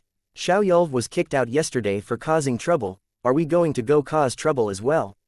The fat guy said helplessly and angrily. "Let's go early morning tomorrow. I'm curious, what can be so attractive?" The young man in black patted the table. People such as Song Qingfeng, Xu Zixin, and Wang Tai saw how Fang Qi passed the level, especially the second half of the game. They memorized how to solve some of the traps and mysteries. Therefore, they played the second half of the game faster than the others did. Song Qingfeng knew that he should focus on playing the game because he was about to pass it. Passing the game was such an exhilarating moment. Moreover, if he could pass today, he would be the first player at Origins Internet Club to pass Resident Evil, aside from Fang Qi. He would surpass everyone, even Nolan Mingxie, Shi Qi, and Xu Zixin. He became incredibly excited at the thought of this. Indeed, Song Qingfeng was good at the game. Whether it was killing hunters with a dagger or fighting against the boss, his movements had become much swifter. This proved just how much his combat skills had improved. As a warrior, he noticed how efficient his new combat skills were. If he could combine them with his martial arts skills in real life, his combat ability would improve drastically. Nolan Mingxie only just started. A light flashed in Song Qingfeng's eyes as he thought, "This time, I might be able to surpass her." Song Qingfeng and Xu Zixin encountered the hunters at the same time, but the latter was less experienced. Therefore, Xu Zixin fell behind and was now trying her best to catch up. Song Qingfeng, filled with high spirits, kept advancing until he finally reached the room where the final boss resided. As Song Qingfeng going to pass the game, everyone in the internet cafe turned their attention to him. It had been so long, and they had experienced so much. There was finally a player at the internet cafe who was about to pass the game. Upon seeing the big and tall tyrant slowly advancing toward him, Song Qingfeng felt incredibly emotional. Is that the tyrant, aside from Xu Zixin, who was going to pass the game soon as? Well, people like Liang Shi, Shi Qi, and even Nolan Mingxie watched Song Qingfeng as he began his final battle. Song Qingfeng was imitating what Fang Qi did. First, he used his shotgun to lower the tyrant's HP in the first stage. Then, in the second stage, he dodged the tyrant's attacks while looking for opportunities to shoot it with his magnum revolver. Thanks to the movie version of Resident Evil 1, everyone's combat skills had improved significantly. Moreover, since Song Qingfeng had been practicing every day, his combat skills were now amazing. He was quick and agile, devoid of any unnecessary movements. His attacks looked more skilled than that of Fang Qi's.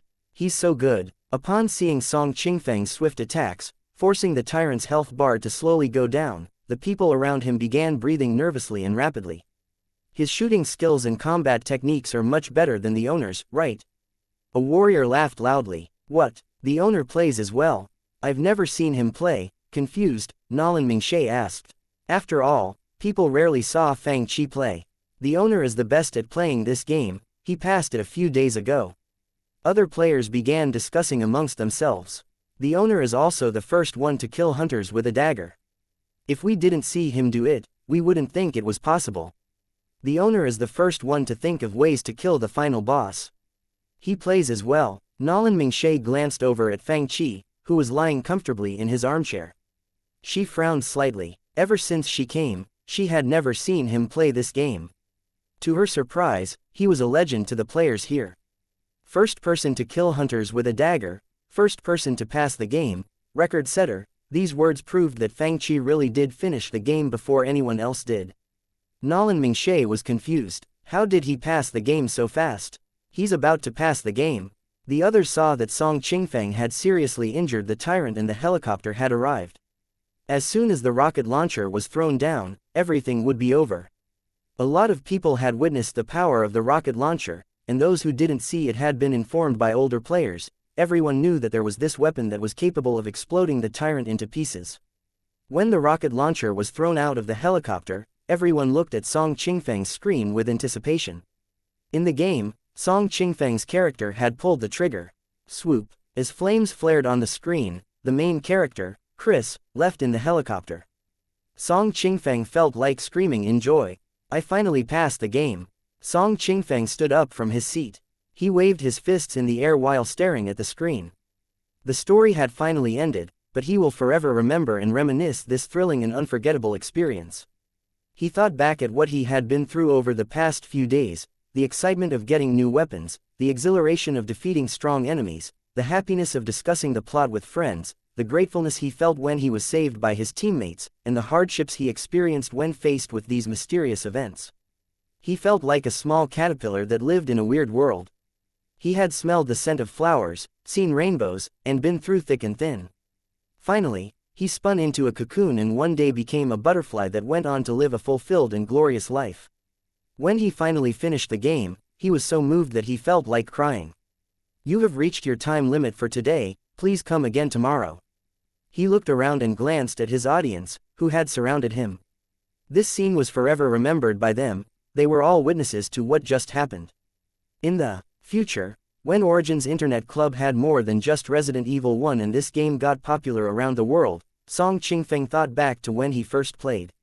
When talking about the owner and himself passing the game, he said, "That's the scene most worthy of reminiscing."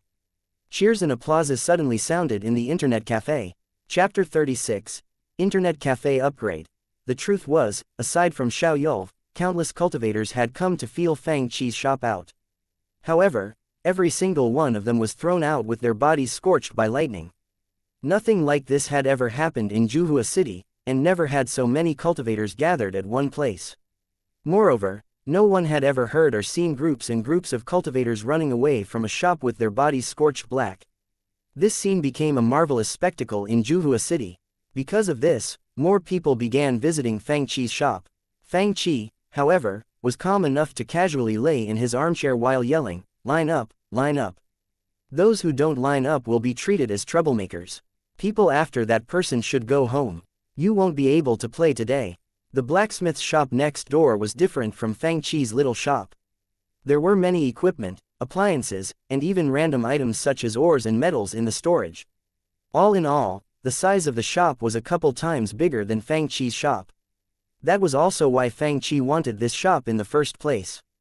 After he closed his internet cafe, Fang Qi spent another hour cleaning up the blacksmith shop before heading upstairs for bed. It was late into the night, but the lights were still lit in a room somewhere in Juhua City. Nolan Mingshe looked at the stacks of documents in front of her. Her expression was so cold that the room was about to freeze. Why isn't there anything on him? There's no clue at all. Her expression darkened.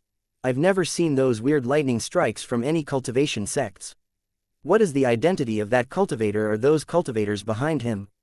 The mystery before her became harder and harder to solve. The next day, I heard that zombie monsters originated from this place.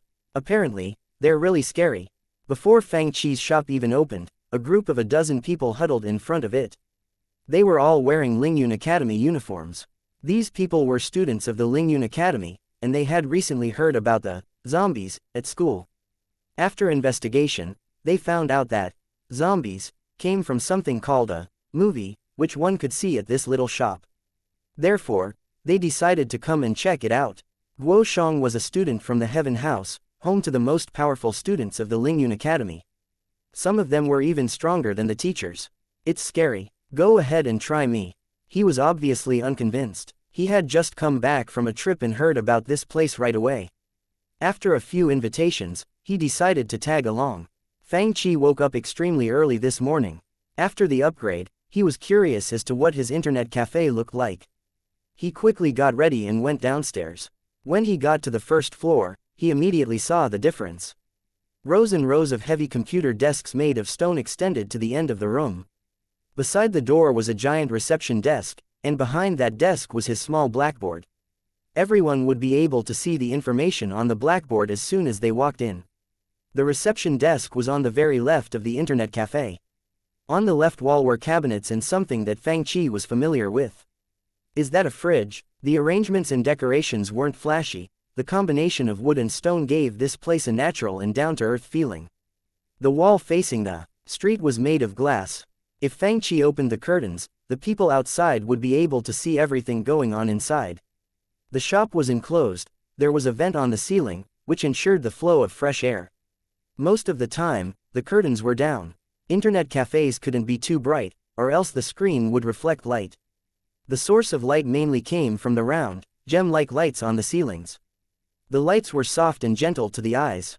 The entire internet cafe looked antique, but the design and structure were modern.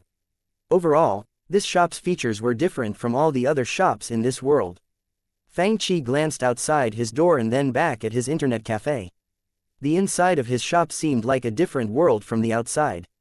Colored glass wasn't cheap, but it wasn't something rare either. Even the windows of Wang Tai's family's restaurant were created with the same material.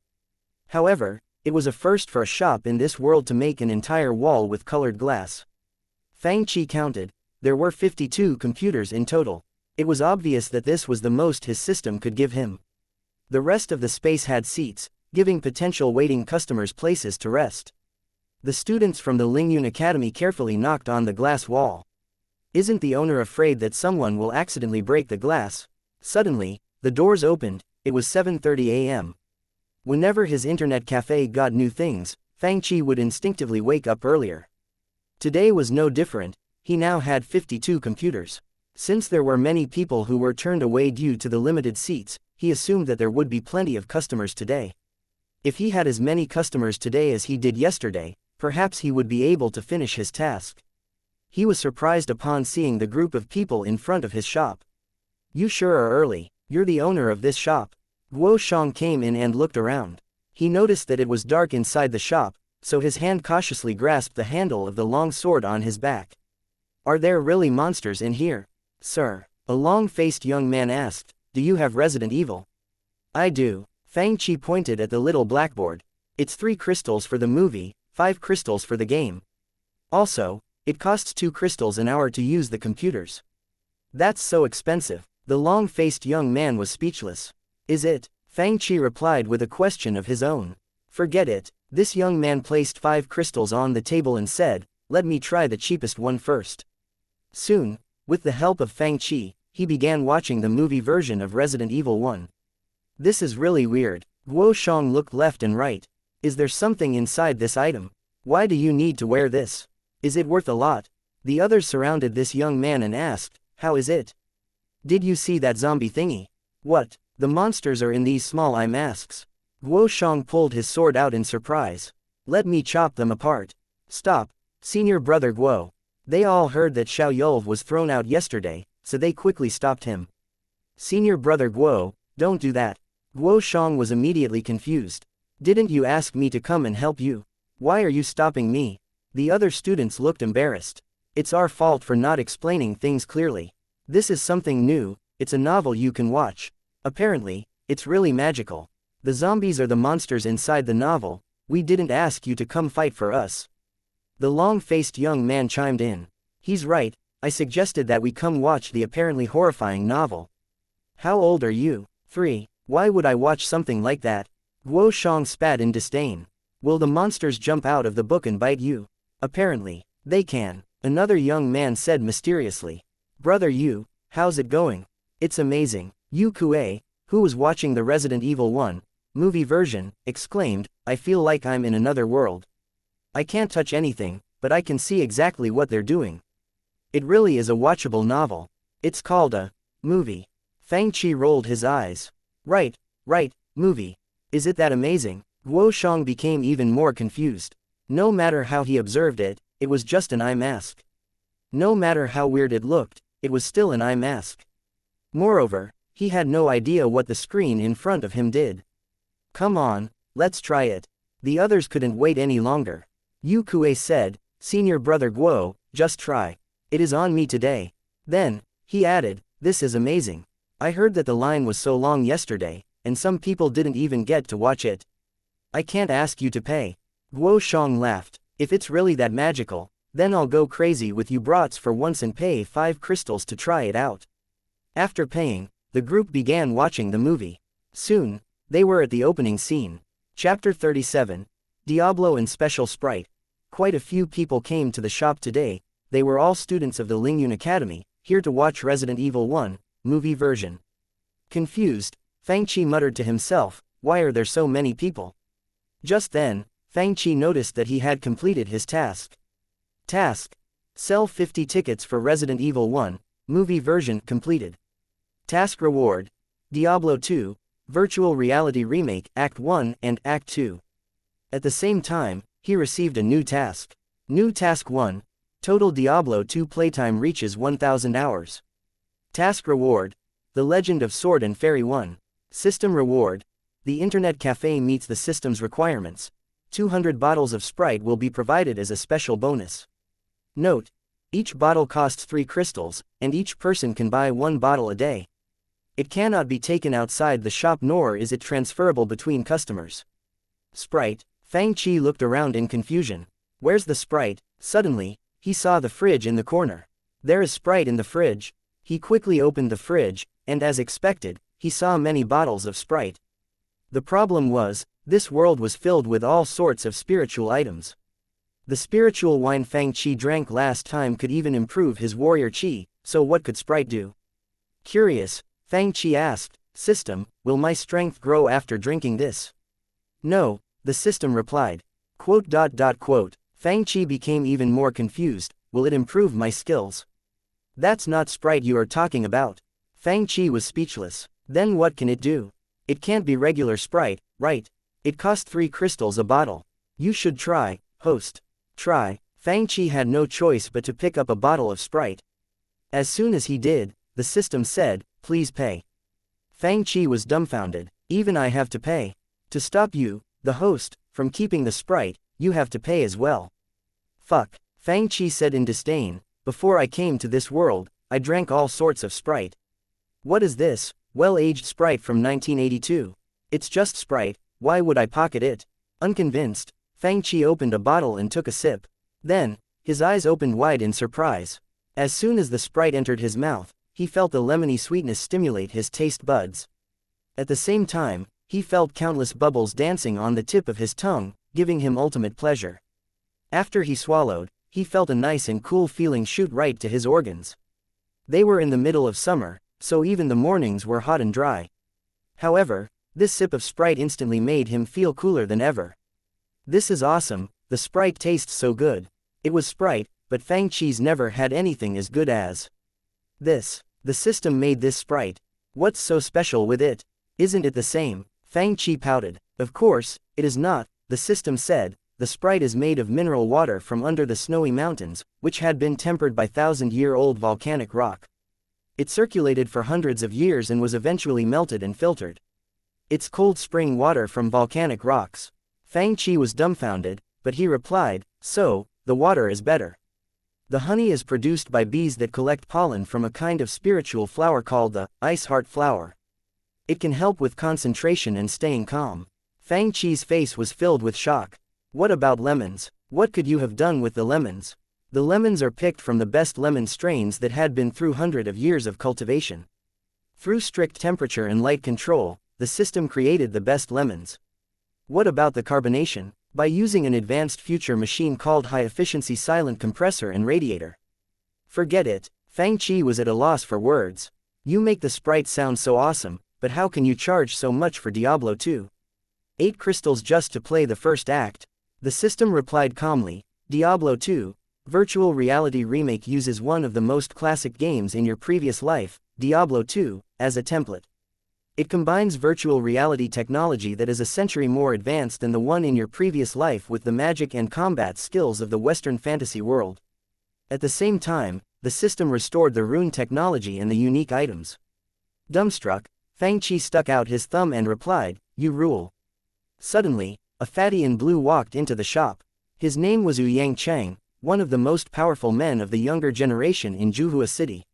Most of the people in his family were high-level officials. His older sister was even a high-ranking imperial concubine. Moreover, the Yang family's influence was deeply rooted in Zhongyan and was at its peak.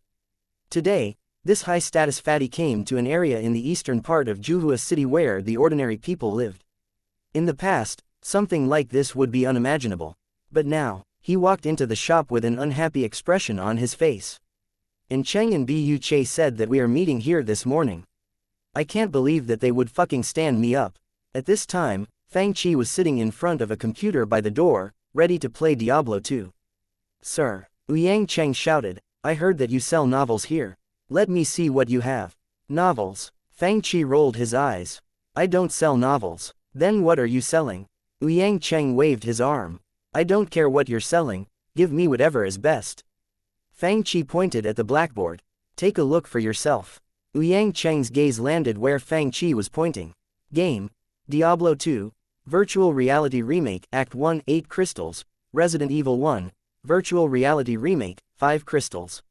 Resident Evil 1, Movie Version, 3 crystals. Drinks. Sprite, 3 crystals. Computer usage cost, 2 crystals per hour. It sure is expensive, Xianxia said, but I like expensive stuff. As long as I'm happy, it doesn't matter how expensive it is. Which one would you like to try first?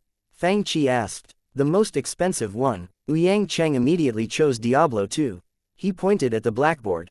The name, Diablo, sounds like a novel, but you said it isn't. Let me see it first. The novels in this shop are pretty famous. Just then, a young man wearing a small silver hairpiece and another man wearing black walked into the shop. Apparently, you can see life-like scenes. I wonder if the rumors are real. And Cheng said, I heard there is a powerful cultivator behind this shop. If that's the case, then it's probably true. You guys are finally here. Xianxia immediately greeted the two of them. Let's play that D-something game. Diablo. Fang Qi rolled his eyes again. After Fang Qi's explanations, the three of them quickly understood how to control the game. They could either control it through the virtual reality headset or with the keyboard and mouse while watching through the screen. It sure is something new. They quickly began playing. First, they saw the Origins Internet Club logo. This game was a remake of Diablo 2, developed by Blizzard North. Therefore, through careful observation, one could see the Blizzard North logo on the lower right corner of the screen. After the logo appeared, the game began. The first thing to pop out were two options, single-player mode and multiplayer mode. They looked at the screen curiously and asked, Sir, which one are we supposed to choose? Fang Qi replied, if you want to play on your own, then choose the single-player mode. If you want to go on the adventure together, then choose the multiplayer mode. Interesting. This shop is sure unique. Satisfied, and Cheng laughed. He said to Bu Che, what do you think? Should we play together? Ask Fatty if he wants to play with us. Bu Che clicked, multiplayer mode, and Fang Qi taught him how to open a room. Let's play together. Soon, Bu Che got to choose his character. Faced with the lifelike characters before him, Bu Che felt like he had discovered a new continent. It's true, this shop is magical. He scrolled the mouse across the players, reading the character descriptions that popped out. Each description was written in great detail. The Amazon, female players only, female warriors who roamed the plains near the South Sea. The assassin, martial arts based, her body and determination are deadly weapons. The paladin, a crusader from the Church of Zakaram, fighting for the glory of the light. He is always prepared for battle and will fight for the faith he believes in. The sorceress, she is good at elemental magic, fire, lightning, ice. The druid controls the power of nature, he can summon wild animals and windstorms to fight alongside himself. I get to choose my character. Bu Che looked at the 7 characters, completely dumbfounded. We can choose what we want to. He grabbed Cheng's shoulder and asked, what should we choose? Cheng frowned. The sorceress looks like a cultivator. Since most of my own spiritual spells are fire-based, I'll choose the sorceress. Then I'll choose the druid, Bu Che said. Does he practice heavenly Tao? He can control the powers of nature, so he's obviously strong. I'll try him out. What about Brother Ouyang? Cheng asked, who are you going to choose? I'll choose the sorceress too. Ouyang Cheng laughed, I'll practice lightning spells and you can practice fire spells. I bet only idiots would choose to play with these warrior-like characters. Low-level warriors will probably choose them. The 3 of them laughed before quickly entering the game. Chapter 38. It's hot outside, games are better with sprite. The game took a while to load, so while the screen displayed, please wait, the 3 looked around the internet cafe to combat their boredom. Look what the owner chose. To their surprise, Fang Chi was playing Diablo as well. He picked the paladin, who was holding a sword and shield. He looks like someone from the special forces. The 3 of them laughed. I can't believe that someone would actually choose that. At the end of the day, commoners are still commoners. Fang Chi's face twitched. Why do you laugh and comment on my choice of character? Shu Zixin felt like she was going to pass the game today, so she came. Especially early, arriving outside the shop by 7:50 a.m. It's open already. Surprised, Shu Zixin looked in. The shop had completely changed. Did I come to the wrong place? She looked inside and immediately saw Fang Chi, who was sipping on his bottle of Sprite. I didn't. Confused, Shu Zixin walked in through the doors and noticed new items written on the blackboard. There were new games and drinks. She didn't care for the new game since she was determined to pass Resident Evil 1 today. However, she was interested in this drink. She pointed at the little blackboard. Sir, what's a Sprite? Can I try a bottle? Fang Chi nodded his head and gave her one. However, upon touching the bottle, Shu Zixin instinctively took her hand back and asked, it's cold. It's just a little cold, it won't freeze you up. Fang Chi laughed. Then, I'll give it a try. Shu Zixin trusted Fang Chi now more than ever. Moreover, she was a girl who liked to try out new things, so she put playing aside for now and decided to give Fang Chi's drink a taste. An iced drink, and Cheng and the others glanced at each other. It was pretty hot nowadays, so it was the perfect time for iced drinks. How amusing. Your shop sells drinks like other restaurants. You should really leave these matters to experts. And Cheng laughed. Upon hearing his criticism, Fang Chi shrugged unhappily. If you don't want to buy it, just don't. Did he anger you? The young man in black had enough of Fang Chi's attitude. This is just a shop for playing games, it isn't the Wind and Moon Pavilion. The game is expensive, but it is fine since it is interesting. However, drinks aren't this shop's specialty. Why is it so expensive? Does this drink help with increasing warrior chi? By how much? Fang Chi shook his head. No, the young man in a silver hairpiece mocked. Can your drink enhance intelligence or cure diseases? The same young man slammed the table as his face darkened. What courage! Your drink can't do anything. How can a bottle of horse pass be worth so many crystals? Fang Chi shook his head and replied emotionlessly, my drink tastes better.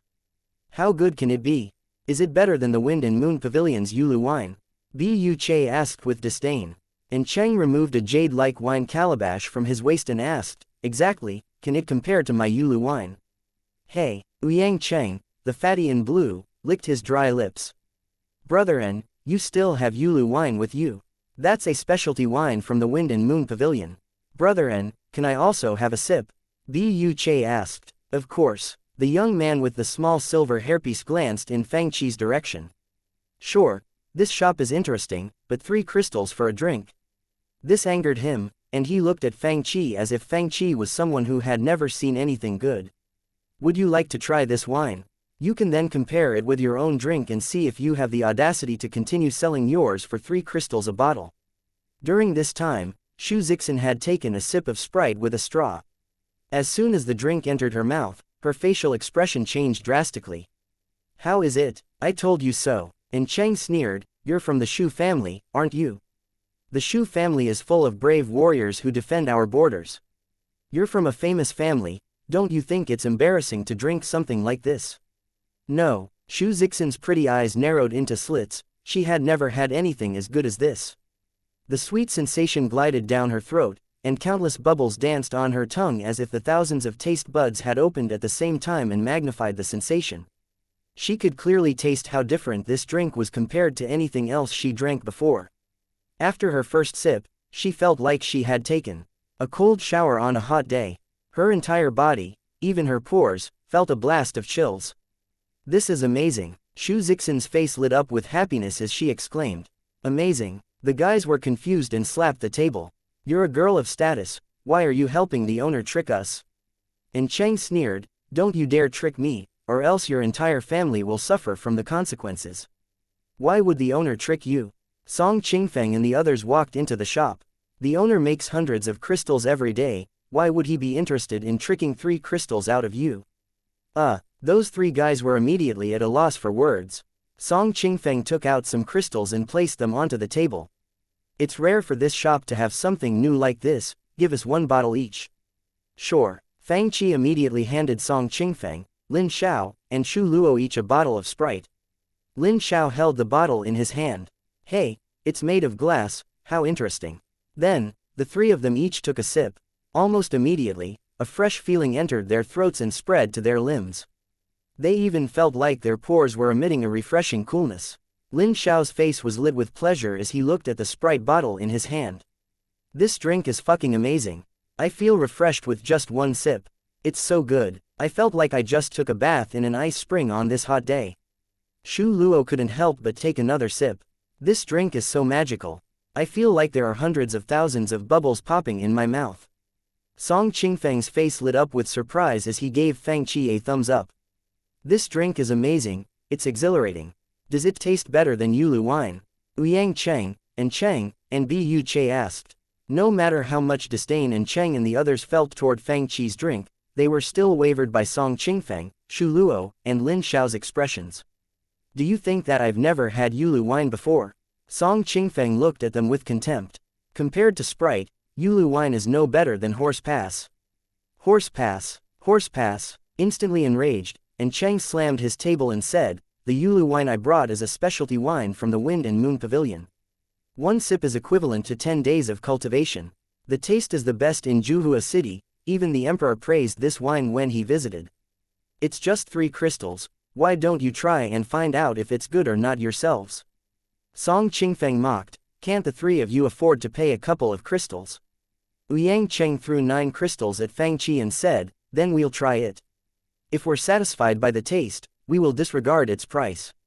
If we're not, he pointed at Cheng who was sitting beside him and said, your cultivator may be able to throw Shu Fuwei out, but this is Cheng, the son of the Castellan of Juhua City. You might want to think twice before challenging him.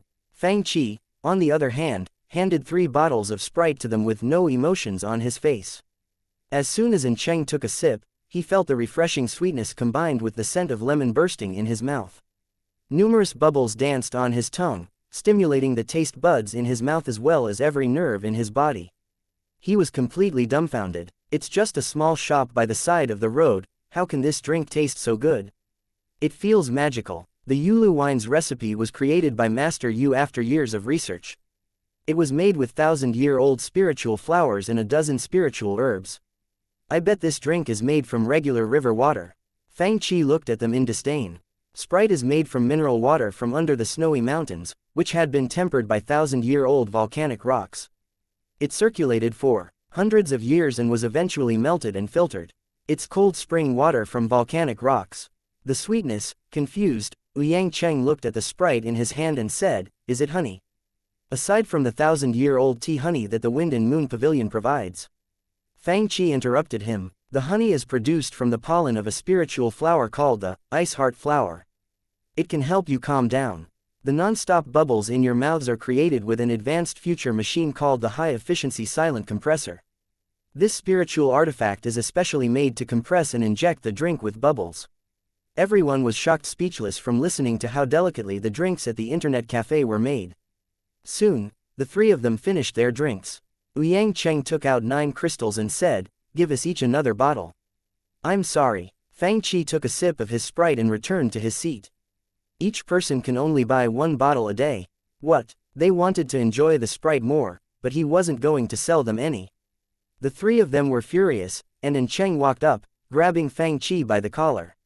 "You'd better send a box of Sprite to the Castellan mansion every day, or else I'm going to make you pay." Fang laughed. "I will give you 3 seconds. If you don't let go of me, I will assume that you are causing trouble." Young Master N. Xianxia immediately stopped him and whispered, "We didn't bring anyone here today, a wise man knows when to back off." And Cheng wasn't an idiot. He thought back at what happened with Xiaoyou, and his expression wavered for a few seconds before he finally let go of Fang collar. However, they all looked dejected. "Should we have a couple sips of Yulu wine?" Bu Che suggested. "How can I drink that now?" And Cheng cursed, "It's complete horse pass." Song Qingfeng and the others burst out laughing as they looked at the bottle in their hands, which were only half empty. "I knew the owner would set a weird rule like that," they thought. "Come on, let's play." After paying, Fang reminded them with a smile. "It's hot outside, games are better with Sprite." Song Qingfeng nodded and smiled back. "When I'm playing, I'm sure I'll feel calmer and more collected if I take a sip." Chapter 39. I accidentally drank it all. A surprising amount of people came today again to watch Resident Evil 1, movie version. To well-informed individuals in Juhua City, Resident Evil was a term that was repeated way too many times around them. Have you seen Resident Evil? It's the most advanced and most popular spiritual artifact movie. What? You haven't seen it? You're so behind. For some reason, a trend began to grow in Juhua City. Today was important for the older players at the Internet Café. A few people were going to pass Resident Evil 1, Virtual Reality Remake. A group of people huddled behind Xu Zixin, Liang Shi, and even Wang Tai. The three of them were most likely to pass the game today. Waves of applause rang out from the Internet Café again and again. Thanks to the expansion, this place was packed with more people than ever. Li Haoran was a cultivator who specialized in creating spiritual items in the Blue Flame sect. He wasn't from a prestigious family, but ever since he was recruited into the Blue Flame sect, he was taken in as the disciple of Xianxia, the highest-ranking Forge Grandmaster in the Wu-Wei Taoist Alliance since his talent in forging was discovered. With that, his status quickly skyrocketed. Although he didn't have a great family background, he was still a cultivator who could forge.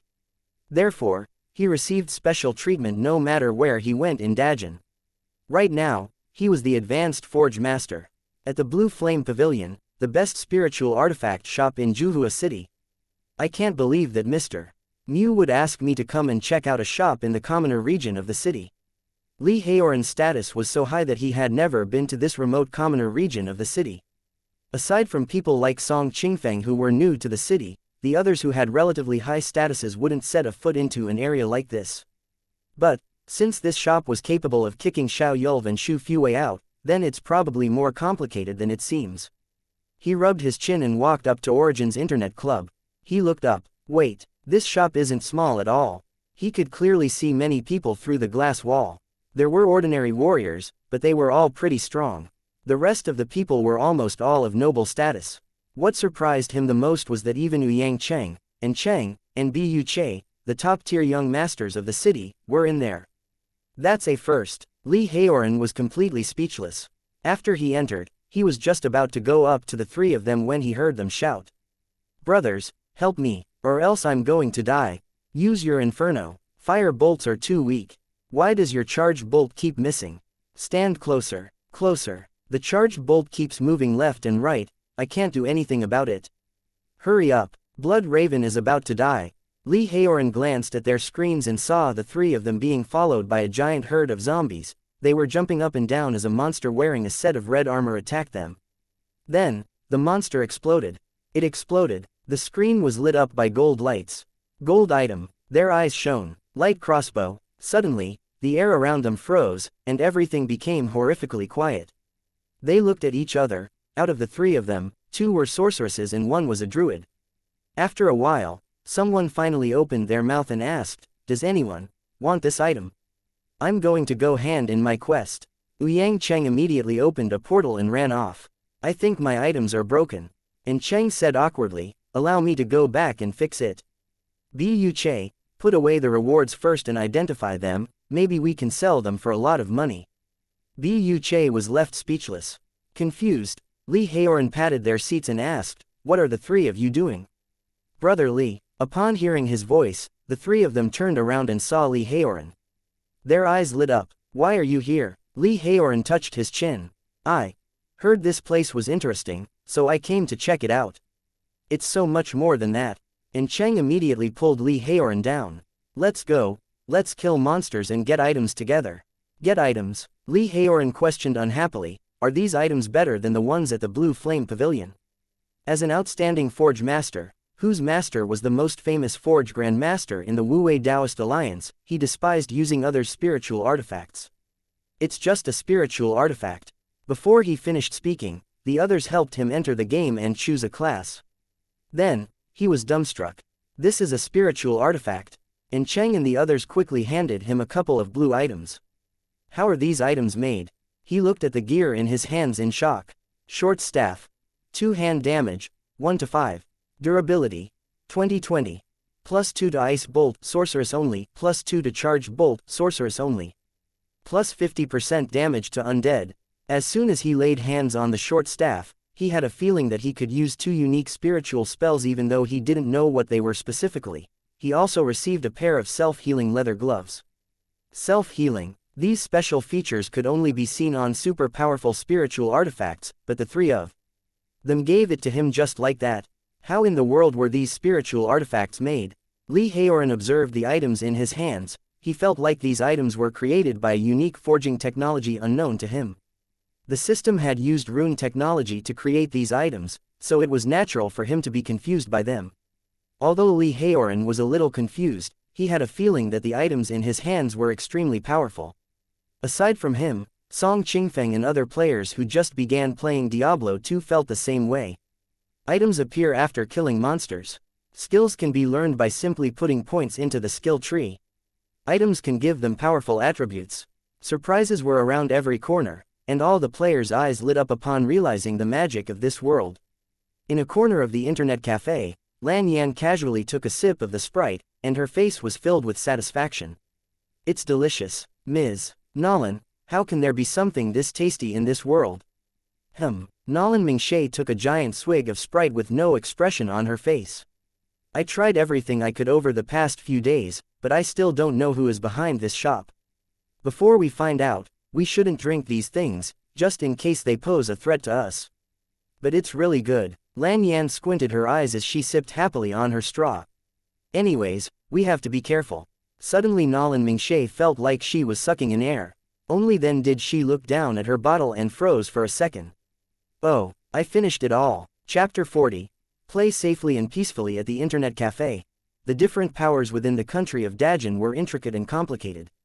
In order to establish a country in a region filled with powerful warriors and cultivators, the founding emperor, Emperor Wu, subdued countless warriors and cultivators while making promises to different forces. After the establishment of the country, these warriors, cultivators, and forces were awarded, subsequently becoming prestigious families. Moreover, the founding emperor, Emperor Wu, himself was born into a wealthy family. After a long time of development, he successfully created a hierarchy in the country. Dajin seemed peaceful to outsiders, but the truth was that there were plots and conspiracies everywhere. The night fell. After she reached her daily playtime limit, Nolan Mingshe watched Fang Qi play Diablo for the night. Out of curiosity, she tried this game out for half an hour today. The map of the virtual reality version of Diablo 2 was much bigger. Rogue encampment had taverns and civilian residences, making everything seem extremely real and lifelike. The game was so realistic that it became much more interesting. Role-playing games allowed Nolan Mingshe to play any role she wanted and become one with her character. She felt natural in the game, even when talking with commoners. In real life, she rarely even laid eyes on people of lower status. Only during times like this could she completely unhinge the pressure on her shoulders. In the game, she lived a completely different life. Without the burden of status, she could interact however she wanted to. She could also be happy about leveling up and getting all sorts of items. She didn't have to calculate and manipulate like she did in real life. She could show her unhappiness if she wanted to, and she could laugh if she felt like it. She didn't have to worry about people trying to figure her out. But now, she suddenly felt confused. This game seems even more interesting than Resident Evil. So should I continue to play games here? I lowered my guard. She finally came back to her senses and stood up from her chair. She had never felt like this her entire life. Then, she turned and looked around the internet cafe. She realized that most people had already left. It was midnight. It's so late. Just then, Fang stood up from his seat and stretched casually. He glanced at Nolan Mingshe and Lan Yan with surprise in his eyes. You're still here. We're about to leave. Nolan Mingshui's expression went back to its original icy coldness. As soon as she opened the door, she felt drops of water on her face. She looked up at the dark sky, and her white robe fluttered crazily in the wind that was rushing into the internet cafe through the open door. She walked out and reached out her hand. An ice-cold water droplet landed on her palm as the fierce wind blew in the air. It's raining. In the summer, it was extremely humid before rainfall. The clouds were like lids of a pressure cooker, making the air humid and annoying people to their cores. After Nolan Mingshe and Lan Yan, the last few customers also left. Fang walked up to the doors and closed them. Suddenly, he noticed something strange outside his internet cafe, causing him to furrow his eyebrows. The night looked like an ink wash painting as raindrops fell from the sky. Aside from the light inside Fang shop, everywhere else was pitch black. It was midnight. All the other shops on the street had closed. The roads were dark as well. Lan Yan held an umbrella for her and Nolan Mingshe as they walked straight into the depth of a dark alley. At this moment, Nolan Mingshui's footsteps paused. "Ms. Nolan, you've been slacking off." A gentle sigh came from the roof of a building beside them. This voice was so abrupt that the two of them finally noticed rows of black shadows on roofs of buildings around them. "Ms. Nolan." Lan Yan's expression darkened. She knew they were here for the two of them. "Did that big brother of mine send you all?" Nolan Mingshe was calm. "Yes, I've indeed slacked off. I didn't even notice that people were following me." The figure in the middle of the group sneered as he reached out his right hand and waved it in the air. "Do not leave either of them alive." Then, 8 figures jumped down and charged toward the two girls like black eagles. Blade energy filled with murderous spirits were emitted from every single figure as they advanced like the howling wind. Their warrior chi was able to leave their bodies. They were all Grandmaster warriors. The 8 assassins were all at least Grandmaster warriors. Their target was this young girl who had just reached the realm of Master Warrior. The last assassin stayed on the roof and didn't move. A team like them was virtually unbeatable. With a serious expression on her face, Nolan Mingshe was forced to back off. Soon, there was nowhere else to hide. A giant bolt of blade energy flew after her like a shark honing in on a defenseless penguin. With Nolan Mingshui's strength, she was no match for Grandmaster warriors. Suddenly, she created a spiritual barrier around her before she was sent flying into the air. Boom! The house behind her collapsed upon impact. "Ms. Nolan," Lan Yan cried out. Just as she was about to run up and check how badly injured Nolan Mingshe was, she heard a sharp wind echo beside her ears. Swoosh! A streak of blade energy slammed before her, and a crack formed on the ground in front of her. A man in black slowly blocked her and sneered, "Don't get distracted during combat, Ms. Lan Yan." Nolan Mingshe, who was knocked away by the blade energy, had a spiritual barrier shining around her. It was obvious that it was a protective spiritual artifact that could be activated by warrior chi. However, the barrier quickly lost its effect under the continuous attacks of the Grandmaster warriors. Nolan Mingshe instinctively placed her hand on her chest. There was a small jade dagger hanging off her necklace. Dangerous energies emitted from the jade dagger. The figure who was still on the roof disappeared. In a split second, he reappeared in front of her. Then, a cold light dashed toward her. "Ms. Nolan, we know what you are capable of. I suggest that you think twice before acting rashly." This attack wasn't deadly, but it seemed to puncture a vital spot in her body. Chaotic warrior chi exploded from her body, running around loosely. Then, the crystal-clear jade dagger she held in her hand suddenly broke into pieces. Nolan Mingshay spat out a mouthful of blood, and her face became paler than ever. This man was at least an ancestral warrior. Her big brother ordered an ancestral warrior and 8 grandmaster warriors to assassinate her. Nolan Mingshay smiled bitterly. He sure thinks highly of me. Upon seeing her most powerful trump card overthrown, she felt like the strength in her body slowly left her. Her icy expression finally showed a hint of dreariness and despair. She was proud, smart, and extremely talented. She was the shiniest pearl of the Nolan family that was supposed to be one of those few that stood on the tip of the pyramid. But today, she was going to quietly die here. How pathetic. She had a feeling that things weren't as simple as she thought they were, but she had no strength left to figure it out. Something feels wrong. Fang Qi shook his head in confusion upon locking his doors. Forget it, I've been playing Diablo 2 all day, and it's time to rest. He stretched and was just about to head upstairs when he received a notification from his system. You received an emergency task. Emergency task? Confused, Fang Qi wondered what kind of emergency task there would be in the middle of the night, so he instinctively opened his system interface. The system detected that a customer is being attacked on her way home. To make sure each customer can play at the internet cafe with a peace of mind, you are given this special task. New task: sudden attack in the rain. New task gear: rocket launcher, unlimited ammunition, please obtain from the cabinet. Task award: a permanent rocket launcher. Task description: customers should get to play safely and peacefully at the internet cafe. Chapter 41. No one will marry you when you are expressionless and vicious in the tongue. Cabinet. Fang Qi glanced over at the cabinets on the wall, which looked like display cases. As expected, a black, heavy-looking rocket launcher appeared in it. The body of this black rocket launcher was about half a person tall when it was vertically displayed, and it took the shape of a giant gun. However, it wasn't an ordinary rocket launcher with an over-the-shoulder barrel, it was more portable. Isn't this the rocket launcher that players get when they pass the Resident Evil 1 remake within 3 hours? Fang Qi felt speechless. You can recreate a weapon like this. Although this rocket launcher was more portable than the one thrown down from the helicopter in the game, it could kill the tyrant just as easily. Fang Qi threw the rocket launcher over his shoulder, opened the door to his shop, and left. The rain was coming down harder than ever. Ms. Nolan. A shriek resonated across the night sky. Lan Yan looked at Nolan Mingshay helplessly as her face lit up with shock and horror. The latter had fallen onto the ground, and her face had become as pale as a ghost. Don't you find it weird? Why isn't the person who is secretly protecting you here? The leader of the assassins smiled coldly and said, I guess you won't see him again. Nolan Mingshuy's expression was icy. This was probably the greatest danger she had ever come across her entire life. Even though life in the Nolan family felt like treading on thin ice, she had never been forced into a corner as tight as this. 1. Should I say that you are confident or stupid? Upon realizing that Nolan Mingshay no longer posed a threat to him, the assassin in black finally took off the bamboo hat on his head, showing his thin face and hook nose. Your whereabouts have never been fixed.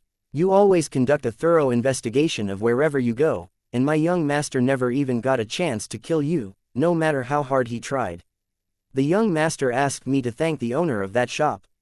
Thanks to him, we found a loophole in your habits, my diligent little lady.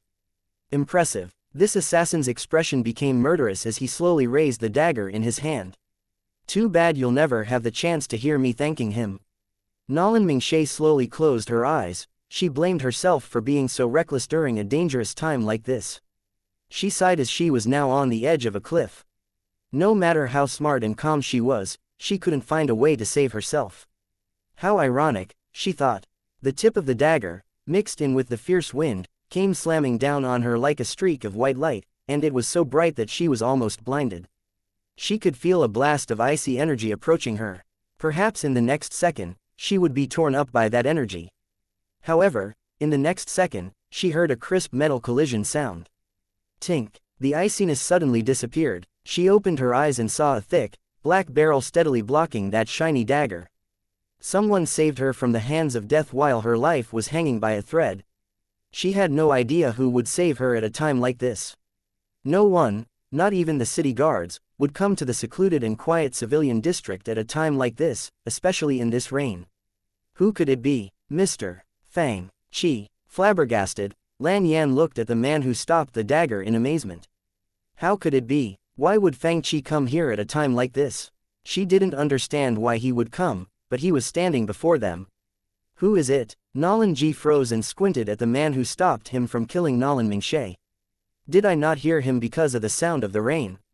Nolan Ji looked closely at the person who stopped his dagger. He seemed like a young man who wasn't even a master warrior yet.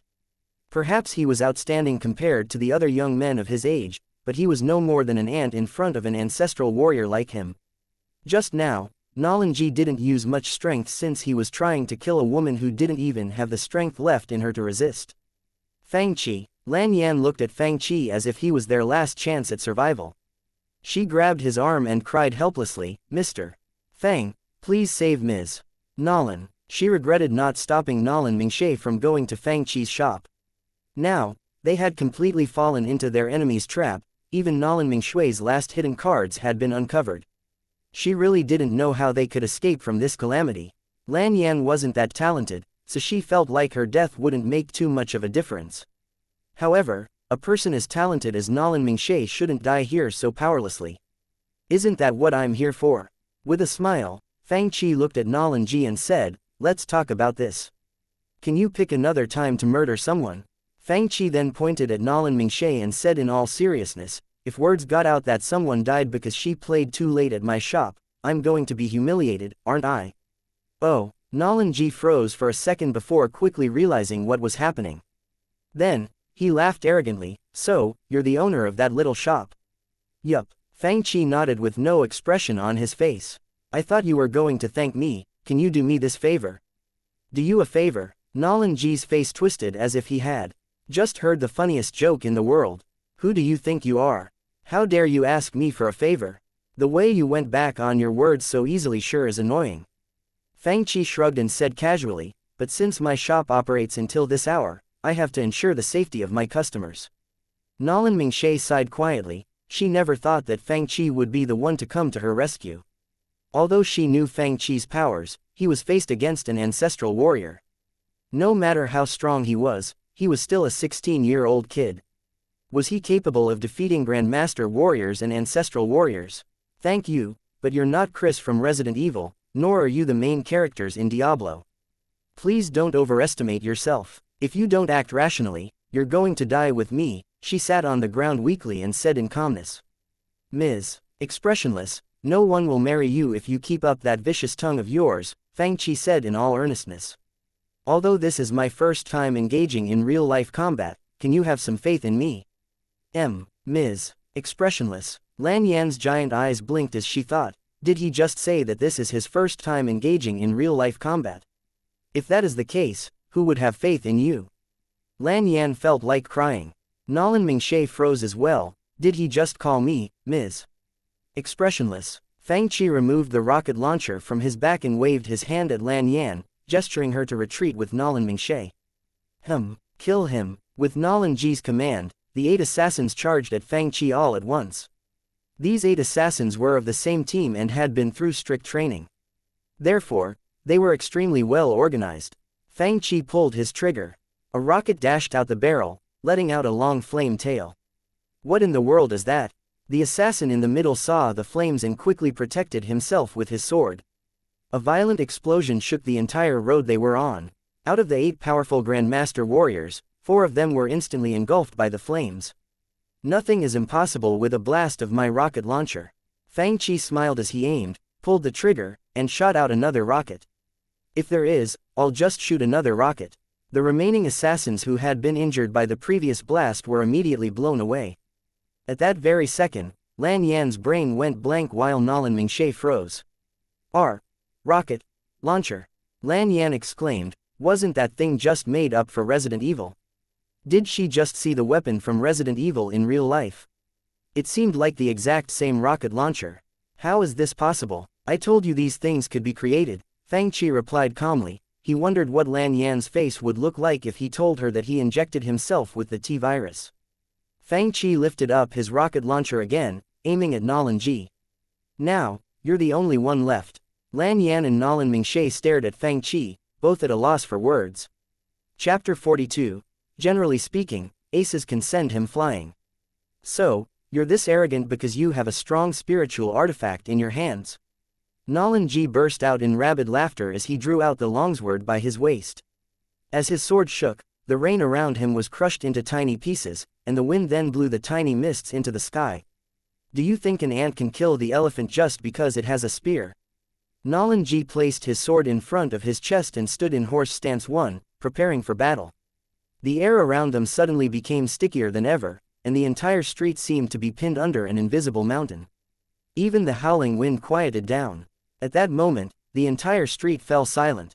All the raindrops seemed to have frozen solid, like pieces of lead and not moving at all. Just then, Nolan G chopped down with his sword, seemingly slowly but actually with great speed.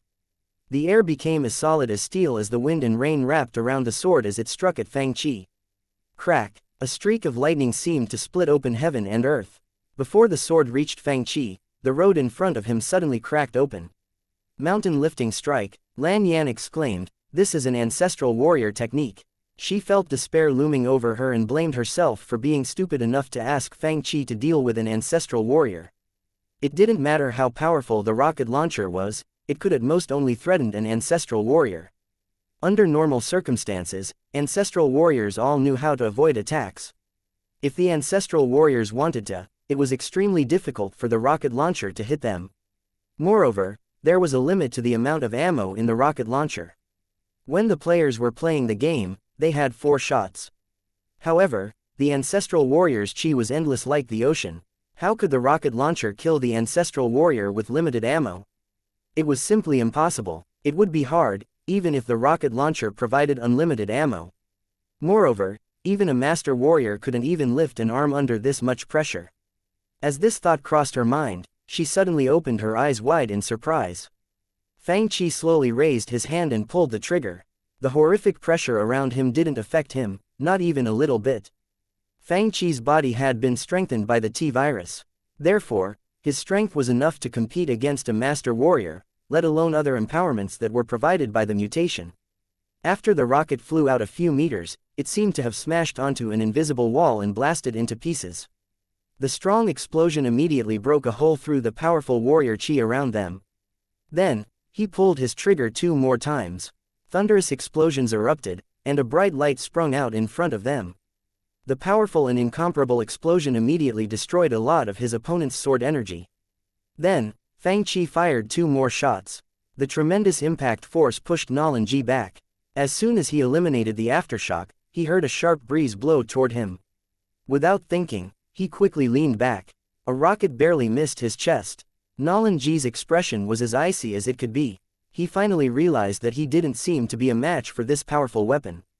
However, even though its speed was fast enough for a regular man, he could easily dodge them as an ancestral warrior. As soon as he recovered, Fang Chi would be dead. Fang Chi fired the 6th shot. He's attacking my feet. Nolan Ji immediately jumped up, and the rocket blew up under his feet. Giant air waves blasted up along with countless pieces of metals. The immense impact force of the explosion and countless sharp metal fragments made it hard for one to defend themselves. A regular master warrior would have died from it. However, Nolan Ji waved his sword in the air and concentrated all his warrior chi in front of him, creating a strong and solid invisible barrier. The thick barrier was capable of blocking out everything, from the metal fragments flying at him to the impact force of the explosion. After the airwave blew past either side of the barrier, with Nolan Ji sustaining 0 injuries. Fang Chi fired 5 shots, but Nolan Ji was left unscratched. Damn it! Lan Yan was filled with despair. She seemed to have overestimated the power of the rocket launcher. Ancestral warriors didn't even have to run away since they could block rockets as they wished. How could Fang Chi defeat him? Nolan Mingshe watched the battle with an icy expression on her face. Each technique used by the ancestral warriors could reach a godlike level, and even great spiritual artifacts could not defeat them easily. As soon as Fang Chi ran out of ammo, Nolan Ji would immediately defeat him. This was an unfair battle. He had to create a miracle to win. Rainwater landed on the barrel of Fang Chi's rocket launcher before evaporating into white mist. Although Fang Chi seemed to be on the offensive, he couldn't take advantage of the situation. A murderous expression appeared on Nolan Ji's face as he said, "You will soon die." However, He failed to notice that Fang Qi was smiling upon seeing that the impact of the explosion had sent him into midair. Flames suddenly rose in the night skies. Nolan Ji was sent flying into the air by the impact as if he was being thrown toward the flames. Nolan Ji's expression changed dramatically. Although ancestral warriors had the ability to fly for a short amount of time, the inertia, along with the fact that he was in the air, stopped him from changing directions. As soon as Nolan Ji was blown into the air, Fang Qi immediately fired another shot. The timing was perfect. He didn't give Nolan Ji time to eliminate the impact force of the explosion, meaning that the latter couldn't dodge. Once I block this attack, I will rip you into pieces. Nolan Ji spat ferociously as he gathered his warrior chi into his sword once again, holding it in front of his chest. A giant flame erupted in the sky, but Nolan Ji's semi-spherical barrier blocked the flames. He stopped the rocket with his bare hands, and he blocked the huge force and countless metal fragments with his vigorous warrior chi. However, because of the impact, his body was once again blown into the sky. An air-piercing noise sounded again. Fang Qi fired another rocket at him. The power of the explosion pushed his body out to where this new rocket was targeting, and Nolan Ji had no choice but to block it again. In the end, flame after flame lit up the nightly sky, and Nolan Ji was pushed high into the air by the endless explosions. Fang Qi fired another shot, but it didn't hit its target. Fang Qi had no idea where Nolan Ji had been shot off to. Fang Qi froze for a second. I missed. Although the T-virus improved his overall abilities, and Resident Evil helped his practice his shooting skills, this was as far as his capabilities went. Fang Qi turned around, feeling awkward that he had made a mistake. He explained to Nolan Mingxie and Lan Yan, generally speaking, a good shooter would have been able to juggle him in the air. I think I need to practice a little more. Nolan Mingxie was speechless while Lan Yan, who felt like she had just survived a disaster, burst out laughing upon seeing Fang Qi's awkward expression. She wiped off her tears and pouted, "Mr. Fang, I think you were just trying to show off your skills, but you completely failed. Can you cut me some slack and not expose the truth?" Fang Qi replied awkwardly. Nolan Mingxie, on the other hand, was buried in her own thoughts. The rockets have the ability to send enemies into the sky. It could do that. Chapter 43. Playing games is the only way to go. Task: Sudden attack in the rain completed. Task award: Permanent rocket launcher with unlimited ammunition obtained. No matter how strong an ancestral warrior was, it was hard to fully retreat under the continuous attacks of the rockets. Moreover, he had to face the danger of dropping from midair after being completely exhausted from combat. Fang Qi threw the rocket launcher over his shoulder and looked into the distance. "I think if I were him, I will never try to bully the two of you again," he said. Lan Yan quickly took out a fragrant elixir and fed it to Nolan Mingxie. Only then did the latter's face regain some color. It was already the next day when the rain stopped, and the golden sunshine soaked through the clouds and scattered across the soaked ground. The shadows of last night had officially become of the past. What a great day! Sunshine seeped into Fang Qi's bedroom as he stretched lazily. He could drink Sprite, play games, and use the unlimited rocket launcher if he wanted to. His life excited him. Of course, not everyone was doing as well as Fang Qi. For example, An Cheng, Ouyang Cheng, and Bu Che came out from Crimson Jade Pavilion with dark circles under their eyes. As soon as they walked out, people began talking about them. "Do you think those young masters have sort of disease? They called over a dozen girls last night but didn't listen to them sing or watch them dance. They just drank and talked all night. They talked about how to obtain fire skills in some kind of skill tree, the possibility of dual elemental sorceresses, and how to choose an arrange gear. What in the world do you think they were talking about?" The three of them walked on the streets and looked up at the bright skies in surprise. "It's already daytime. Origins should be open by now. Come on, let's go drink some Sprite." And Cheng's eyes lit up. "Let's go, we can find out how to gain attribute points today." The three of them immediately shook off their exhaustion and headed toward the internet cafe excitedly. Li Haoran left Blue Flame Pavilion with the same exhausted look on his face. "What's wrong with Master Li? I don't know. He locked himself up in the artifact making room as soon as he came back yesterday, trying to make all sorts of weird things." There were 3 weird spiritual artifacts on the spiritual artifacts display stand. Descriptions were even pasted beside them. Some cultivators walked into the shop and glanced over at the new spiritual artifacts on the display stand. Outstanding Frost Rhinoceros Horn. Attack, 4 to 21. Required level. Spiritual Spring Realm. Plus 30% attack enhancement. Plus 7 ice damage. Cold resistance plus 10%. Huh, the cultivators glanced at each other in confusion. A female disciple who worked at Blue Flame Pavilion smiled awkwardly and tried to introduce the item. This is a new spiritual artifact Master Li Haoran created. Damn it, I don't know what else to say. The female disciple felt like crying. Working here was so hard. Thanks to the increased number of computers, customers realized that they didn't have to line up anymore. Therefore, the mornings at the internet cafe became considerably calmer. Sir, give us each a bottle of Sprite. And Cheng, Ouyang Cheng, and Bu Che walked into the shop. Can we drink another bottle today? Yeah. Fang Chi handed them each a bottle of Sprite with no emotions on his face, and the three of them quickly opened the bottles and took a giant swig. And Cheng felt the cool liquid flowing into his stomach, and his entire body felt refreshed. His exhaustion completely disappeared, and he couldn't help but moan in pleasure. This is delicious. This morning, Ouyang Cheng felt like a spiritual artifact that had lost its essence. However, after taking a sip of the Sprite, his energy came right back to him.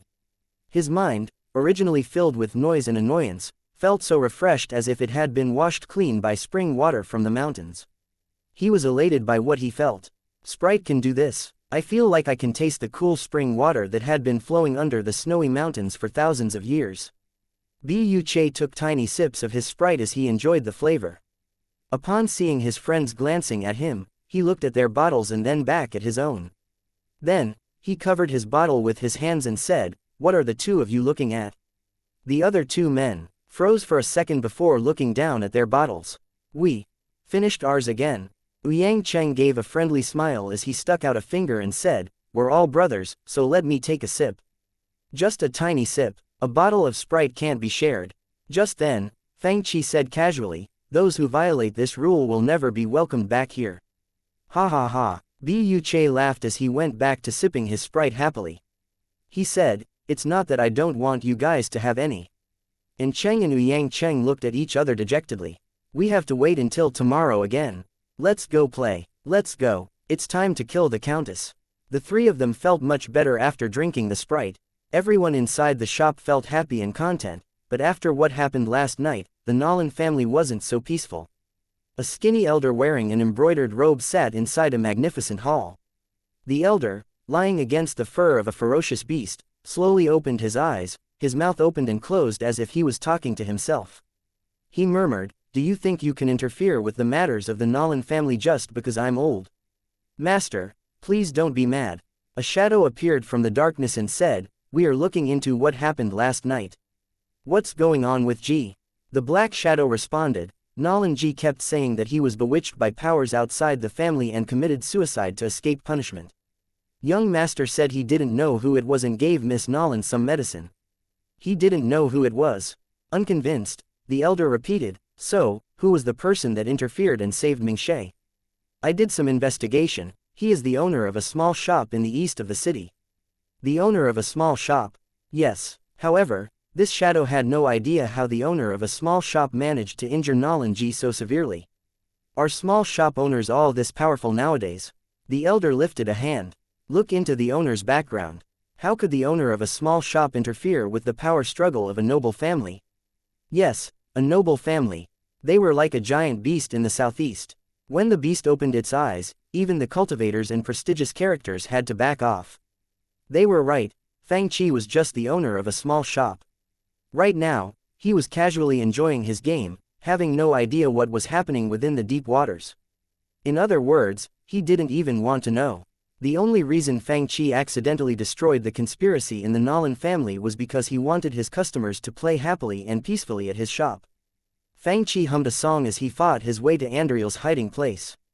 He felt like he had leveled up a couple times this morning, and he thought, "I knew it. Playing games is the only way to go." Chapter 44. Friend, have you ever heard of glory? Nolan Ying was embarrassed. As the head of intelligence network of the Nolan family, he looked and looked but had no idea what the Origins Internet Club's background was. All he found out was that the shop owner was an amateur warrior whose parents were civilians. This information confused him more than ever. How could a man like that injure Nolan G so severely? The results of his investigations left him in disbelief. Therefore, he decided to go check out this shop owner. However, when he reached the door of the internet cafe, he saw a black shadow sneaking inside.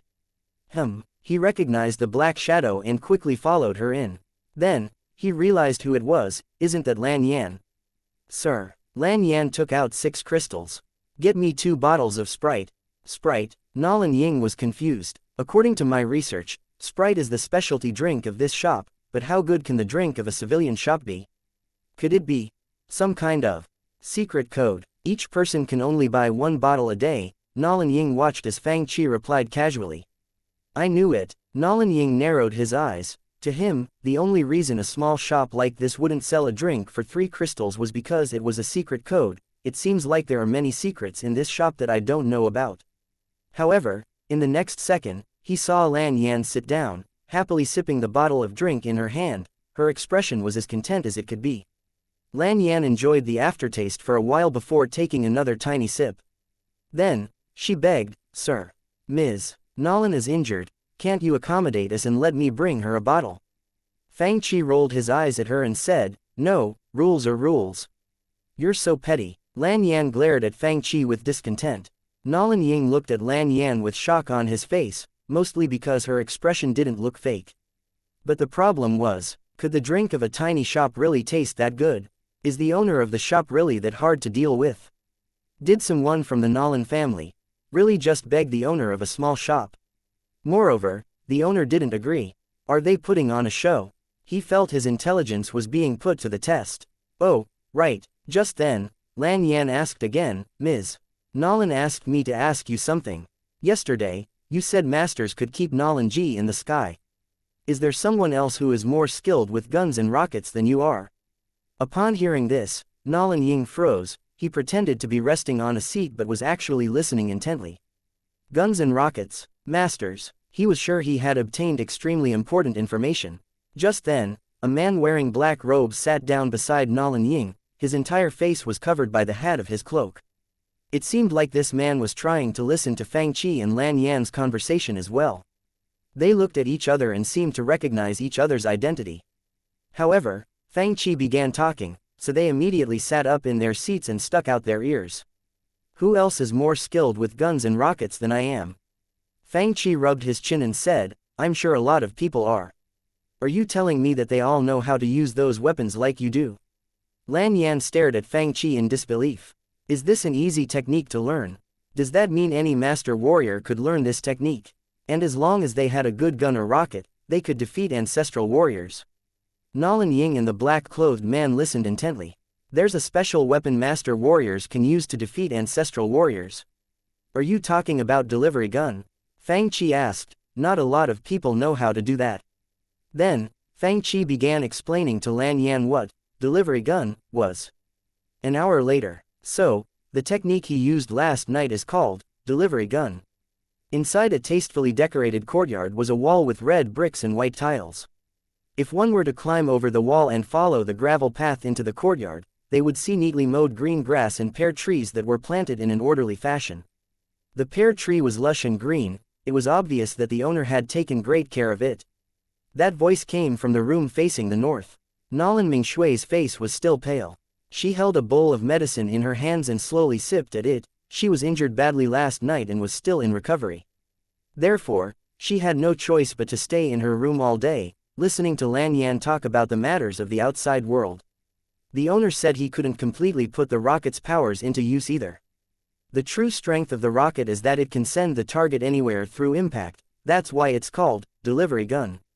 Who else knows guns and rockets better than Fang Chi? Nolan Mingshui took a small sip of her medicine, furrowing her eyebrows at the bitter taste. I thought those weapons only existed in Resident Evil. He said they existed in real life. Lan Yan sat down by Nolan Mingshui's bedside and placed her hands on her rosy cheeks. He said that a master named Yi Shu invented the technique. Master Yi Shu, a master of guns and rockets. No, the owner said that master is skilled in martial arts and is an expert in all weapons, including daggers, spear, swords, and staffs. He is dubbed the battle god, and created a magical weapon called the myriad manifestation umbrella. Lan Yan looked at Nolan Mingshui as admiration filled her eyes. How can a person who is so highly attained in guns and rockets exist in this world? Moreover, he is an expert in daggers, spear, swords, and staffs. His title is Battle God. Nolan Mingshay froze as she repeated what Lan Yan just said. It's obvious that Fang Qi made up the title by himself. How can you believe something like that? No one like that has ever existed in Dajin. You think it's a lie?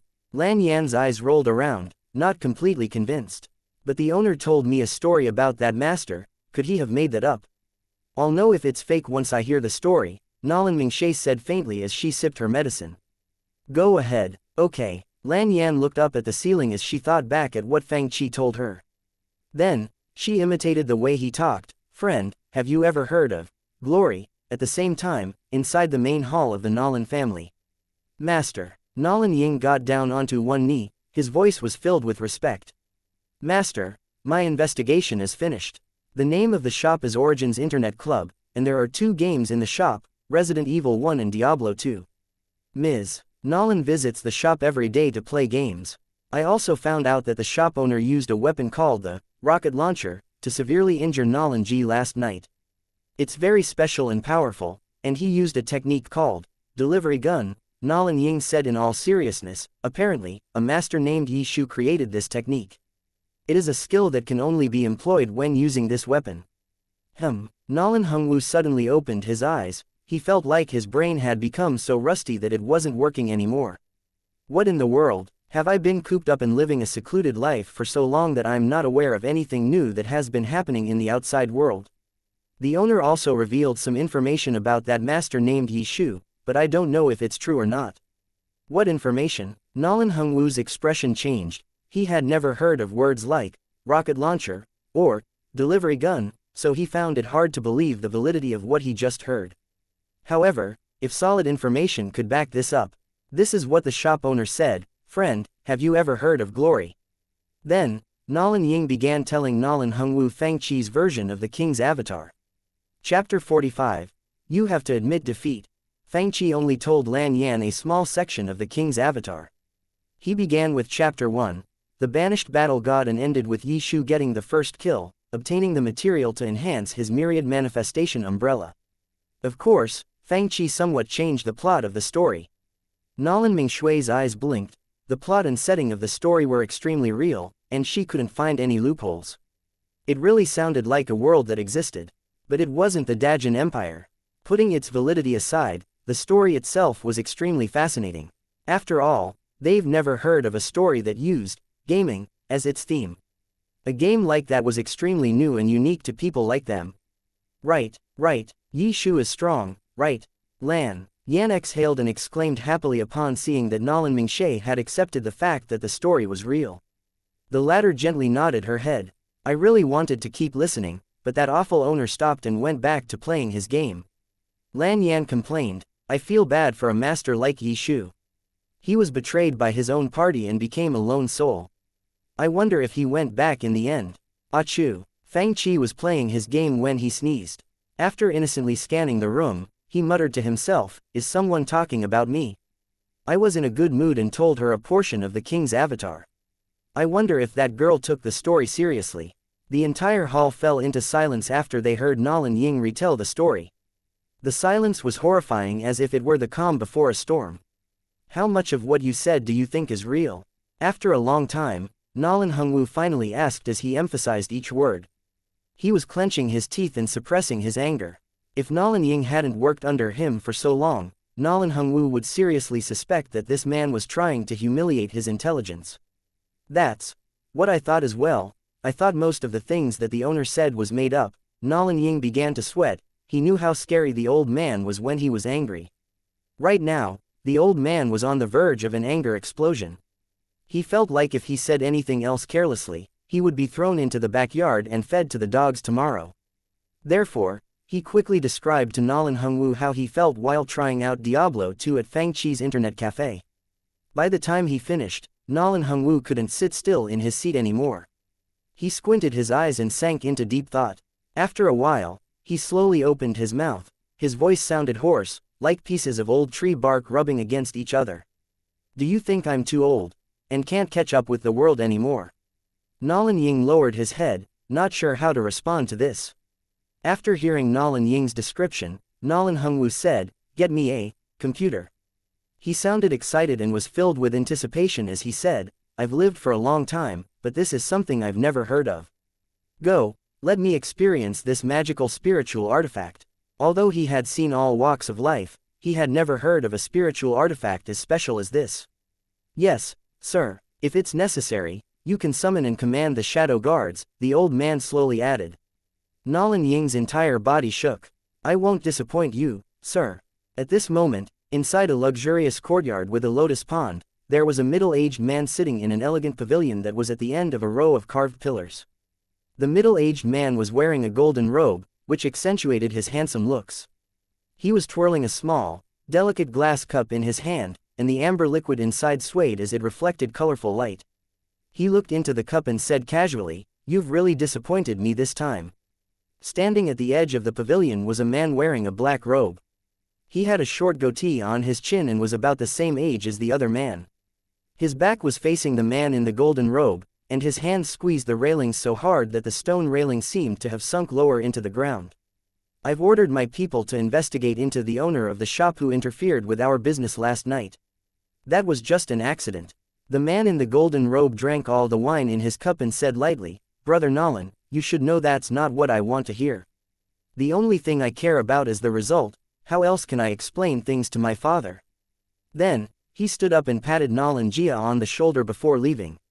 After he left, Nolan Jia squeezed the railing so hard that it suddenly shattered into a million pieces. Then, he turned around, revealing his icy expression. Nolan Ying came to Fang Chi's internet cafe again, but this time, he was dressed differently. Before, he looked very much like a normal person. However, he now emitted confidence and prestige, his square face making him seem angular and decisive. Behind him was a middle-aged army officer. "Lord Ying." This officer treated Nolan Ying with respect. "What are we doing here?" "We're buying something," Nolan Ying replied. "Buying something?" The middle-aged army officer froze as he looked at the alley in front of him. "Here." Then, he saw the sign above the shop. "Origins Internet Club, you know this place?" Nolan Ying asked. "I don't." The army officer shook his head and smiled.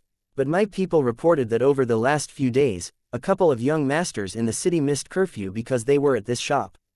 I knew those people were all of high statuses, so I didn't look into it." Nolan Ying nodded and walked in. Fang Chi saw Nolan Ying and felt like he had seen this man before. However, he really couldn't remember where. Generally speaking, people with this kind of temperament were eye-catching no matter where they were. It was weird that Fang Chi couldn't remember who he was. Confused, he walked up to Nolan Ying and the officer as he asked, "Are the two of you here to play games?" Nolan Ying shook his head.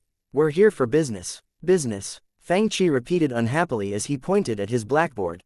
"I only do business that is written on the blackboard. There's nothing else to talk about." "Say that again, kid."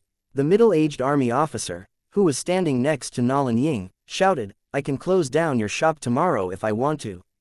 Nolan Ying smiled and said, "This is Gong He, deputy commander of the city guards. I'd like to buy a computer from you. It's not a loss for you, so I suggest that you agree." "Money's not an issue." Gong He sneered as well. "You should be honored that Lord Ying is interested in something here and learn how to tell good from bad." Fang Chi's face fell. "Are you threatening me?" "We're not." Nolan Ying smiled as he pulled on his sleeves. Then, he said with confidence, "I am stronger and more powerful than you are at the moment, so you have to admit defeat." Chapter 46, Have you ever seen a Shadow Street Dance Army? "I have to admit defeat."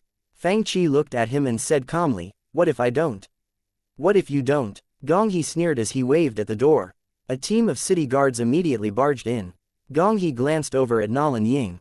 After seeing the latter nodding, he continued, "If you don't agree to sell the thing called the computer, I'm going to close down your shop." Gong He. Just then, a person stood up from the second computer in the first row. His expression was arrogant and icy, and he was wearing a silver hairpin. "Who dares to call me by my name directly?"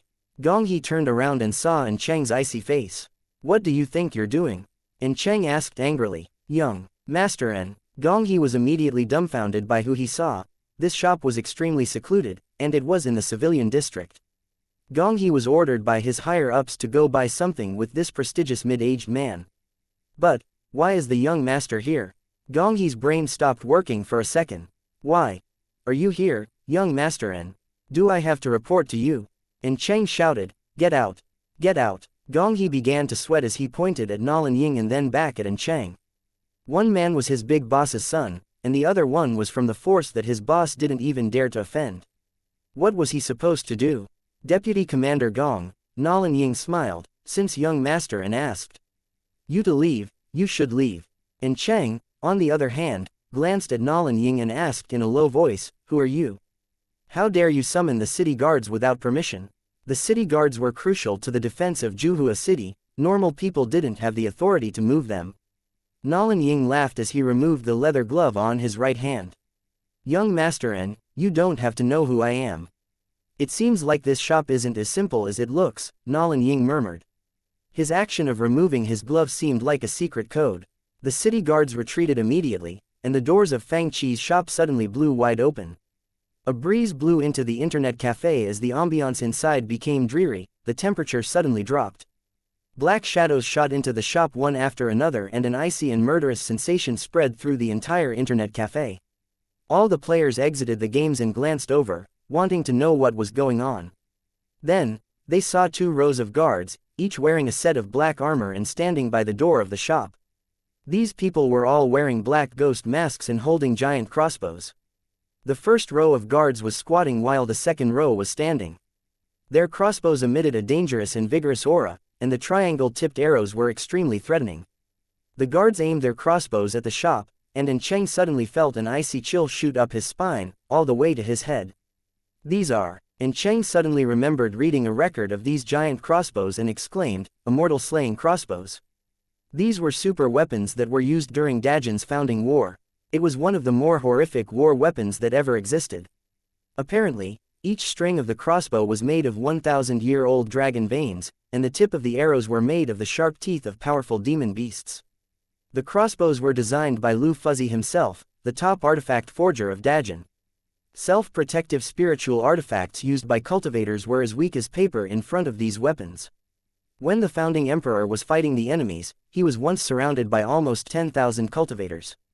His elite guards used these weapons to launch a surprise attack against their enemies, killing more than half of the high-level cultivators and successfully breaking out of encirclement. That battle became Dajin's most classic example of the weak winning against the powerful. How can so many immortal slaying crossbows appear at the same time? An Cheng's head went blank. Although he knew that these crossbows weren't as powerful as they used to be, being pointed at by them was still horrific. Even though An Cheng and some of the others were all cultivators, they were still scared. In the entire southeast region of the empire, not even the Castellans owned weapons like this. There was only one powerful force that was equipped with these crossbows. You are. By now, An Cheng had figured out which family this man was from. If he remembered correctly, the leader of the elite guards was from the Nalin family. My name is Nalin Ying, Nalin Ying answered casually. An Cheng's body froze as he began to regret kicking Gong He out of the shop. Why in the world would a small shop like this offend a great power like the Nalin family? During the founding war, Nalin Ying was already a level 8 ancestral warrior and was a part of the elite guards. How powerful is he right now? Since he is here, then it is clear who is behind all this. An Cheng thought. Even An Cheng's father had to step aside in front of people like Nalin Ying. No wonder Gong He treated this man with such respect and even sucked up to him. Now, can we talk about you selling one of your spiritual artifacts?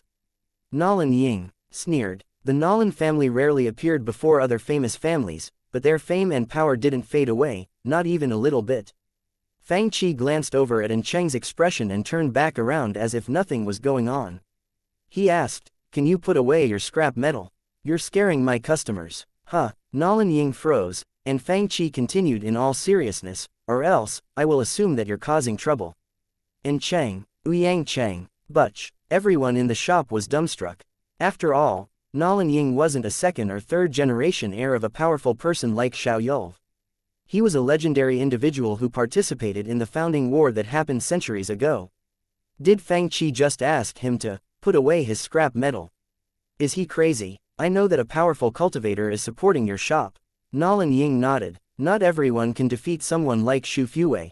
But, he pointed at the shadow guards and said, do you know what cultivators call the shadow guards of the Nolan family? Cultivator killers. He answered his own question in a low voice. Someone's causing trouble. Fang Qi turned around and pulled out his chair. He was planning to sit back down in front of his computer. Nolan Ying was confused by Fang Qi's words and actions. Many troublemakers have been detected, lightning tribulation activated.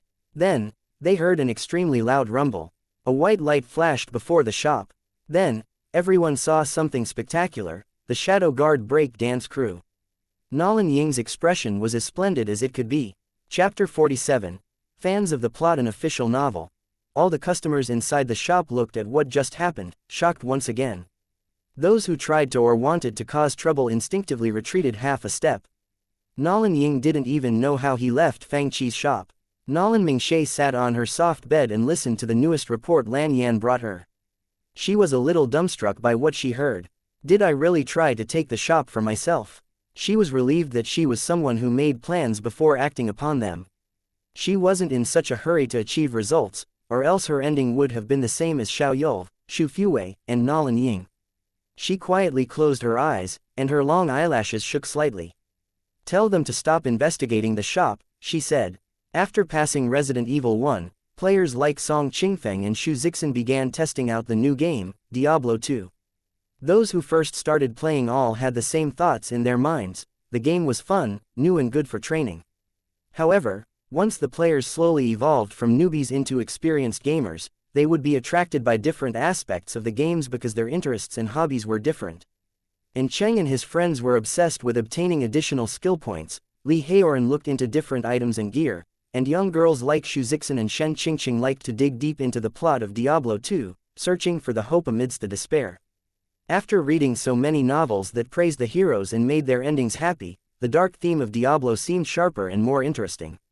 If one were to pay close attention to the plot, they would notice that from the first scene, the player would hear about and even interact with former heroes.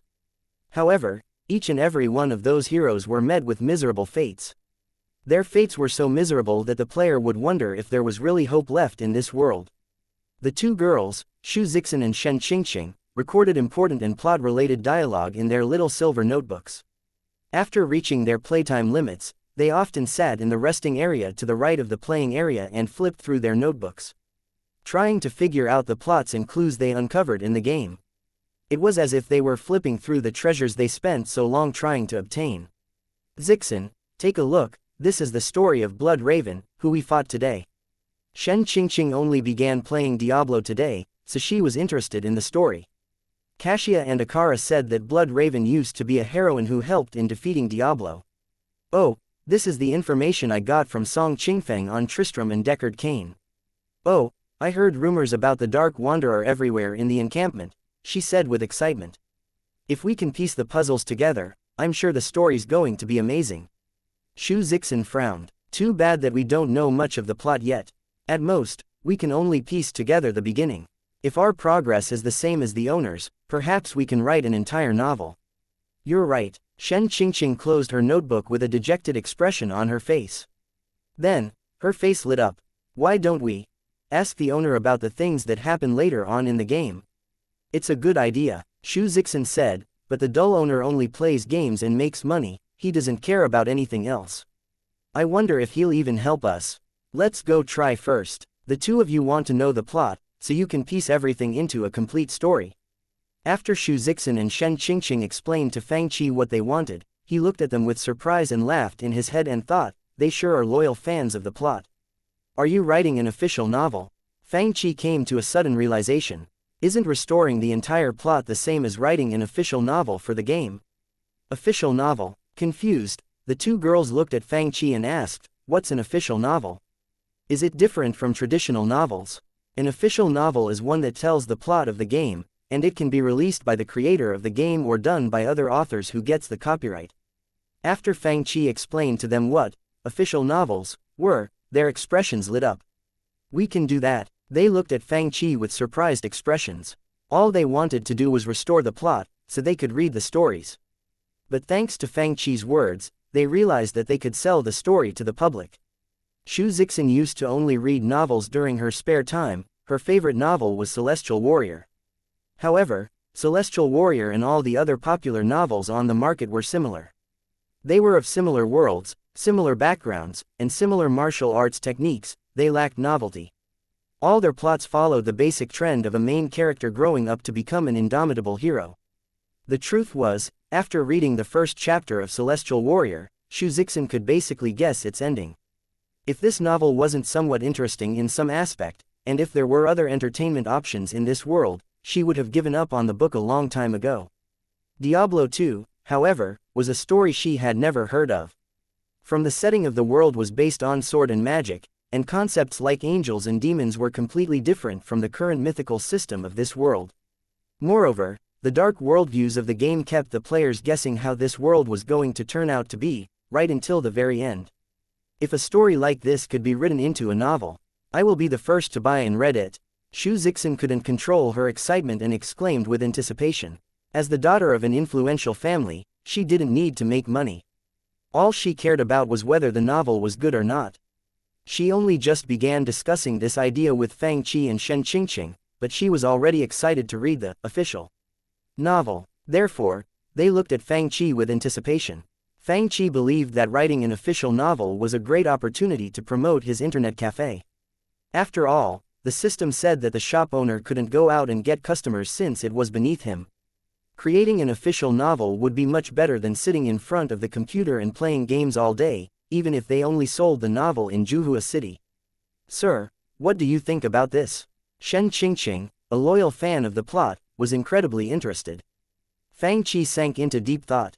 Indeed, an official novel was something he hadn't thought of before. If you don't have any plans yet, Xianxia asked with anticipation, can you hand this task over to me? You too. Fang looked at Xianxia and Xianxia with a worried expression. Sure, the girls were beautiful, but writing a novel required skills. Qingqing is a talented girl. Xianxia commented unhappily as if she saw right through Fang worries. Chapter 48, Here Comes the Elderly. Yeah, Fang still hesitated. If the person writing the novel had a deep understanding of the game, the story itself might be more impressionable. Why don't you give it a try? If I approve of your writing skills, then you can go ahead. What are you talking about? Song Qingfeng and the others walked up to them upon seeing the three of them engaged in a heated discussion. Don't worry, Xianxia leaned back on her computer chair and closed her eyes in satisfaction.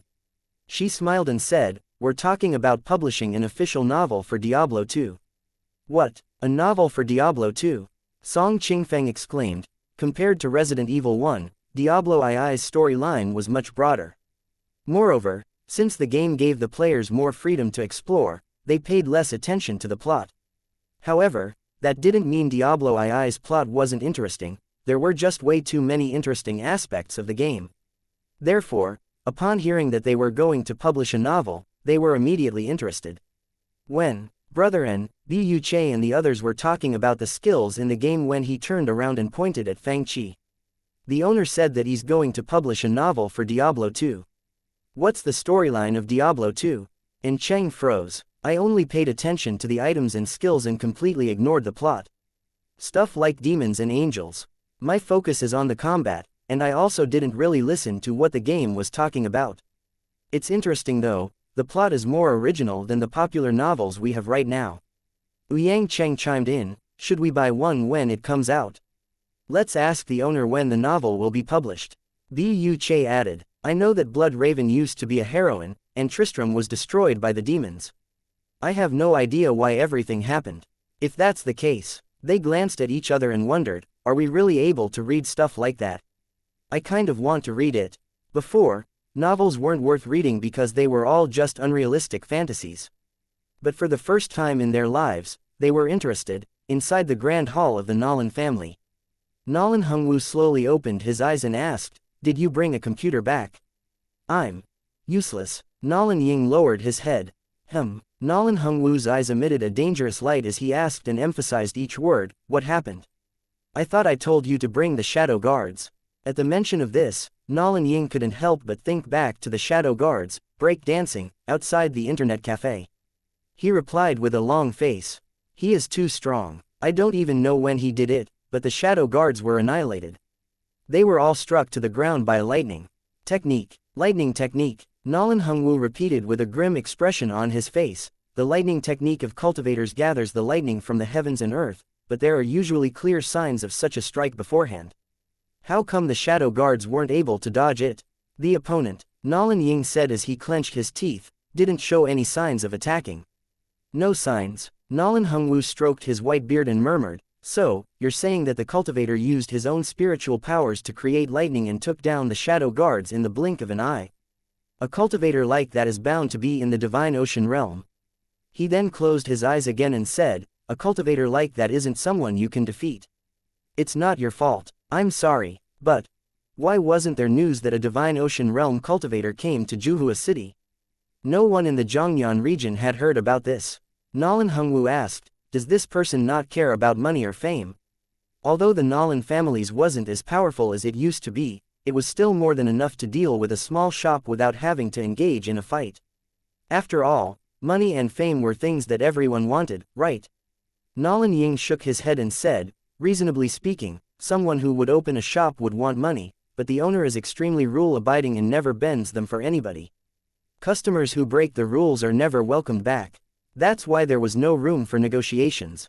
Oh, Nolan Hungwu was aware that some powerful people had weird tempers. For example, back then, he went through a lot of trouble trying to persuade Lu Fuzzy to design the immortal slaying crossbow for the Dajin Empire. If the owner of this little shop was really powerful, Nolan Hungwu wouldn't be so surprised by all the rules. Therefore, he asked, "Are the computers in the small shop really as magical as you say they are?" "I didn't exaggerate at all," Nolan Ying said. "If that's the case, then I'll go check it out for myself and find out who's behind all this."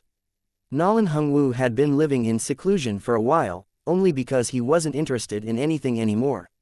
However, if computers were really that special, he might as well check them out. Of course, if they weren't that special, he was going to make the owner pay for it. Nolan Ying looked up in shock. "Family leader, you're going to go yourself?" Nolan Hungwu stood up from his seat. He was an old man who had a little hunched back, and his hair and beard were all snowy white. "I'll also show those people that I'm not dying just yet," he said as an icy glare flashed through his eyes, making goosebumps appear on Nolan Ying's body. Nolan Hungwu opened his mouth and said, "Elder Fu. Here." Another old man with white hair walked out from behind the hall. He was tall and strong-looking, meticulously dressed in a white robe with golden edges. "Get the carriage ready." "Will do." "Family leader, are you really going?" Nolan Ying's body shook. After all, the family leader of the Nolan family had been cooped up inside the Nolan family for more than a decade. Is he really going out, just to check out a small shop? While Nolan Ying hesitated, the two elders already walked out of the grand hall. Shen Qingqing was a newbie to the game, so she wasn't as clear on the plot as Fang Qi. Their plan to write an official novel was about to be put into action, and Fang Qi agreed to let her write the small part of Act 1. By the time he finished describing parts of the plot in extreme detail, the sun was slowly setting, and the sky was darkening. The proud sunlight was just about to disappear from the sky when Fang Qi saw 4 single-horned beasts that looked like horses stop in front of his shop. The beasts were pulling a luxurious cart. These horses were not at all ordinary, they emitted a strong aura and prestige. Unicorns. Fang Qi suddenly thought of this mythical creature, but the beasts in front of him were black. Unlike the mythical unicorns, they looked much fiercer. They were demon beasts, powerful demon beasts that were tamed. The person driving the cart was a big, tall elder wearing a white robe with gold edges. He stopped the cart and then opened the door of the cart. Another thin elder slowly got off, holding a black cane in his hand. Fang Qi couldn't tell what the cane was made of. Is this the shop Ying was talking about? Nolan Hungwu looked around. Aside from its unique design, nothing else about this shop attracted his attention. Fang Qi, on the other hand, froze upon seeing the elders outside his door. Aren't they a little too old to play games at an internet cafe? Chapter 49. Old Men Who Suffer from 8th Grader Syndrome. I think this is the place. The old men had white hair, but their footsteps were strong and steady, unlike other people of their age. The elder who walked in the front was skinny, but he had thick bone structure and a plump forehead. His solemn expression and meticulous movements gave others a sense of a powerful presence. The aura he emitted was different from officials who were rewarded a lot of treasures after wars. The latter showed off their new nobility with utmost arrogance, while this man looked like someone who was born to be a nobleman, prestige ran in his blood. Everything about this old man proved that he wasn't someone of ordinary status. The tall and big elder behind him pushed open the glass doors. Then, that elder bowed down and waited on the side. Nolan Hungwu walked in, and Elder Fu shouted, "Who's the owner?" Fang Chi pointed at the little blackboard and replied, "What would you like to play?" Elder Fu looked at Fang Chi up and down. All he saw was an ordinary young man. Therefore, he faintly waved his hand and said, "Tell the owner to come out here.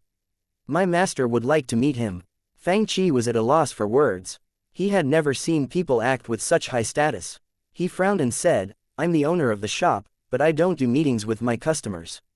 Upon hearing this, Elder Fu's expression darkened, and Fang Chi immediately felt an overbearing pressure approaching him. With a grim expression on his face, Fang Chi said, "If you're here to cause trouble, I'll have to deal with you like so." Elder Fu froze, surprised that Fang Chi's expression remained unchanged in front of the pressure he exerted. It was impressive for a young man his age. This shop really is something special. Elder Fu. Just then, Nolan Hungwu opened his mouth and said, "Let's go by the rules and check out the spiritual artifact they call computers, see if they're really that magical." "Yes, Master." "Kid." Nolan Hungwu pointed at the computer in front of him and asked, "Is this a computer?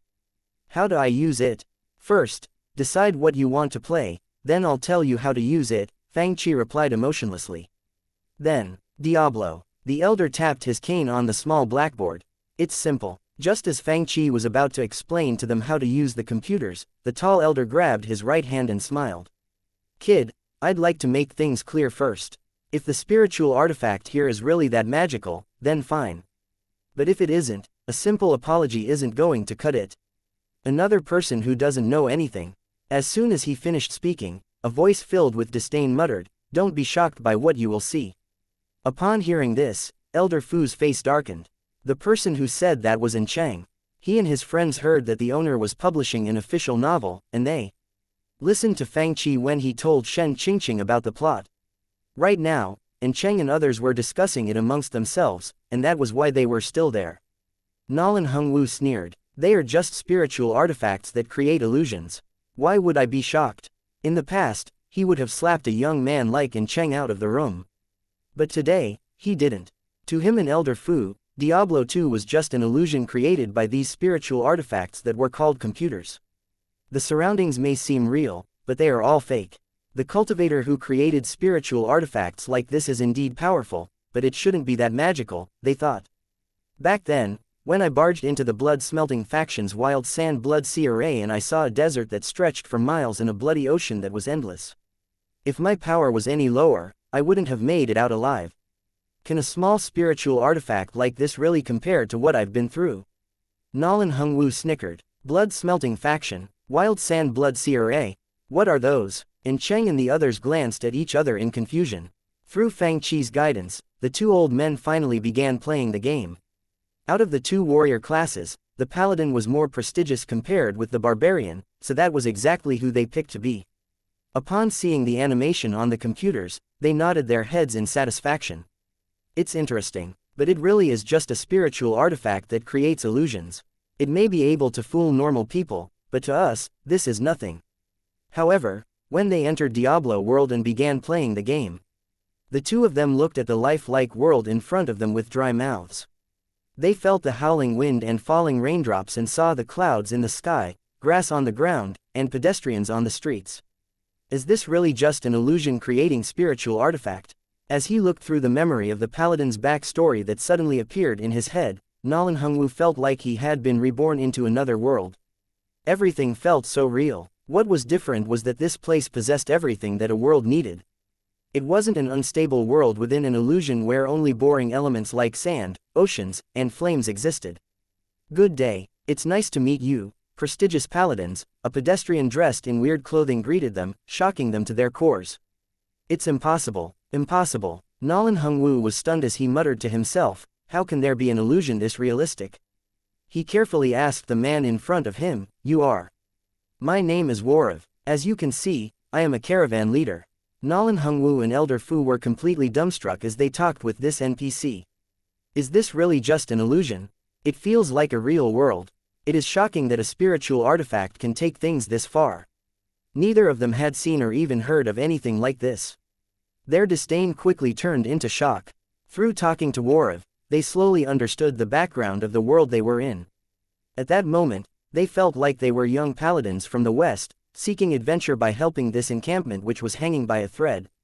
Yes, young paladins instead of old men. Fu, when was the last time that we fought side by side? Nolan Hungwu felt his body being injected with youthful energy. Outside the internet cafe, he was a dying old man.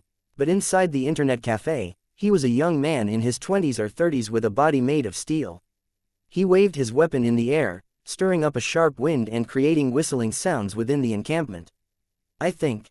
A few hundred years ago, Elder Fu took in deep breaths of fresh air as the weapon in his hand shook. With his hands, his strong physique and high spirit made him feel like a man in his 20s or 30s as well. That was when he first stepped his foot into the chaotic world back then. As elders who had been through bloody wars and fought all over the region, they never lost their pride and passion. However, the empire was now peaceful and didn't need heroes anymore, so they had nowhere to place their sentiments and aspirations. Therefore, they had to live the rest of their lives in seclusion and hand the future over to their successors. Nolan Hungwu looked up and howled, "My long sword will sweep away all obstacles. Do you have what it takes to bathe in blood with me again?" Upon hearing this, Fang Qi's face twitched as he thought, can the elderly suffer from 8th grader syndrome as well? TL note, Chunibyo is a Japanese colloquial term that translates to middle school second-year syndrome, or 8th grader syndrome, typically used to describe early teens who have delusions of grandeur, that desperately want to stand out, that they have convinced themselves they have hidden knowledge or secret powers. Wikipedia. Chapter 50. If you want to play, come back tomorrow. What was the point of practicing martial arts and cultivating? Warriors could live up to several hundred years, and cultivators could live for thousands of years. If given the choice, who would want to see themselves senile and powerless? At his old age, being able to become a strong young man in his prime was something that even ancient sages failed to achieve, let alone Nolan Hungwu. No wonder he couldn't control his emotions. After almost an hour, those playing in the internet cafe were all youngsters or middle-aged people. No one had ever seen elders here. This made Cheng and the others curious, so they glanced over in Nolan Hungwu's direction. "Elder, you've been playing for so long, but why haven't you used your attribute points?" "Elder, your skill points aren't used. Didn't you use any skills while playing?" "What's a skill point? What's an attribute point?" Nolan Hungwu was enjoying his battle when he was interrupted, so he replied angrily, "Don't bother me, or else I'm going to kick you out." Cheng and his friends' expressions immediately darkened. "We were just trying to remind you that you need to learn skills. Why would you threaten to kick us out?" "Learn skills?" Nolan Hungwu, who hadn't used any skills throughout the game, glared at the young men beside him and said, "I've learned so many skills and techniques over the years, what else do I need to learn? Go away, I don't know where you kids came from, but stop bothering us." Elder Fu scolded, leaving Cheng, Ouyang Cheng, and Bu Che completely speechless. After a while, "Fu, did you notice that the monsters in here are becoming more and more powerful?" Nolan Hungwu's character looked like he was in rough shape. Gulp. Gulp. Elder Fu, who was drinking potions like crazy, only had a little bit of HP left. In Nolan Hungwu's screen was a blue carver that emitted lightning. It led a group of carvers, who shouted, "Rakanishu," as they chased them. "Am I going to die here today?" Nolan Hungwu shouted, "Fu, let's retreat. Our internal essence isn't strong enough. Let's train for 10 years first and come back to teach these monsters a lesson." After playing for a while, Fang Qi was just about to leave to buy some food when he saw the two elders' characters sitting inside a hostel. They were sitting cross-legged and were deep in meditation. Confused, Fang Qi walked up to them and said, "Elder, your stamina bar is full. Why are you meditating? Go away, I just encountered a powerful monster called Rakanishu." Nolan Hungwu was annoyed by Fang Qi's sudden disturbance, so he snorted, "I need to cultivate for at least 10 more years to defeat it. Let me meditate for 10 years first." Elder Fu sneered, "The monster emits a giant ray of lightning when we tried to kill it, so we have to use our essence to fight it. If that wasn't the case, we would have killed it a long time ago." WTF? Fang Qi was dumbfounded. Are they really going to cultivate 10 years to defeat a Rakanishu? Who told you to do that? Kid, why aren't you speaking anymore? He's probably never encountered a monster as powerful as a Rakanishu. Fang Qi looked at them again and said, others can kill this monster with their eyes closed. Are you serious about cultivating for 10 years first? The two elders both froze, they also felt like something seemed off. We need to spend a decade to cultivate before playing a game. However, when they were fighting the monster, they calculated and were sure that if this monster existed in real life, they needed to train for at least 10 years before they could defeat it. How could this kid say that other players can kill the monster with their eyes closed? After all, they were almost smashed to death by that monster.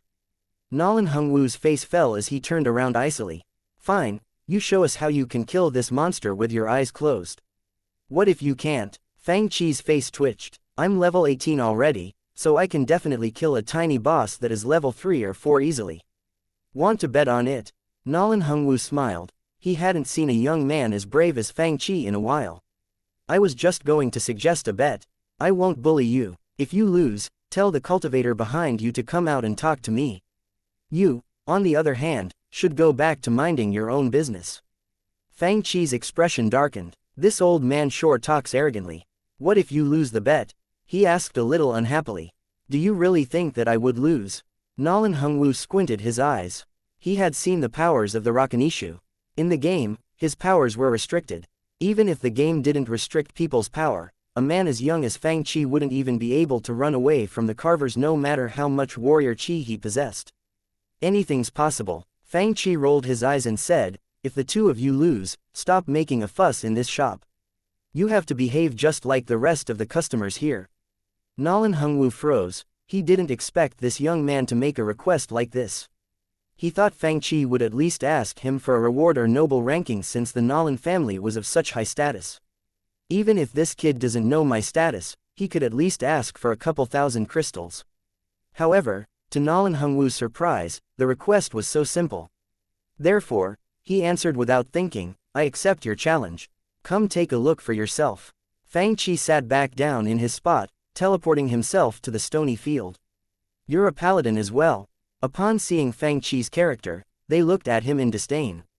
They were both paladins, so they were well aware of this character's capabilities. They watched as Fang Qi ran straight into the hurdle of monsters. Is he looking to die? They thought Fang Qi was going to die immediately upon seeing what he just did. However, before they could say anything else, what happened next left them dumbstruck. Fang Qi closed his eyes. Then, countless light hammers appeared, spinning around him. 1, 2, 3. In a short while, the light hammers transformed into hammer storm that circled Fang Qi. Rakanishu. Countless carvers howled in pain. With a loud rumble, the Rakanishu's body exploded. By the time Fang Qi reopened his eyes, countless corpses lied before him, leaving Nolan Hongwu and Elder Fu completely speechless. If this is the power of a paladin, what were we playing just now? What are the light hammers? Why haven't I seen anything like that? Nolan Hongwu blushed as he realized that he had just lost to someone significantly younger than he was. The good thing was that his real identity wasn't exposed yet. If others found out that the family leader of the Nolan family lost to a kid, they would definitely roll on the floor laughing. Thinking back at what he just said, Nolan Hongwu's face became redder than ever. He felt extremely embarrassed. He glanced over at Fang Qi, who didn't seem to think it was a big deal. This kid is kind, he didn't make fun of me. Nolan Hongwu sighed in relief upon realizing that Fang Qi wasn't going to obsess over what just happened. At the same time, Fang Qi opened his skill tree and pointed at the blessed hammer. It's this skill. Once you get to level 18, click on it, and you'll immediately know how to use it. Then, the two of them listened to Fang Qi and distributed their skills points and attribute points. They even equipped themselves with some blue magic items. ... You can practice martial arts like that. All I need to do is increase my level and get skill points and attribute points. Who came up with this? At that moment, Nolan Hongwu felt like he had jumped from ancient times to a modern world where everything was cutting edge. How could he ever suspect that an advanced spiritual artifact like this couldn't satisfy him? Fu, let's go kill that monster. I need it to pay for chasing us. Just when they had finally familiarized themselves with the game and was about to go back in and kill the monster, Fang Qi said casually, you've reached the playtime limit for the day. If you want to keep playing, come back tomorrow. Nolan Hongwu was speechless. Didn't he just think that this kid was kind? He was so immersed in the game and was just about to go on a killing spree when he was told that his time was up. Nolan Hungwu felt like spitting out blood. Is he kidding me? He really wanted to pull out his sword and strike Fang Qi. Chapter 51. Assassination. Nolan Jia was walking through an extremely secluded underground tunnel located outside Juhua City. The tunnel was dark and damp, without a speck of light. Flames would automatically die in here without enough oxygen. Elder young master. The gentle and masculine voice of a man echoed from the darkness. That thing is not easy to control. Are you really going to use it? Phantom snakes are perfect for assassinations and make great chess pieces. We trained soldiers for 1,000 days but only need them for 1 day, right? I spent years raising it and used so much of my resources. What's the point of doing all that if I don't use it to my advantage? A gloomy voice replied, if something really goes wrong, it's just a demon beast that went crazy and has nothing to do with us. Moreover, it really is a crazy demon beast. That voice continued, we'll let the owner of that little shop test out its sharp fangs. Those who interfere with my plans must die. Okay then. A deep whisper sounded from the darkness, ringing with ancient and mysterious hums that seemed to be a language unlike any other languages that existed. At the same time, the tunnel lit up. By looking closer, one would notice golden paper talismans all around the tunnel walls. There were more golden paper talismans at the end of the tunnel. At the end, a pair of dark and evil eyes slowly opened. Go kill that young man named Fang Qi. What? You open your shop for business, but you won't let us play. Nolan Hungwu's eyes were as white as bronze bells. Elder, do you remember the bet we made? Fang Qi asked faintly. Don't make such a big fuss and behave just like the other customers. You're too old to not be a man of your words, right? Nolan Hungwu's face darkened, as he stared at Fang Qi. Of course I'm a man of my words. But none of the other shops have rules like yours. Fang Qi pointed at his blackboard and said, the rules are written clearly on my board, each person can only play 6 hours a day. Nolan Hungwu glanced at the blackboard and immediately saw the rule. He whispered to Elder Fu, was this rule there before? Why don't I remember? Elder Fu replied in awkwardness, it was. Nolan Hungwu was at a loss for words as he stroked his silver beard. Then, he thought about it and waved his hand in the air. What's so good about this rule? In my opinion, you should forego this rule. That way, you'll be able to make more crystals, right? Sorry, Fang Qi replied with a poker face, I'm not changing the rules of my shop. Those who don't abide by them will never be welcomed back. Plus, we're closing soon. If you want to play, you can come back tomorrow morning. He looked at the sky outside and then back at the two elders. Weren't you just saying that computers are no more than spiritual artifacts that create illusions? Why are you being so stubborn about something you have no interest in? Or were you lying when you said you are a man of your words? Nolan Hungwu became embarrassed. Indeed, he said all that. It was fine if he just blurted those lines out thoughtlessly, but he even declared that he was a man of his words. If he didn't go right now, he would be slapping himself on the face, right? At this thought, he had no choice but to snort in disdain. Did I say I like these artifacts? These things are just more exquisitely made than others. If that's the case, I'll come back tomorrow and figure them out. Then, he sneered, turned around, and left. After leaving the shop, Nolan Hungwu's old face became as twisted as ever. Once Fang Qi sent Nolan Hungwu and Elder Fu away, he realized that it was time to close up his shop. He swept the floors of the internet cafe and then wiped the sweat off his forehead. He said with determination, it's time to hire an employee, I need someone to tend to the cash register and clean this place. Then, he tapped his forehead and thought, I have been thinking about this for a while but never put my thoughts into action. Now, my internet cafe is finally big enough to hire someone else. Should I post a hiring notice tomorrow? Fang Qi rubbed his chin and murmured, that's a good idea. After he went upstairs, he sat cross-legged on his bed. As his strength grew, he slept less. Therefore, rather than sleeping at night, he cultivated. The truth was, there wasn't much he could learn at his stage. The combat skills in Resident Evil helped improve his close-range combat skills, the rocket launcher was a long-distance lethal weapon, and the paladin's skill, meditation, helped him gather warrior chi inside his body. Since he didn't have a lot of options, Fang Qi was willing to learn anything that came his way. He didn't have any secret scrolls, nor did he receive any guidance. All he could rely on was his memories of the games. With his talent, warrior chi wasn't something that he could easily train. However, thanks to the T-virus, his memories and self-control had achieved new heights. Moreover, he used his skills often in games. Therefore, although he wasn't highly proficient in them, he could still use them smoothly. While he focused on training, a weird shadow suddenly appeared on his ceiling. It slid around on the ceiling soundlessly, just like a snake in the shadows, and slowly approaching Fang Qi. For some reason, Fang Qi was extremely distracted and couldn't concentrate. The warrior qi in his body refused to gather and increased incredibly slowly. A great amount of abnormalities has been detected. Suddenly, the system's voice sounded in his head. A great amount of abnormalities has been detected at your 12 o'clock direction, please pay close attention. Abnormality, 12 o'clock direction. Fang Qi immediately looked up and saw a pair of icy golden eyes. As soon as he saw those eyes, Fang Qi felt like he was being sucked into a giant, invisible whirlpool. He wanted to move but couldn't. His body felt heavier than ever, as if a ghost was holding him down. What's going on? He knew he wasn't being held down by a ghost. With his current powers, spirits and ghosts weren't a match for him. Therefore, there was only one possibility: it was a spell. Is a cultivator here? However, the golden pupils he saw didn't look like that of a human being's. A demon, Fang Qi gasped. He had been in this world for a while and encountered warriors and cultivators. Yet, he had never seen real wild demon before. He was shocked that an evil demon beast was able to suppress him with its eyes. A man sat on top of the roof of a low residential building. His face was long, and there were black scales all over his face. He had golden pupils as well. Was I released just to kill this useless human being? Its eyes emitted icy, non-human-like murderous spirit.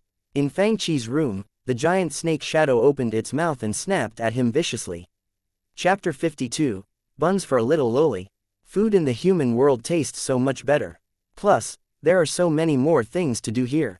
Normally speaking, no one but patrolling city guards should be walking on the streets at this hour. But at this moment, a little doll-like loli who looked to be in her early teenage years appeared on a street that was supposed to be empty. She tapped her mouth and said, "I'm so hungry. What should I do? I spent all my money on food and don't even have anywhere to sleep tonight. I can't believe they would kick me, a princess, out when I was sleeping. Ah, stupid humans." The little loli clenched her teeth angrily. Then, she suddenly noticed a weird noise. A monster. She glanced towards the direction of the noise and felt a thick demonic aura. Moreover, she sensed a human being surrounded by this aura. He seemed to be suffering from a spiritual spell and couldn't move. His life was hanging on the line. A demon dares to attack someone in Juhua City. The little loli opened her eyes wide in disbelief. But that human is no more than a little master warrior. She frowned and murmured, "If that's the case, he's going to be killed soon, right?" Then, her bright, giant eyes lit up. "If I save this human, he's going to thank me, right? Then, to pay me back for saving his life, he'll buy me delicious food every day. What a great opportunity," she exclaimed as she blinked her beautiful eyes. Fang Qi worked hard to break down his enemy's spiritual spell. This demon was obviously really strong. But, to assassinate me? Fang Qi smiled dangerously. "Do you know that a master can cultivate both magic and martial arts?" White light gathered in front Fang Qi, subsequently becoming a light hammer. It was the blessed hammer. Just as he was about to use his blessed hammer, which he had spent a long time gathering, the snake shadow that was trying to kill him suddenly disappeared. What happened? Fang Qi froze. Then, giant pieces of shattered roof tiles came crashing down, forcing Fang Qi to look up. A little loli wearing a white palace dress stood under the silver moon, and her dress fluttered in the wind. She was wearing white boots, and she was stepping on a giant black snake whose head was bigger than her entire body. The little loli clapped her hands together and smiled. "Little snake, you're no match for me. If you want to live, you should run away." The extremely arrogant demon snake seemed to understand that it was in danger. Therefore, it immediately transformed into a puff of green smoke, disappearing into the night. Fang Qi was dumbfounded by what had just happened. He was so shocked that he forgot that he was holding a blessed hammer in his hands. What in the world just happened? "Uncle, I just saved you from the little black snake. How are you going to thank me?" The little loli jumped off from the roof and asked. "Uncle, little black snake." Fang Qi looked at himself and then towards the direction the giant demon ran off to. Although practicing martial arts and injecting myself with the T-virus made me taller and bigger than before, I'm in no way an uncle. Are you sure you are talking to the right person? He thought. The little loli stuck out her undeveloped chest and paced back and forth in front of Fang Chi as if she were waiting for him to thank her. I just saved your life, she said. Fang Chi was confused and therefore didn't respond. Their surroundings became so quiet that he could hear the sound of a needle dropping onto the floor. The little loli blinked her eyes upon noticing Fang Chi's silence and looked at him with curiosity. Are you overwhelmed? Fang Chi replied, WTF, there's something I really want to say. Oh, I know. After all, you're just a little master warrior, and the demon was in the Yuan River realm. It's normal that you couldn't defeat it. The little loli generously waved her hands at Fang Chi and said, so, uncle, don't be so embarrassed, haha.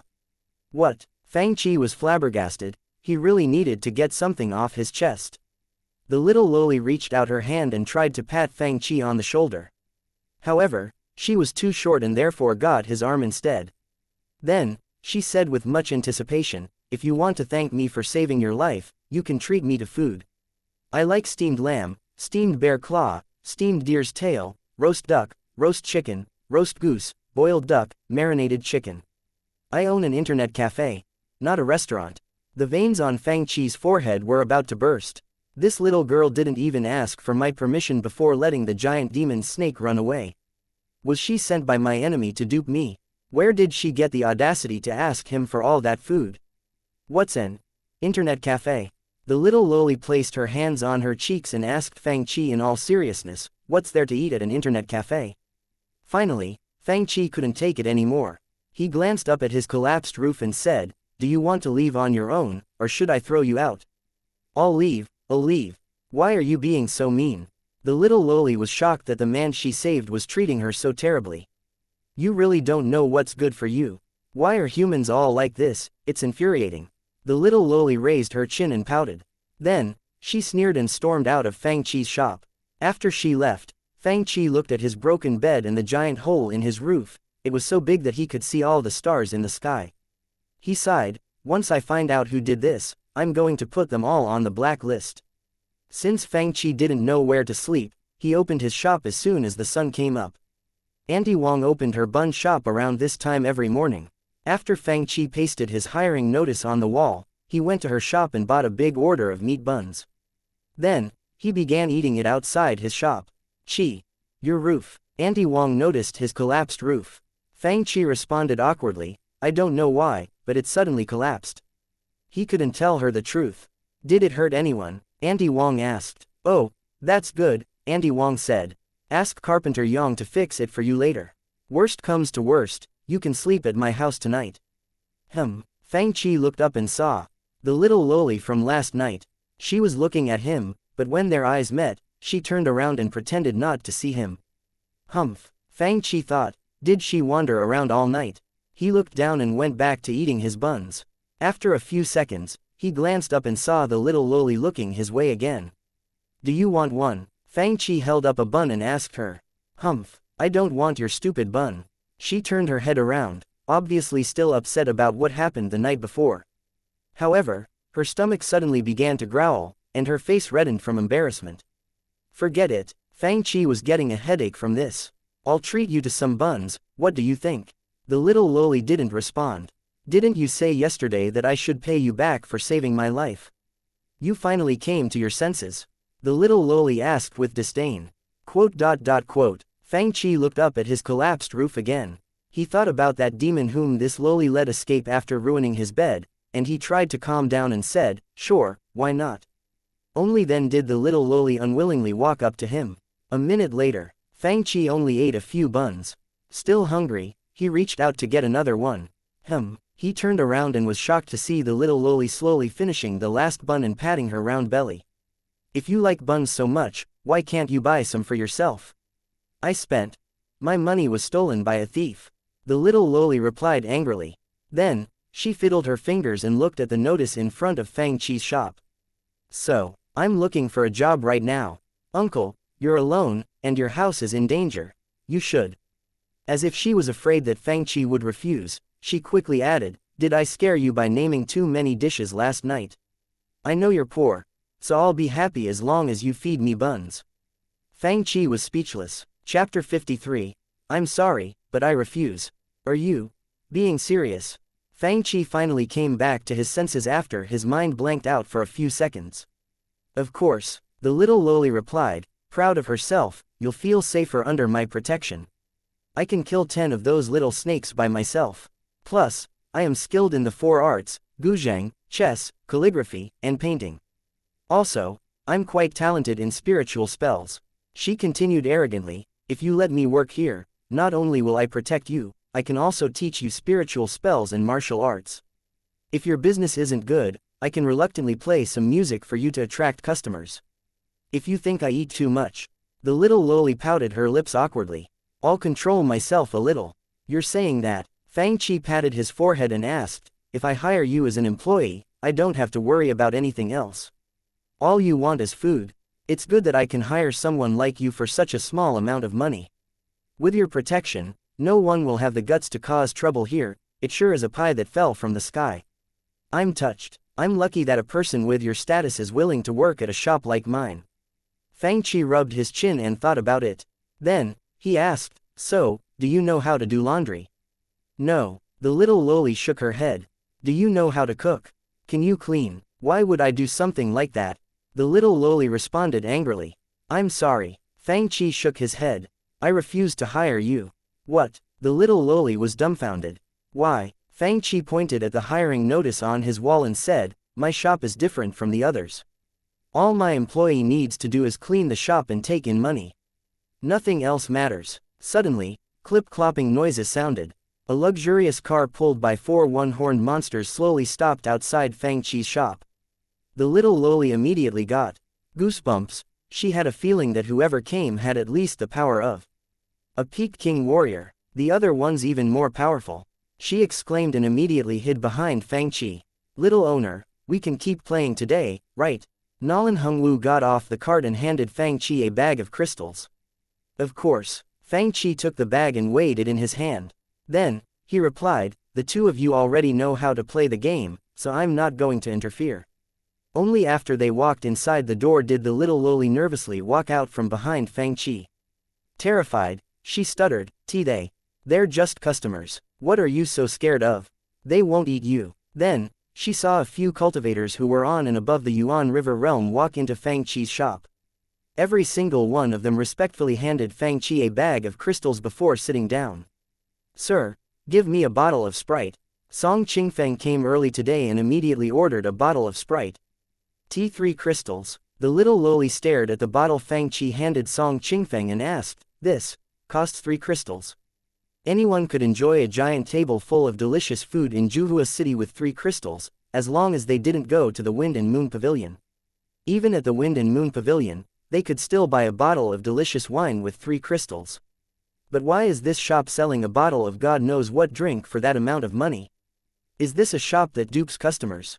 Aren't they going to cause trouble? Half an hour into the shop's opening, the little loli was dumbfounded. Therefore, she pointed at the customers in the shop and asked Fang Qi, what's with your shop? Suddenly, a few cultivators barged in. The little loli could tell from their auras that they had an abundance of essence, more powerful than the assassins from last night. How dare you charge 3 crystals for a bottle of drink and 10 crystals to try out a game? The cultivator in front demanded, do you think we're stupid? Smash this place. Let me. The little loli smiled. Then, you'll see how powerful I am. Just as she rolled up her sleeves and was about to teach these cultivators a lesson, a streak of light lit up the front of Fang Qi's shop. Then, the cultivators who were about to cause trouble all fell to the floor. My shop doesn't welcome those who cause trouble. Fang Qi immediately kicked out the troublemakers. How is that possible? The little loli's mouth gaped upon witnessing what happened. He threw them out in the blink of an eye. Moreover, she noticed that this shop was incredibly odd. Countless customers came so early in the morning, and they were all masters with abundant essence. Also, they all paid dozens of crystals in such an orderly manner, and the people who tried to cause trouble had been kicked out. Most importantly, the owner said that he was never going to welcome them back. What's going on? Who in the world would come to this expensive shop whose owner had such a bad attitude? The little loli felt like her brain was going into overdrive. Fang Qi clapped his hands and turned around. So, my shop is different from the other shops. My employee doesn't need to have any additional skills aside from knowing how to clean and take in money. Unfortunately, Fang Qi looked at the little loli with disdain. You don't have any of the skills I need.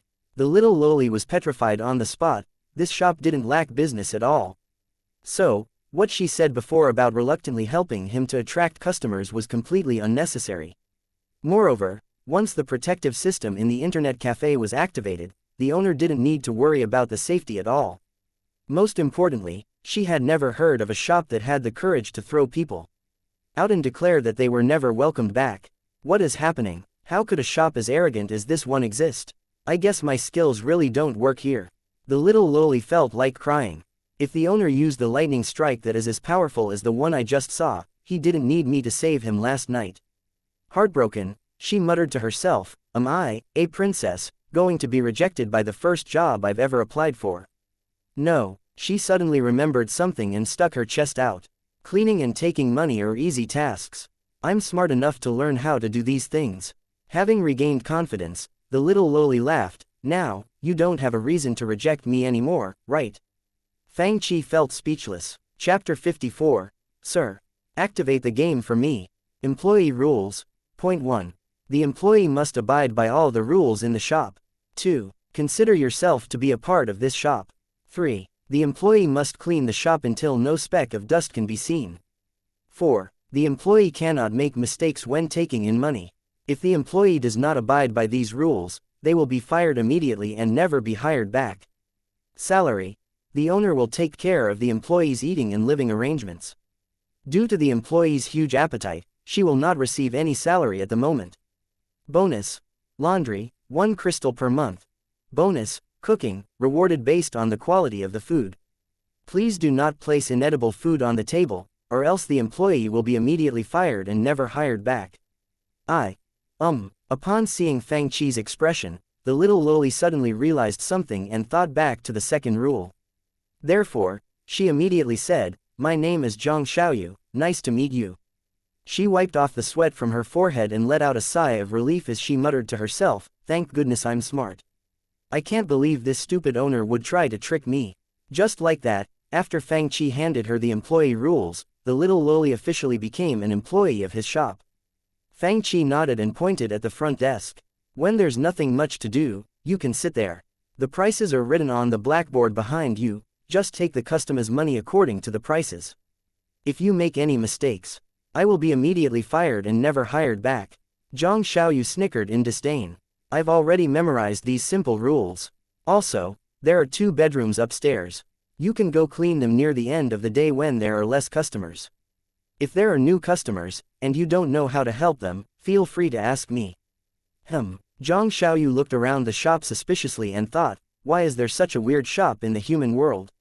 This place is so expensive, but so many people are willing to come. Oh, and how good can a 3-crystal bottle of drink taste?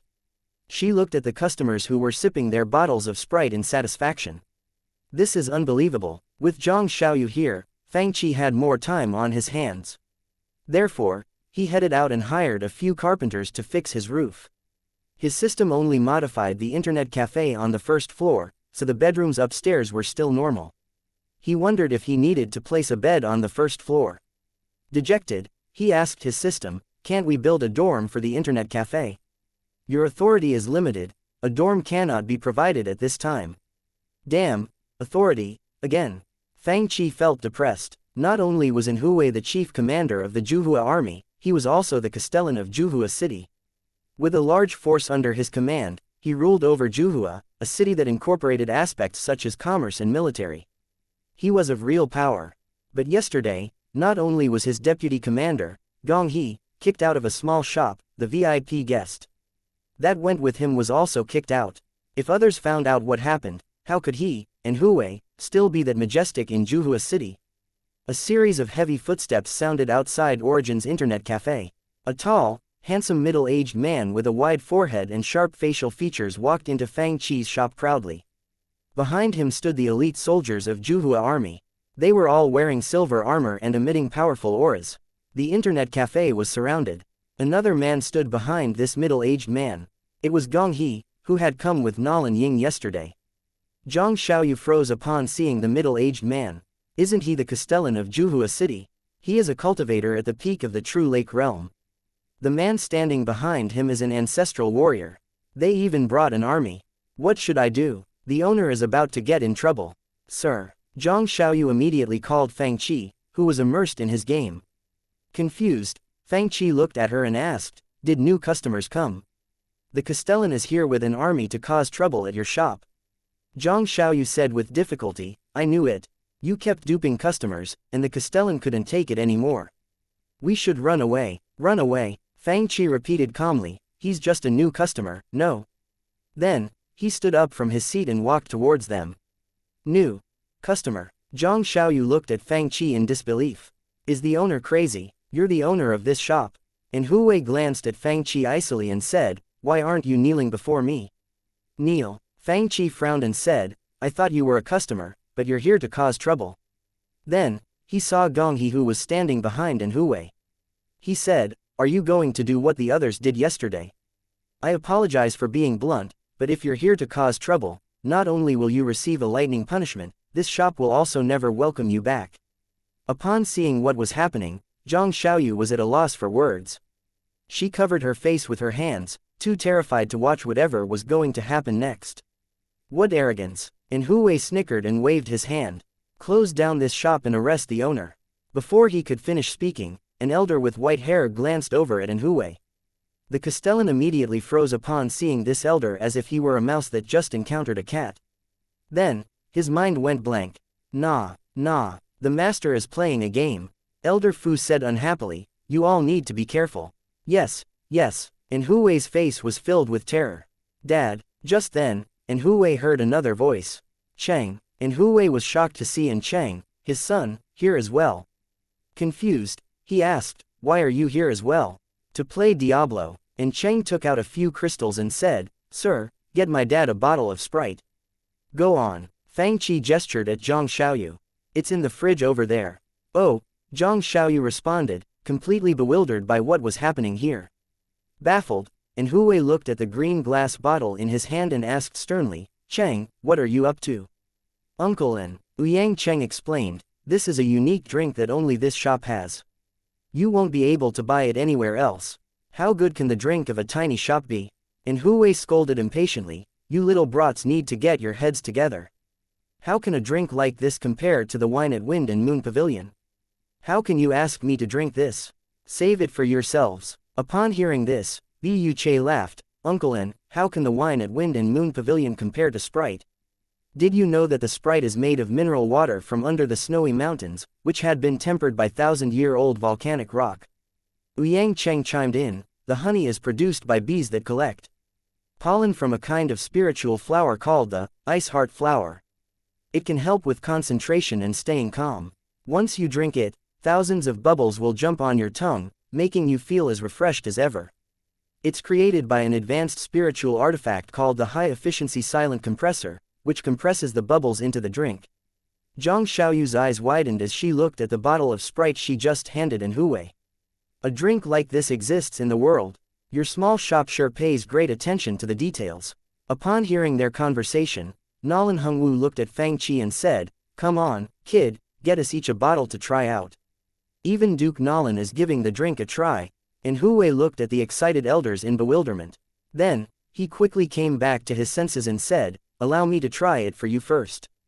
I'll find out if this drink really is as good as these little brats say." Then, he closed his eyes and took a giant swig.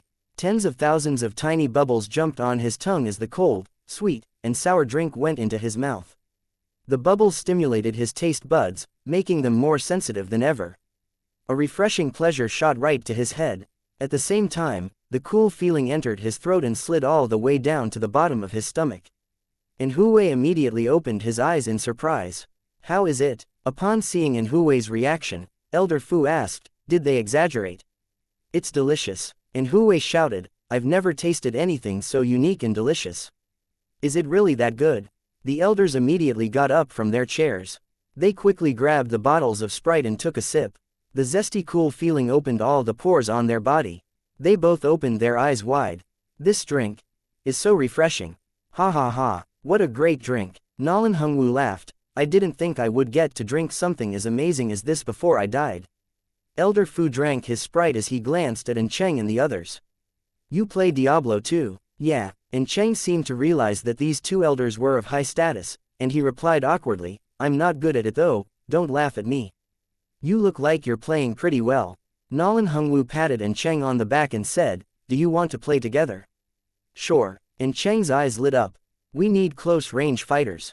The two of you are paladins, right? Perfect. Nolan Hungwu responded, I'll open a room, and the rest of you can join. Dumbfounded, Hui stared at his son and Nolan Hungwu. Then, he pointed at himself and asked, then, what about me? Nolan Hungwu rolled his eyes at him and replied with contempt, go play on your own, you haven't even activated the game. Activate the game. Hui looked at Nolan Hungwu and his own son. He felt like crying. How could Nolan Hungwu treat those little brats better than him? Therefore, he immediately shouted, Sir, activate the game for me. Zhang Xiaoyu was at a loss for words. What kind of shop am I working at? Chapter 55. A weird little shop. Zhang Xiaoyu originally wanted Fang Qi to see how strong she was, but the longer she worked at the shop, the more she realized that she was nothing compared to this shop. Sob. Why did this happen to me? Zhang Xiaoyu felt like she had sustained 10,000 points of critical damage. Hui didn't understand what Diablo 2 was. He just saw a scene in front of Nolan Hungwu with images on it. After entering the game, he was immediately dumbstruck. Did I just go into another world? Am I someone else now? Hui looked around in shock. Are illusions this real? After Fang Qi explained the game to him and taught him some basic skills, Hui realized that this was the game they were all talking about. He could go on an adventure and fight in a virtual world. He could become someone else. He felt an excitement he never felt before. No wonder even Duke Nolan is addicted. Therefore, Hui's interest was immediately piqued. I can't believe something this exciting exists. Dad, when you first start, you should go to the Den of Evil to level up. Cheng wanted to help his dad, so he reminded him.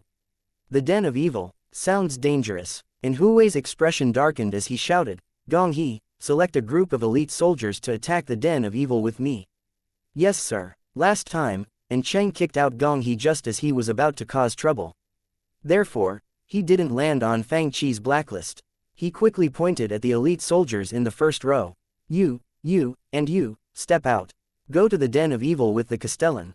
Soon, Hui, Gong He, and a few elite soldiers were ready for battle. Even Fang Qi froze upon seeing what they were doing. This sure is a new way to play. On the other side, Nolan Hungwu, Elder Fu, and Cheng, and the others had battled their way to the barracks inside the monastery. Fallen. There are so many fallen. As soon as the gates of the barrack opened, they saw herds of fallen charging up at them. Elder Fu shouted, Sorceresses, go find the fallen shaman, and don't let it raise the dead. Nolan Hungwu waved his blessed hammer in the air and whirled it in circles. What the fuck? What kind of skill is this? My accuracy increased dramatically. Spells could be dodged in this version of the game, that was why the skill, Blessed Aim, was so critical. Light circles appeared under Cheng and the others' feet, and their magic spells instantly hit the fallen shaman in front of them. The fallen shaman roared in pain before falling onto the ground. Wow! Cheng turned around and saw the fallen shaman dying. He and his friends gave Nolan Hungwu a thumbs up and said, Paladins sure are strong. The latter laughed, you brats aren't bad either. Amused, Fang Qi watched them praise each other as he sat back down in front of his seat. Humph, how good can it be? Zhang Xiaoyu pouted in disdain as she watched they play. When a cultivator reached Yuan River realm, the spiritual energy in their body could be gathered into a mighty river and allow one to control energy-consuming spiritual artifacts and fly to places. A lot of cultivators came and went from a city like Juhua. Those who were looking for treasure or searching for ancient ruins often stopped to rest in a big city like this one. What's going on here? Bai Lang was an out-of-town cultivator. Along with him were two other cultivators, a middle-aged man and a woman in red.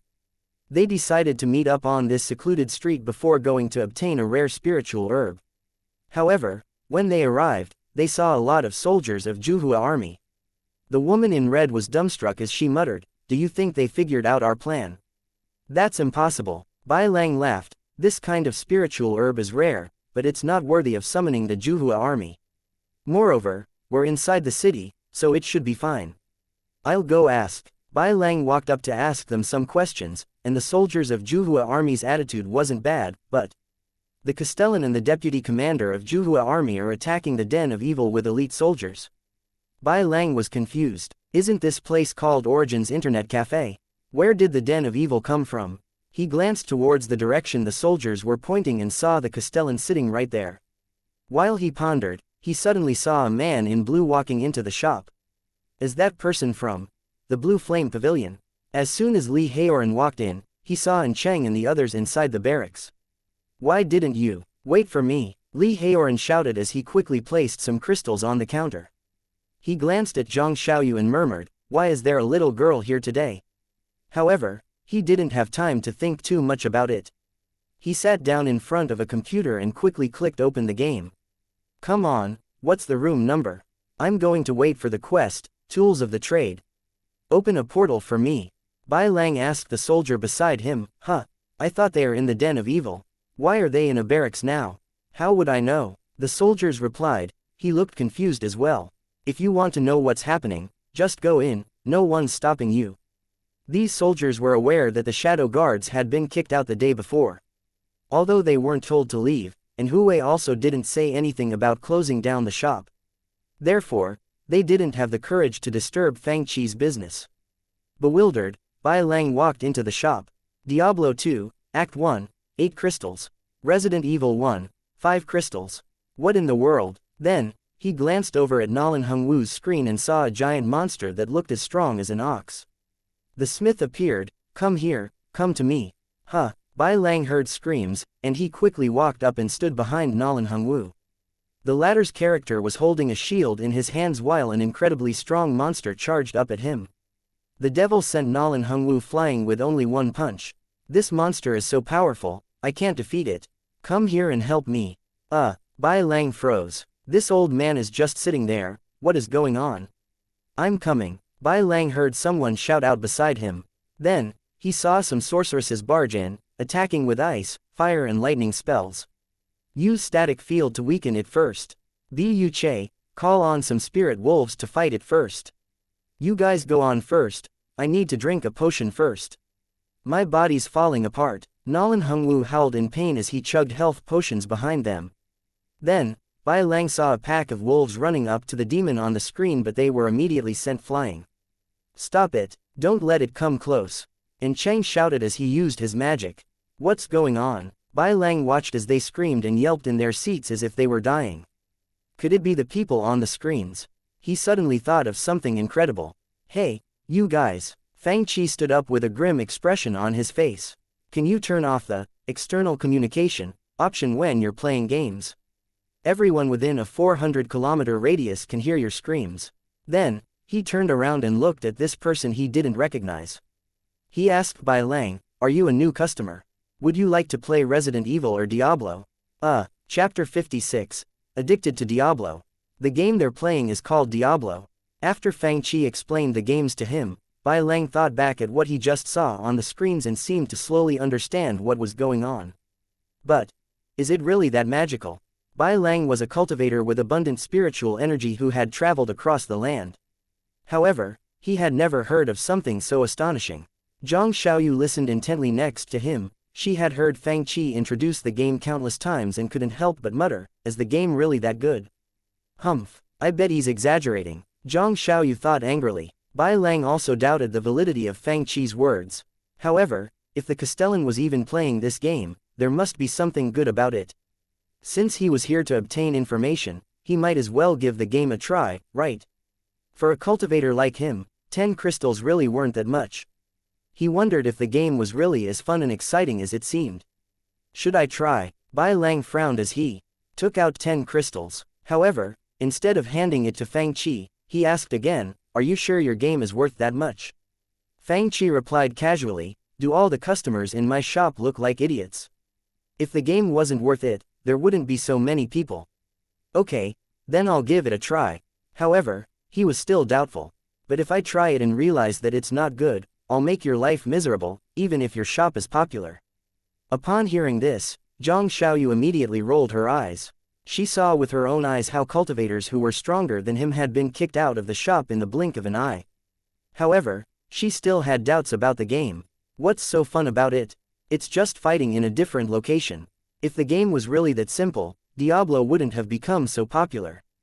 After he entered the game, Bai Lang saw the dark cloudy sky, dirty encampment, and pedestrians who were walking around. This world would make players quickly immerse into the oppressing atmosphere that existed in the game. Bai Lang felt an urge to go on an adventure. Hello, stranger. Hello. Bai Lang froze since he didn't expect someone to greet him. Then, he began asking about the encampment. While chit-chatting with Warav, Bai Lang quickly obtained information about the game, including Tristram's tragedy as well as the legend of the monastery. Bai Lang was a cultivator who explored the world, and his character in the game was an adventurer as well. Therefore, he felt like he was still in the real world and had just accidentally walked into a magical place. Don't worry, I will kill all the demons here, Bai Lang said upon listening to what happened in the encampment.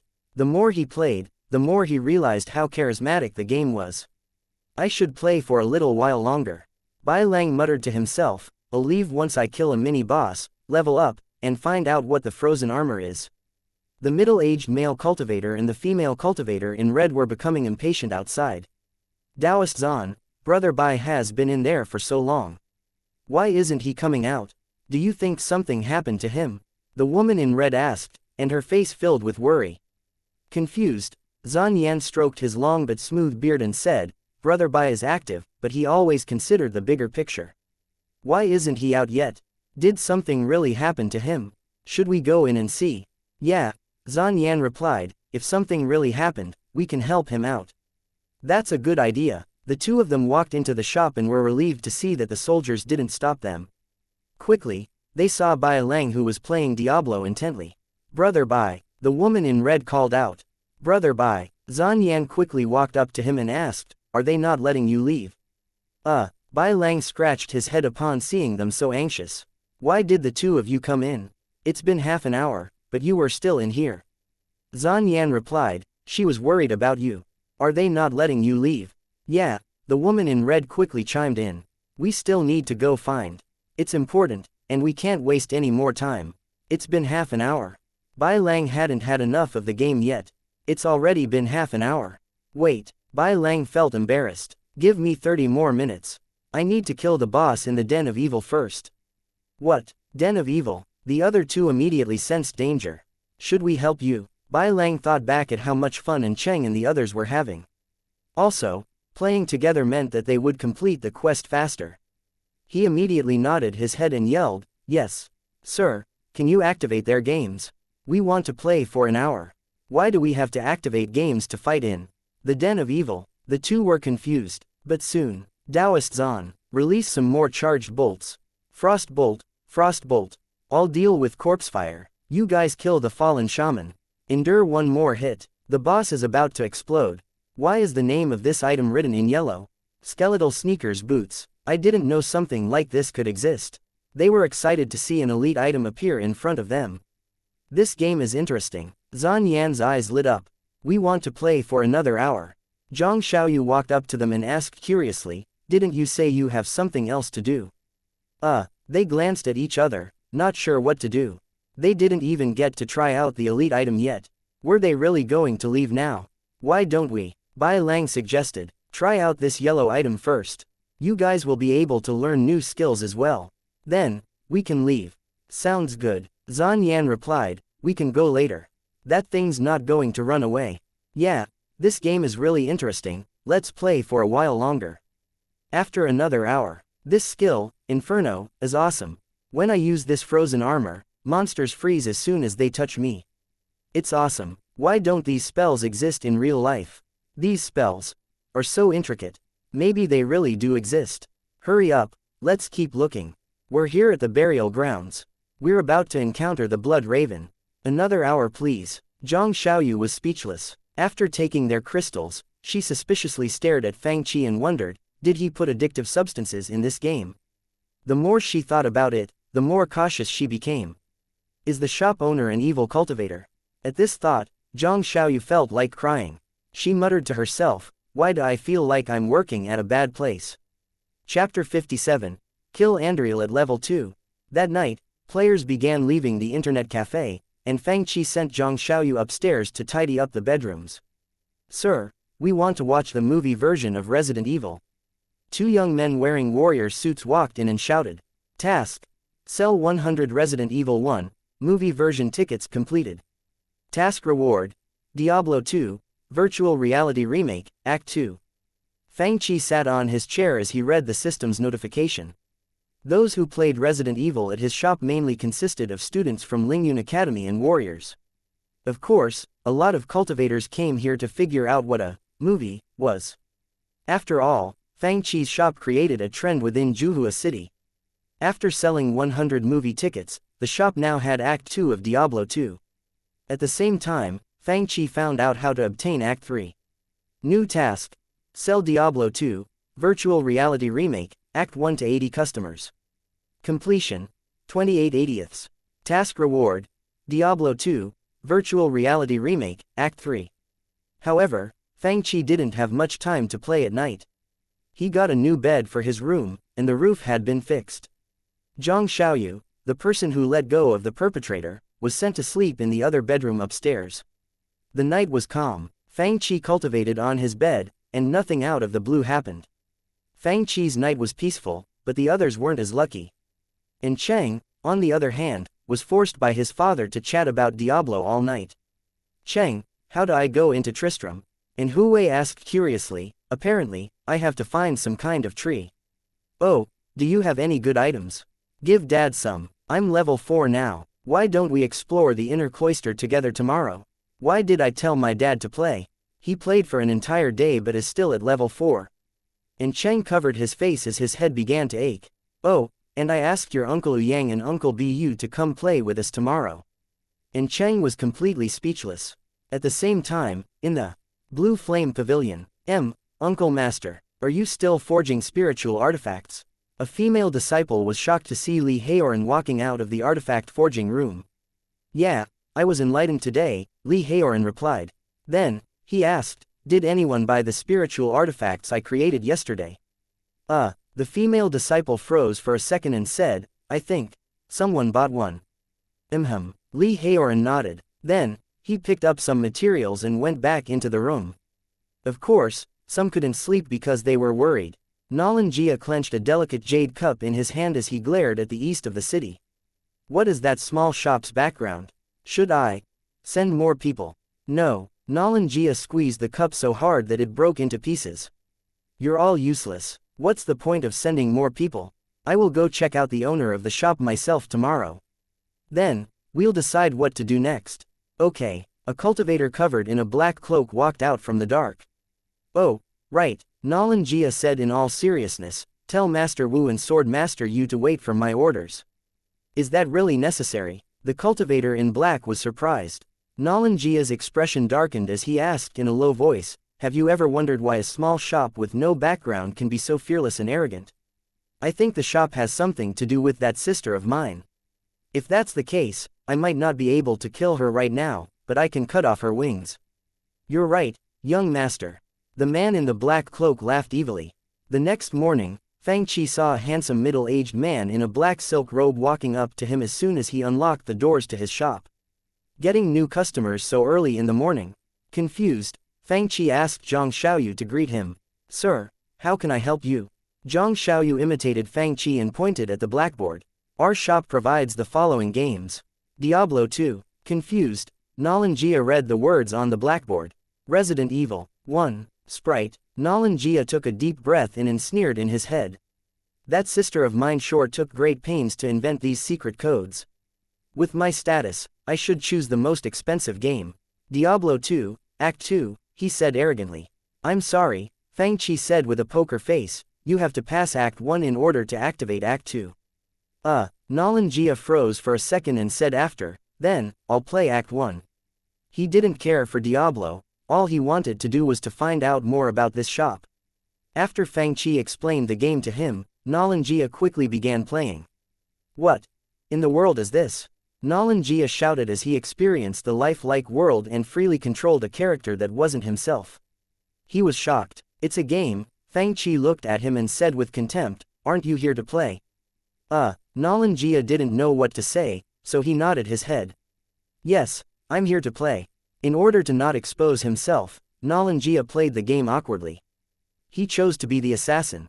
After reading the quest he was given, he held his wrist blade and shield and charged out of the encampment. He waved the wrist blade in his hand and chopped a zombie in half. Then, xianxia took in a deep breath and exclaimed, "This is just a game.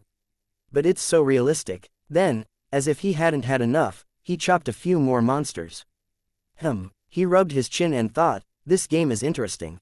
What should I do now?" He clicked open his mission list. Kill all the monsters inside the Den of Evil to gain the trust of the encampment's leaders. Den of Evil, let me see. Did I just level up? What's this for? A skill tree, Dragon Talon, Tiger Strike. A man of my status must choose Dragon Talon. This is the game the owner was talking about. He removed his virtual reality headset and looked around the internet cafe. Then, he suddenly saw familiar faces, sending goosebumps up his spine. Elder Fu, and get me 2 bottles of Sprite. Nolan Hungwu looked around the internet cafe as he opened Diablo. Why aren't An Cheng and the others here today? Grandpa plays this as well. xianxia gasped as he was completely dumbstruck. What's going on with them? Nolan Hungwu complained. I'm waiting for them to team up so we can kill Andriel. I can't believe they stood us up at a time like this. Team up. xianxia suddenly remembered Fang saying that this game had a multiplayer mode. Excited, xianxia immediately stood up and shouted, "Grandpa, can I team up with you?" "Jia," Nolan Hungwu laughed, "when did you get here? Wow, Grandpa is in a good mood today. I can't believe he's laughing." xianxia became excited. "Today's my lucky day," he immediately answered. "I just started playing as an assassin. I'm really good. I killed half of the monsters in the den already." Oh, Nolan Hungwu wanted to find new teammates, since An Cheng and the others weren't here yet. No one is an assassin yet. Or assassins good. He thought, what level are you? What are your items? Then, Nolan Hungwu glanced at xianxia's screen, and his expression immediately darkened. He slapped the latter on the head and yelled, "You're level 2, and you want to kill Andriel. Go away." In a bar near the internet cafe, the cultivator in black sat with a few other men who were all weirdly dressed. He muttered to himself, "Weird. It's been so long. Why haven't we heard anything?" Chapter 58. Don't fight. Play the game first. xianxia felt like dying after Nolan Hungwu slapped him on the head. What did I do wrong? Why can't I kill Andriel if I'm level 2? He cried out in his head, "No, I have to level up and become stronger, or else I will fall behind." 3 hours later, the black-cloaked cultivator was more confused than ever. It's been so long. Why haven't we heard anything? By this time, xianxia had reached the dark wood. On the screen, humongous beasts were chasing him. The wild beasts were big in size, but they all ran like the wind. The one in the middle with gray and white fur, in particular, was faster than all the other ones. Damn, I'm running out of stamina. xianxia suddenly realized as he saw that his stamina bar was nearly depleted. Exhaustion suddenly overcame him, and he couldn't run anymore. The assassins had less HP, specialized in close-range combat, and ran out of stamina faster. Therefore, fast and ferocious beasts were their nemesis. xianxia's character was immediately surrounded. Then, his screen went black. With a screech, bloody letters appeared on his screen, "You have died." "I died, just like that." xianxia stared at his screen, unwilling to accept the reality. What am I supposed to do now? How can a person kill a monster like that? xianxia sank into deep thought. Suddenly, the communication jade on his waist vibrated. He held it up and slapped his leg. I almost forgot about this. Then, he sent them a message, "Come over." As soon as the cultivator in black saw the message, his expression darkened. "Let's go," he sent us a message. A few minutes later, Fang saw a cultivator wearing a black cloak viciously barge in along with 2 other men. As soon as he saw xianxia, he asked quietly, "Who should I kill? Is someone causing trouble?" Fang stood up from his chair. "Kill." xianxia froze, "Help me kill the treehead Woodfist." "Sir, activate 3 more games for me." The 3 newcomers looked at xianxia in surprise as if they had just saw a ghost. What's going on?" Upon seeing that they were just customers, Fang face twitched as he cursed in his head. Are they being bullied by the monsters? Why do they look so vicious? It's just a game. And Huwei and a team of elite soldiers walked up to the internet cafe. With him were 2 middle-aged cultivators, one of them was short and fat, and the other one was wearing a black robe. Brother N, Bu Lei, the man in black, opened his mouth and said, "Is Diablo really that fun?" "Nah. That person plays it as well." "Of course." And Hui laughed, "I played for 6 hours yesterday, I am already at level 4. I even obtained 2 yellow rare items." And Cheng, who was following behind them, felt speechless. Ouyang Cheng said quietly, "Uncle N, we found a bunch of gold unique items already." "Shut up." The short and fat cultivator immediately glared at him. "Listen to your uncle. What do you know?" Ouyang Cheng. And Hui looked at the small shop in front of him and chuckled, "We're here." Then, he patted his chest and said, "My guards are all level 4 experts who each have at least a yellow item. They'll help you." The other 2 middle-aged men replied, "How can we ask that of you?" "Don't worry about it." Zhang Xiaoyu sat behind the counter and watched as customers flooded into the shop. She was shocked.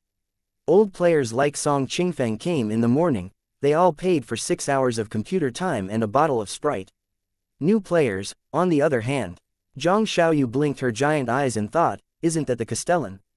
Not only did he come so early in the morning, he even brought 2 more people with him. "Sir, activate 2 Diablo games." And Hui shouted, "Also, get them each a bottle of Sprite." Sprite. Ouyang Zhen and Bu Lei glanced at the glass bottles the little loli handed them. Then, they asked curiously, "Hui, why are the drinks here so expensive?" And Hui laughed, "The drink here is extremely exquisite. Give it a taste. I promise it's 10 times better than the best wine at the Wind and Moon Pavilion." "Is it really?" They each took a sip and immediately felt a refreshing taste shooting from their throats right to their limbs. They both shivered in delight. This drink. They glanced at each other, detecting the hint of shock in their expressions. "What does the drink taste like?" Zhang Xiaoyu smacked her lips curiously. "Why do they all have the same expression on their faces? Is it really that good?" "Haha, I told you." And Hui slapped his friends on the shoulders. "Drinking this before battle will give you more strength." "This is great," Ouyang Zhen exclaimed. "Are there any more? I want to buy a few boxes." "Me too," Bu Lei shouted. "Little girl, how many more bottles do you have left?"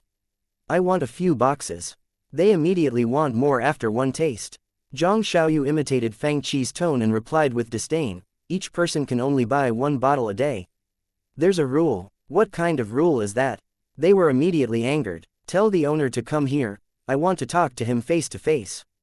Zhang Xiaoyu was speechless. Who are these people? Why would they get mad because they couldn't buy a drink that doesn't even increase their spirit energy? And Hui seemed to have anticipated their anger and laughed, "Don't get mad. The shop has rules even that person has to abide by. Let's play the game instead." Is that so?" The 2 middle-aged men felt dejected. But again, if that person couldn't even drink more than a bottle a day, how could they? Zhang Xiaoyu, on the other hand, stared at their bottles of Sprite suspiciously. Did the evil owner put an addictive substance in these drinks as well? "Oh, where are those little brats?" Ouyang Zhen enjoyed the intoxicating taste of Sprite as he opened the game under and Hui's instruction. Then, he glanced around and wondered, where did they go? As soon as An Cheng and the others sat down in front of their computers, Elder Fu smacked the back of their heads and asked, "Why are you here so late? We're already on the 3rd level of jail." And Cheng didn't know how to respond. Would anyone believe him if he said that his dad forced him to discuss the game? "I'm coming, open a portal for me." "Fuck, you started without me again." Li Haoran quickly ran in through the door. "Come on, let's go kill Andriel. Once we do, we'll be done with Act 1. Hurry up." Nolan Hungwu glared at them.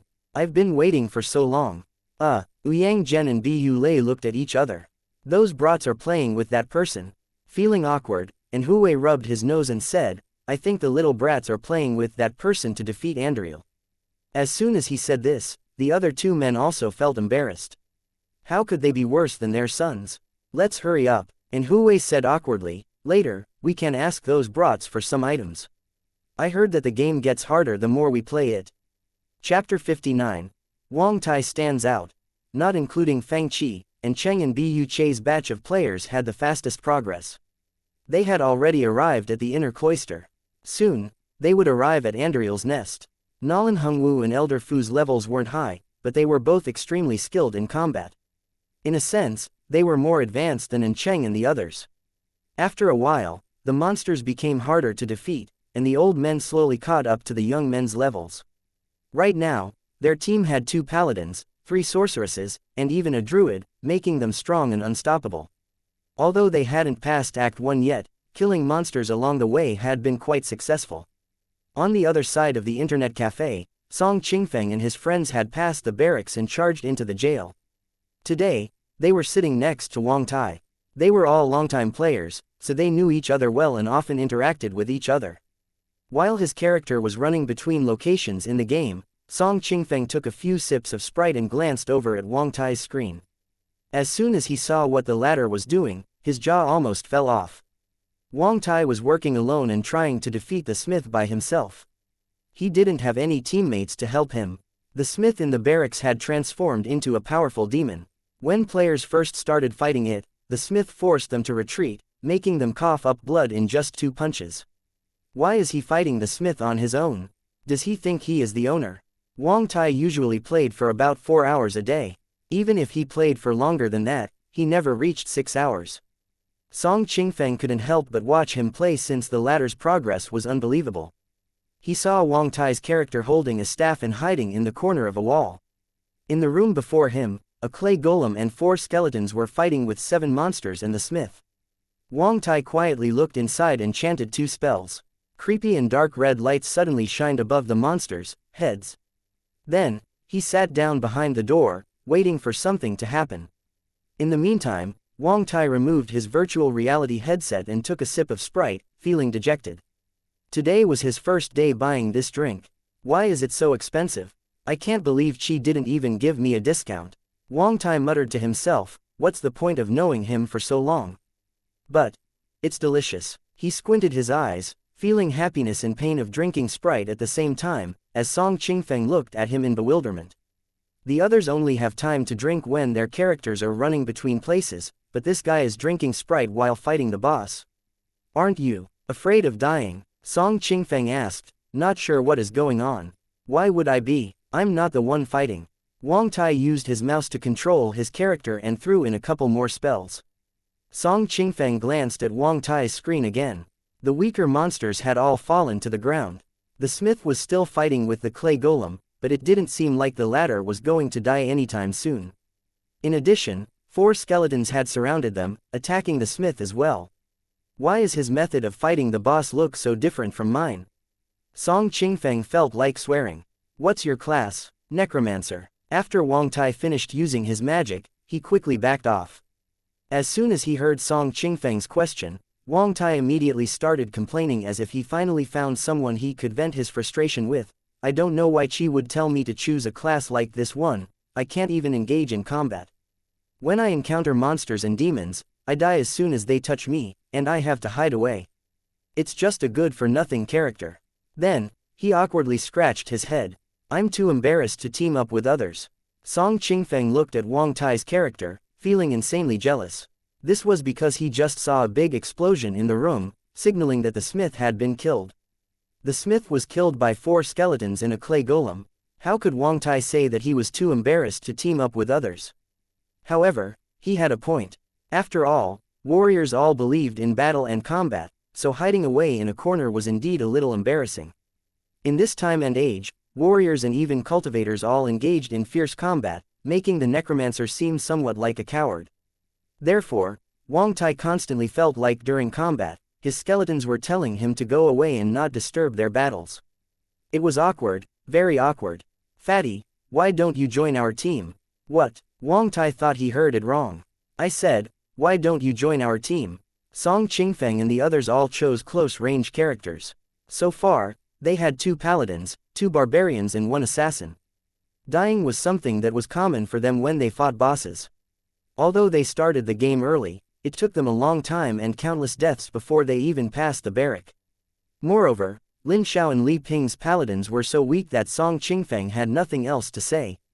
One wanted to specialize in combat and would charge towards bosses fearlessly. However, he could be defeated in the blink of an eye. The other one wanted to specialize in auras but unfortunately was still trying things out, so he had several auras but was not good at any of them. They were still at level 12, so it would still be a while before they could learn the more powerful skill, Blessed Hammer, which required level 18. How pathetic. As Song Qingfeng asked Wang Tai to join them, Lin Xiao shouted, "Fuck, brother Song, we're struggling to stay alive here. Why are you slacking off? Stop with the nonsense." Song Qingfeng rolled his eyes at him. "We're adding a teammate." Soon, the five of them watched as Wang Tai walked through the portal with a staff in his hand and a clay golem by his side. He saw the corpses of the monsters that his new teammates just skilled, and he summoned his skeletons. Skeletons. Lin Xiao and the others burst into laughter. "Fatty, your skeletons will die very soon. What can they do?" Shu Luo, on the other hand, put his sword back into its scabbard and walked up to Wang Tai, patting him on the shoulder. "Don't worry, we've known each other for a while, and we'll help you pass today." Just then, blood-red goatmen that seemed to have been drenched in blood for days charged towards him. "Monsters are coming, be careful." Lin Xiao and the others who were just chit-chatting quickly prepared for combat. Wang Tai also cast 2 spells, and his skeletons rushed up to the monster. Skeletons versus the goatmen. The skeletons are going to die right away. The group was just about to rush up and help Wang Tai when they saw the skeletons waving their weapons in the air, immediately creating a giant gushing wound on the first goatman's stomach. Moreover, they noticed that the skeletons barely sustained any injuries after being attacked by the goatman. Rather, a bloody wound appeared on the goatman's body, exactly where it struck the skeleton. "What's going on?" Roar. After a few strikes, the goatman howled and fell onto the ground. Then, the second, third. All the monsters that charged towards them were quickly annihilated. "Are these just skeletons? What skills did you use?" The others finally noticed Wang Tai's extraordinary skills and asked him about his spells. "Amplify damage. Cursing a group of enemies and increase the amount of damage received by 100%, effectiveness is lowered when used on elite monsters. Radius, 2.6 yards. Duration, 11 seconds. Weaken. Cursing a group of enemies and decrease their damage output by 33%. Radius, 6 yards. Duration, 14 seconds. Iron Maiden. Cursing a group of enemies, reflecting damage back at the attackers. Effectiveness is lowered when used on elite monsters. Damage returned, 200%. Duration, 12 seconds. Whoa! Everyone gasped upon seeing these curses and turned their attention to Wang Tai, looking at him as if an old John had encountered a naked woman. The 5 of them specialized in physical attacks and close-range combat. Therefore, these curses were extremely useful to them. "I think we're ready to go kill Andriel. Should we? Let's go kill Andriel and show those sorceresses how strong we are." Chapter 60. The first draft of the official novel.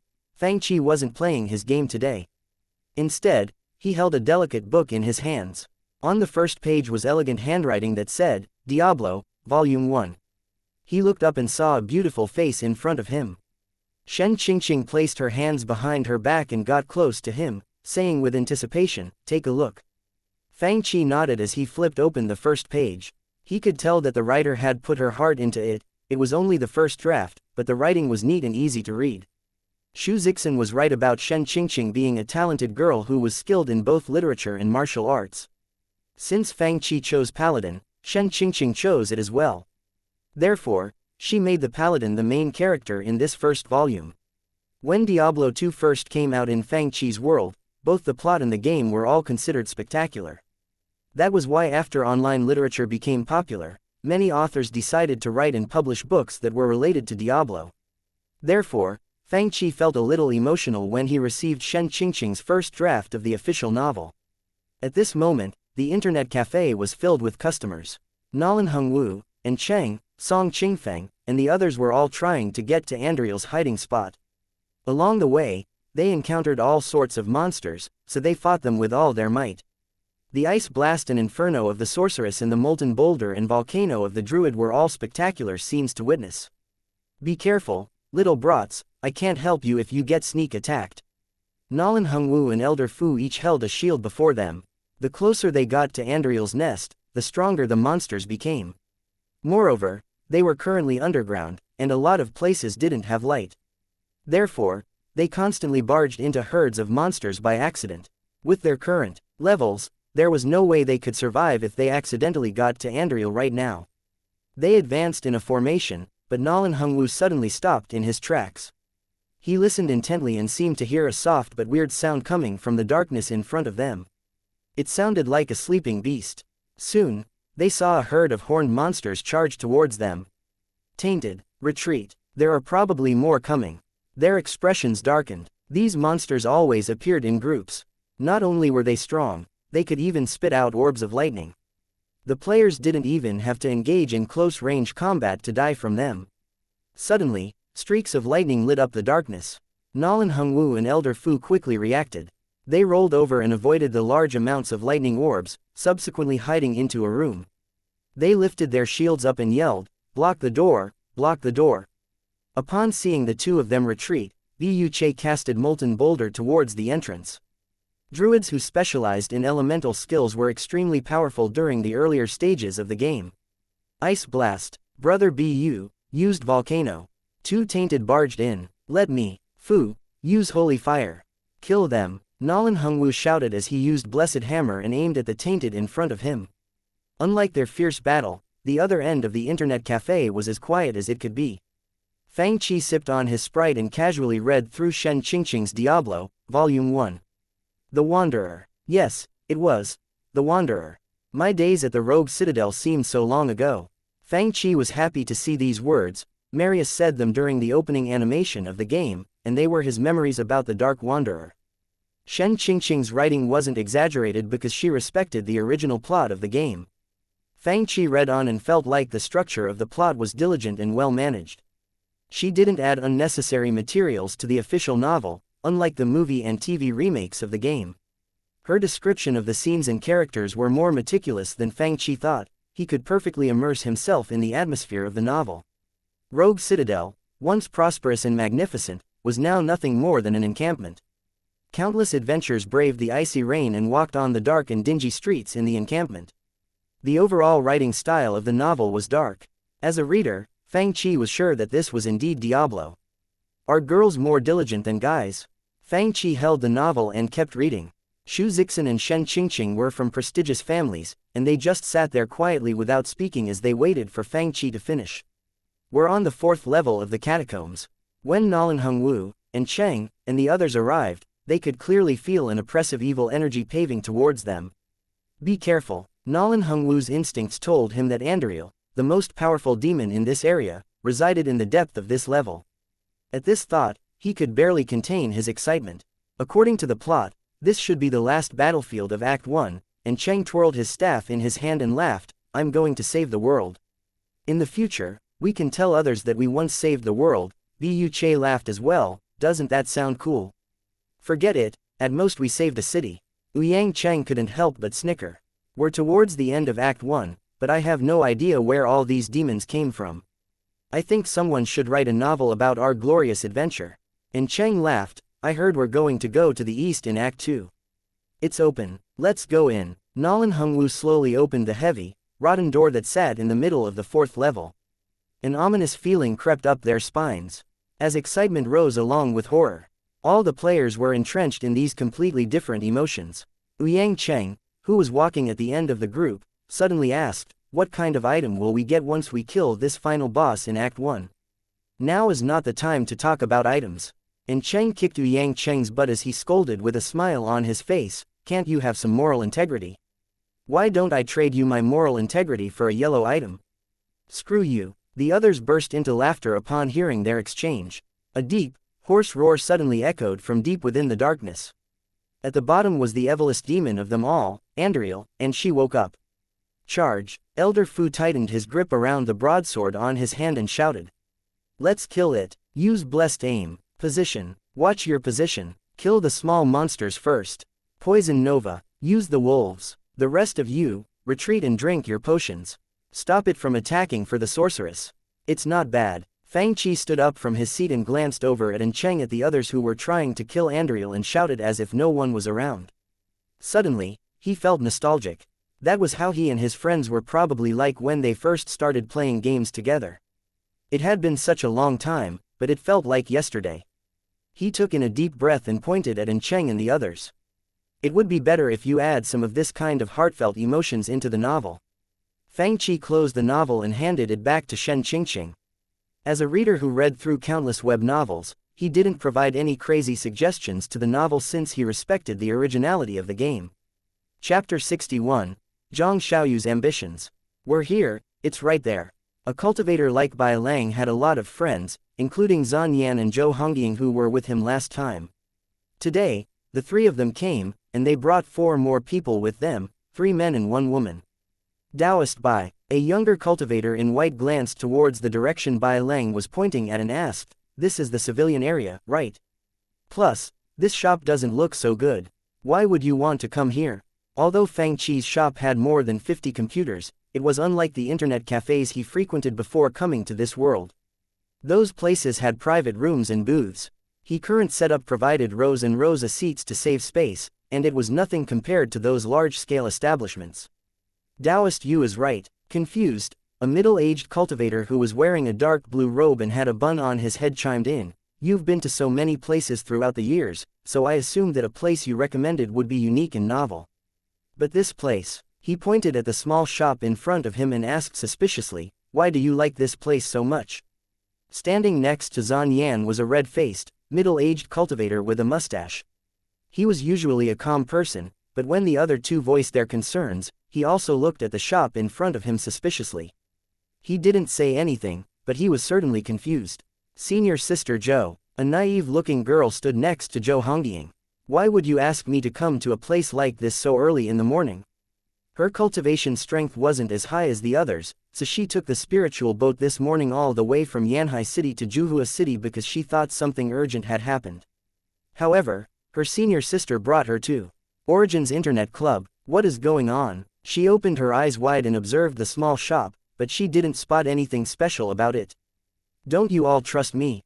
Bai Lang laughed. "I promise that the things inside this shop are ones that you guys can't imagine. It's definitely new and exciting."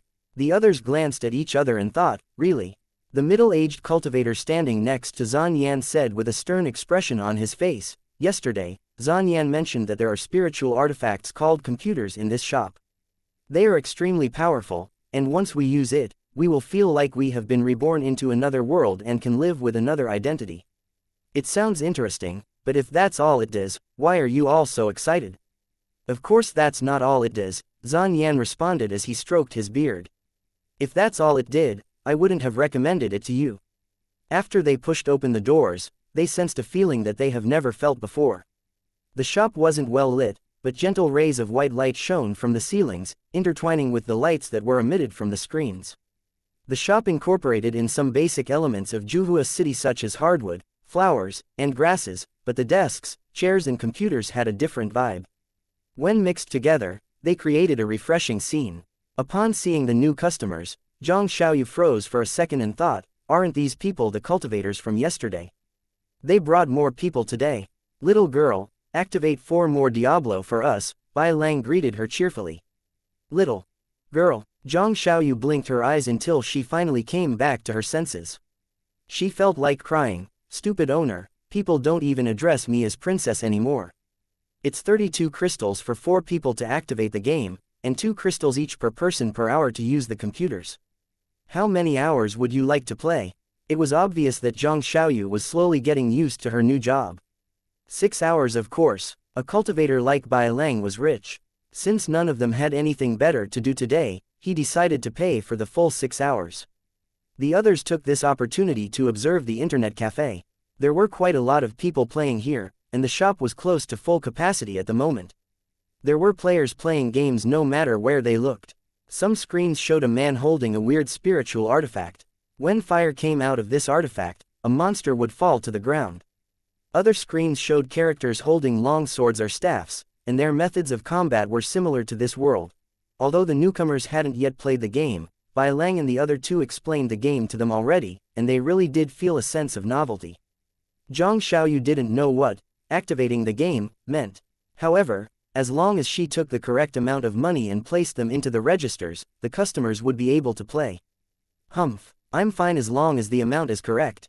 There was something else she didn't understand, so she asked when she took Bai Lang's money, "Don't you think the fees in the shop are expensive? Why aren't they mad at the high prices? They even brought more people here today." She really didn't understand. Zhan Yan and Zhou Hongying were teaching the newcomers how to play the game. As soon as they started, they were shocked by the lifelike scenes and characters. Once they understood how to play the game and the plot, they exclaimed, "This really is interesting." Come on, let's go kill some monsters. Is it expensive? Bai Lang glanced at Zhang Xiaoyu curiously, wondering why she asked a question like that. After a while, he replied with a question of his own, haven't you played Diablo? No, why would I play something so expensive? Zhang Xiaoyu sneered as she thought dejectedly, how can I play? I spent all my money on food. Once I'm rich, I'm going to play for 12 hours a day and make the stupid owner sit here.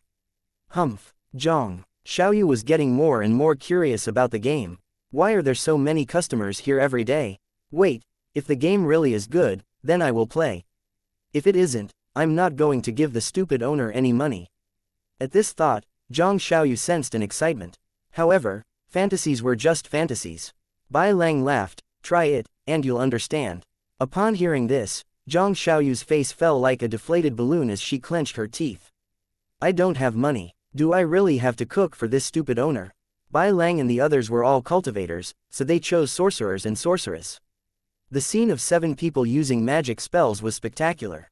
Frost bolt, cast a frost bolt, the monster's heading your way, run away. Brother Bai, help me slow the monster down. The sorceress's stamina is awful. I can't run anymore, help me kill that monster. Give me a minute, I'm trying to fight off the carvers here. Just fight it yourself. How am I supposed to do that? Sorceresses can't take too many strikes from monsters. Damn it, I died. Don't worry, you can start over. Let me open a portal for you. Bai Lang took out his town portal scroll. After they slowly understood this game, the newcomers were quickly addicted. Therefore, the group embarked on a tumultuous adventure. Chapter 62, Do You Have the Courage to Compare Items? Nolan Mingxie, who had already passed Resident Evil 1, was considered an old player. However, because of what happened a few days ago, she had been resting at home this entire time and didn't get to leave her place until today. Although she was born into a prestigious family, she had always been low-key. However, she arrived outside Fang Qi's shop today in a cart, not trying at all to hide her status at all. Her face was still pale, and Zhang Xiaoyu was shocked to see her coming through the door. Why would anyone come here when they're sick? Nolan Mingxie hadn't been here in a while. Even though the outside of the shop was still the same, she noticed that its interiors were somewhat different. For example, she saw a cute loli sitting upright at the front desk as soon as she walked into the shop, and this loli was looking at her in all seriousness. Where's the owner? Lan Yan looked around and finally spotted Fang Qi, who was hidden amongst the players after a while. Ms. Nolan, here. Lan Yan's eyes lit up as she hurried over with Nolan Mingxie. How dare they? Ignore me, a princess. Zhang Xiaoyu felt like she received 10,000 points of critical damage. Fang Qi was killing monsters that were considered easy opponents for his current level. When he heard someone call his name, he turned around and saw 2 familiar faces. He froze for a second before asking, are you all better? Yes, thank you, Nolan Mingxie replied. She still sounded as cold as ever.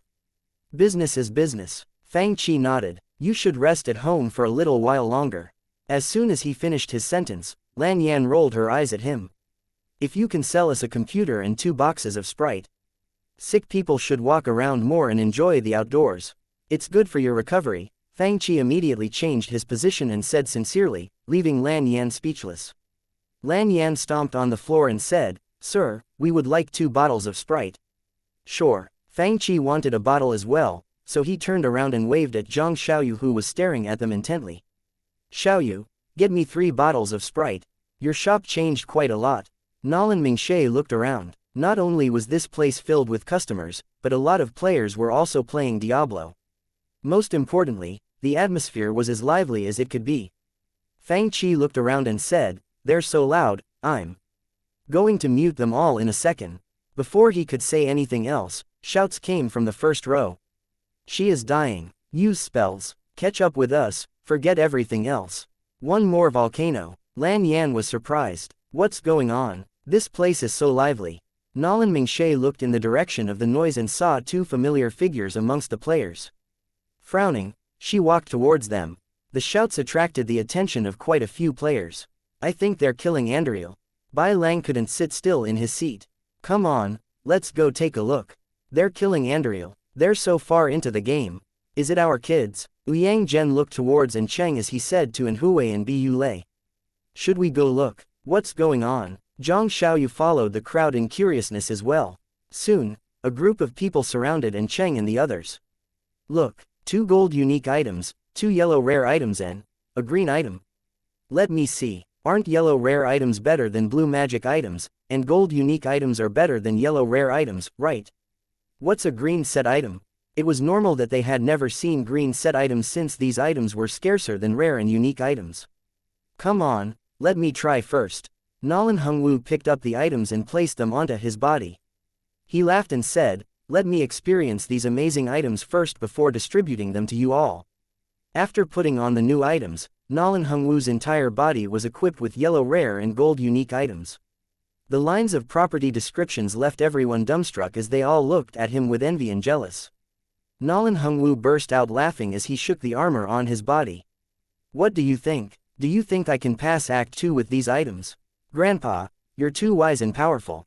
Nolan Jia was first to respond, we can't compare with you. Upon seeing this, Nolan Mingshe froze. What is going on? It's only been a few days since I last came, but Grandpa and older brother are both here at Fang Chi's Internet Café. Moreover, Grandpa passed Act 1. Lan Yan was dumbfounded as well. The family leader has many good items. Just then, a voice sounded at the wrong time, are gold unique items the best? The stupid owner has a lot of those. It was Zhang Xiaoyu. When she was bored, she would watch Fang Chi play Diablo. She watched him play for a while yesterday and noticed that all of Fang Chi's items were written in gold. What she said immediately created 1,000 ripples. What items? We got so many items. How can our items not be better than his? And Cheng was the first to doubt Zhang Xiaoyu. After all, they had just passed Act 1. Therefore, he glared at Zhang Xiaoyu with disdain. Little girl, you don't even play the game, how would you know? Zhang Xiaoyu thought, just because I don't play doesn't mean I can't watch the owner play. How good can his items be? Are all his items gold unique items? And Hu Wei didn't believe her as well. After all, the items Nolan Hongwu had on him right now were the best that he had ever seen. I bet all his items are all flashy low-level items, and Cheng said with contempt, those aren't even as good as high-level blue magic items. Yeah, if you don't understand the game, you shouldn't say anything, Ouyang Cheng chimed in. Where's the owner? And Cheng glanced around and immediately saw Fang Chi who was sitting in a corner. Then, a team of players stormed towards him. Fang Chi had just obtained rune number 9 and finished his quest. He went back to the encampment, opened his storage box, and took out the gray shield that had 3 holes on it. It took a long time for him to collect everything. 8, 9, 10. He placed the runes in order and finally dropped his blue magic shield which he had been using for the longest time. Just then, he noticed a bunch of people behind him. Confused, he asked, why are you all here? Owner, that little girl said that you have good items. Nolan Hongwu glared at him. Let's compare. Although he knew Fang Chi was already level 18, the map of this remake version was significantly bigger than the original, and it had more monsters on it than ever. Therefore, after passing Act 1, Nolan Hongwu had reached level 16, and he was about to catch up to Fang Chi. Right now, he borrowed the group's gold unique items, and he couldn't believe it when Zhang Xiaoyu said that Fang Chi's items were still better. Unconvinced, Nolan Hongwu asked, do you have the courage to compare items? You want to see my items? Confused, Fang Chi glanced at him and opened his items bar. Helm, Nadir Helm, runeward armor, unique item. Armor, Stealth Chain Armor, runeward. Weapon, Malice Crystal Sword, runeward. Shield, Ancient's Pledge Shield, runeward. Upon seeing all the gold unique items and the rows and rows of powerful properties, Nolan Hongwu was immediately petrified. What kind of items are these? At least half of them are gold unique items. Where did you get them, sir? Shocked by what they saw, the other players attacked him with questions. Sir, you passed Act 2 already.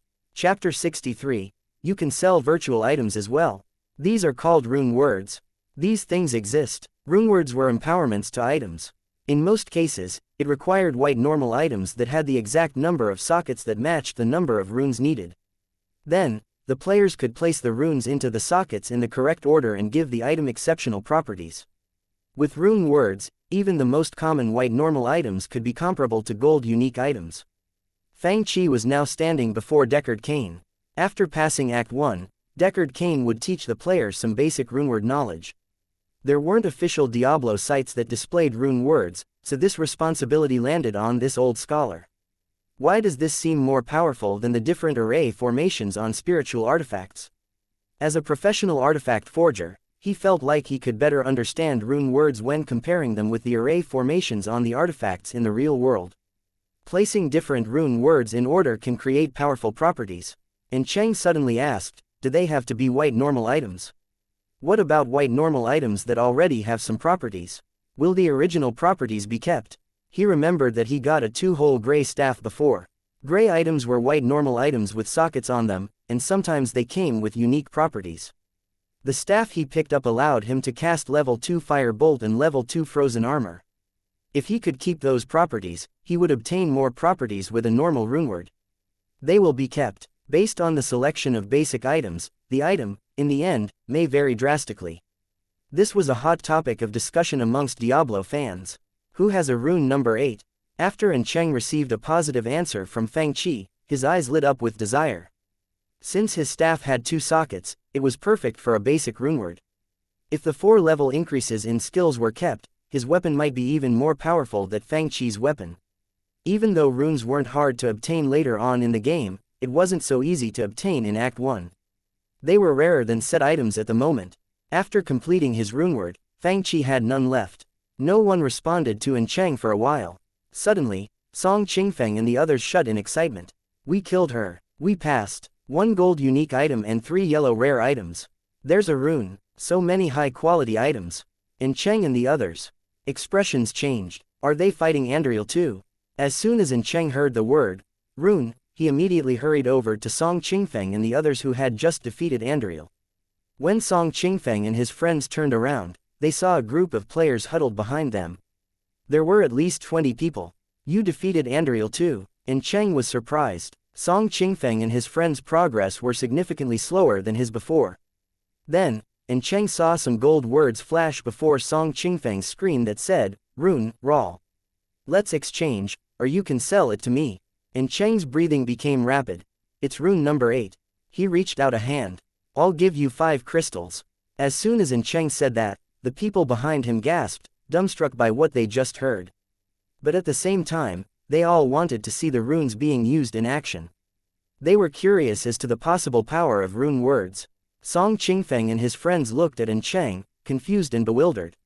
You want to buy something from the game? Sure, they could buy spiritual artifacts and materials in real life, but they had never seen anyone spend money on a virtual item in the games. Moreover, it was just a rune that needed to be placed into a socket and wasn't even an item that could be used right away. It was understandable to spend money to play games. After all, the games in this internet cafe helped with cultivation, and the magic spells and combat techniques were worth studying. However, what could they do with virtual items? Why would someone buy them with crystals? The only thing a virtual item was capable of doing was to help the player to level up faster and play smoother. They were happy to obtain rare items in the game, but they found it hard to believe that someone wanted to spend money to buy it in real life. To them, it was equivalent to spending money on a counterfeit. Even a rich young master like An Cheng wouldn't spend money like so. An Cheng froze for a second. Was I too impulsive just now? After all, they just started playing this game, so they had never even tried to buy a virtual item with money. After some thought, he decided to keep his offer since 5 crystals were just a small amount of money to him. Therefore, he waved his hand and said, "Are you going to sell or not? I want to try it out, that's all." He really wanted to see what the runeword and the staff that offered him 4 additional skill levels could create. Moreover, he didn't lack money, even his meals cost more than 5 crystals. Song Qingfeng was confused. You're willing to spend this much money on a rune? Do runes have other powers? An Cheng told him about rune words. They heard Fang Qi mentioning it, so there was no point in trying to keep it a secret. What, you're serious? Song Qingfeng and the others were left in shock. Different runes can give exceptional properties to items. They glanced at each other and asked each other, what do you think? Lin Xiao said, if he wants it, just give it to him. None of us are sorcerers or sorceresses, and we don't need rune number 8 at the moment. Shu Luo chimed in, plus, we can take a look at the abilities of a runeword and see if it is really that powerful. They didn't even have to ask for Wang Tai's permission since the latter was a necromancer and would never use a rune like this. Sure, Song Qingfang nodded, I'll add you to our room.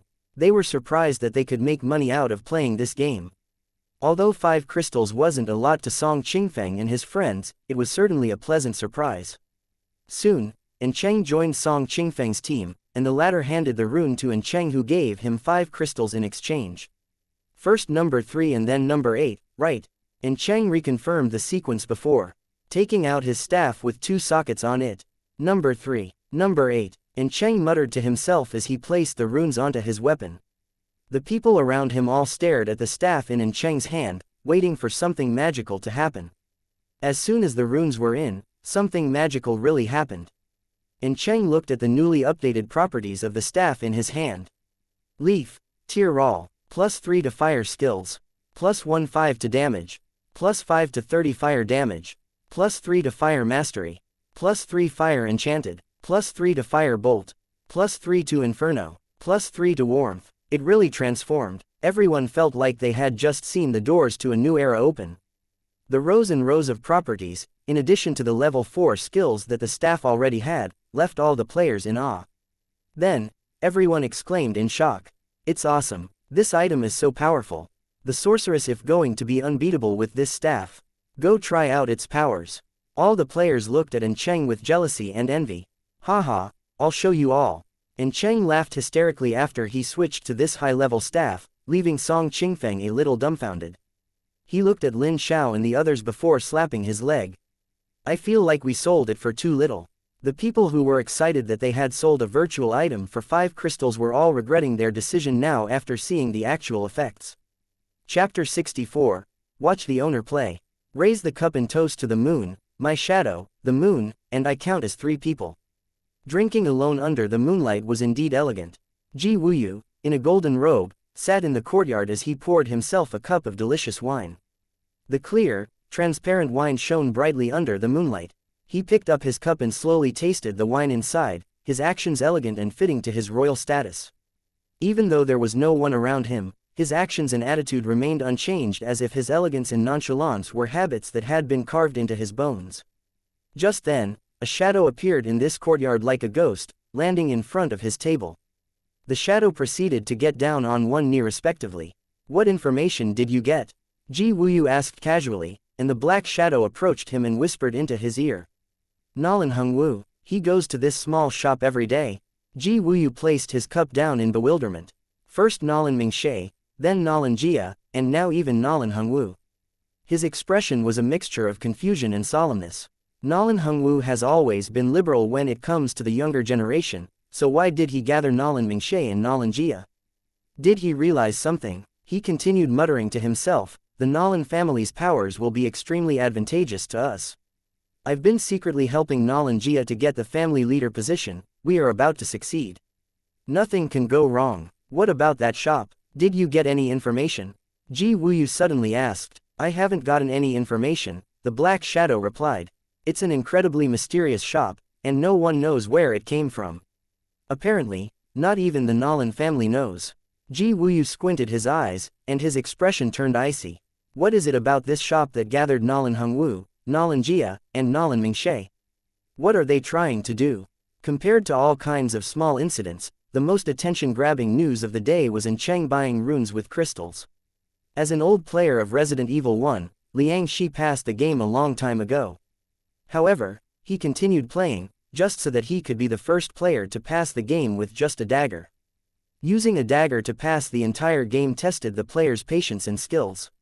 Usually, Liang Shi and his friends talked about the techniques and strategies.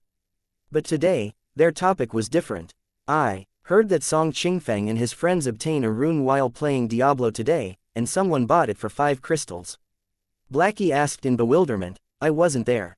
Did it really happen? It did, Liang Shi replied, I was right there at the time and saw Cheng give them 5 crystals. Really, Yunshan Tavern had become a gathering spot for game discussions. Frequent visitors of this tavern were also frequenters of Origin's internet club. If that's the case, it makes sense for Diablo to be so expensive. Someone added, activating Act 1 of Diablo 2 cost 8 crystals, which was significantly more expensive than Resident Evil 1. However, people slowly began coming to terms with how pricey the game was. If we play and find some of these items, can we make some money as well? Liang Shi laughed as he shook his head. Don't overestimate your luck. Plus, you would have to come across a rich boy like in Chang. Even if anyone can obtain these items, who's going to buy them? Anyways, it's surprising for someone to buy something that's in a game. Blackie chuckled. Someone sold something in a game for 5 crystals. Everyone at Liang Shi's table was customers of Fang Chi's internet cafe. But upon hearing this discussion, other customers were also engaged. What is it? In fact, other than Yunshan Tavern, even people at Lingyun Academy and Wind and Moon Pavilion were discussing what happened as well. The son of the Castellan spent 5 crystals to buy a virtual item in a game called Diablo. The Castellan was there too. Not only did he not stop his son, he even wanted to buy that same item for 20 crystals. How's that possible? What is it? Why would someone buy an intangible item for 5 crystals? Everyone was bewildered upon hearing what happened. And Cheng, the person who started it all, organized a party on the 3rd floor of Wind and Moon Pavilion. He invited 5 people, all young masters with great power who lived in or around Juhua City. As they chatted and toasted each other, a young master wearing a red robe and jade pendant asked, I heard that brother and spent 5 crystals on a toy today, and now you're treating us at Wind and Moon Pavilion. Did something that good happen? A toy? And Cheng laughed aloud. If that's the case, consider this a celebration. Oh, the red-robed young master continued asking, you're in a great mood today, brother and why is that? And Cheng was in a great mood. After he put the runeword into his staff, even his dad and Nolan Hungwu wanted to buy it off of him. Too bad that Nolan Hungwu's team needed and Cheng's powerful sorcerer character and Nolan Hungwu was a paladin. Therefore, and Cheng got to keep his staff, and Nolan Hungwu kicked and Huwei away. After seeing the other players looking at him in admiration and the explosive damage he felt in the game, and Cheng felt like the 5 crystals was money well spent. It's nothing. And Cheng laughed, you're all old friends of Bu Che, Ouyang Cheng, and I. Whenever something good happens, you always tell us. I would therefore never forget about you guys when we find someplace good. The young master in red laughed, brother and what is this place you speak of? Then, and Cheng, Ouyang Cheng, and Bu Che explained the game in Fang Chi's shop to them. Something like this exists, Shu Hongchen, the young master in red, exclaimed in shock. A man of his status had seen many things, but he had never heard of such a game. The other young masters in the room all stood up and said, I trust Brother An's taste, when can you take us to this interesting place? The first batch of players of the day reached their playtime limits a long time ago. However, the internet cafe was still as popular as ever, especially the area behind Fang Chi's seat. At this very moment, the corner where Fang Chi sat was the most crowded place in the entire internet cafe. A while ago, Bai Lang watched and Cheng's sorcerer character for a very long time and enjoyed the power of that great staff which was empowered by a runeword. Nolan Hungwu was in Cheng's teammate, and he was having a good time just attracting the monsters and letting in Cheng kill them easily with fire spells. He had never had such an easy time before. However, although in Cheng and the others' playtime was up, the rest of the players still wanted to see more. Suddenly, someone wondered how the owner, whose character was completely equipped with items powered by rune words, was doing. Should we go watch the owner play? As soon as someone said this, they all swarmed up to Fang Chi, including Bai Lang and Nolan Hungwu. Confused, Fang Chi looked at them, causing Nolan Hungwu to glare at him anxiously and shout, why are you looking at us? Play the game. Chapter 65, It's addicting to watch others play as well. Upon hearing what Nolan Hungwu said, Fang Chi laughed. He had seen addicted players before, but seeing addicted viewers was a first for him. Sir, there's a monster charging towards you. A group of scarab demons ran towards Fang Chi's character while his back was against the screen. The scarab demons were chasing an honest-looking middle-aged mercenary as he ran towards Fang Chi. Fang Chi looked at them and noticed that aside from the ordinary scarab demons which looked stronger and more powerful than humans, there was also an elite scarab demon that emitted lightning. Hey, Master. There's a lot of bugs here. The name, Mizan, appeared on this mercenary's head as he quickly hid behind Fang Chi, and the latter's face twitched unpleasantly. Why did I hire you back then? Before the scarab demons arrived before them, Fang Chi quickly backed off 2 steps. He used his concentration aura and threw the blessed hammer toward the monsters. Once the scarab demons were attacking, they would spit out large amounts of charged bolts. Therefore, when they were sucked into the whirlwind created by the blessed hammer, charged bolts began exploding on Fang Qi's screen. Fang Qi's expression darkened as he spat out blood and immediately ran away. That's it, the audience looked at the screen in shock. All the scarab demons were knocked onto the ground. Oh, I think I became stronger. Just then, Mizan, who had obviously leveled up, slowly ran up to Fang Qi and attacked the monsters on the group, including the mini-boss. Sir, this mercenary is really strong, where did you hire him? His attacks are so powerful. He can fight a mini-boss on his own. Another gasp sounded behind Fang Qi, causing the latter's expression to darken. Look for Grease in Act 2 and ask for Mizan. The mercenaries in Act 2 are so strong. Nolan Mingshe and Lan Yan were watching as well, and they couldn't help but exclaim, let's hire him in Act 2 as well. The mercenaries in Act 1 were all archers who quickly ran out of HP and died as soon as they were attacked. Therefore, after reviving them a few times, the players would stop using mercenaries. But, the mercenaries in Act 2 are so powerful. A lot of people thought, he's good. Lin Xiao's eyes lit up. Let's hire this mercenary when we start tomorrow. Yeah, let's try. Song Qingfeng was more than ready to play. Nolan Mingshe smiled mysteriously. Let's see when we get there. The good news was that this was only an interlude, and Mizan was actually really helpful, allowing Fang Qi to successfully get to Arcane Sanctuary from Claw Viper Temple. The owner's damage is so high, he can kill all the monsters in his way. The viewers noticed that no matter where Fang Qi went, as soon as he waved his blessed hammer at his enemies, they all fell like harvested crops.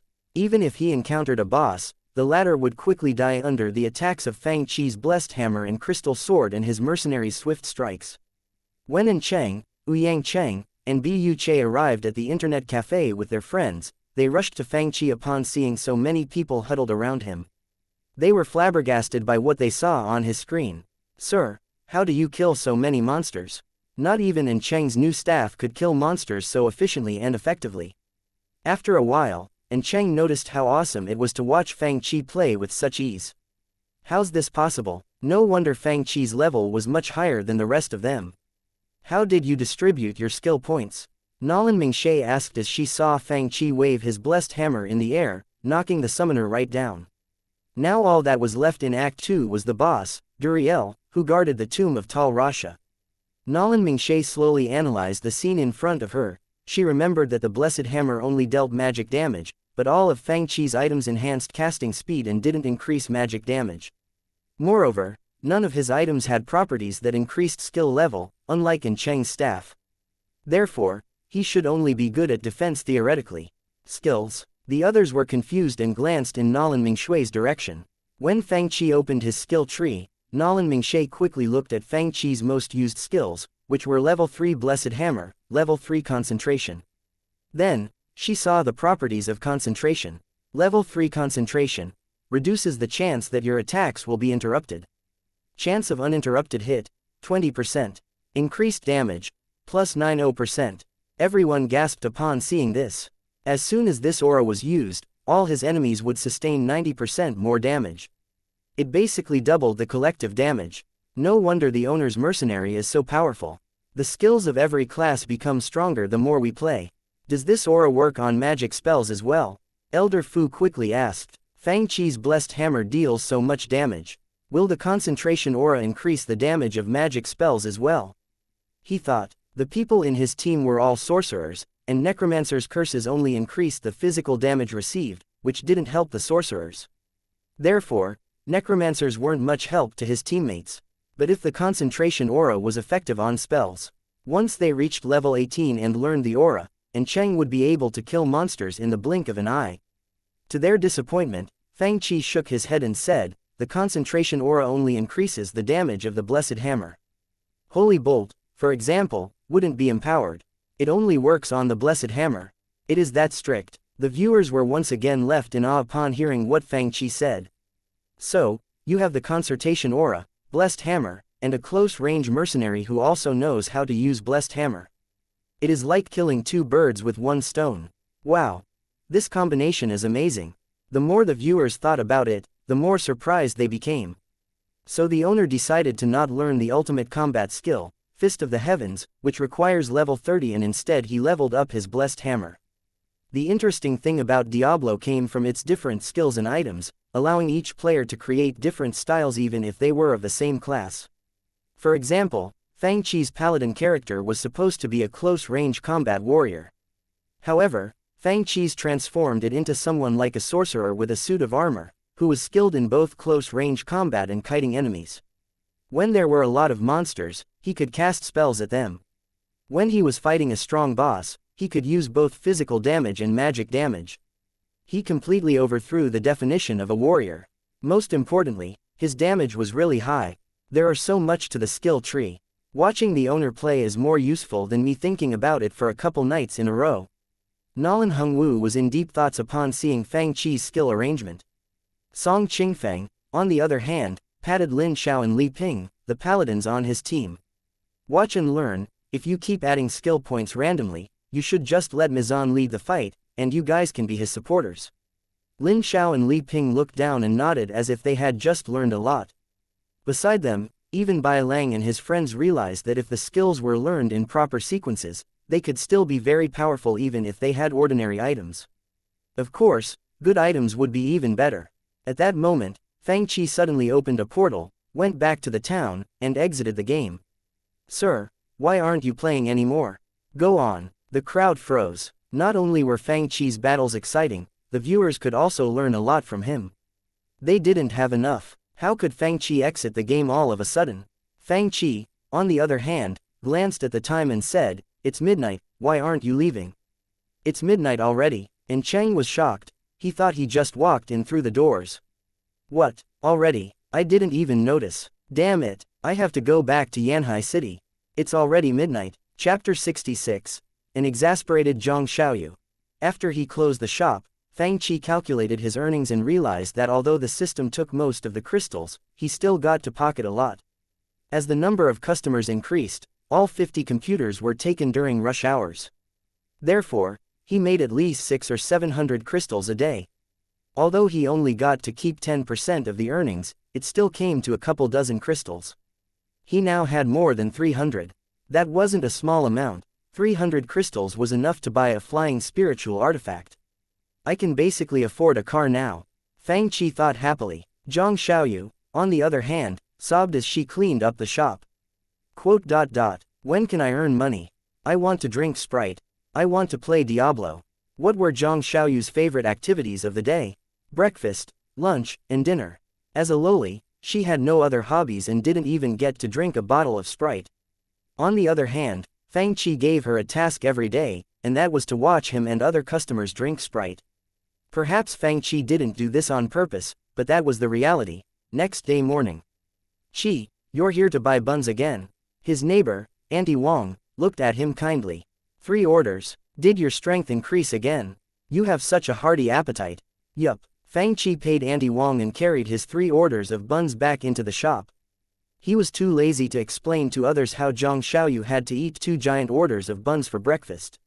Even if he did, no one would believe him. He opened his internet cafe early today, so there weren't any customers yet. The two of them sat behind the counter by the door. Zhang Xiaoyu ate elegantly but quickly, making Fang Qi wonder if there was a black technology spatial storage in that stomach of hers. How can she eat so much stuff? After finishing her first bun, Zhang Xiaoyu suddenly noticed that Fang Qi was staring at her and immediately became cautious. "Stupid owner, what are you looking at? I think I have to deduct your salary," Fang Qi said in all seriousness, "or else, you're going to eat me poor." Upon hearing this, Zhang Xiaoyu gritted her teeth so hard that it looked like she was about to bite at Fang Qi. Then, she saw Fang Qi swiftly taking out a bottle of Sprite and drinking a sip. "Ah! Why does he keep doing this to me?" Zhang Xiaoyu felt like crying. "Sir, get me a bottle of Sprite." After his first sip, Xu Zixin walked in and asked for a bottle of Sprite. "Your drink is the best."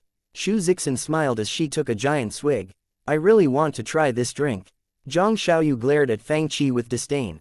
However, Fang Qi took another sip of Sprite happily before asking her, "Why are you looking at me?" Watching others drink Sprite and play Diablo every day slowly lowered this loli's resistance and willpower. "Do I really have to cook and do laundry for this stupid owner? No, I'm a person with principles." Zhang Xiaoyu sneered in her head. I know he's doing it on purpose, he can't deceive me. Sir, get me a bottle of Sprite. And Cheng and the others arrived as well. Sure. Fang Qi opened the fridge and glanced down. There are only 5 bottles left. He froze for a second after counting the remaining bottles of Sprite. There's only 5 bottles left. Zhang Xiaoyu walked up to Fang Qi and stared into the fridge. After giving Ancheng, Bu Che and Yang Cheng 3 bottles, there were only 2 bottles left. Just then, 2 elders appeared by the door. Young man, get us 2 bottles of.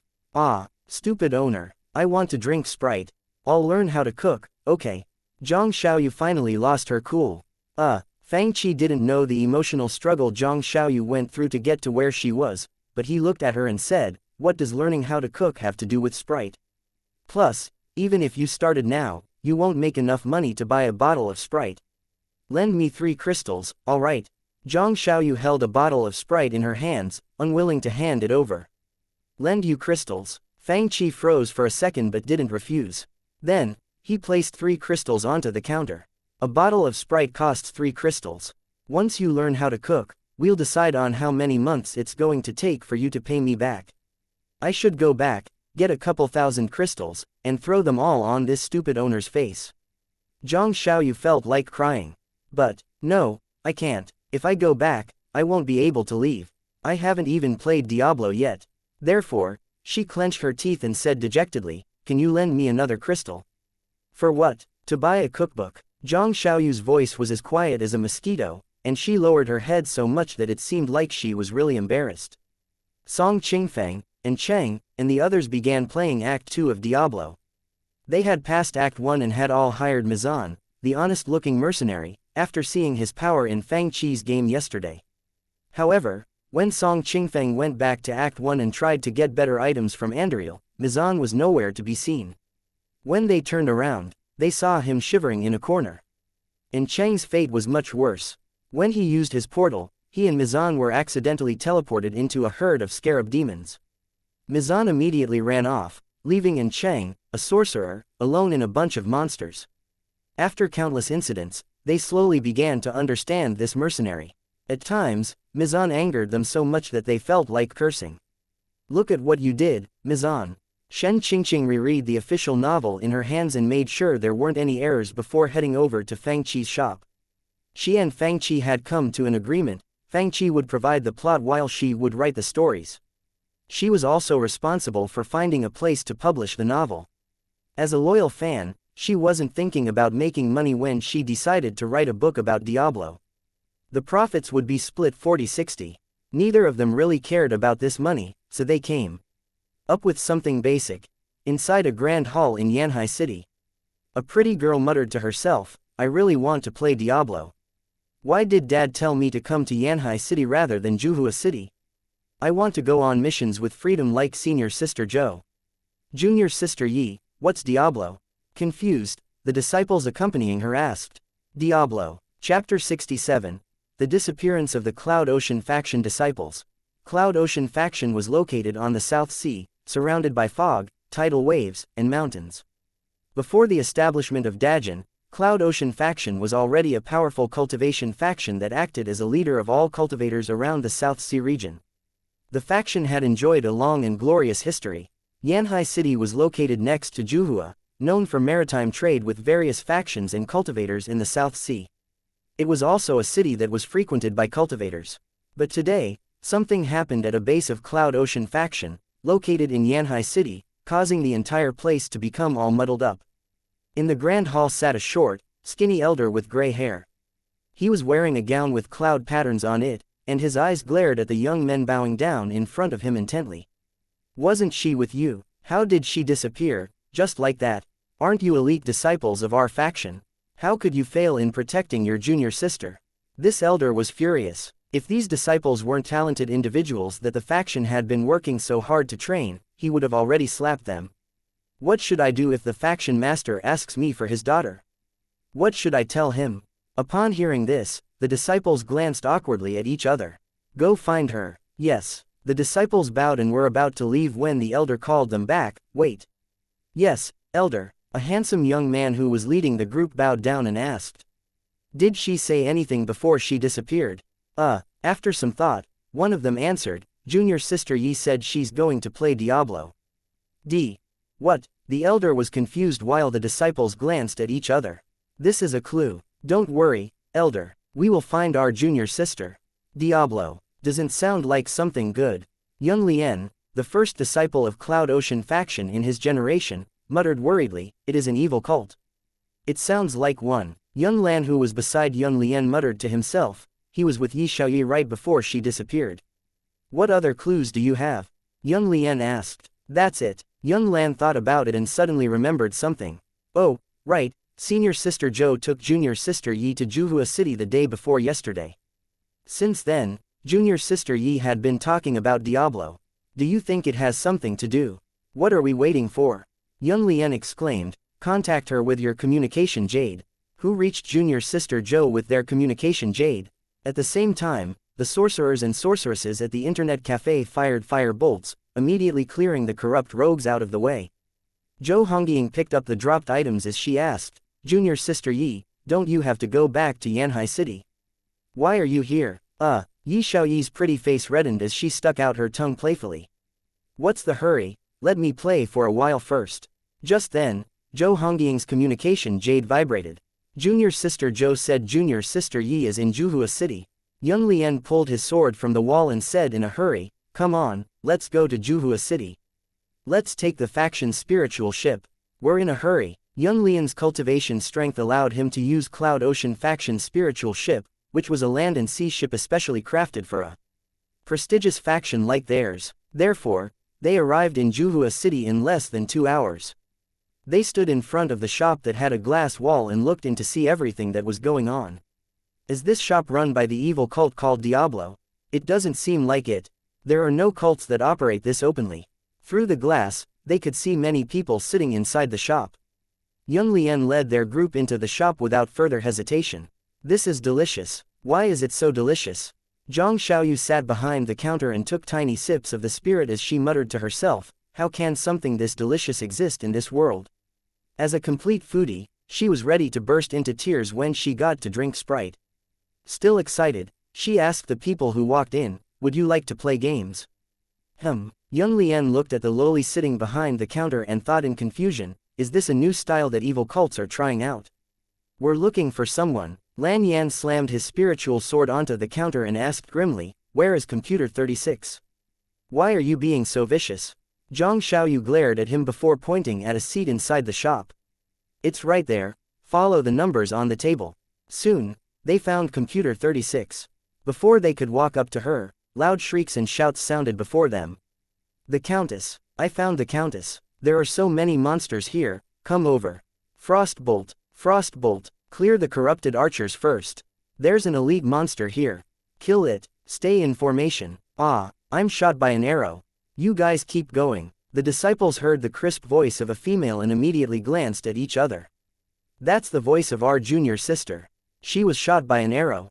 Where is she? Where is she? Then, they quickly found the blue-robed girl sitting in front of computer 36. Junior sister, are you okay? Where did you get hurt? The group of disciples immediately swarmed up to her. What do you mean? Xiaoyi switched to keyboard and mouse mode and turned around in confusion. Why are you all here? Weren't you shot by an arrow? Young Lien quickly took out a bottle elixir from his inner pocket. I have medicine with me. Eat this. Yi Xiaoyi was at a loss for words and pointed at the screen in exasperation. I was talking about the game. Why would they give me a bottle elixir when it is my character who was injured? Game. The disciples followed Yi Xiaoyi's finger and glanced over at the screen in front of them. A pretty sorceress was hiding in a corner, drinking potions. What kind of game is this? The disciples looked at each other in shock. Diablo. Yi Xiaoyi replied, didn't I tell you yesterday? Setting the game aside, Young Lien sighed in relief upon seeing that Yi Xiaoyi was fine. He muttered to himself, it's a false alarm, Diablo is just a game. But, junior sister Yi, everyone's looking for you. You need to come back with us right now. No, I'll go back with you in 6 hours. 6 hours. The disciples looked at each other. Yeah, I paid already, so I have to finish the game. I still have an hour or two left, Yi Xiaoyi explained in all seriousness. Forget it, since we're here, and our junior sister is fine, if she wants to play, let her play. Young Lien smiled bitterly. Oh, right, do you guys want to play? Yi Xiaoyi continued fighting the countess as she asked them. Should we? The disciples looked at the time and thought, if junior sister Yi is going to play for another hour for 2, we might as well pass the time. Why not, sir? Activate 4 more Diablo accounts. What in the world is this? After Yi Xiaoyi defeated the Countless, she helped the 4 of them start the game. Oh my god, the 4 disciples gasped, I didn't know a game like this existed. Games could be played like this. Of course, Yi Xiaoyi said proudly, the game here is really fun, and the best has yet to come. You'll experience it later, it gets better. They were shocked to hear this, and Yi Xiaoyi patiently explained, yes. Choose the sorcerers and sorceresses, they know a lot of spells. Okay, we'll all choose the sorcerer and sorceress. Hey, I noticed that I learned a new spell as soon as I started the game. Did any of you? Hey, so did I. Me too. The disciples looked at each other in amazement. Oh, right, go to the Den of Evil to level up, and you will be able to learn new spells, Yi Xiaoyi instructed. Then, open your skills tree, click on the spell, and you would learn it. It's so simple, all we have to do is click. They were amazed by what they heard. 5 hours later. In Cloud Ocean Faction's Yanhai City base. The white-haired elder smacked the table. Why aren't they back yet? Have they all disappeared? Chapter 68. Being watched. Of course, the disciples of Cloud Ocean Faction didn't disappear. Young Lien had already reached Tristram, a map in Diablo. He rubbed his chin, thinking, leveling up together can help improve the coordination between disciples and help us gain actual combat experience. Although Dajin has been peaceful, we never know for sure. A lot of disciples in our faction are too weak, and they can't travel outside the fraction to experience real training. However, these disciples are too inexperienced. If they really encounter danger, they probably won't be able to use all of their powers. But this game might change our current situation. Elder senior brother, there's a monster in front of us. Why are you just standing there? One of the disciples shouted while Yun Lien pondered. I'm coming. Yun Lien immediately ran up to them. Let me familiarize myself with the game first. Then, I'll be able to report to the faction master.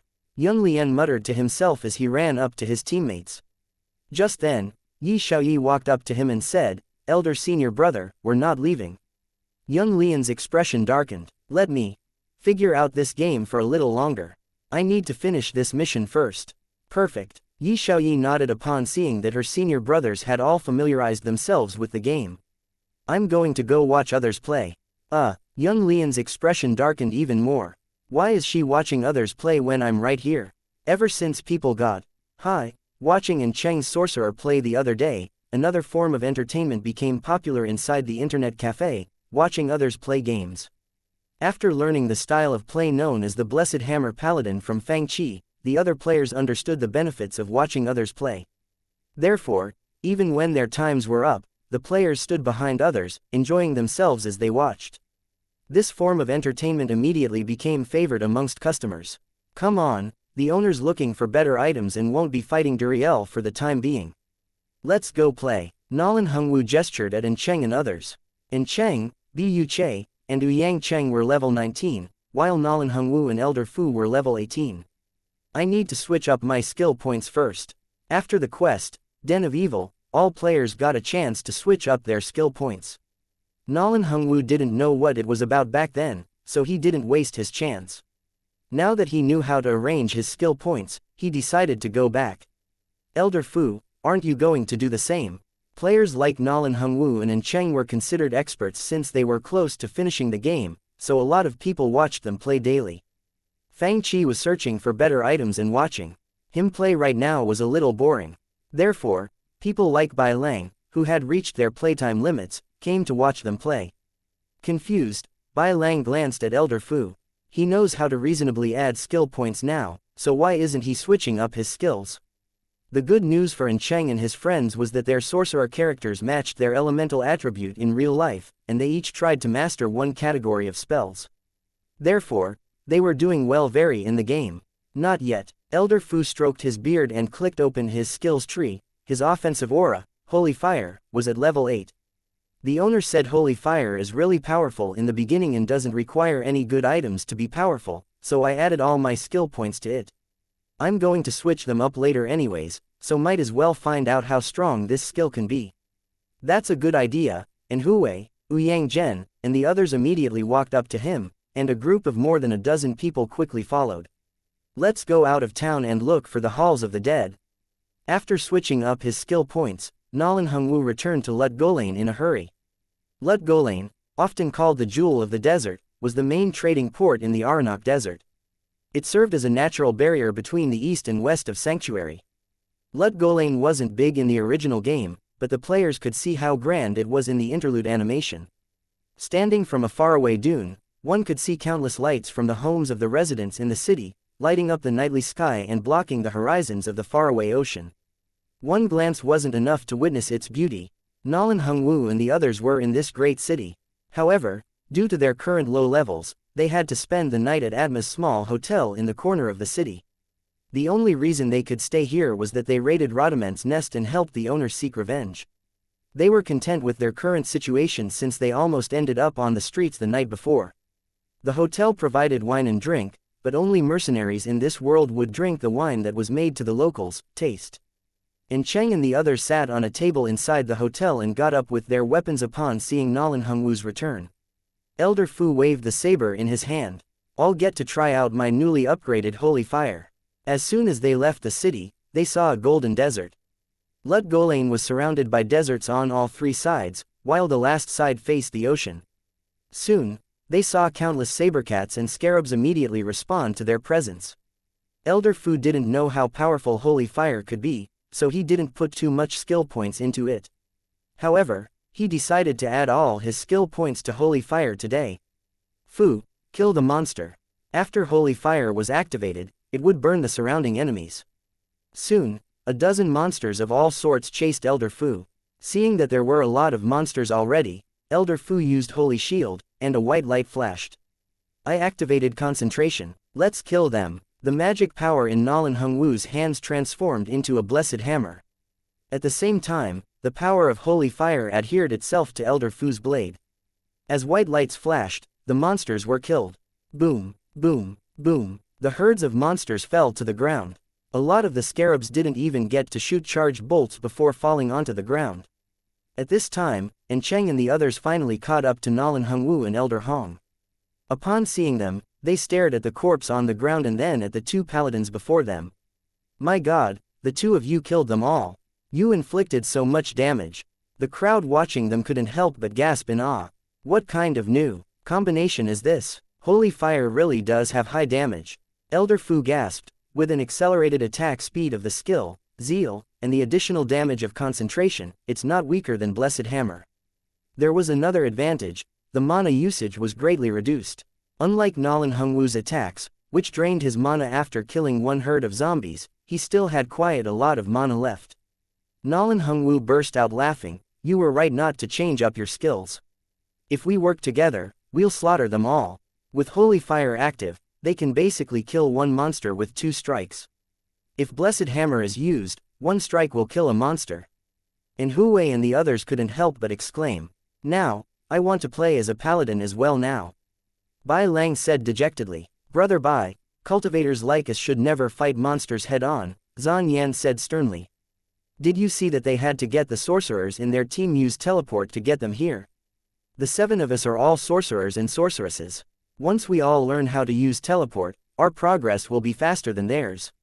You're right, Bai Lang bucked up upon hearing this. Teaming up with warriors will hold us back. The sorcerers and sorceresses don't have to worry about traveling times. He's right, Yi Xiaoyi chimed in excitedly, even though teleport is a lightning spell, we can learn it separately. As they watched Cheng and the others kill monsters, the audience discussed fervently amongst themselves. Chapter 69, Parents are here. Don't worry, we're a proper internet cafe. After adding skill points, Nalan Hongwu and the others finally showed off the powers of paladins and killed their way to the arcane sanctuary. Young Lien glanced at the sky outside and cursed in his head, crap. We came in the morning, and the sun's about to set. We haven't contacted the faction. The elder is going to kill us. Junior sister, we should head back. Yi Xiaoyi nodded unwillingly, but suddenly, someone shouted, the owner is fighting a boss now. Fang Qi often used the word, boss, and now it was a common word in his internet cafe. As soon as Yi Xiaoyi heard this, she immediately ran up to Fang Qi and shook her head at Yun Lian. Wait, I need to watch the owner defeat the boss first. At the same time, some other players ran up to Fang Qi. They stared at his screen intently as if they were the ones fighting the boss. He's starting. This boss looks really strong. Duriel was a giant bug that was the size of a hill. It charged at Fang Qi viciously as soon as the latter arrived in the chamber. Despite its size, Duriel was extremely fast and exceedingly strong. Moreover, the chamber was so small that there was nowhere to even hide. Hey, watch out! The audience was more anxious than Fang Qi. However, it seemed like Fang Qi had predicted what Duriel was going to do. He activated his aura, vigor, and quickly avoided Duriel. Then, he hurled his blessed hammer at it. Duriel could only engage in close-range combat. Fang Qi switched between vigor and concentration while keeping a good distance from it, trying to strike the monster perfectly every time with his blessed hammer. While he switched between auras and tried to avoid Duriel's attacks, the audience noticed that he activated concentration while he attacked and switched to vigor when he dodged. He kept his calm while fighting the hill-sized monster in this tiny chamber. The owner's so good, his skills are amazing, the boss didn't even get to touch him yet. Look, it's charging at the owner. In the screen, Duriel's giant body shook before charging toward Fang Qi like a speeding train. Move away. Yun Lan glanced at Yi Xiaoyi, who was watching Fang Qi's screen intently, and thought, what should we do? She won't leave. Yun Lian struggled as well. I haven't been playing for long, but it is already nightfall. Junior sister. Let's come back tomorrow and watch them kill monsters. Yun Lian tried to talk Yi Xiaoyi into leaving. Junior sister. It's going to be over soon. Yi Xiaoyi promised. The owner's going to kill the monster in less than 5 minutes. Just let me watch for a little longer. Yi Xiaoyi stared at the screen as she reassured her senior brothers. If my dad tries to scold us, I'll take full responsibility, alright? Why are you all so scared? Just then, a chubby-looking middle-aged man walked in through the doors. He was wearing a white robe, and his hair was up in a tall hairpiece. This man placed his hands behind his back and looked extremely nonchalant. His expression was stern and emitted light and maturity, frightening people to their cores as soon as their eyes met. The middle-aged man glanced around the internet cafe and walked over upon seeing the familiar figures standing there. We're not scared, Yun Lian explained, but, just then, someone tugged at the corner of his robe, elder senior. Brother, what? Why are you stammering? Yun Lian turned around and saw the white-robed, middle-aged man who was standing behind him. This man's expression was nonchalant, but Yun Lian immediately felt an unbearable sense of pressure surge up to him. Kai, Yun Lian shuddered. The faction master came all the way here. We're in big trouble. At the same time, Fang Qi's battle against Duriel was at its most critical moment. Duriel's body emitted a strong ice energy, freezing the air around the chamber and creating thick frost around Fang Qi. There was no room for him to hide. Then, Duriel lifted its giant pincers and clamped down at Fang Qi. He's screwed. The audience was extremely anxious. They didn't expect this boss, that seemed like it was only capable of close-range combat, to freeze the player remotely.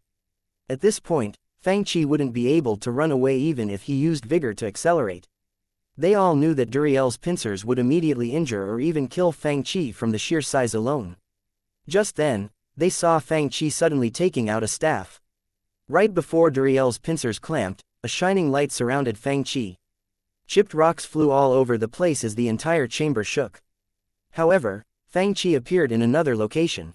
Everyone was shocked. What is going on? What did he do? It's a staff that can activate teleport. And Cheng rushed over to watch as well, and he immediately recognized what it was, as his character was a sorcerer. Usually, items that added levels to skills only worked for unique classes, but the ones that had limited times of uses could be used by all players. If one was lucky, he or she would be able to buy it from a shop when it refreshes. The item that Fang Qi used was commonly known as a TP staff. That was how Fang Qi avoided the deadly attack. How did he think of this? The audience was in awe. What a great move. Bai Lang clapped loudly as he complimented Fang Qi, the owner's awesome. His skills are crazy, and Hu Wei and the others gasped, he's so good. I didn't know that paladins could be played this way. Nolan Hungwu nodded as he made a mental note. Upon witnessing such a lively atmosphere, Yi Songtao asked with a stern expression, "What's going on?" Yun Lan and the other disciples immediately hid behind Yun Lian, immediately exposing him. Therefore, Yi Songtao's gaze landed on him. Yun Lian answered awkwardly, "They're playing Diablo." Diablo. Confused, Yi Songtao looked at Yun Lian, waiting for an explanation. "The name of this game is Diablo." Yun Lian felt like killing himself as he answered, "Junior sister hasn't played enough yet." "So she's watching the owner play." "She hasn't played enough yet." Yi Songtao's expression darkened as if he was on the verge of exploding. "She's watching the owner play. The owner is so good," Yi Xiaoyi shouted. Then, she felt a hand on her shoulder. "Elder senior brother, I told you to let me finish watching," Yi Xiaoyi said unhappily as she continued to stare at Fang Qi's screen. "What are you so scared of? My dad's not a tiger, he won't bite." Upon hearing this, Yi Songtao's expression became as ugly as it could be. It died. The crowd cheered. He killed Duriel without getting hurt. He ran away from death with his TP staff. What a great battle. "You're awesome, sir," Yi Xiaoyi chimed in. "Who's awesome?" Suddenly, she heard a low voice behind her. "The owner," Yi Xiaoyi answered, but her expression quickly froze as her heart sunk. Then, she turned around slowly. "Daddy, you still remember that I'm your dad?" Yi Songtao scolded her. "What do you think you're doing? Why aren't you training and instead playing games all day? The faction's examination is in a few weeks, how can you be still playing around? You have the most resources in the entire faction, why aren't you grasping that opportunity? Aren't you ashamed of yourself after all that the faction has done for you? What are you going to tell the elders who have placed their hope on you?" The crowd, originally watching Fang Qi play Diablo, turned their attention to the noises behind them. Even Fang Qi turned around and saw Yi Xiaoyi being scolded. "Is that her father? This girl sure likes to play." Someone sighed. "What is she going to do?" A few people looked at Yi Xiaoyi sympathetically since they knew her dad was going to teach her a lesson for playing games right before the faction examinations. Yi Xiaoyi glanced around helplessly. It was clear that she was lying when she said she wasn't afraid of her dad. "The more I'm scared of something, the higher the chance that something will appear. Why is my dad here?" Yi Xiaoyi felt like she was going to die. "Damn it, I'm screwed this time." From the corners of her eyes, she glanced at Yun Lian and the other disciples. However, no one was brave enough to step up and help her when the faction master was this furious. Zhou Hongying, who brought Yi Xiaoyi here in the first place, was even more nervous than the rest. In Fang Qi's old world, teens who played games at an internet cafe right before an exam were immediately taken home by their parents. A girl like her was a classic bad example and would be taught an unforgettable lesson. "Don't worry, we're a proper internet cafe." Just then, Fang Qi stood up to calm the masses. Chapter 70. Readjusting your state of mind. "Sir, allow me to interfere," Fang Qi said in a low voice. "You need to tell right from wrong before scolding your daughter. Playing games here can help improve her skills and combat experiences, it's not a regular form of entertainment. I'll get to you later." Yi Songtao looked back as he said in an angry tone. Fang Qi's lips twitched a little as he shrugged. Thanks to his reminder, Yi Xiaoyi suddenly thought of something. The owner's right, playing Diablo can help me become stronger and increase cultivation strength. There are also various spiritual spells that I can learn. Moreover, it can increase my combat experiences and techniques. What can I do after training at our faction? Nothing. When something really happens, I won't be able to use my full power. Yes, I've been playing this game, but my cultivation strength increased. Yi Xiaoyi added righteously, "You may think that I'm just playing a game, but I'm actually learning. I'm currently learning a spell called Frozen Armor, it's a really powerful defense spell. Dad, if you don't trust me, try me. My combat experiences have improved, and my cultivation strength grew." She's right. The other's expression lit up upon hearing Yi Xiaoyi's rant. What was going on? Yi Songtao's face twitched after hearing this. Playing games can improve one's skills and combat experiences. It looks like a game, but she is actually learning. Am I an idiot? Yi Songtao immediately grasped his daughter's wrist and exerted his spiritual powers.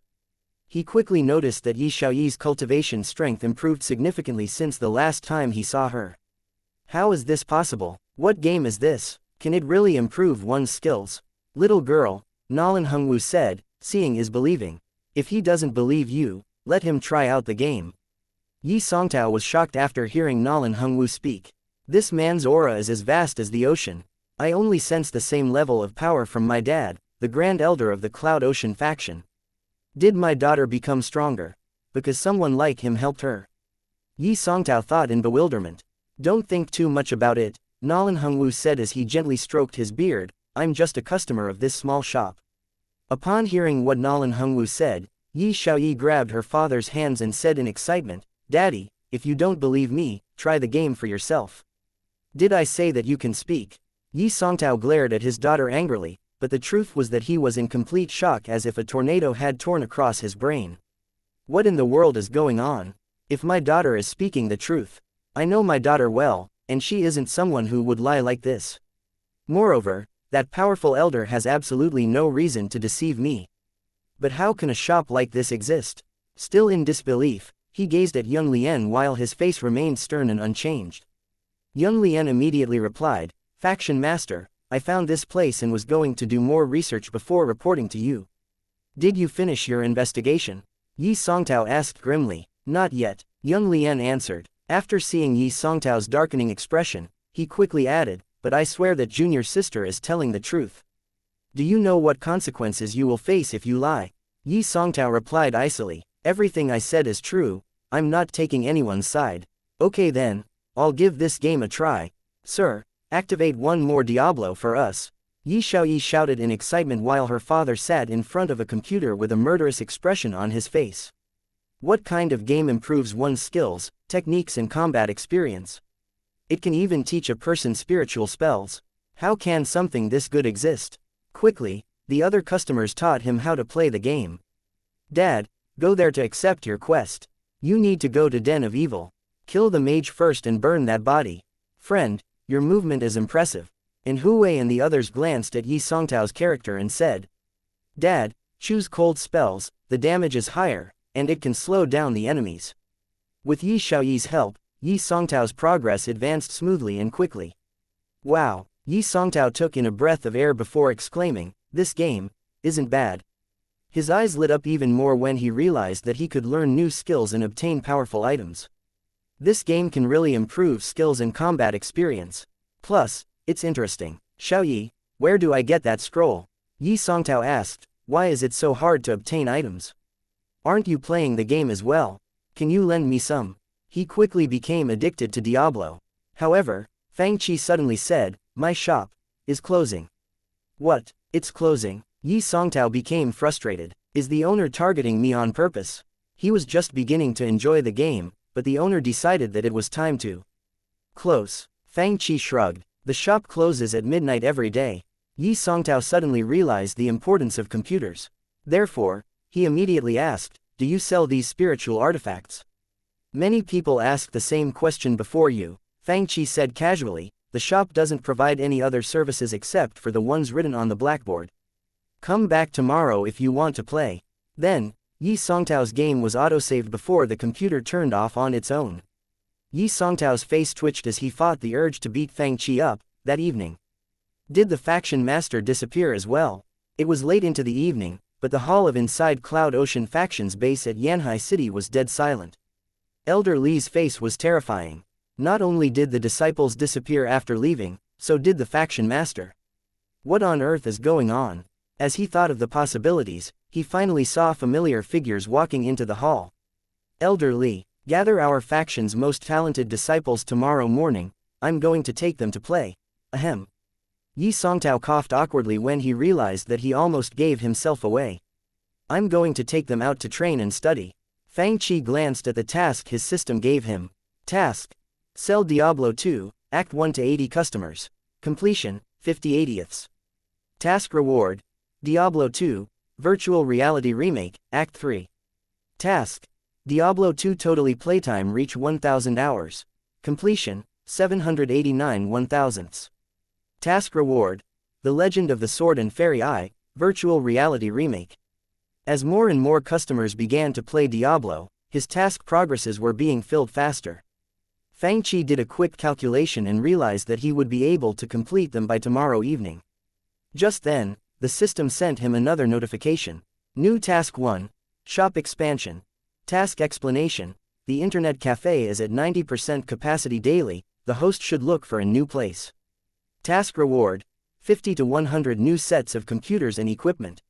New task 2: readjusting the state of mind. Task explanation: accelerated improvement and long-term killing is beginning to affect your state of mind, please readjust. Task reward: Haagen-Dazs vanilla ice cream, summer only. My state of mind is affected. Why didn't I notice this? Confused, Fang looked at his task. How am I supposed to adjust my state of mind? The system quickly provided an answer to his question. In the beginning, you should do things that make you relaxed and happy. Relaxed and happy, Fang thought about it. He needed to go look for a new shop tomorrow. When would he have time to do fun and relaxing things? Plus, he took out the rocket launcher from the cabinet and carefully cleaned its shiny exterior. He never figured out who were the assassins from last time, but with his current strength, he should bring this along to ensure his own safety. This giant thing was too eye-catching. How was he supposed to bring this outside? Should I buy in spatial storage spiritual artifact? Oh, I also need a communication jade. It's equivalent to a cell phone from my old world, but doesn't have as many functions. After making money, Fang realized that he needed to spend money on a lot of things. Therefore, he said, Xiaoyu, tend the shop tomorrow, I have errands to run. Where are you going? Zhang Xiaoyu replied anxiously, what if we get new customers? Tell them to do what they want, if they don't want to play, leave. Check TL's thought for heads up on schedule tomorrow. If your app is glitching, exit the chapter and re-enter to view the note. Chapter 71, the owner isn't here, so you're all refusing to play. Fang knowledge of this world was limited to the memories of the original owner of this body and the discussions amongst the customers at his internet cafe. The truth was, after coming to this world a few years ago, he rarely left this street except for when he was attending the examinations at Lingyun Academy or practicing martial arts in the dojo. Before he opened his internet cafe, he didn't leave this street often because he felt threatened and believed that a man with no powers or talent couldn't survive. Now, it was simply because he didn't have time to go wandering around. Last time, he got to leave the shop, but his trip ended with a hurried breakfast. Therefore, he came back feeling annoyed. Therefore, Fang was in a pretty good mood when he carried the rocket launcher on his back and left right away. As he walked towards the center of Juhua City, he noticed that the streets became busier. The street he was currently on was called Tianfu Street, a renowned business and trade center within the city. Like him, a lot of people carried weapons on their backs. After all, this was a world of warriors and cultivators. There are so many people. Fang could see elegantly dressed noblemen and sage-like cultivators everywhere. He came to this world years ago but had never witnessed such a spectacular scene. Countless two-floor shops stood on either side of the street, decorated with glass roof tiles and colorful paint. Golden Rain Tower. What a weird name. Fang glanced up at this ancient-looking pavilion before walking in. You're it. This was a shop that sold spiritual artifacts. As soon as Fang went in, he saw all sorts of artifacts placed in the cabinets against the wall, each with a small description and price listed. Hey, look. When Fang was mesmerized by all the spiritual artifacts, a few of the other customers at the shop pointed at the rocket launcher he was carrying and whispered, "Isn't this weapon from Resident Evil?" "I think so," a young man in yellow replied. "I don't know what model it is, but I think this weapon only exists in Resident Evil." Very mechanical looking. Does he play Resident Evil as well? Let's go ask him. Fang had good hearing. Although they were whispering, he still heard their entire conversation, and his face twitched a little. "I can't believe they recognized my weapon so quickly." "Hi, friend." That yellow-robed young man walked up to Fang cupping his hands in front of his chest to greet the latter. "Do you play Resident Evil as well?" Fang was at a loss for words.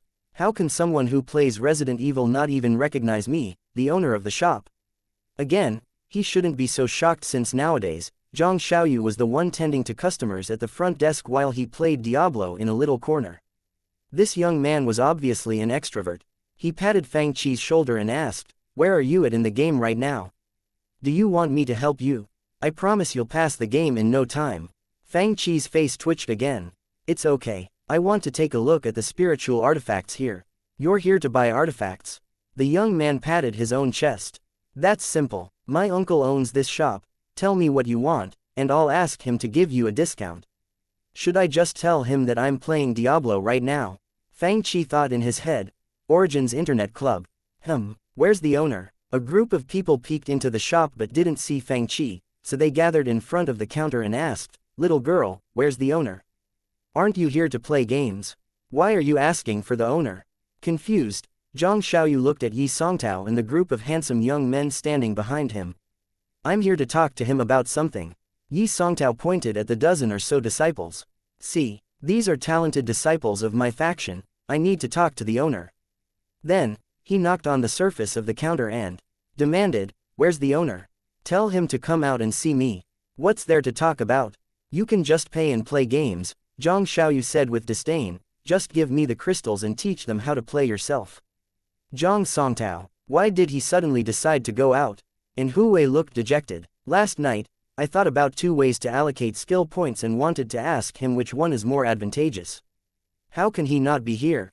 Zhang Xiaoyu was dumbfounded. He wants Fang Qi's advice. "Where's that little brat?" Nalin Hengwu demanded. "I wanted to watch him play, why isn't he here?" "Exactly, we're here to watch the owner play." The other players who chose the class of paladin, such as Lin Xiao and Xu Luo, were amazed by Fang Qi's techniques yesterday, such as the usage of the TP staff, so they wanted to watch him play some more today. They took the time to come before the start of their classes, but Fang Qi wasn't in. They complained, "We came all the way here this morning to watch him play Diablo, why isn't he here? Classes are starting soon." To them, watching Fang Qi play Diablo was something they had to do every day, and it was no less fun than playing the game themselves. Therefore, how could he not be here? Did that mean they had to go back to playing for only 6 hours a day and spending the rest of the time in boredom? Zhang Xiaoyu was at a loss for words. "It's just a game, why are you all making such a big deal? Where did he go?" And Hu Wei demanded, "Tell him to come back." In the past, Fang Qi was always at the shop, so Hu Wei could direct any questions he had at him and never appreciated Fang Qi's presence. However, now that he wasn't here, Hu Wei felt an internal struggle he never had before. How could he play if his skill points weren't used perfectly? It is a big deal. Yi Songtao pulled over a chair and sat in front of the counter. "Tell him that there's a big business waiting for him at his shop.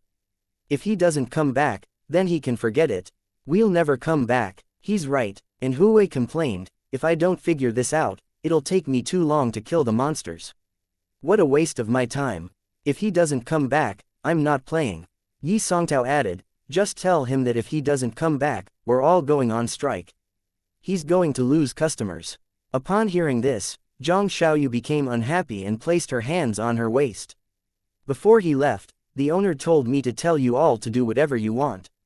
If you don't want to play, leave." What? The people who threatened to go on strike just now were flabbergasted as they glanced at each other. How can the owner be so arrogant? However, it seemed like Fang Qi was the only person capable of saying something like this.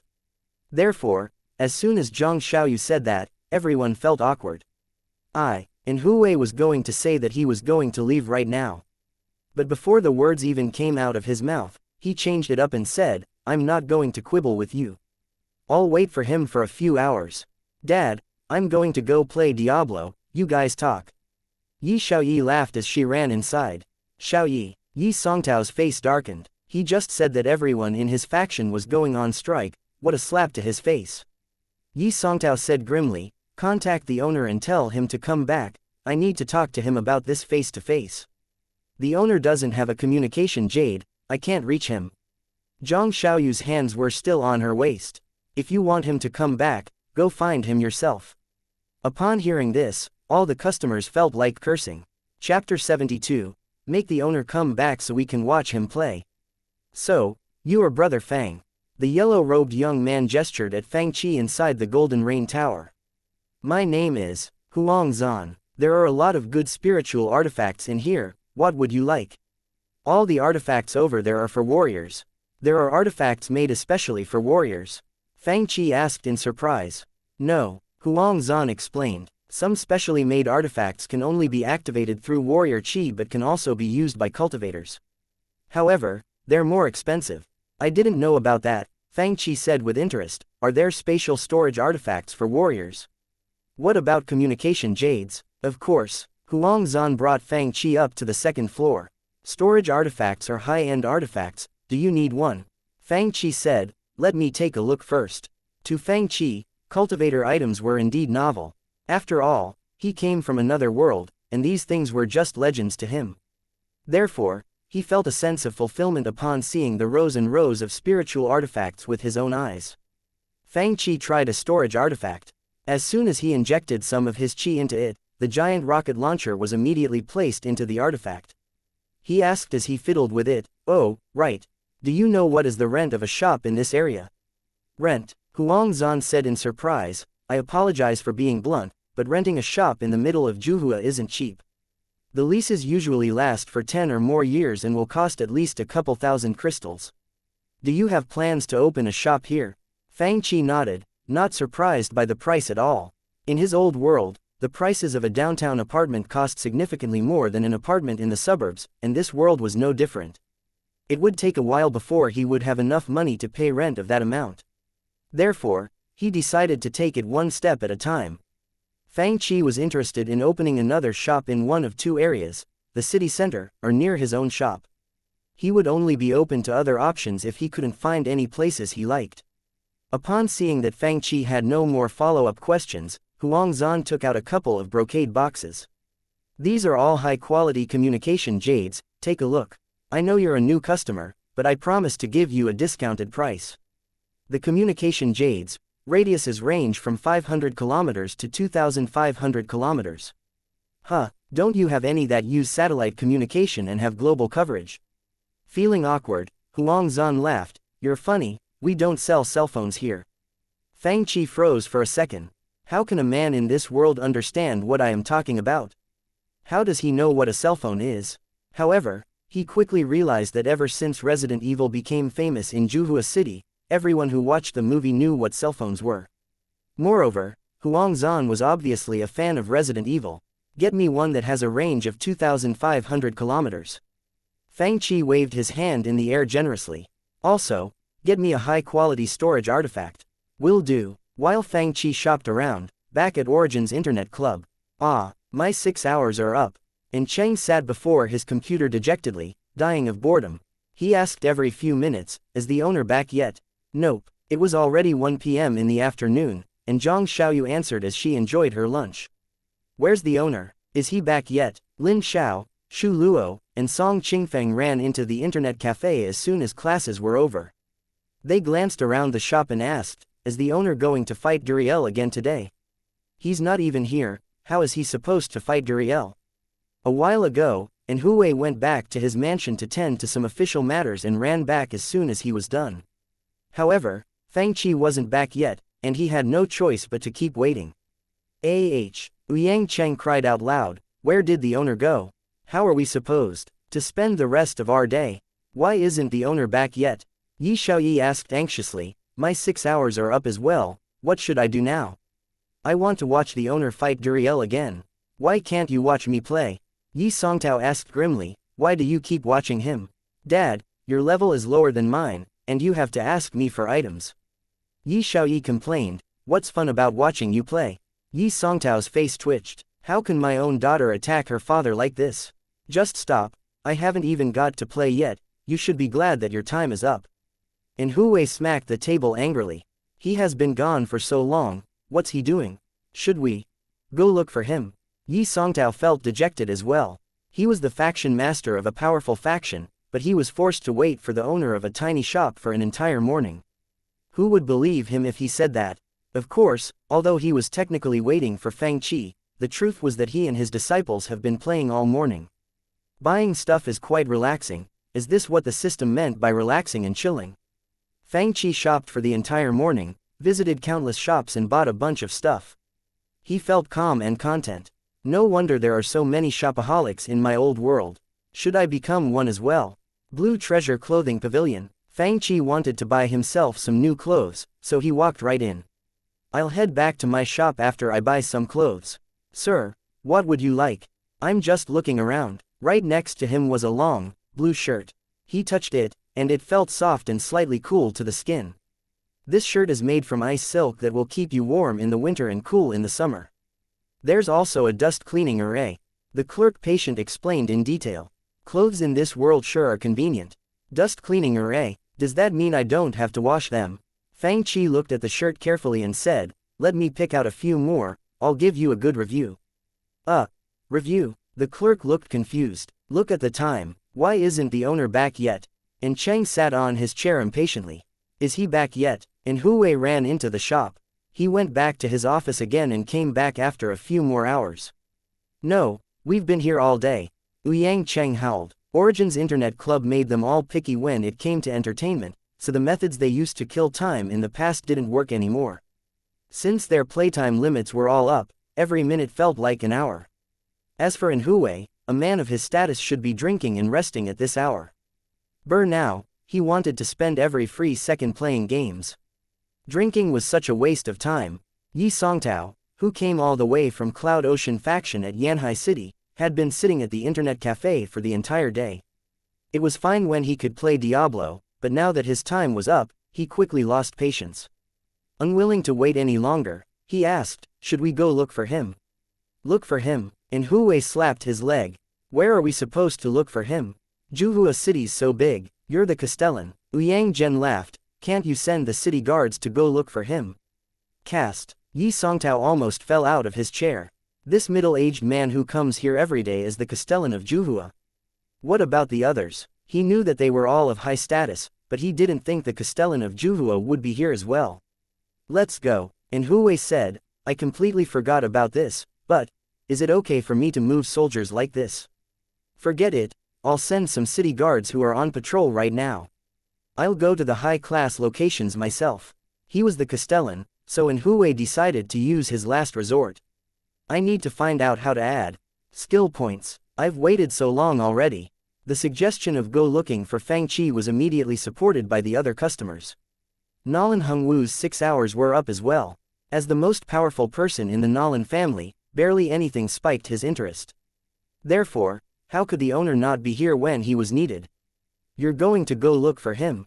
I'll go with you. Why did he leave in the first place? He should have just stayed here and played games. I'll go too. Yi Songtao stood up from his seat. Let's go find the owner. We'll go with you. And Cheng and the others were bored beyond words since their times were up. Me too. Yi Xiaoyi raised her hand. Let's all go together. Bai Lang, Song Qingfeng, and the others chimed in as well. Quickly, a group of people gathered in front of Fang Qi's shop. Most of them had reached their daily limits and had been waiting to watch Fang Qi play. Him not coming back was making them more anxious than ever. Inside the internet cafe, Lan Yan stood next to Nolan Mingxie in shock.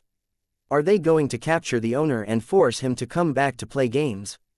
Zhang Xiaoyu was at a loss for words as well. I can't believe they're actually going to force him into coming back, just so they can watch him play Diablo. Nolan Mingxie smiled. Should we go look for him as well?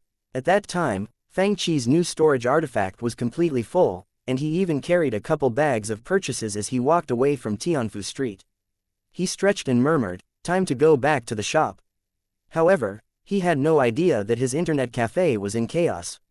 Chapter 73, The Birth of Haagen-Dazs and the Legend of the Sword and Fairy. The truth was that Fang Qi wanted to expand his current shop by buying shops beside his, and finding another location in the city center was the second choice. However, most of the buildings next to his shop were residential homes. Unless he forcibly bought them out, no one would be willing to sell. Therefore, he had no choice but to check out the shops across the street from his current internet cafe.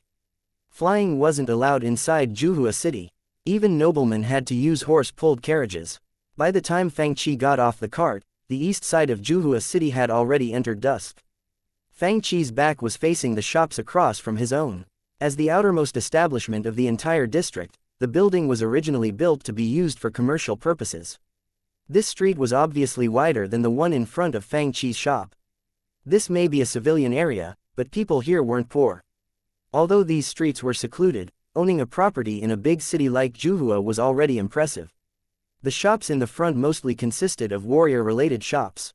Small ones like Fang Qi's previous shop sold all kinds of items, and big ones sold more specific items, and some examples were restaurants that sold the meat of monsters and beasts, weapon shops, and pawn shops. Fang Qi glanced across the street. There was quite a lot of traffic, but he didn't care about that. He only cared if these owners were willing to sell their shops to him. After Fang Qi did all that, he went back into the shop and glanced around curiously.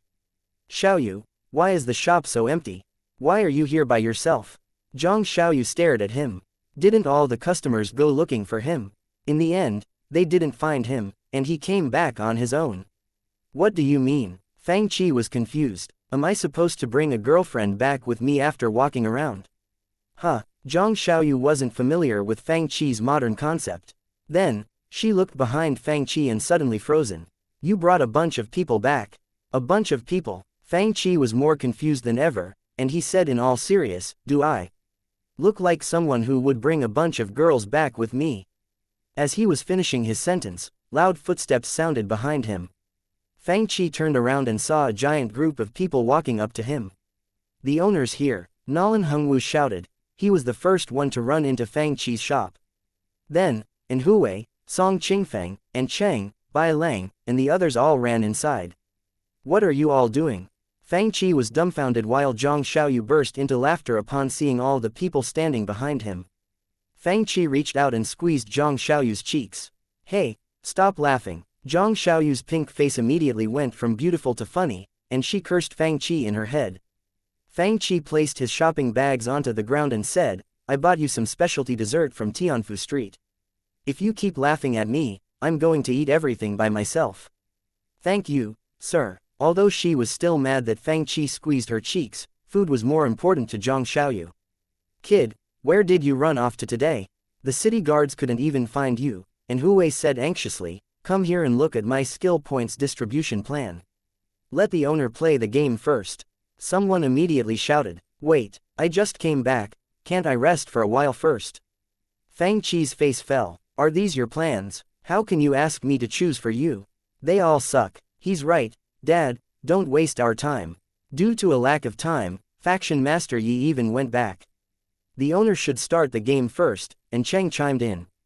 Yi Songtao had to tend to some matters at his faction, so he and his disciples left. Of course, before he left, he threatened to come back tomorrow and teach Fang Qi a lesson. What game? Diablo, aren't you going to play? Nalan Hengwu glared at him.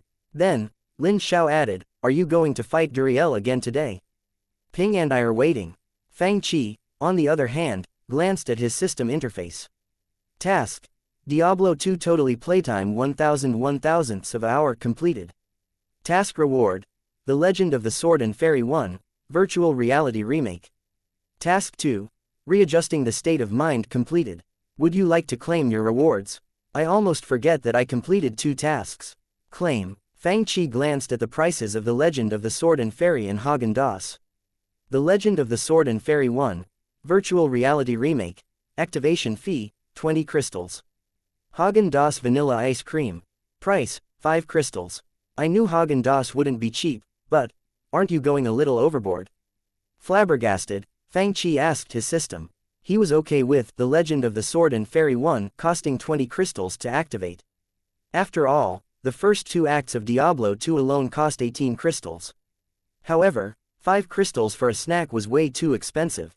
Just then, Fang Qi saw a few paragraphs appear below the picture of Haagen-Dazs ice cream. This ice cream is created based on the original Haagen-Dazs ice cream recipe, but the raw materials are more diligently chosen.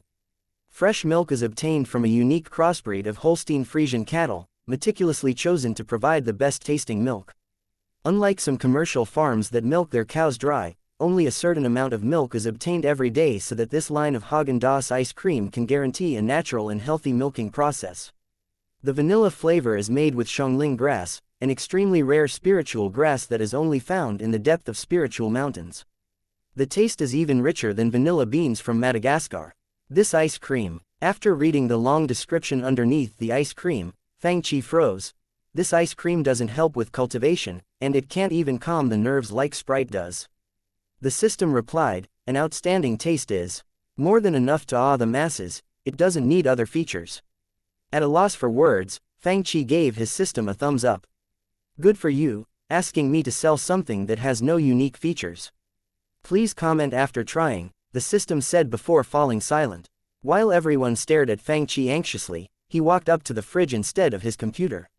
What are you doing? Do you have Sprite again? The group was confused. If there is, get us each a bottle of Sprite. Nalan Hengwu shouted, then, come play Diablo. To their surprise, Fang Qi took out a small, round, and delicately packaged container from the fridge. What's this? They looked at each other, confused. A new product I just got today, Fang answered slowly, Häagen-Dazs. Chapter 74. Not playing Diablo but the legend of the sword and fairy. What das? Häagen-Dazs, does it taste better than Sprite? Nolan Hongwu, and Huwei, and the others looked unhappily when they saw the little container in Fang Chi's hand. We're not interested in anything else but Sprite. You're really not going to have any. Fang Chi opened the container, exposing the beige-colored ice cream. The system was very considerate and prepared a little wooden spoon with the little container, and Fang Chi scooped a spoonful. It's frozen. The group was curious to see a faint fog rise from the ice cream. In the summer, wine and drinks were usually iced, but the owner's drink was frozen solid. Wait, is this Crisp Mountain? Nolan Hongwu had never seen ice cream before, but he was a man who had traveled throughout the continent, so he had seen similar things in his hundreds of years of life. Crisp Mountain was a dairy product that Nolan Hongwu had once tasted when he was battling near the northwest of Dajin. Crisp Mountain, a lot of people never even heard of this. What's that? Crisp Mountain. Yang Zhen had heard of it before, so he explained, it's a delicacy that originated from a clan in the northwest of Dajin. When the crisp is melted, it becomes extremely soft. Then, it is drizzled onto shattered ice and placed into an ice cellar. I've heard friends from Jingxi mention it before. Apparently, it's incredibly delicious. So, it is a high-class delicacy in Jingxi. Upon hearing what Yang Zhen said, everyone froze for a second. The people in the Zhongyan region had never heard of it before. Crisp Mountain. Fang Chi suddenly remembered that there was a similar dish that existed millennia ago in his old world. He corrected them and said, the dish you're talking about is so old-fashioned, this is called ice cream. Old-fashioned. Ice. Cream. Fang Chi took a deep breath and thought in his head, I really can't communicate with these people. Too lazy to explain, he tasted the Häagen-Dazs for himself. The ice cream melted in his mouth as soon as he took a bite, and Fang Chi felt the rich vanilla flavor covering his entire tongue. Even though it was cold, it tasted so warm and gentle that he felt like he was being hugged by clouds that were as soft as cotton candy. The ice cream melted in his mouth and was sweet but not too strong. Most importantly, after his first bite, Fang Chi felt like he had traveled to a vast grassland where he was surrounded by the sweet scent of fresh grass and wildflowers. He felt like he could see the cows and sheep running past him. Everything was as beautiful as a painting. Yes, he felt a blast of warmth and sweetness from the ice cream. With one bite, people would feel like all their worries were gone. Since Fang Chi was in a good mood to begin with, he was happier than ever. Nolan Hongwu, and Huwei, and the others watched as Fang Chi took one scoop after another. They wondered, is it really that good? Thud. Fang Chi heard the sound of his wooden spoon hitting the bottom of the container. I finished it all. He glanced down at the container in his hand and wondered while shaking his head, it's such a small serving. But the aftertaste is amazing. Then, he noticed that his customers were all staring at him. What are you all staring at me for? He sat down in front of his usual spot and thought, forget it, I've had enough fun today, so I might as well play for a while. Gee. Give me a container. Nolan Hongwu's interest was piqued upon seeing how much Fang Chi enjoyed the ice cream. He continued, I haven't had Crisp Mountain in such a long time, I want to find out what yours tastes like. I told you, this is called vanilla ice cream. Crisp Mountain is such an old-fashioned dish. Fang Chi rolled his eyes as he handed Nolan Hongwu a container of ice cream. Crisp Mountain isn't old-fashioned at all. Yang Zhen snickered, it's one of the most exquisite dishes in Jingxi. Those with lower status can't even get to try it. Give me a container as well, I'm going to give it a try. How dare you say that Crisp Mountain is old-fashioned? Fang Chi gave Yang Zhen a container as well. Nolan Hongwu and Yang Zhen took a bite at the same time. As soon as the ice cream entered their mouths, the thick and aromatic scent of milk immediately spread. This feeling was different from the shock of drinking Sprite for the first time. Instead, it was a warm feeling. Milk and vanilla blended perfectly along with a delicious fragrance of eggs.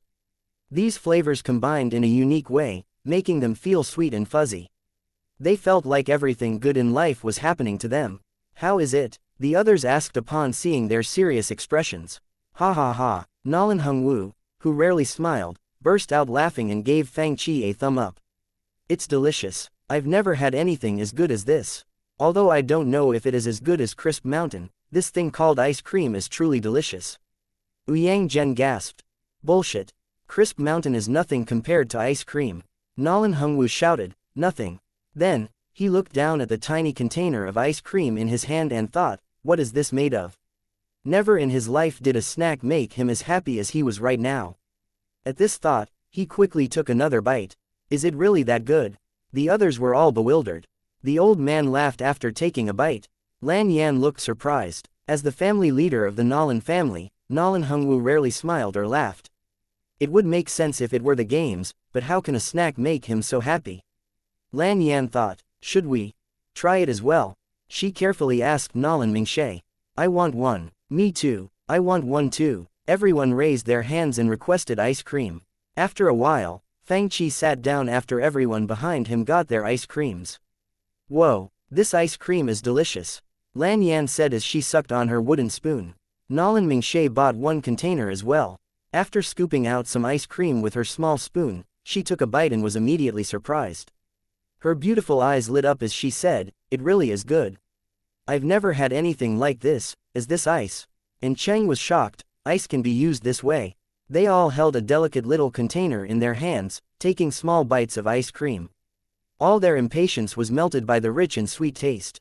The system was right, an outstanding taste was more than enough to awe the masses. Ice cream gave them happiness that could not be replaced by anything else. Why am I the only one who can't have any? Zhang Xiaoyu felt like crying as she looked at everyone with jealousy. She was a foodie, but she could only watch others eat right now. At this moment, Fang Qi clicked on the new blue and white icon that just appeared on his screen. The Legend of the Sword and Fairy 1, Virtual Reality Remake. Sir, what is this? Bu Che glanced at Fang Qi's screen and saw that the latter had clicked on an icon that he had never seen before. What is that? The others who were obsessing over the ice cream glanced over and realized that Fang Qi wasn't playing Diablo 2. Under the dim lights of the internet cafe, a sword in a wooden scabbard, a light brown wine calabash, and a roll of old bamboo slips appeared on Fang Qi's screen, adding a sense of history to the game. Then, the words The Legend of the Sword and Fairy, written in ancient characters, appeared. Then, the animation slowly changed. The title disappeared, and two options popped up. New story, old memories. Sir, what is this? Aren't you going to play Diablo? I've never seen this game. What's The Legend of the Sword and Fairy? Once again, the audience went crazy. Fang Qi replied calmly, I'm not playing Diablo today, I'm going to play The Legend of the Sword and Fairy. Chapter 75. With a celestial sword, I can go to the heavens and enter the netherworld. What's The Legend of the Sword and Fairy? It sounds similar to the novel, Celestial Warrior, and Cheng objected loudly, what's so fun about that? You should play Diablo, I'm not interested in mediocre fantasy games. Nolan Hungwu placed his hands behind his back and sneered, it's so vulgar. The main characters train their entire lives, but I can kill them with a slap of my palm. I know more skills and techniques than the books will ever describe. What's the fun in that? Sir, why are your games going backwards? Song Qingfeng said, shouldn't you be creating sequels for Resident Evil and Diablo? Why did you come out with something similar to Celestial Warrior? What's so good about The Legend of the Sword and Fairy? Why are you all gathered here? What about Celestial Warrior? Xu Zixin and Shen Qingqing suddenly heard others talk about a new game, so they couldn't help but glance their way. The owner is playing a new game, Lin Xiao replied without interest, it's called The Legend of the Sword and Fairy, and it sounds similar to Celestial Warrior. How good can it be? This game is. Bai Lang shook his head in disappointment. Fang Qi rolled his eyes at the others and said, who said it's the same as Celestial Warrior? Even so, the styles are probably the same, Song Qingfeng chimed in, no matter how good the game is, we're probably already sick of this narrative. He's right, Shen Qingqing said earnestly, we're so used to reading stories that use our world as background, so the game may seem a little old-fashioned. The martial arts and techniques in the game probably won't surprise us as much as Diablo did. Then, she looked at the animations on the screen. Celestial Mountain stood atop clouds while a young cultivator ascended to the top of the mountain. Shaking her head, Shen Qingqing added, this game seems boring compared to the other ones here. Upon hearing this, Fang Qi replied, do you know what are forever classics? On the screen, clouds hovered over the sky as a young cultivator jumped through them like they were waves in the ocean. The main character of the game is called Li Xiaoyao. Fang Chi put on his virtual reality headset and suddenly became one with the main character.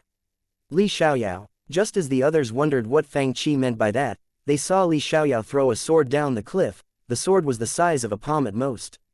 However, the small sword suddenly transformed into a giant sword, and Fang Chi jumped down from the cliff and landed on it. Then, he shot gracefully into the blue sky.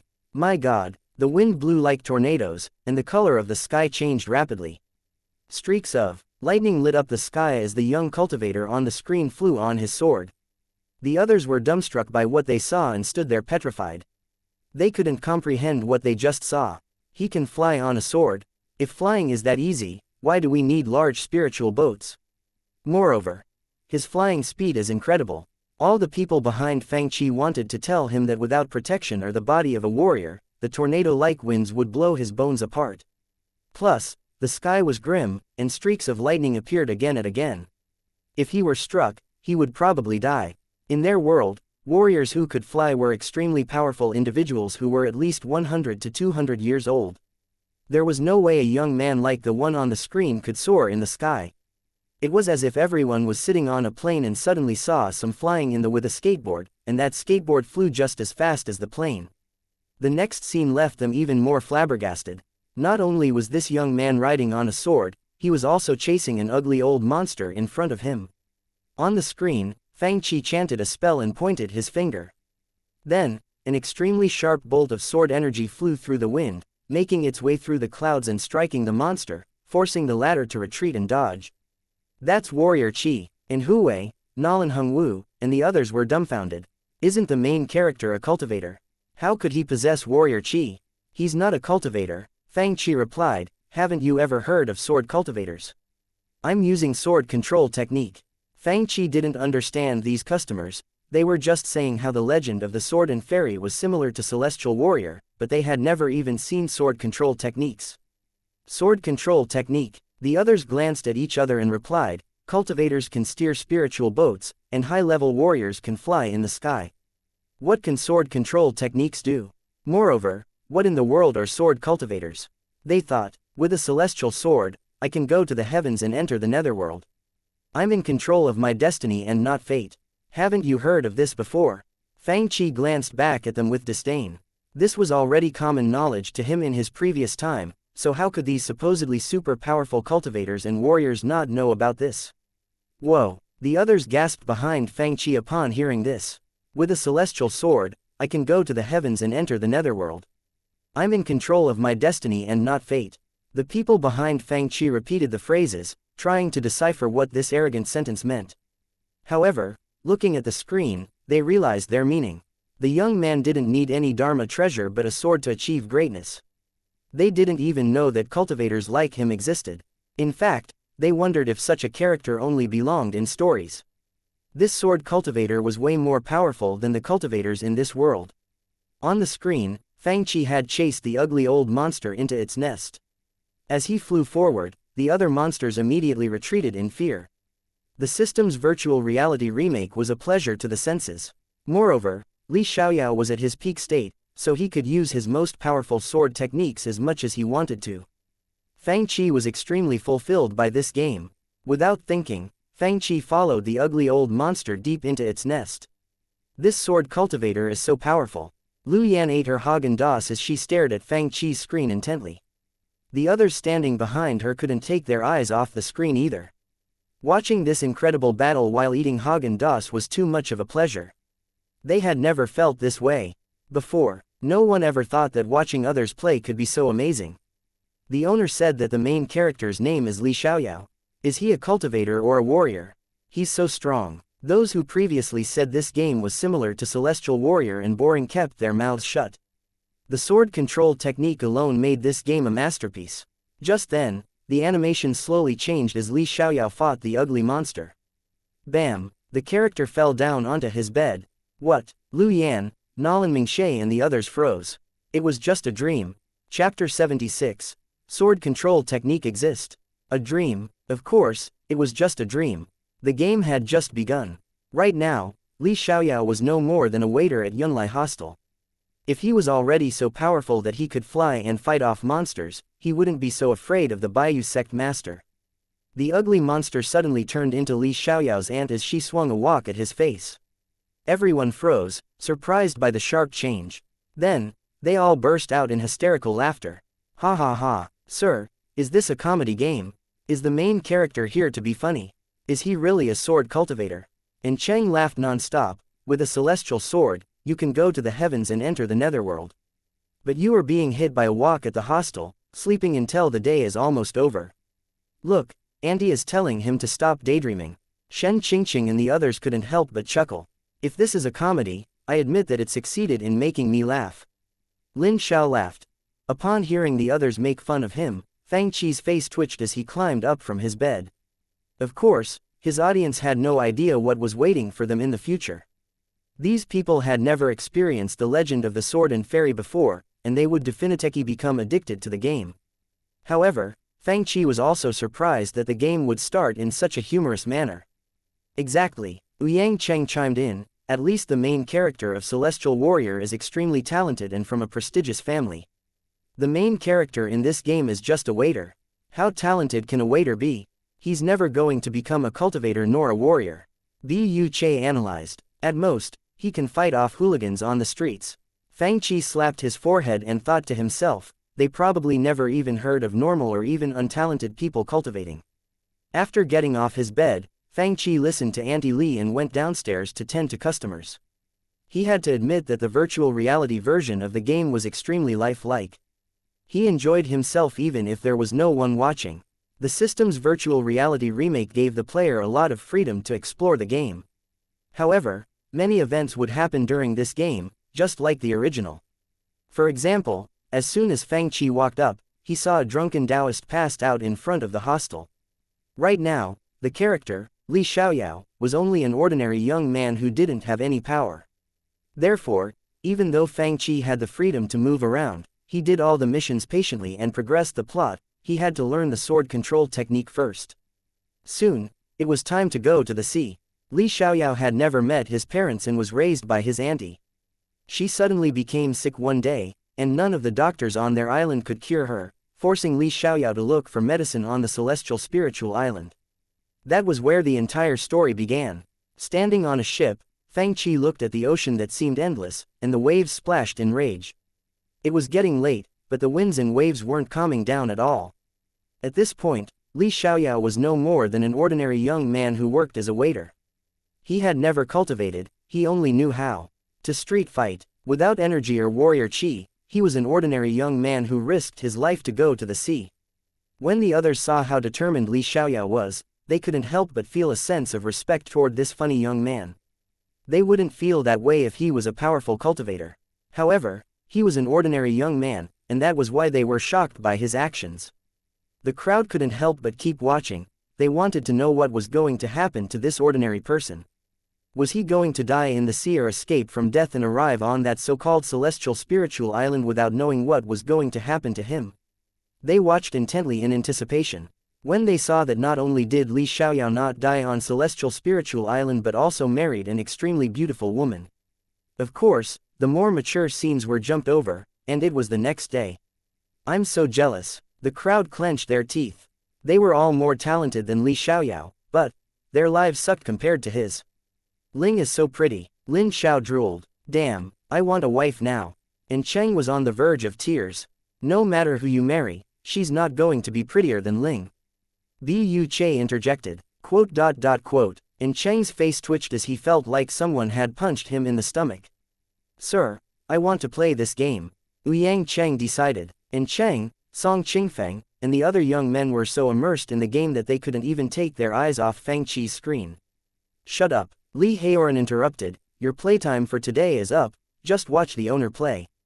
But, Li Xiaoyao doesn't have warrior chi nor essence, he's so weak. Shen Qingqing sighed. Just then, they watched Li Xiaoyao, who was controlled by Fang Qi, run out in the middle of the night. They were confused. Wait, sir, why are you running out at this hour? I think that poor Taoist said he's going to teach Li Xiaoyao sword techniques at night. Shen Qingqing was one of the few people who remembered this detail. What can a poor Taoist teach him? Nolan Hongwu finally said in disdain. Is Li Xiaoyao's master that poor Taoist? The crowd was bewildered. Liang Cheng, who just declared that he was going to play, suddenly stopped what he was doing. For him, asking a poor Taoist to be his master was so degrading. That Taoist didn't even have money to pay for liquor and food, and he had to ask the poor Li Xiaoyao for money. In this world, those with powers were of extremely high status. For example, Nolan Hongwu enlisted into the army when he became an ancestral warrior and wasn't discharged until the establishment of Dajin. His current power came from countless dangerous battles. He spent more than 100 years in the military to get to where he was today. Therefore, how could he ever ask a beggar like Taoist to be his master? If it weren't for the amazing sword control technique in the beginning that piqued his interest, he would have left a long time ago. As the crowd was chatting, Fang Qi arrived on the Sansan temple on the hill. TL notes, Sansan are local mountain gods in Eastern legends. Look, the Taoist really is teaching him sword techniques. As the others complained, Xu Zixin suddenly shrieked as she pointed at Fang Qi's screen. Look carefully, I'm only going to teach you this once. Then, the Taoist landed outside the Sansan temple in a heartbeat. By the time Li Xiaoyao followed him out, the Taoist chanted and unsheathed his sword. Look at this sword technique. They found his actions familiar and even terrifying. Isn't this the sword technique that Li Xiaoyao dreamed of? It was the sword control technique. Wasn't that just a dream? The moon shined brightly, and powerful sword energy flew under the night sky, shaking heaven and earth. They had never seen or even heard of a technique like this. Most importantly, the sword energies and sword control technique merged into one. Does this poor Taoist practice both spiritual spells and martial arts? Moreover, he is extremely skilled in both.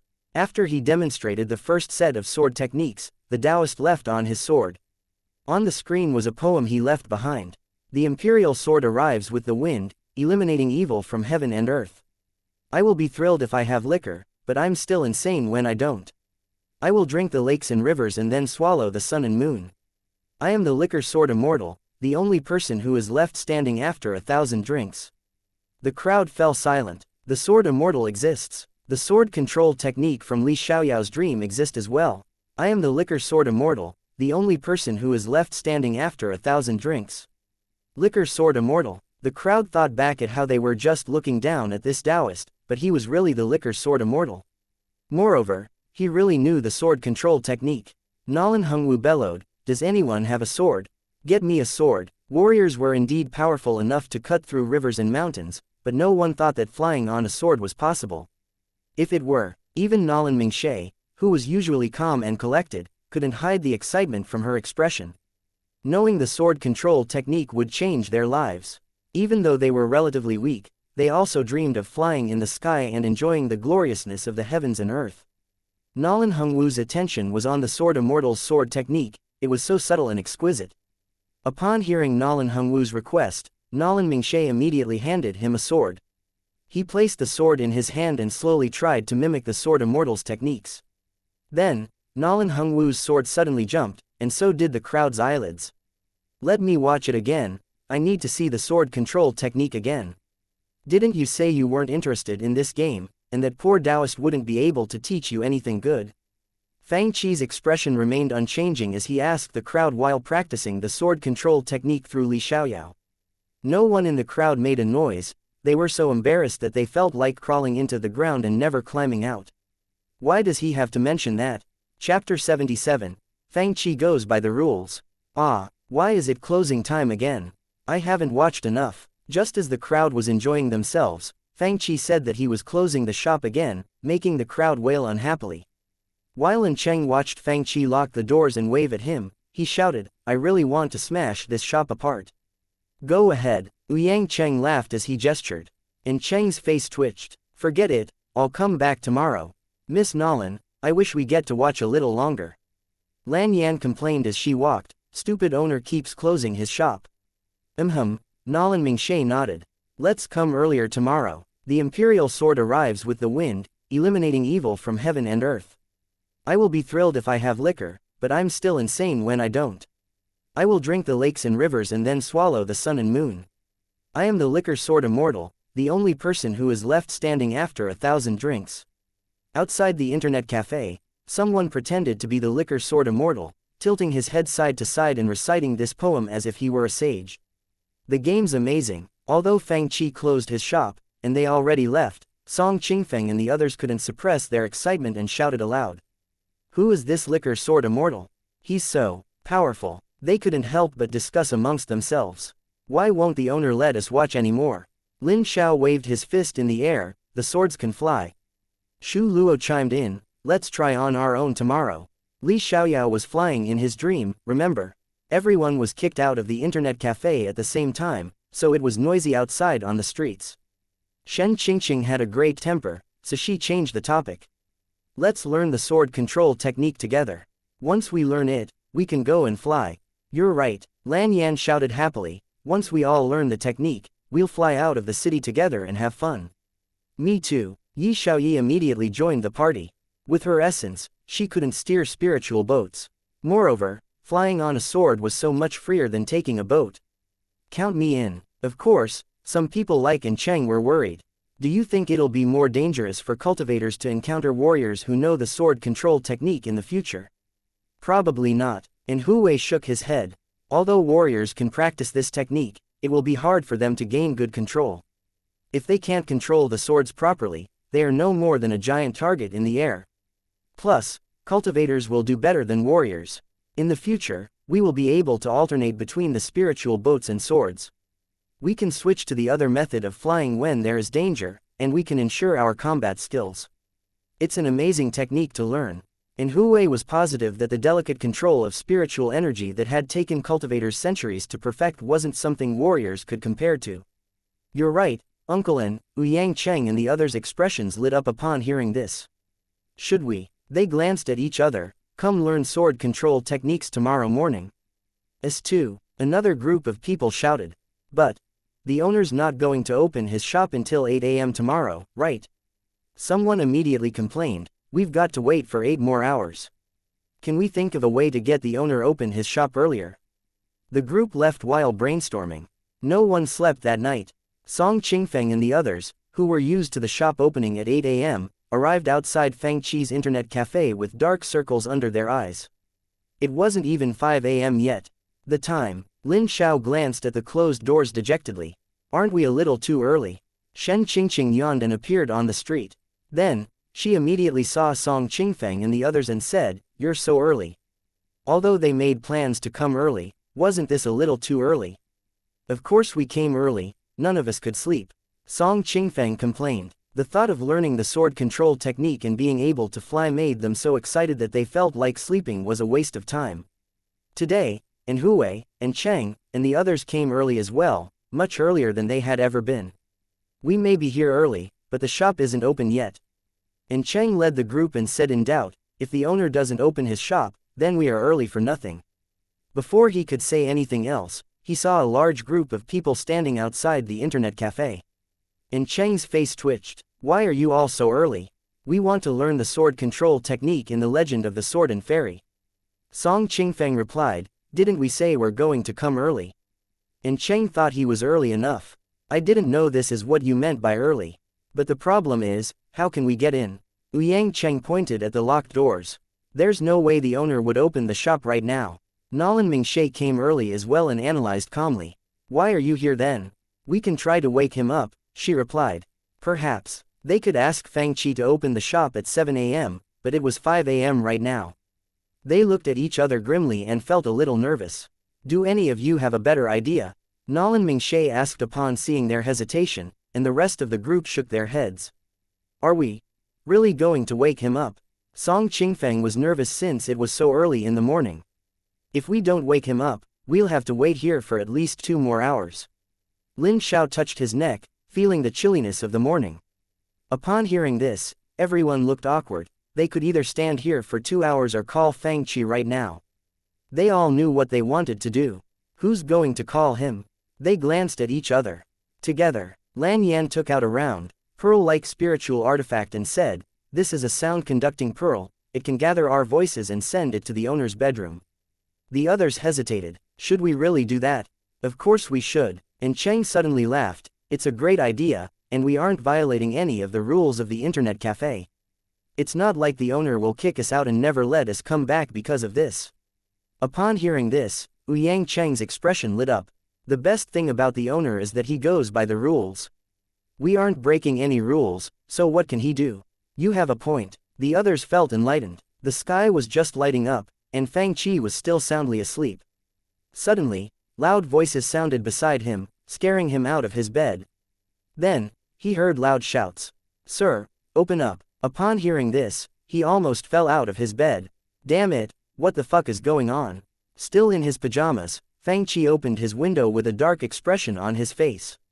He saw a bunch of people standing downstairs, and a weird pearl hovered before them. Even though they were shouting from downstairs, their voices blasted upstairs as if they were using a loudspeaker, waking Fang Qi right up. He looked at the dark sky and then at the time, it was 5:30 a.m. Fuck, he cursed angrily. Chapter 78. I think we're in trouble. With a stern expression on his face, Fang Qi rubbed his sleepy eyes and watched as his customers swarmed into his shop like bees that were coming home. Why are you all so early today? Fang Qi asked unhappily upon glancing out at the dark sky. We want to learn the sword control technique. Lan Yan said, expressing everyone's wishes.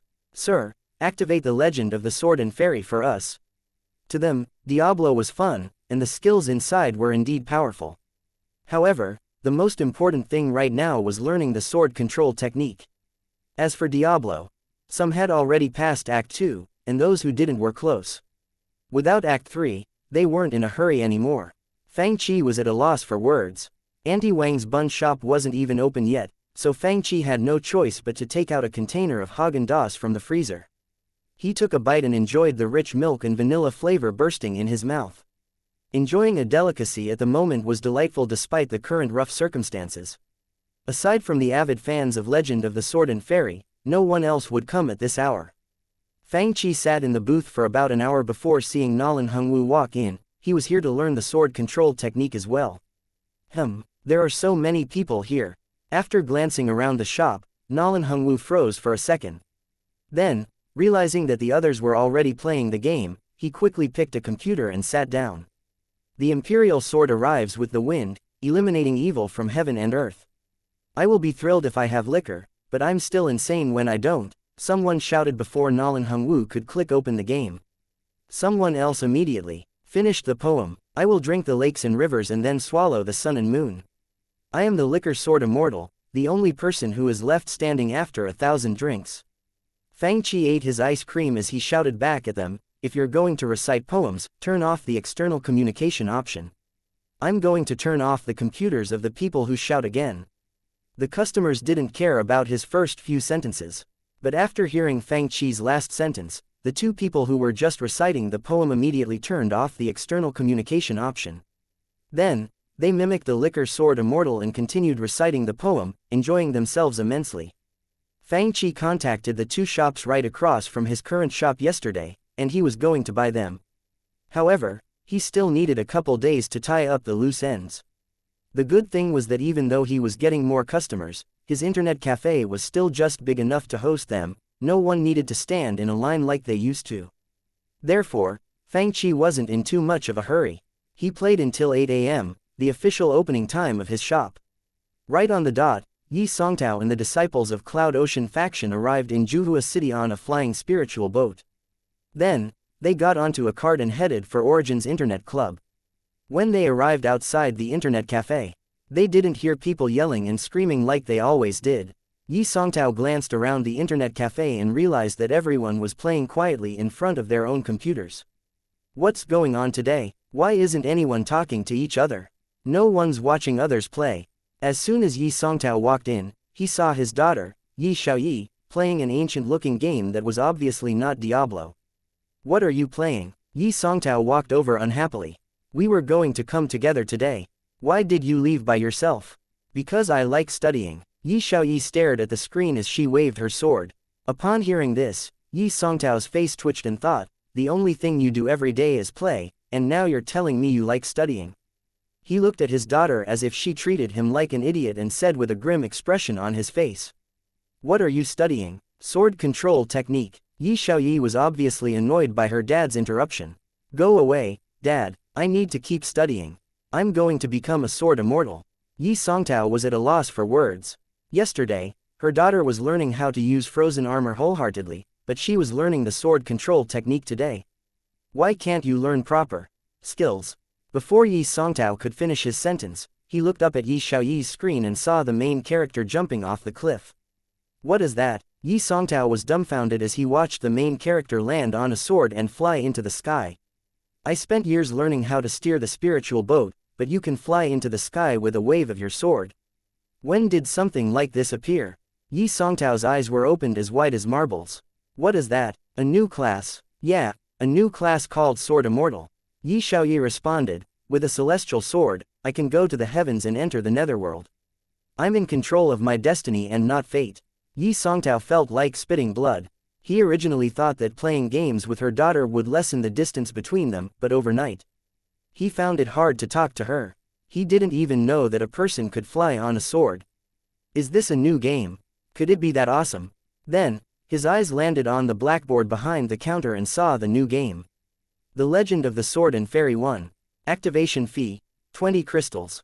Yi Songtao felt like crying. He just spent 8 crystals on each disciple yesterday to activate Diablo, and now there was a new game that cost 20 crystals. He turned around to look at his disciples and touched his crystal pouch. It's not easy being the faction master. Forget it, I need to see if this game really is legendary. Yi Songtao muttered to himself before shouting, young man, activate the Legend of the Sword and Fairy for me. As for the important business that I need to talk to Fang about, I'll talk to the owner after I play. Yi Songtao thought, and Hu Wei, Ouyang Zhen, Nalan Hongwu, and the others all stood outside the internet cafe. With swords in their hands, they seemed to be chanting something. No, that's wrong. Nalan Hongwu practiced the sword control technique as he glared at Hu Wei in disdain. The key of the sword control technique is using qi to control the sword. Like this. Nalan Hongwu waved his fingers, and the sword that was by his side immediately flew out of its scabbard and spun in the air before hovering below his feet. However, when a gentle breeze blew by, Nalan Hongwu's sword began shaking furiously. If he weren't a powerful warrior who could already fly on air using his warrior qi, he would have fallen disgracefully onto the ground. Yi Songtao immediately said, no, elder. Qi is important in the sword control technique, but there are differences between turbid qi and pure qi. If even the slightest bit of turbid qi is used, the sword is going to fall. After all, pure qi rises and turbid qi falls. The liquor sword immortal must have gathered all the pure qi in his body using a powerful spiritual spell. In order to practice the sword control technique as soon as possible, the players all ran out of the internet cafe to try it out halfway through without playing until their daily 6-hour limit. Since the internet cafe was already busy from noon to the afternoon, now it was packed due to the variety of games. When this group of people went back inside, they realized that there weren't any seats left. Let's wait until this evening. They comforted themselves. We might as well work on the sword control technique a little longer. When it was about 9 p.m., and Cheng and the others finally saw a big group of people walking out. They're leaving. There are seats now. Let's go play the Legend of the Sword and Fairy. Their faces lit up. Perfect. I'm at a key stage in learning sword control technique. And Cheng said confidently, if I watch it again, I will improve drastically. Ms. Nalan, what do you think? Lan Yan asked happily. I think your sword will be able to fly out of its scabbard soon. If I watch it again, I think I will be able to use sword control technique, Nalan Mingxie responded casually. That's so fast. The young men gasped upon hearing what Nalan Mingxie said. They were stunned by her talent.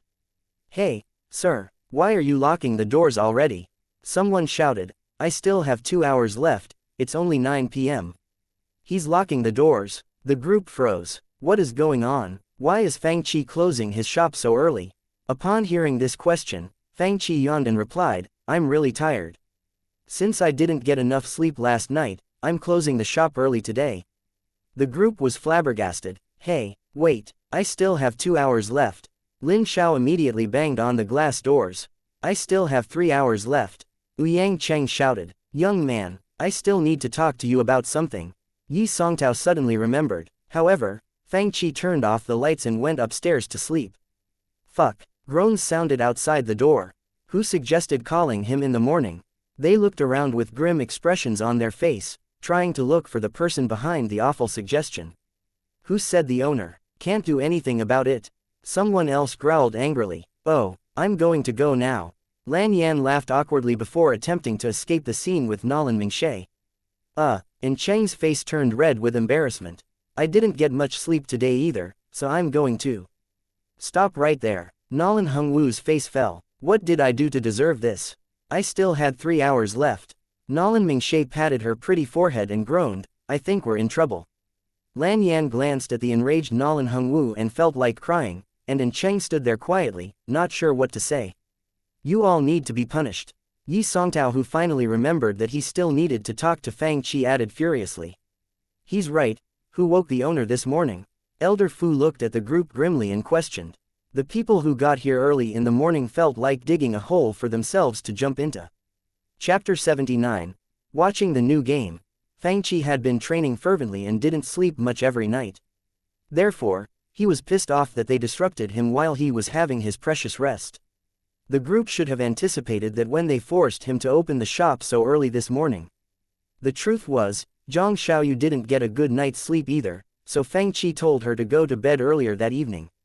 Fang Qi took a short nap to re-energize himself. Then, he sat cross-legged on his bed, clearing his mind and practicing the skill of controlling things using his qi. Suddenly, the system gave him a new task. Skills Expert. Become proficient with 10 skills in game, 2/10, and master the sword control technique. Task Reward. Flying on swords proficient. Task Description. You should thank your powerful system. Huh. Fang Qi became excited as he read his new task right until he got to the task description. He almost laughed out loud. System, can you be less showy? His system didn't respond. Fang Qi continued, are you too embarrassed to say anything? The system still didn't respond. However, he had to admit that the system's new task would save him a lot of time. The main character learned things so fast that even Nolan Mingshe couldn't catch up, let alone him. Who else could remember the basic sword control techniques after watching it just once except Li Xiaoyao? The good thing was that killing monsters in the Legend of the Sword and Fairy would increase skills and experience points. Just like Diablo, the players could add points to skills to level them up fast. Therefore, Fang Qi could become proficient or even master skills as long as he had enough skill points and was of a high enough level. In summary, becoming proficient in 10 skills in the game was much easier compared to the real world. Otherwise, Fang Qi wouldn't have already become proficient in 2 skills. Once he obtained his new task, Fang Qi woke up early the next morning. He realized that he had to rely on his games to become powerful. At 7 a.m., he woke up Zhang Xiaoyu and asked her to clean the shop with him. Today, no one dared to come early and wake him up. When the internet cafe opened at 8 a.m., customers walked in one by one. Soon, Cheng, Ouyang Cheng, and Bu Che walked in with dark circles under their eyes. Hey, why do you have smoky eye makeup today?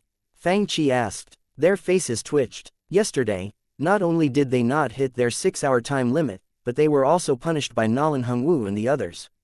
However, instead of complaining, they immediately headed to the computers. Soon, Fang Qi saw Song Qingfeng and the others also walk in with dark circles under their eyes. Sir, what do you think is going on with them? Zhang Xiaoyu became confused as well. We didn't get much sleep last night. Song Qingfeng felt awkward since Zhang Xiaoyu stared at him. Fang Qi was too lazy to chat with them, he decided to continue his task. The only 2 skills he was proficient at were his use of daggers and guns in Resident Evil. He spent so much time on them that he probably mastered them rather than just being proficient at them. Fang Qi didn't know how proficient was considered in Diablo, but he assumed that level 10 or above would be fine. He wasn't level 10 in any of them yet, but he believed that once Act 3 was activated, he would quickly become proficient in them. Therefore, all that was left was becoming proficient in the skills listed in the Legend of the Sword and Fairy. This game was no longer a turn-based strategy game, since the world of the Legend of the Sword and Fairy was lifelike, allowing more talented players to have more power. Since Fang Qi only began playing the game, he didn't know many techniques. However, he only needed to know the most basic sword control technique to fight enemies. After playing for the day, the plot of the game advanced to the part where Li Xiaoyao had to battle on stage to fight for a fiancé. The main character found himself another beautiful fiancé. Ling is a snake demoness. While the guys felt jealous and envious toward Li Xiaoyao, they also felt heartbroken for Ling. How could she be a snake demoness? Even if she is, she's a nice demoness, right? A crowd gathered behind Fang Qi to find out the rest of the plot. Although the game focused mainly on cultivators, there were many things that didn't exist in this world. For example, the sword control technique, the liquor sword immortal, and all sorts of new things slowly made the players understand how interesting the game was. The fact that the legend of the sword and fairy was similar to their current world didn't bore the players. Instead, they found it easier to be immersed within the game. It was very different from the celestial warrior, and it left them in awe. As a loyal fan of the plots in the games, Shen Qingqing loved this game since she felt like it was telling her a beautiful story that was filled with laughter, disappointment, sweetness, and even sorrow. To her, the legend of the sword and fairy was a colorful painting that connected all the characters and made the players wonder if the characters actually lived somewhere in their world that they were unaware of. Soon, they all had the feeling that the story was happening somewhere in this world. They genuinely believed that a young man named Li Xiaoyao was currently traveling to Nanzhao with Ling. As a man who had seen all walks of life, Nolan Hongwu felt like he had returned to his days as a passionate young man who was set to travel the world. The young man in the story, Li Xiaoyao, was at the prime of his life, stirring up the memories in Nolan Hongwu's head. If Nolan Hongwu's interest in this game peaked because of the sword control techniques, then it was safe to say that he finally understood how immersive this game was. As the story progressed, the players slowly understood the difference between this game and the others. They weren't the main characters in this game, it was about a young man named Li Xiaoyao who existed somewhere in this world. Everything they saw and felt was through his lens and not theirs. However, this didn't stop them from enjoying the game. There were so many aspects of Li Xiaoyao's life that enticed and excited them. They followed Li Xiaoyao as they experienced everything he did. Their mood swung with the main character's experiences. They worried about him when he was in trouble and cared about Ling when she was willing to sacrifice herself to save Li Xiaoyao. They had to admit that watching and playing this game was extremely pleasant. Gradually, not only those who enjoyed watching Fang play stood behind him, even the fans of Resident Evil who rarely interacted with Fang all gathered around him. Chen Yong, a Heaven House disciple of the Lingyun Academy, came to play Resident Evil under his friend's recommendation. There were a lot of people in the internet cafe, and the 50 or so computers were almost full at all times, meaning that there were as many as 150 players every day. Fang didn't have the time to teach them one by one, so a new player like Cheng Yong learned how to play from his friends and barely interacted with the owner. However, as soon as Chen Yong finished playing today, he saw a group of people huddled behind Fang. Rather than screaming and shouting like they used to, the group was abnormally quiet today. "What are you all watching?" Chen Yong asked, and someone replied casually, "The Legend of the Sword and Fairy. The game that costs 20 crystals." To Chen Yong, Resident Evil was fun enough, so he didn't see the point in using 20 crystals to activate a new game. However, today was different. He had just passed Resident Evil. Therefore, he stopped and decided to see if the game that cost 20 crystals was really worth the hype. "Yong, you're not leaving?" the other disciples from Heaven House asked. They were new players as well and didn't know Fang well either. "No, I'm going to watch this man play the new game for a while." Chen Yong shook his head and replied,